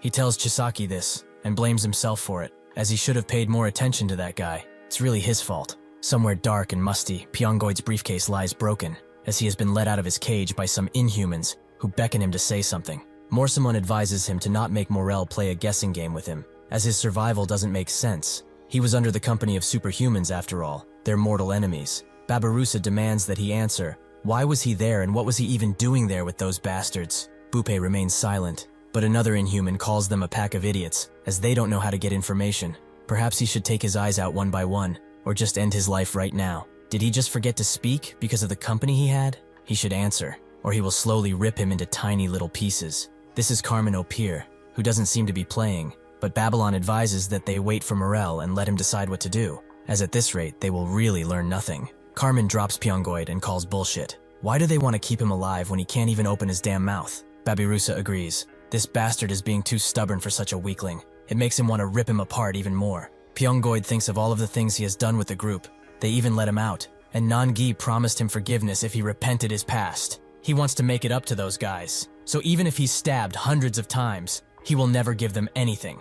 Bupe asks Babylon where Morel is, but he doesn't really know. He could still communicate with him some time ago, but now that connection has been lost. It's pretty safe to say, however, that he's in a place where he needs to be. When he regains connection, he will ask where he is. Marcus sits in his luxurious office and watches the news, which is mostly overwhelmed by Jane and her funeral, which has brought sadness all across the United Kingdom and beyond. In the fine print, however, he can see news about him, likely to be the next president, which his assistant congratulates him on, but Marcus says nothing. The news also reports about James, who mentioned the formation of what Pearl and the other superhumans are calling the Superhuman Alliance. It was claimed that the Alliance's first meeting is to be held later on in the day, but the location has not been disclosed. At this meeting, they will also discuss public safety, as well as how to stabilize their cooperation with other organizations. Marcus calls his assistant and asks if he has any idea where this Superhuman Alliance meeting is held. He is not sure, but perhaps it's at the laboratory where Pearl's personal assistant is staying. For now, even though they don't know the location, they can track their data and their previous whereabouts so they can calculate. Marcus orders him to find it, but first they should contact James and tell him exactly this. He, Gerald Marcus, hopes that they will allow him to attend this Superhuman Alliance meeting, as it's his responsibility as a member of the Congress. Meanwhile, in Phantom, Jakayak tells Morel that he's misunderstanding something. It's not just him that he's curious about, but about anything and everything. Looking for such an answer is like trying to solve the mysteries of the universe. Everything they see is the result of fate. Everything flows according to the natural law of cause and effect. Because of this, he is not afraid of the future, regardless if it's life or death, victory or defeat. The only fate they can confirm is the one that's lying right in front of them. Morel knows about this, fatalism, but fate is half right and half wrong. Jakayak says that's not for him to decide, but it's not that Morel already knows about it, and he will only repeat this once. Fate is half right and half wrong. The only creature in this entire world who can measure that balance is him, and only him. With a sudden glow, Morel unleashes an aura all around Jakayak, who is dragged into what seems to be an illusion. He thinks so too at first, but then feels the water on his feet, signaling that this is indeed real. He asks Morel what this place is, since they are the only ones in it. Perhaps it is truly an illusion. Morel tells him that this is what the truth of the world looks like, the utter defeat that his consciousness constantly sees. Before Jakayak can ask what he means, a bunch of gilded visions appear before him, an entrance to his very being. Bull sees his master's head bob down, and asks if he's alright. Jakayak explains that he has just experienced something. What did he even do to him? Morel wonders too. What he just saw, was it unexpected? Jakayak remains silent for a while, but then lets out a hearty laugh that begins to shake the very core of the cave. But it surprises everyone, even those who are outside. One of them asks Ledum what they should do, as he cannot know what is happening inside. Ledum says it's not that deep. Jakayak is laughing, so this is rather exciting. Jakayak is not impressed. What he calls his supreme consciousness is just the memories of his existence, a world that he created to deceive. However, did he think this fantasy of his would have been enough to convince him? Morel says that it's his decision if he wants to believe or not. All he can say for a fact is that he just faced the truth. It's up to him to judge what he just saw. How he faces and how he follows his destiny will all be to his principle. As he said before, fate is half right and half wrong, but there is still a right path to success. He, who has never taken the wrong path, is the other half of the destiny that walks the right path. Jakayak processes this and is now a little more convinced. The solidarity of transcendent beings, such as they, is like an eternally ticking time bomb. However, the key to finishing this is him. It seems to be the entire purpose of their existence. With that in mind, he will set sail towards his destiny. Actotus, Ledum, and even the will of this entire island, they will follow his path to destiny. Morel announces that he has one condition for this, which Jakayak is not happy to hear. Perhaps this is some kind of joke he is playing. Morel tells him about Iscarion. The humans know him as Hyperion. He must have seen him in his supreme consciousness. He's a very important person to all this. Jakayak knows of him. What does he want? Does he want him to punish him? Back in Korea, at the academy, Kang sits outside, while Seung tells Myung to close the lights already, but he cannot sleep. He wonders if that guy they were with arrived safely, as they were talking about his friend, and then he suddenly heard news of his death. Who knows how he's feeling right now? Seung tells him not to worry. He probably arrived safely, and they will see him again when the time is right. As Kang watches them, he gets hit by the master in the head, as he's pretty quiet. Is he planning to do something stupid again? This martial academy of theirs is the only place they can call home, and he managed to bring an inhuman here without his knowledge. Thanks to that, Seong fainted for well over an hour. When Kang came back with Iscarion, everyone ran for their lives, but Kang urged them to come back, as there's nothing wrong. The master notes it's been 2 days, and that guy is now friendly with them, and they are all close. One truly cannot judge a book by its cover, as Iscarion has shown his strength, but he has never talked about why he's so friendly. He is different from the others from his race. It is really strange. However, in the event that something unexpected happens, he should keep in mind that he's the only one who can stop him, and he also should not get too excited and remain wary. Kang tells him that after lunch tomorrow, they are going to a deserted beach, as he told him they would have a swimming competition. The master gets angry at him, but Kang tells him not to worry. He feels like that guy is a good friend of his, just like Ju Ri is. On the Eastern Sea, business is going on as usual, with people selling and buying produce. Suddenly, 4 entities crash into the ground, with all of them being Jakayak's minions, ready to unleash havoc. The people run as they see the Inhumans, and among them are Ul, Plake, Actotus, and Leadum. One of the fishermen hides her breath and crouches down, but even if she were to take her hand off her nose, she could not breathe. A random customer hides behind a car, and the ground under her feet constantly shakes. She knows she must not make a sound, as if she will most definitely die. Ul takes a big whiff of air but cannot smell Iscarion, perhaps because of the humidity. Before leaving, Morel gave him the memory of Iscarion's 5 senses, the key to tracking him. Ul can smell in a radius of 80 kilometers. If he has not caught a whiff yet, then he is not around. It's probably best they move forward until they get in range, as this is an important mission, and besides that, he can feel Ledum's breath growing heavier by the second. Suddenly, Actotus springs up and with a smile jumps away. Ul doesn't know what to do, but Ledum says it's fine. They will just follow Actotus. They all jump away from the fishing market, but Ul wonders if he discovered Iscarion's location because of his increased perception due to excitement. He truly has a killer aura. He feels like he will snap his neck if he even looks at him. At the Martial Academy, all the students watch TV and hear about this new inhuman invasion. However, they do not seem to be attacking randomly and rushing to a precise location. The government is immediately responding to the invasion, investigating the purpose of the Inhumans as they speak. The master sees the 4 Inhumans. They have never been invaded with such numbers before. The students wonder who they are looking for, but then one of them remembers what the news outlet said about that first war, that it was because of White Cap. The master knows they must stay calm. For now, they should not make baseless presumptions and go with the flow. They all go out, only to see Kang stare deeply in a direction. The master guesses that he already knows of their arrival, so he tells everyone to gather outside as quickly as they can. They will not hide in the basement. They do not know where the battle will happen, so for now they will move west. And since they do not have much time, they will move now. The students are shocked, but the master does not want to hear any excuses coming from them. They should listen to him now, because he will not make the same mistake twice. They all know what he means, so they get to running. Before going away, the master tells Kang to prepare himself, but he then sees his shocked expression, as this cannot be. At the temple of Girimsa, a monk is doing his daily prayer, all alone, but he suddenly feels a presence.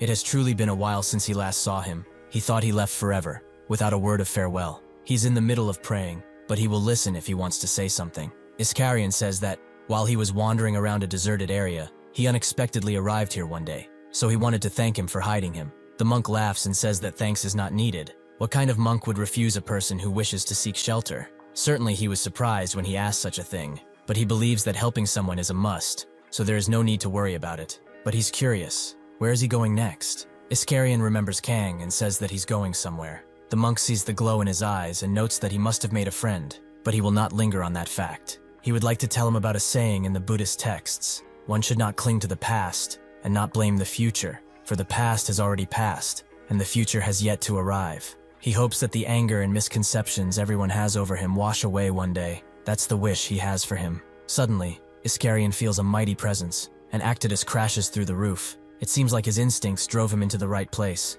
He has never doubted them after all. The monk wonders what is going on, but Iskarion grabs him and knows that, even if he has never seen him before, he's someone sent by Morel. Actidus introduces himself, and they actually came here of their own volition, and they hold no ill will towards him. He suddenly rushes towards him, making Iskarion throw the monk out before defending himself. The entire structure of the building collapses as they rise into the air, fighting a battle right there and then. The other monks hear the commotion and arrive to rescue their fellow monk, but they all wonder just what the hell is going on. The monk Dong Yul remembers what he told Iskarion, and then tells the others that they came here to fight him. Actidus punches Iskarion to the ground and lands, but only has seconds to dodge his next attack, which completely annihilates the tip of the mountain. Iskarion's blades move in, showing Actidus just how fast he can move. Indeed, this is the immortal sword he has been hearing so much about. Since there's no point in running now, Actidus blocks his next attack and laughs as he gets thrown in the air. After landing, he sees that the distance between them was over 200 meters.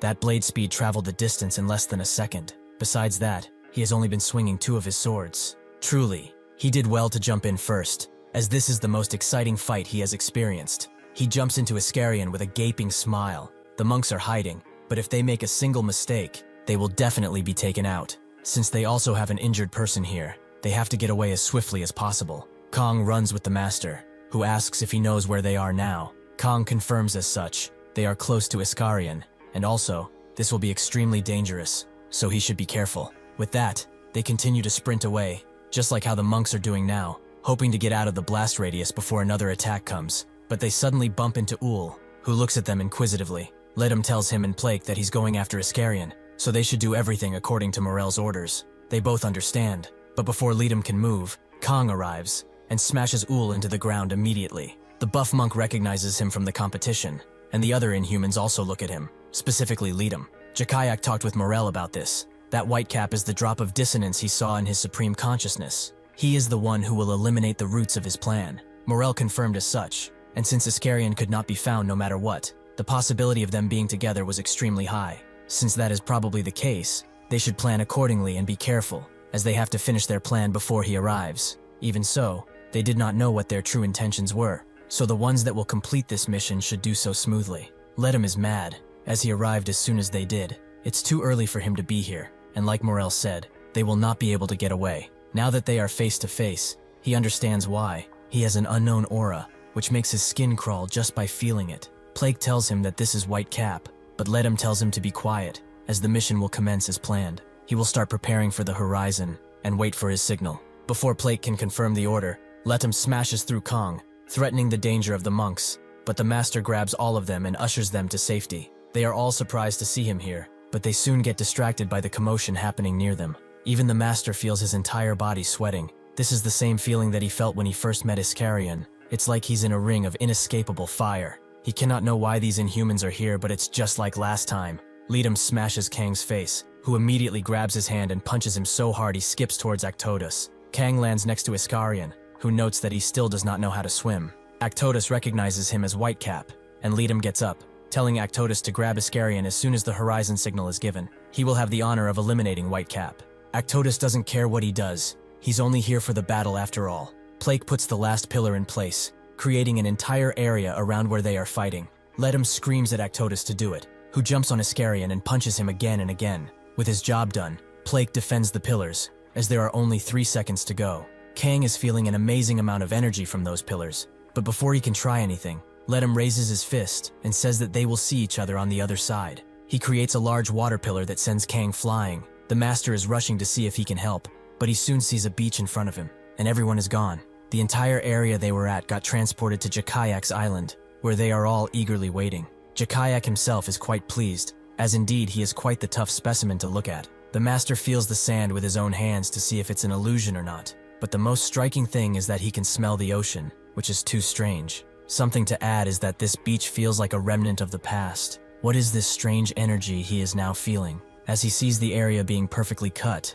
he realizes that it has been completely divided. Some of the temple has been exchanged with a part of their stronghold. It is definitely the doing of that blue guy who planted the pillars. This specific area where they were planted must be a domain that swaps another set of stakes placed elsewhere. Before he can ponder further, Kang comes down and asks about Iskarian. The master confirms that he was wrong. It seems that their goal was Iskarian all this time. They did not even make a move against them. Kylie thinks of this teleportation form as savage, but she is also pretty interested in its limits. Plake bows down to Jakayak and reports that Ul's condition is not great due to a surprise attack, but the opening of the horizon was a success. Jakayak congratulates him, but Plake says that this is all thanks to Actidus and Leadum, who have helped greatly. Leadum reports that they got interrupted by Whitecap, and Morel tells him that he was wise to not fight him fully, as he would have died. Jakayak asks what sense they made of him, and Leadum says that it's as Morel described. When they first encountered him at where Iskarian was located, they did not even notice him arrive, and as time went on,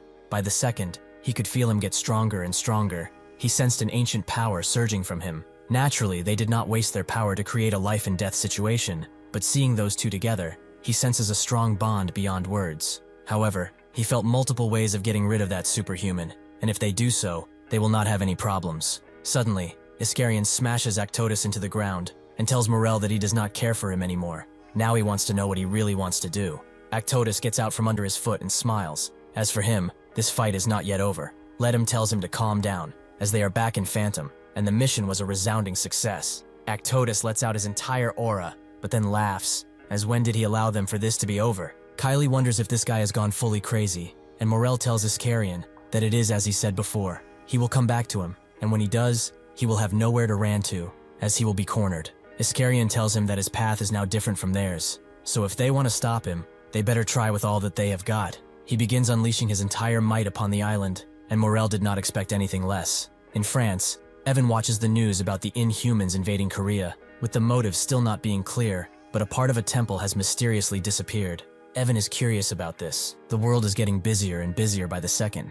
Perhaps he should do something about it. As Evan walks around, Tina calls him over, as Carol picked out an eye patch for her, and a hat for him. He takes the hat and finds it pretty cute, but Carol actually bought that for her. Now Evan is ready. At the time of the Korean War, he was too emotionally drained, as his face was sold all over, even on the other side of the world. If he does not disguise himself at an airport, he immediately gets recognized by someone who can't mind their business. However, he is sure that Talisman already knew of his existence. Still, he doubts that guy. How does he know of him? And his abilities too. Just the fact that he stalked him like a crazy fan gives him a shiver. After that happened, he naturally raised his guard, but so far nobody has been following them. The important thing right now is the clue he got from Punta, that Talisman is somewhere in France. If that is the case, he wonders if Talisman knows that he is here. He begins speaking through the others through his link, who have nothing to report. But still, Evan orders them to keep a distance from each other until they find Talisman. At this point, it's pretty unlikely that he will follow him, but if he does, they will encircle him pretty fast.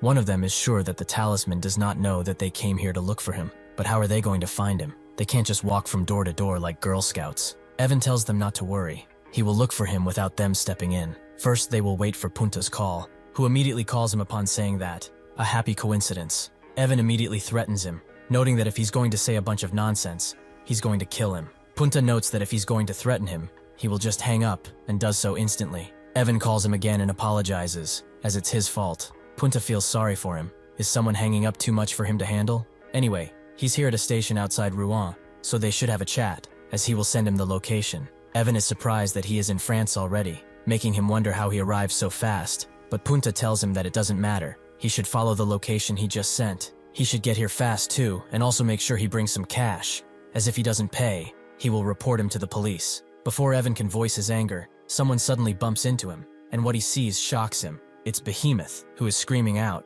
but it's actually just a father with a costume on, apologizing for bumping into him. He continues following his son around, who is dressed as Kang. Evan looks at them, and tells the other two to not do anything stupid while he is gone, as he will go to meet Punta, but he will be right back. As the students are trying to catch some fish, the master comes back and asks if they have seen Kang. Mayung confirms that he crossed the river, and mentions something about going to the sea. The master understands. If that is the case, he will go with the flow. He also tells them not to be late, and make sure to eat as soon as they get back. This is the first time they have seen Kang like this. Never before, in any situation, has he shown such a sense of loss. Evan arrives at Punta, apologizing for being late, which Punta adds he's very late, but it's whatever now. He also sees his cute hat. He certainly did not expect him to be in those kinds of things. Evan tells him to shut it. It's not like he's the one to judge. He also wants to know why he picked such a crowded place for a meeting location, but Punta notes he really doesn't know anything. When exchanging such secret information, it is best to do so in a normal situation,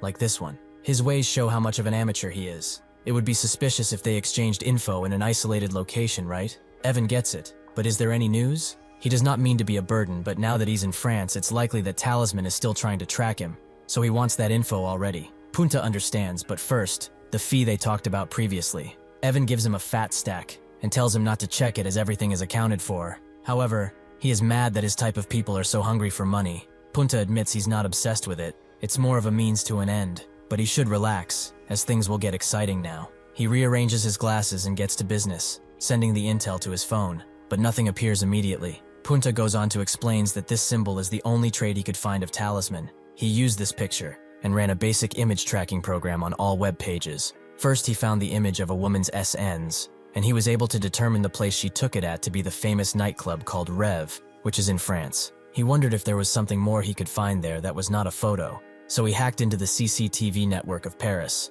seeing well over 1,000 cameras. As a result, on a CCTV covering one alley, he found a crumpled talisman on the floor, and it was lying in the alley behind Club Rev. He can't say for sure that it's not a coincidence, or if Talisman is operating somewhere nearby, but perhaps there's a connection here. He's actually certain. They cannot be too sure unless they go inside the club, as it's one of the liveliest clubs around the world. The owner is one Hugo Martin, a real hustler, working both as CEO and bartender. He is well known for his skills and cheerful personality. They also have a songwriter there, Franken, who got his name from the Frankenstein movie, and probably due to his weird taste in fashion, he has a very good vibe with the girls. Finally, they have to talk about the bad boys, which are the security force of the club. They are people from all walks of life, secret agents, security personnel, martial art champions, and so on. These 5 right here are considered the hardcore security. Evan doesn't get why a club needs such high security, so Punta tells him that previously, that club was a palace where the mafia and various gangs gathered. There used to be a lot of trouble, and coincidentally, these 5 guards are the ones who survived the recent troubles. It appears that out of all of them, their commander is one named Ofsar, who doesn't seem to be messing around. Interestingly, the guy next to him is even more dangerous. He is named Newf Lion, a former member of a global organization called Twin Dogs. He was famous, or rather infamous, for destroying his whole organization. He is called the Immortal, as he was never seen even stumbling once. Evan laughs, as this seems like a cast of an action movie, but the staff there really don't care about him. Honestly, working at such a place might even be fun. He shouldn't get mad, but he hates needlessly complicated things. So what does this club have to do with Talisman? Punta tells him to look at his phone, that right there is his current assistant, and since they cannot obtain any more superficial information, he is going undercover. His underling, Aiden, is investigating the club as they speak. Once he gets inside, he will peep around for any signs of Talisman, while also noting down the club's daily operations. Upon entering further, Aiden sees Lion, one of Punta's targets, which he has to watch. Evan wonders if that just won't make him even more suspicious, but Punta tells him not to worry. He knows Aiden pretty well. He met him in Teufel, a dark web community where he hired him as a spy for some D-rank mission. Despite his low price, his skills were pretty good, and since he liked how he worked, he hired him more often, and they got closer. After some time, he was interested in helping, and became his second in command. Additionally, he is very good at acting the part no matter where he is. Evan doesn't know if that will work here. They are dealing with a superhuman after all. He's sure that those with Talisman are pretty cautious about their doings, and are suspicious of anyone. He will advise him not to try to learn too many details, and just gather some useful info. Punta will take that into account. But anyway, when Aiden comes back, he will be sure to give him information on their doings, so he should just trust him. Well, they will meet again tomorrow at this time, as he will send him another location. Evan thanks him. He really did a good job, however. Is he not afraid of him? Punta notes that creating that aura around him makes him look pretty stupid, so he is not as scared as he thinks. If not for him, he would be doomed, right? Evan agrees, but calling him stupid is harsh, as he's actually unusually smart even for intelligent people. As the master arrives at the sea, a bunch of people chilling see him, and immediately recognize him as a superhuman, all of them wondering why he's here. The master is asking the same question to Kang, and recognizes this as the place he said they were going to swim at. This reminds him of some old times, more specifically of Sanchin Port, where he first met Iskarion, but it's just an old man's memory. Honestly, he has been thinking about the disappearance of Iskarion, and he's sure that he noticed too. Everything in that place disappeared with him. He felt a dark energy coming from that sand, and even from the vanguard that came to do the job, he felt an amazing sense of fear. In such a situation where numerous Inhumans were emitting such an aura similar to Behemoth, in the midst of his despair, a question popped in his mind. Why did they not go to war against them? By his judgment, if he and Iscarion would work together, the ensuing war would not be easy for them to win. Really, he feels bad for him, but they must keep themselves strong, as Iscarion is strong too. Kang tells him that he can feel him. They are far away, somewhere hidden, but the crashing waves of this port, they signal the signs of a dangerous battle. The wind proves their mighty speed, that would topple mountains, and the shaking of the ground. He does not know what is happening, but he knows Iscarion is fighting for his life. Jakayak sees that he is running out of stamina. Is he finally reaching his limit? He will tell him from now on, they will take a giant leap forward. He hopes for his understanding, but his current incarnation must be put to rest for all eternity. Kang feels like it was all a wonderful dream, one that he will never experience again. The master does not care which side he's on anymore. He just hopes that he can come back to his grandson. The next day, in France, Punta and Evan end up in the same hotel, which is pretty much a happy coincidence. But as they chill out, Aiden rushes to Punta, who notes that he breached contract. He is late, and did not reply to his messages. That's when he sees that he's pretty beat up, and Aiden recognizes Evan and greets him. Evan doesn't care about that. He wants to know what the hell happened to him. Aiden explains that last night the club was suddenly raided, and he's not positive, but he thinks that guy was a superhuman. Evan falls silent, but Punta tells Aiden to relax, as what happened yesterday is in the past. They have Evan too, so he can speak slowly as he is safe. Aiden realizes this and calms down, explaining what happened in detail. Things were going very smoothly. The music was a vibe, and while he was enjoying the party, he was constantly checking his phone for the people he was supposed to research. First off was Franken. He was not on stage, but flirting with some woman at the bar. Honestly, his lines were not that great, mostly very self-centered, causing the woman to simply step away from the bar. He was naturally sad by this, and said that women are like boomerangs. Once they are tired of the next guy, they always come back to him. He also saw a couple of bodyguards who were just roaming about. They kept a sharp eye on everything. Bruno and Danny were pretty active, so he avoided eye contact as much as possible. While having fun, he was also making a connection with the owner of the club. But when he had the chance, he checked every nook and cranny of the place, but could not find any trace of the talisman. The club was perfect, the liquor was smooth, the people were funny, and the music was fantastic. It was the perfect space to chill, but suddenly, something happened. Punta heard that fights in that club are quite common, so could that have been some kind of altercation? Aiden knows. He saw a guard stop someone, and a fight started, but it was no ordinary fight. The badass guards were thrown around like puppets with the guy who attacked them noting as such. For looking so tough, they are easy to deal with. He apologized to the patrons, but he had something he was looking for. Danny grabbed Bruno, who was kicked down instantly, but Danny was soon threatened the same way. He dodged, however, and punched his attacker, but that earned him a bullet in the arm, and then a few more. Franken calmed down the patrons and told them to be quiet, as the guards are just doing their job. That's when he thought of escaping through the fire, but he would have certainly been caught. Immortal appeared, and the man was actually looking for him. It was nice to finally meet after so many years. Immortal recognized the man as Alkino, which Punta knows about. Before the Twin Dogs collapsed, he was one of the most influential people there. It is said that the top members of the Twin Dogs gang were just puppets, and Alkino was no different than the actual leader. After the organization collapsed, the remaining members formed a gang called Dupal. This organization is currently one of the largest and strongest organizations in the world of gangs. The reason members of Dupal are likely to seek revenge on Immortal, who did the organization in. Aiden confirms as such, and also, one of the bodyguards was also from Dupal, and attacked from behind. Alkino laughed as he enjoyed their expressions, especially Immortal's, as he was certainly regretting his past. He moved forward, but Alkino stopped him, as if he took one more step. Their dear friend will be falling on the floor dead. Immortal asked what he wanted, which made Alkino laugh, as he enjoyed the way he gave up. However, Alkino did not want to kill him. He wanted to destroy everything precious to him, and it started with the club. With those words, they smashed everything around the place, including the customers. Alkino was mad, as he lost his left eye and arm because of Immortal, and wanted him to experience the same pain.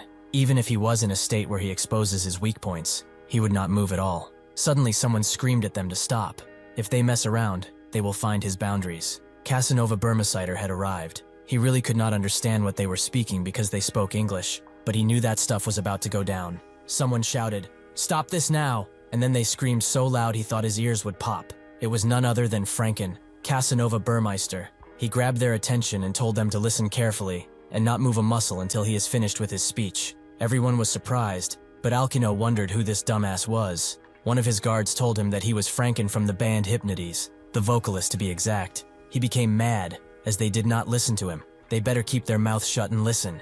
Alkino thought he went crazy and signaled one of his men to strike him, which he did. This is the first time Punta is hearing about Franken being a superhuman, but he has never seen one in person before either. So how did he figure it out? Aiden was skeptical too, but as he watched him, he realized that he was not a normal guy. He took that guy's bat to the face without even as much as a flinch, and focused on Alkino, recognizing him as the CO leader of the former gang, which got destroyed by one guy. He is acting like his motive is just revenge. But why doesn't he go back to his little office and tell the other Dupal members that his revenge was a sounding success? Immortal finally apologizes for destroying their gang. If he does that, he will not kill him, as it might cause trouble for the club. He will make it clear that he will not cause any trouble for him in the future. However, if he makes any more trouble, he will not hesitate to rip his spine up.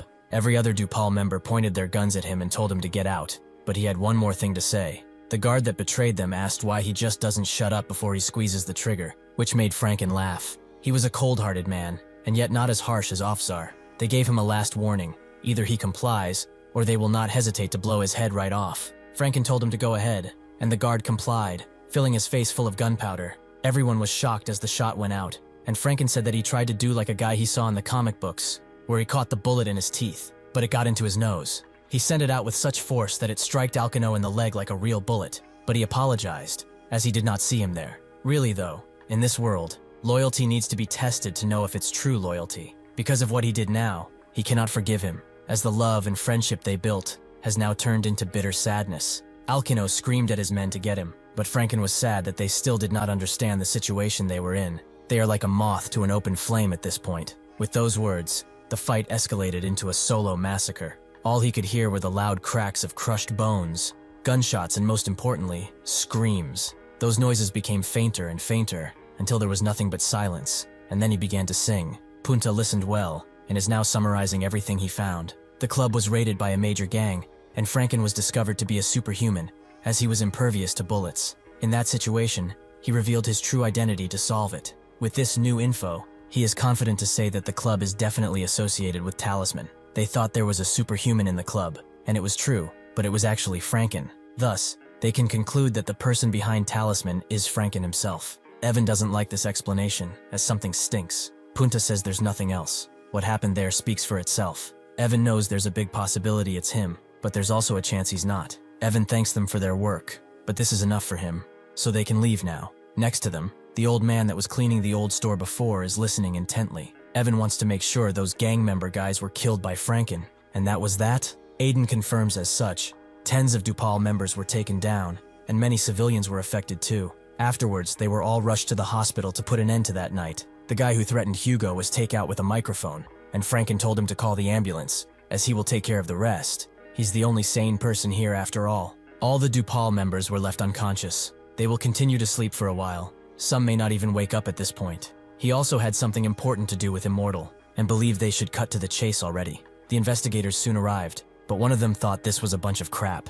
These guys never get tired of making trouble in this club. What the hell happened this time? Another investigator tells him that the club was raided by some Dupal gang, but after checking their background, he could not find anything related to past conflicts. As they talked, Franken and Immortal walked down the pier, but Immortal felt saddened. He apologized to Franken, as he has caused a major inconvenience once again. A lot of people saw them this time, and for that reason, they know their real identity. Franken laughed and sat down. It has been a while since they last fought together. It reminds him of the first time they've met. It was at the Carouse Hotel, if he remembers right. The Twin Dogs guys were burning down the place, and he came down to check what was what. That's where he first saw him, surrounded by people brandishing all manner of weapons. Alkino was there too, who said that he was no different from them. Even though he is trash, not even worth recycling, he acted like nobility. Immortal told him that he has been like this since the beginning. He's here to do what his boss is telling him to. He was the one who raised him, and he is responsible for cleaning up this mess. And after seeing his men crapping all that he has created, he is happy to see them all crawling on the floor,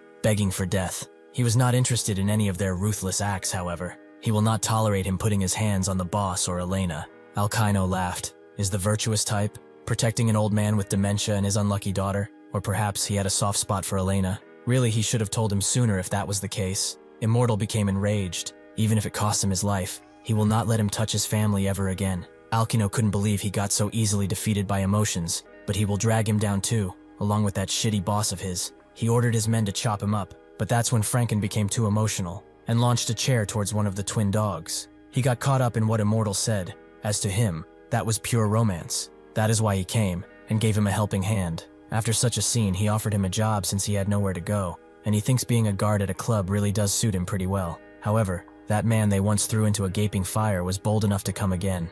Along with his surviving men, he was truly a weakling though, as he didn't even make it far. He has learned that revenge will come for revenge. The more one seeks that, the more revenge that will come seeking them. When one side shows tolerance, this meaningless cycle will eventually end, but it's easier said than done. Immortal expressed his wish to leave. Ever since he lost Elena and the boss, he felt like he had nowhere to settle down. It feels like bad luck is following him everywhere he goes. Franken grabbed his attention and said that if it wasn't for him, he would have probably burned down with that entire building. Being chased down by the remnants of the twin dogs is honestly pretty lucky. They both got stakes in this, so he should not blame himself, as he also has played a part. He is free to leave, but he should know that he is always welcomed at this club. Immortal called him a good guy, making Franken laugh, as he could never take compliments. But suddenly, the man with the behemoth mask appeared and jumped down to them, spooking Immortal. But Franken knew he was actually Mohan. He told Franken that they have an emergency. Evan came to France, so they should all move to Biblo for now. Immortal was pretty confused, but Mohan heard about what happened at the club and asked if he was hurt. Immortal said that thanks to Franken, he's fine. Mohan was glad. As long as he is fine, that's all well and good. The guy working next to him wondered if Hugo and the rest were fine too, and Franken was curious. Who is this Evan guy? Mohan didn't expect him to have such a goldfish memory. He thought he was smart. It turns out he's dumber than he looks. All he knows is women and more women. Franken told him to stop cursing and answer the question. What the hell got into him? Mohan lets it go and tells him that he was one of the people who fought with Jane in Camp City, England. Then that idiot showed up again during the Korean War and made things worse. He is also known as V. They used to do business together on the dark web. His real name is Evan Jamal. Franken finally remembered and asked where the hell that guy is right now. Mohan explained that he's staying in Rouen. He used his doll skill to gather some information. It seems like he has no plans to do anything stupid here just yet. Evan's trade has been cut off in the goods he depended on, so he is pretty sure it will be alright. Franken noted that Rouen is pretty close. Did he perhaps find him and come to France for that reason? Mohan suspected as much, but after wandering around, he could not find his exact location.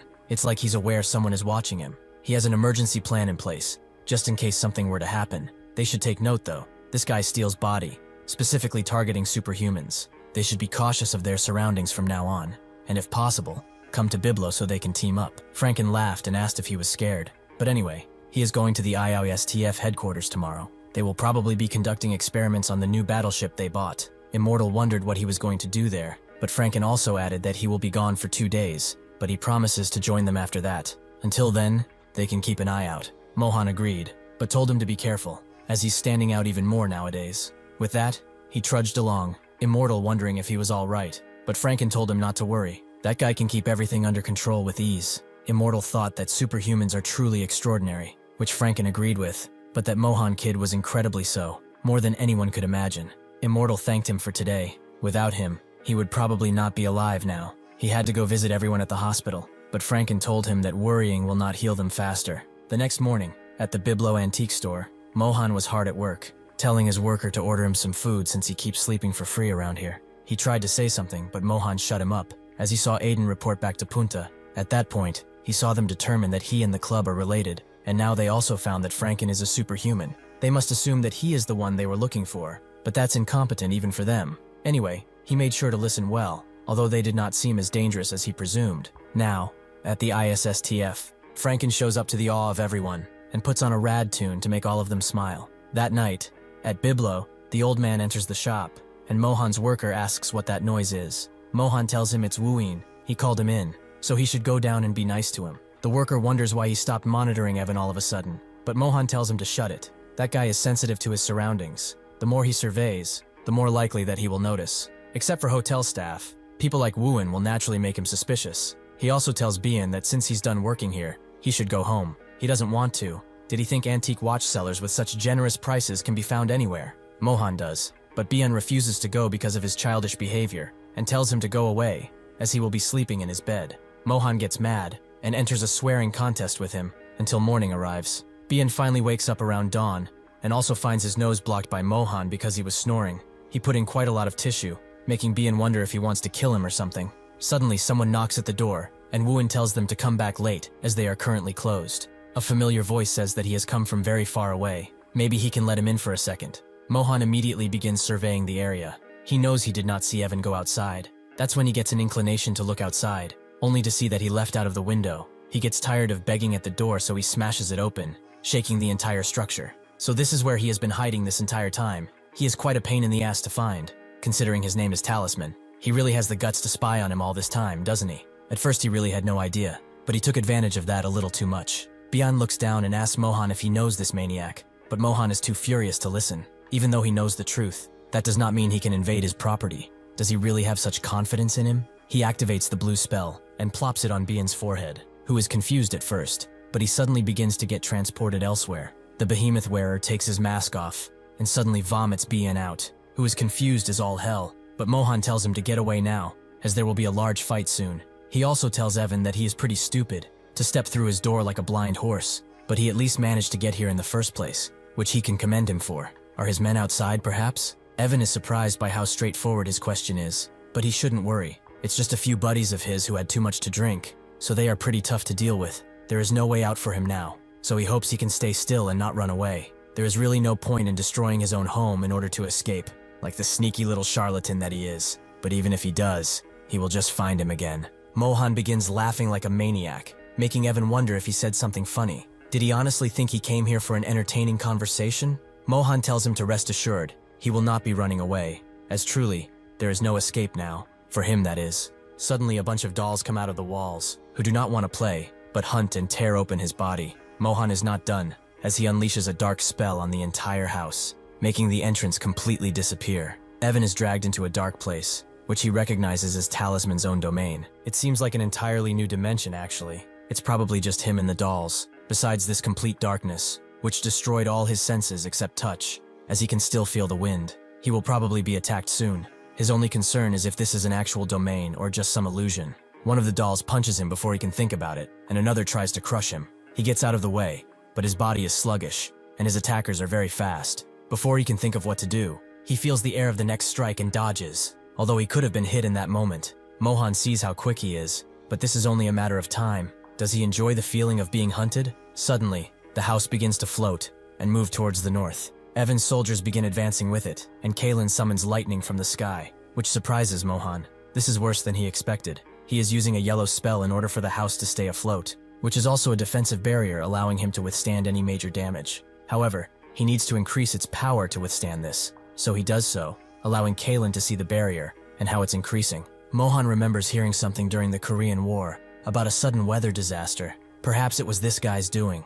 Kalen continues his desperate attack, and the dolls continue to move in, with Evan noticing the shaking from the outside, presuming that it's Kalen's doing. Suddenly, a ball almost takes his eye out and hits another doll, who tells the throwing doll that they are hunting, not playing. The throwing doll promises to aim more precisely, and begins throwing a bunch of balls with extreme speeds, which seemingly make holes into Evan. If that's not enough, a gigantic doll smashes into him, only to find his clothes. Evan suddenly appears behind the doll and strangles it, but this leaves him open for a surprise attack. Even with this, he finds time to disappear. Mohan knows that he is stronger and faster, but he has no choice but to keep going without stopping. This is Wuwan power, wood carving. Mohan uses him to repair the doll, and Evan continues to run away, holding his wound. He dodged most of the balls, but could not evade the one in the abdomen, as he did not expect to face 4 at once. It's his fault for allowing himself to get him, but thankfully, he still has enough force to move. However, based on the huge energy that they are exuding, these are no ordinary puppets.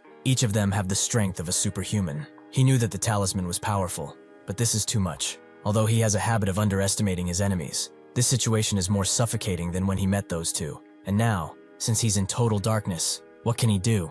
First, he has to chop these dolls up, and Kalen will hopefully destroy that barrier. For now, he can only hope it will work out like this. At a cafe, Punta is waiting for someone, and remembers what Evan called him, a friendless moss-like lump. He did not understand why he came here, and although he's not wrong about those adjectives, he's not wrong. Most hackers are like this. But as if to make that truth a lie, this woman responded to his greeting he just decided to send her. After that, he fell in love with her unbiased and kind heart. She was amazed by his hacking portfolio, even if he did not reveal much at all. He wondered if this is how friendships are made, and with her invitations, he came here. Suddenly, Marlene shows up, surprised to see him, but before they can greet each other, Their first meeting gets interrupted by a flying house, out of all things. Seeing this, Punta grabs Marlene and puts her down to protect her, curious as to why that house is even flying. He asks Marlene if she's okay, who did not know he was such a fierce man. He apologizes, as he was only worried about her. Kalen jumps in front of them for a second before disappearing. The Inhuman begins to attack too,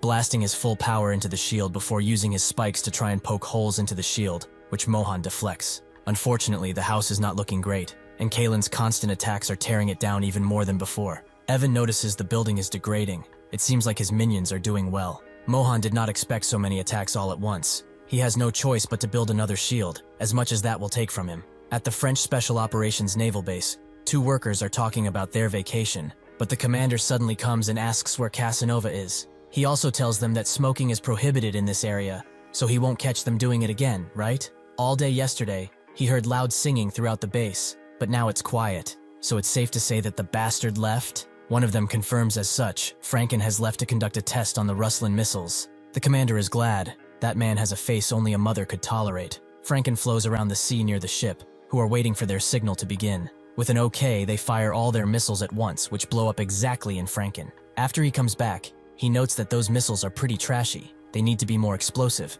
like his sick guitar riffs. Now on to the next task. Since everyone is here already, he will be playing a rad tune. Suddenly though, he gets named over the radio. As they have to hurry, there's an inhuman warning, and France is under attack. Everyone begins to get scared, even if this is the job they're signed up for. They didn't believe it would happen yet. They get a situation report.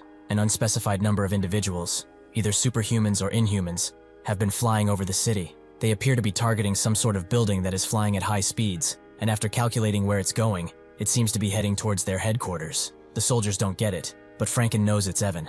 Mohan stayed in that dingy house to monitor him, but he probably made the first move, and Mohan certainly didn't expect it. He wonders how those two are fighting, but since Mohan is flying towards here, it must not be an easy fight. Even though they are in this peaceful ocean, they have to hurry up and make it quick. They all swiftly get ready to do just that, and Franken remembers what Mohan once said. He believed that Evan was really stupid and a coward. It is no crime to watch a blaze from the other side of the world, but sooner or later, those flames will spread to his yard too. The boundary between what's theirs and what's ours will blur soon enough, and now is the time for everyone to move for one singular cause. With that, they get going, as they must protect their motherland. The soldiers that stayed at the HQ feel the ground tremble, and soon enough they see the house over the horizon.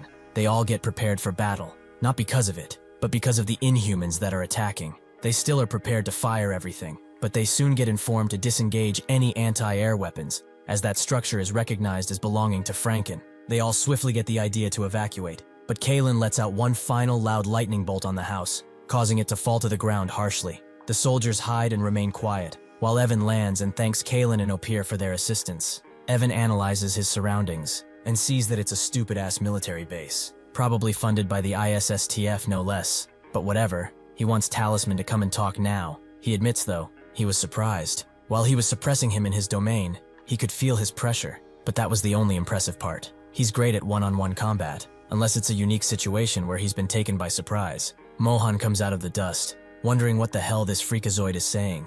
Did he truly believe that all his plans will go smoothly? Can he even reimburse him for the damage he caused? His shop is now a complete mess. Additionally, he broke a watch he worked hard to make. It was his damn masterpiece, so he will take responsibility for it. Opir tries to strike him, but he blocks it with a blue spell and intercepts it, causing the spike to be completely destroyed. Kalen attempts to strike from behind, but suddenly, a car is thrown in his back by none other than Franken. He can't believe that he scored a perfect shot, and as per usual, the main character has arrived late. He jumps from the beams he was standing on next to Mohan, who is surprised he arrived sooner than expected. Franken asks if the guy in the middle is this Evan he was talking about, which he confirms, and those merry bastards along him are his minions. He does not know who they are, but they are pretty strong, to the point that Biblo could not hold their attack. Evan looks at Franken, and with just a glance he can tell that he is who they were describing before. He doesn't want to think about it now, but this feeling of pressure and anxiety, just like he felt before, this is a much more dangerous superhuman.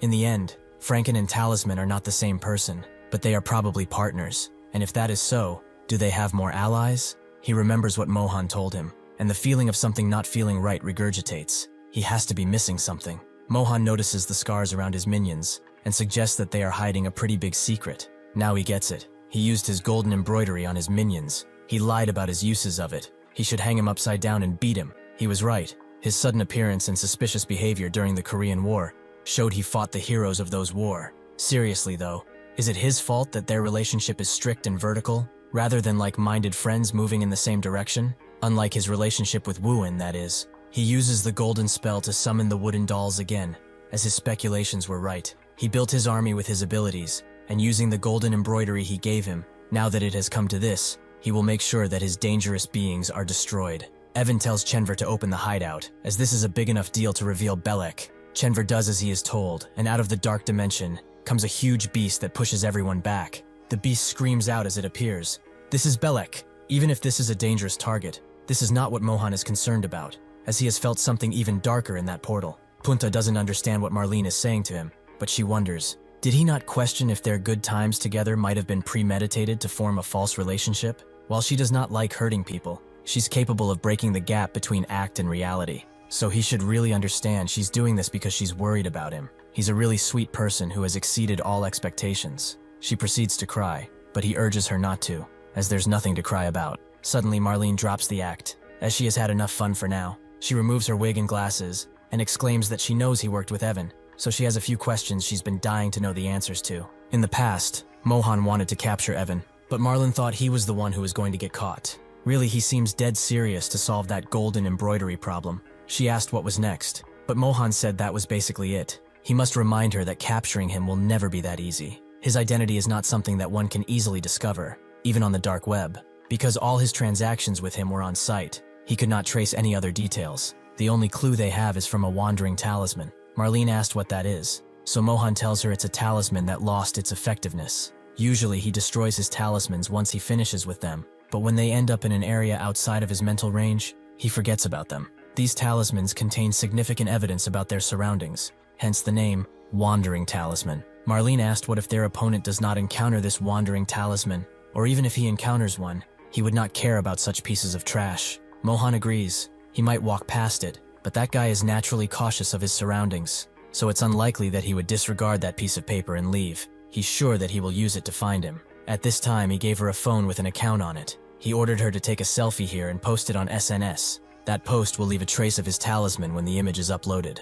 Marlene was happy to oblige, as it has been quite a while since she had someone to play with. But what then? Mohan explained that all she had to do was show interest into her account and wait until someone asked her about the talisman, because that person will certainly be close to Evan. Punta tries to play dumb now, but Marlene is not listening anymore. The attack came sooner rather than later, but in the end Mohan was right, as he always is. She tells Punta that there's nothing he can hide anymore. He and Evan have faded into a trap already, and they will both go to meet Marlene soon. Punta can't believe she deceived him, but she meant it when she said that she did not want to hurt him, so he should just answer everything. Belek continues his rampage, but Evan suddenly kicks him off balance, threatening the lives of those below him. Mohan moves swiftly and uses a red spell to cut Belek into two, but right under his eyes, he divides into two creatures. With this distraction, Evan tells everyone to evacuate, but suddenly one of them gets pummeled by a bunch of wooden balls, and Kalen almost suffers the same fate. He destroys the balls, but the big wooden doll strikes him from behind with no mercy. Evan looks at him, but doesn't have time to even worry about him,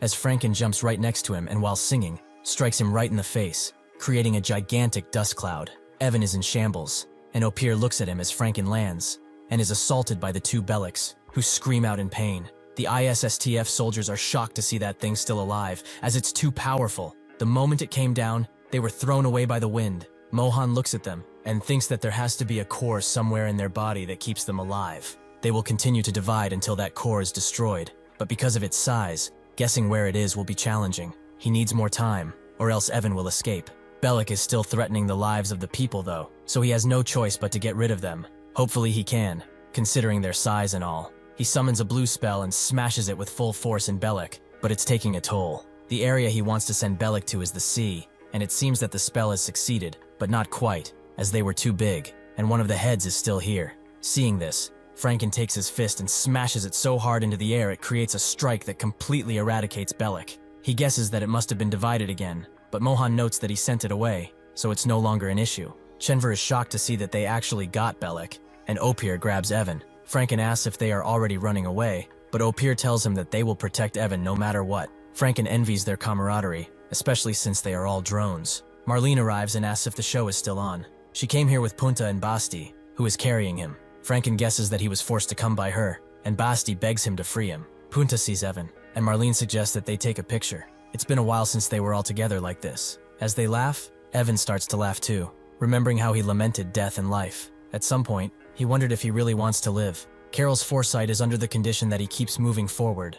A stalled fate is no different than death. Luck, however, follows those who act, and likewise, only those who struggle to avoid death can succeed in doing so. Why though? Why is he trying so hard to avoid death? Chenevre immediately opens the House of Meditation, unleashing a chained monster, held by the Meditation Rangers. Evan is glad to see Behemoth awake. He's only halfway through the resurrection process, but he's going to resurrect him perfect. For the first time in his life, Mohan is feeling like he's standing at the edge of a cliff, with no way to go back. This sensation could be felt by everyone here. Suddenly Mohan feels another chill running down his back, as Babylon arrives without notice, and turns this dangerous situation into a dire one.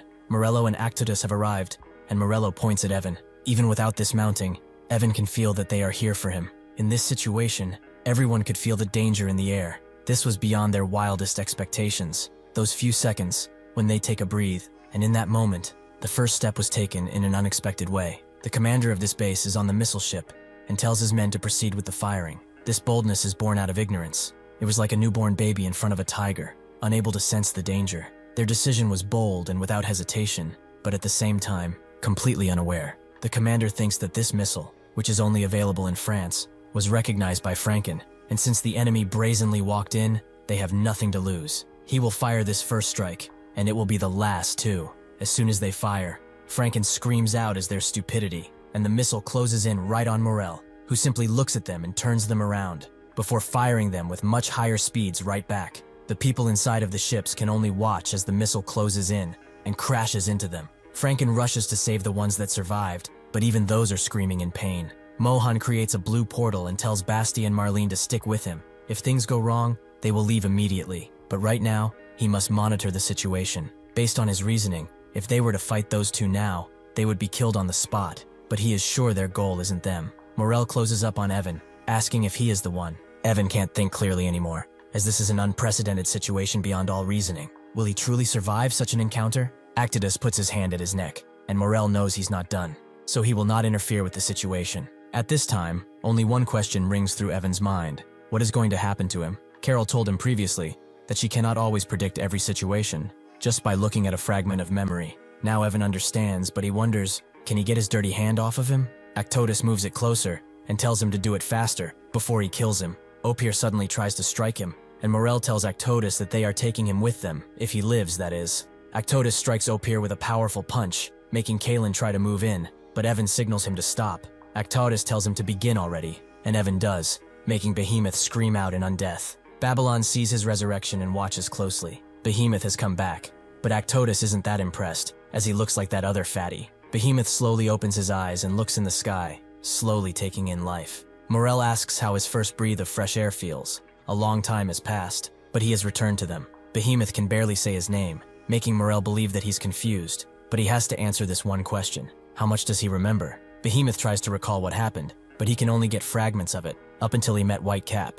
This makes Morel ask Evan, erased or altered? Is there a chance he manipulated Behemoth's memories? Evan says such a thing is impossible. Behemoth was resurrected with his previous memories. Morel understands, but then what about his aides? Evan thinks this might be a trap, and even if he cannot know where this is going, he has to say the truth, because Morel will kill him at the first sight of a lie. He explains that he has an ability called the 1,000-Year Dominance. They are bound with the ability to follow his orders, but due to that constraint, they have the disadvantage of operating only at 70% capacity. Free will is given, but his safety and his orders come first. Morel adds that in addition, he can manipulate memories. Evan tells him that's beyond his abilities, but before Morel can say something else, Behemoth notes that he understands, although roughly. He cannot remember much, but he does remember his mission as a part of a punitive force. Seeing that his shoulder has been messed up by someone, it seems like everyone failed, including him. He looks at Evan and asks if he's the one who put his body back and raised him from the dead. Evan confirms as such, but Behemoth can also feel Rafa's energy and wants an explanation.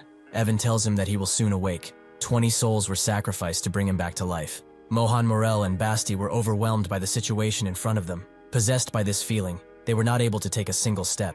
Opir begins to breathe again, which Actodus sees and congratulates him, as he will take him as planned. He turns to Evan and tells him to bring Opir's memories back now. But before Evan can explain once again, Morel says they don't have a need for that. Behemoth and Opier will resolve their own issues once their supreme memories are recovered. Their next move is to scatter and get ready to leave. Evan can't believe that they are leaving, just like that. And Morel tells Behemoth that in due time, he will tell him everything. Actidus, however, tells him to wait. Are they just going to leave when they are surrounded by superhumans? Morel explains that recently, the superhumans united as one. If they wait any longer without controlling this place, even now, the Superhuman Alliance can strike at any time. Actodus asks what that means, so Morel notes that he saw the resurrection of Behemoth. Is it not time for them to move on and complete their next critical mission? More importantly, this is not the final battle. Evan's attachment to life had shrunk in that moment. He was prepared to hear his death sentence, but like a sick joke, they just passed him and moved on.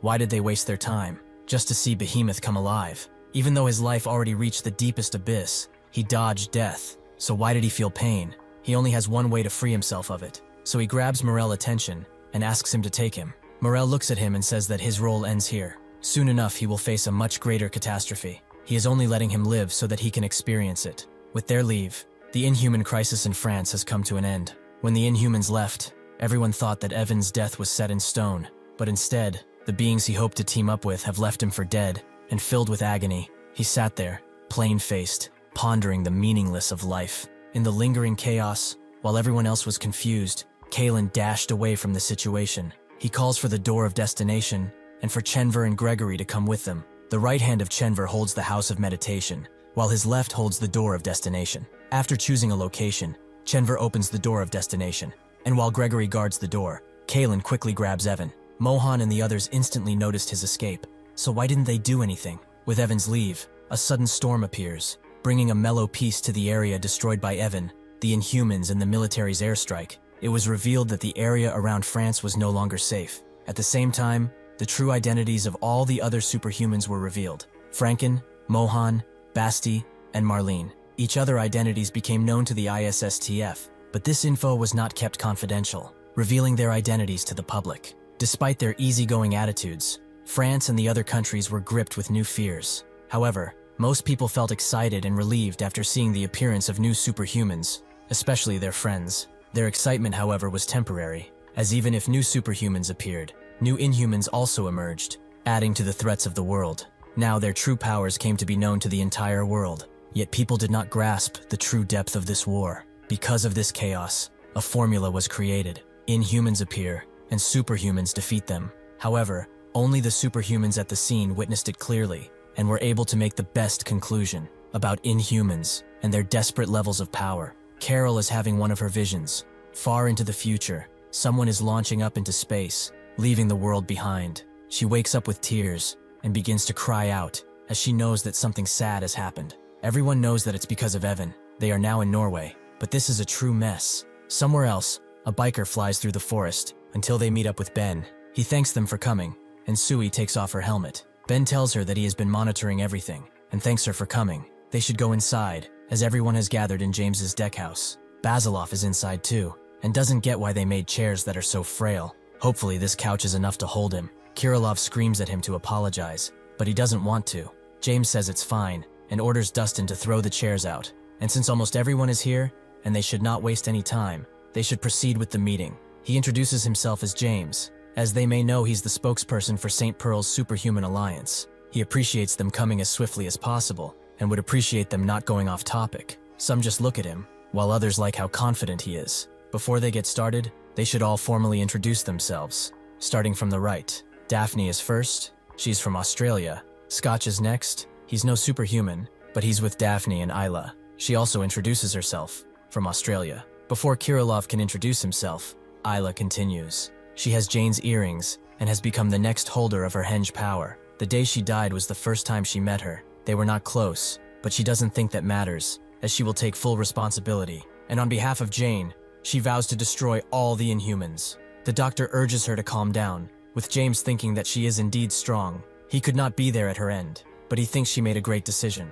With that, Kirilov also introduces himself. He's from Russia, and if they have any questions, they should not hesitate to ask. Basilov is next. He calls both Moscow and Magadan home. Rose goes after him. He lives in New York with Dion. He's his assistant. Basilov understands, and angrily asks where Ketchup Man is. Rose would like to know too, but it's been more than a day since Dion just disappeared. Basilov just looks at him and asks, who besides him is fighting for what is right? On one hand, everyone here is driven by a sense of responsibility and protection. Nobody is abnormal and wants another ugly war. Even if it's not obvious to everyone, he's here because he's willing to risk his damn life. He's different from selfish cowards like that bastard. Kirillov knows he's talking about Matt Dion, and he's kind of right, as he was revealed to be a superhuman, but did not take any actions. Rose knows him better than anyone else, but even he does not know where he is. Withrow introduces himself. Currently, he lives in Washington. Daphne finds it curious that he is here, but Pearl is not. Gail Oldman says his name, and James also adds that he's an advisor to him and Ben. Since everyone has introduced themselves, they should go ahead with the program. Before that, though, Kirillov wants a word. The superhuman is currently with other superhumans from all across Asia. He wants to ask if his group can attend this meeting. Dan Yang, a superhuman who is a part of their group, has the ability of teleporting people from one place to another, although her power is limited to areas that she's been to before. For that reason, it will take some time for them to arrive. James notes that they helped them a lot during the Australian War, so having them here would certainly be reassuring. In New York, everyone looks at Howlan as he screams that he really likes the city, and begins to say their names one after another. Dan Yang tells him to shut it, but is glad to see him so excited. James continues, as they may know, the reason Pearl cannot attend this meeting is because she is dealing with matters regarding the inhuman invasion of France. The meeting will go on without her. She wanted to be here to talk with them, but she had no choice but to help. The Korea Temple incident that happened a few hours ago was quickly resolved by Whitecap. Unfortunately, they were not able to provide any support. Before he can continue, Dustin tells them to switch on the TV, as the LDS channels have been hacked. They do so, and Mohan appears, who immediately shows his tongue. Franken thinks it's really funny, and Marlene does so too. Basilov wonders what that talking doll is doing, but Mohan suddenly speaks, greeting everyone. He introduces himself as Sigmund Mohan, a superhuman representing Europe. They are here to protect their land and eliminate any Inhumans who wish to destroy it. Whether it be France or Germany, they will protect Europe. With his special skills, he can observe everything in a wide area, and thanks to this, they are able to quickly respond to threats, so much faster than anyone else. From Western Europe to the inland, they can call this the safe zone, because on the surface, it's impossible to find inhuman activity there. The reason it's safe is because they are here. However, despite this, he has to admit something. Because they did not want to lose the ordinary life they were all enjoying. They only took action against the Inhumans who raided their land, and had no responsibility beyond that. As superhumans, they are finding their own ways to contribute to all types of things, like technology, and even hope. But it feels like he's just watching a fire that is on the other side of the river. Really, he has never even left the house. While one can't say that he's not heroic, it's fair to say he was passive at best. He is nothing like Jane Sonata, who sacrificed her own life. For them, Jane became an example. Even though they did not know each other personally, he always watched her on the news. Her life, which was sacrificed far away from home, in Australia, touched everyone's hearts. Because of this, he thinks it's only right to contribute to her legacy of protecting everyone. This is going on farther than he anticipated, so he will get to the point. He knows the Superhuman Alliance is watching this, so he wants to say this. First, from today onwards, everyone including him will carry on Jane's will and continue her mission. Additionally, they will also act as members of the Superhuman Alliance. He is not interested in having a position there. He will just support their mission and vision while following James' leadership. Secondly, if all the conditions are met, they can personally join them at any time. Like he said before, he has special skills that can be met upon fulfilling certain conditions. He actually has a myriad of them, but that will be discussed at a later date. Basilov wonders what this doll-like bastard is saying, and Kirillov thinks that his abilities are quite mysterious. But besides that, he can see he's sincere. Even if only for a moment, he was willing to show his abilities. Mohan moves on to his third point. The reason he is contacting them is because the Inhumans that appeared in France are unlike any other Inhumans they have encountered until now. James doesn't like that he just revealed this on live broadcast. Mohan notes that they might even be keeping an eye on what they are talking about now. Nonetheless, they have to join forces. He's sure anyone with even as much as a goldfish brain can agree. With that, he ends the broadcast, as he has a home to repair. Oldman found his speech amazing, and Kirillov too. He is sure that if someone interrupted him, he wouldn't hesitate cursing at them. A plane suddenly arrives above them, and Howlan comes out. Seeing that they had a swimming pool too, Chisaki is amazed by the view, but Dan Yang notes that this is too defenseless. Nangi guesses they have a secret bunker or something, but there's no point in having security, since they have so many superhumans gathered. He asks the pilot if they are good now, who confirms as such, and with that they all jump at once. Unfortunately, Howlan misses the landing spot, and goes even further down. James sees him and guesses that the Asian group has arrived, so since they got more people, they should move to the living room. Holland smashes into the trees with Rubik, who wonders why he is chained with this idiot. Ben introduces himself to Nanji and invites them inside. Mohan's announcement and Sui joining gave everyone a sense of trust and hope, but that feeling does not last for long, as someone else arrives, Dion, who is beaten up within an inch of his life. As they walk down to the living room, they admire how beautifully it is built. Rose and Kirilov specifically, who feels like he's floating in the air. Rose congratulates James for owning this, but he reveals that he had other villas to choose from, but this was the best one in terms of space. Rose is kind of jealous, as that guy was one of the best lawyers in the country. Kirilov tells him not to take what Basilov is saying seriously. He has a foul mouth, but his heart is in the right place, so he apologizes on his behalf. Rose notes that he did nothing wrong. Before they can talk more, they get interrupted by a cracking noise, as Basilov has finally found himself a chair, but he cannot get out of it. Withrow looks outside of the window, and at his hand, a reminder that he died once already. Everyone goes to their own spot to see what the villa contains, but some are not interested at all. Nanji finds this interesting. It seems like they already have a new picnic spot. They are all together, although it's awkward since they aren't fighting. James thanks him for coming, but Nanji says that's not necessary. He already knows plenty about him, and also thanks him for the brilliant experience with the helicopter. He turns to Daphne and notes that he should be thanking her, but she's just glad to see him safe. Nanji knows that if it wasn't for her and Chisaki, he wouldn't be as happy as he is now. Basilov wonders if he knows him. He looks like a crazy person, notes that he could phrase it like that, but Basilov thinks that he's too confident. If he cannot control himself, everyone around him will have to deal with the aftermath. If that ever happens again, he won't be standing still. Kirilov tells them to calm down and asks where Dan Yang is. Nanji explains she had an important errand to run, making him mad too. James asks if there were others. He saw a man flying outside. Chisaki knows he's referring to Howran. He wasn't flying, but rather falling. Rubik continues to curse at him for being dumb, but Howran warns him he will rip him in half if he continues with that attitude. Suddenly, Dustin contacts them again, trying to tell them something about Dion, but before he can finish, Sui comes in the room with them, shocking everyone. Daphne quickly gets to healing him, asking for some fruit to help her with it, and Chisaki wonders why he's so out of breath. James knows it's hard to talk, but they really need to know what is going on. Dion points to the TV and tells them to turn it on. James believes it's about the European Superhuman broadcast, but Dion repeats himself. They switch channels until they wind up on a news report about actors Louis Liotta and Albert Whitaker, who have been missing for 2 weeks. James finds it strange, as they and Dion debuted together, and Dion confirms their suspicions. He was the only one able to escape, but he could not save them. Dan Yang winds up at the temple in Korea, surprised that it's night here. As Kang watches the night sky, he sees Dan Yang coming in, who hears a bunch of cheering in the back of the temple and a delicious smell. Suddenly Kang surprises her and asks if she has eaten yet. It seems that Jory and his sister are here too, having some fish, but Jory is adamant on eating his fill before Kang arrives. The master congratulates his sister, as saving lives is never easy. She confirms that it took almost 2 days they utilized the latest biotech, and even if she was not confident at first, they miraculously got great results. It was probably his determination to live. Kang arrives and says they have a guest, making everyone look at Dan Yang.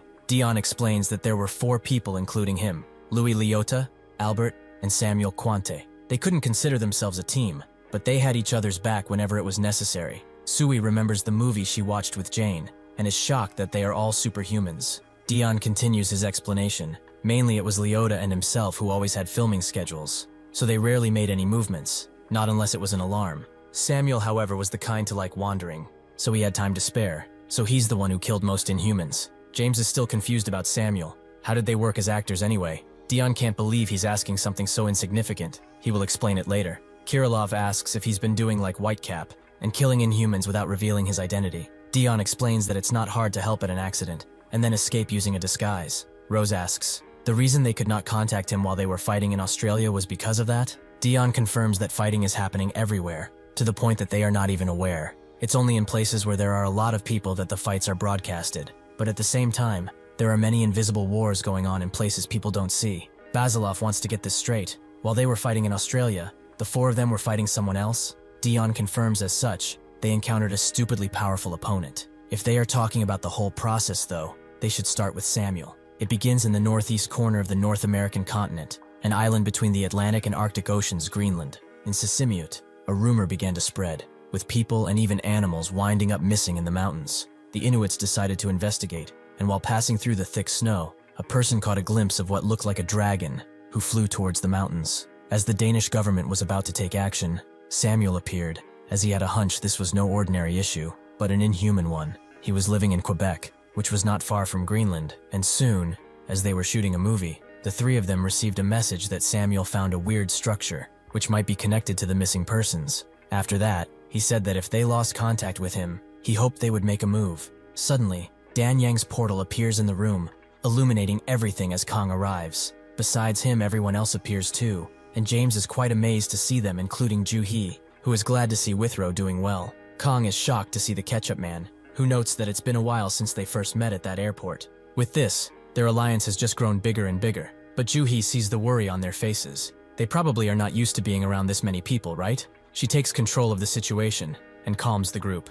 Kirilov greets Dan Yang, and Daphne meets with the master. After everyone introduced themselves and began to talk, the awkward atmosphere disappeared. Suddenly, Haran appears too, but upon seeing so many new faces, he passes out. Chisaki explaining that he has social anxiety. James gives Kang a white cap, his white cap that he recovered, but Nangi thought he doesn't wear those anymore. He has no need to worry about Korea while he's gone, as they can jump in at any time. Isla wonders if Jane is watching, because just as how she wised on that Australian beach, the Superhumans are watching. Sui looks at her, not seeing anything, but certainly wanting to. The people that just came in get informed of everything up until now, and Ju-hee tells Dion to continue his story. It had been less than a day since Samuel gave them that message, but despite that, they could not tell if he was gone. They did try to contact him, but he wasn't responding. At the time, he contacted Rose and proposed a postponement on the movie they were shooting, and then, along with the other two, they went to Greenland. They also told Dale Pollock, representative of Cramble Entertainment, the final shooting of the upcoming film was cancelled.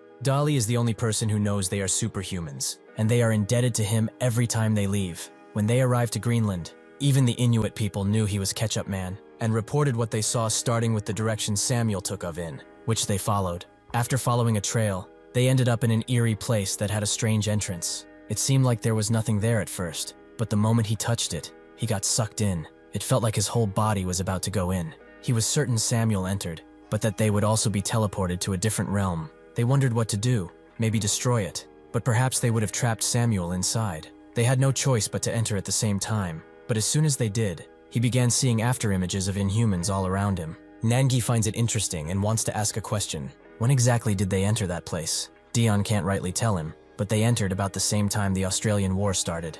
Nangi understands. For his information, it's been days since the Australian War, and yet it was just today that he fell here, meaning that a lot of time passed. Dion knows it's strange, even though he has doubts, but after they got sucked in, he constantly fought without being able to track time. It was an unknown realm, where the sun did not set, and tons of Inhumans threatened his life all at once. They all took this information in, and the master asks about the others that went with him. He explains that they were not with him. Even though they entered at the same time, they were in separate realms. On that day, Onerui Yukon knew of their arrival and sent his best soldier, Charlie Tarfo, to deal with them. But that is a story for another day.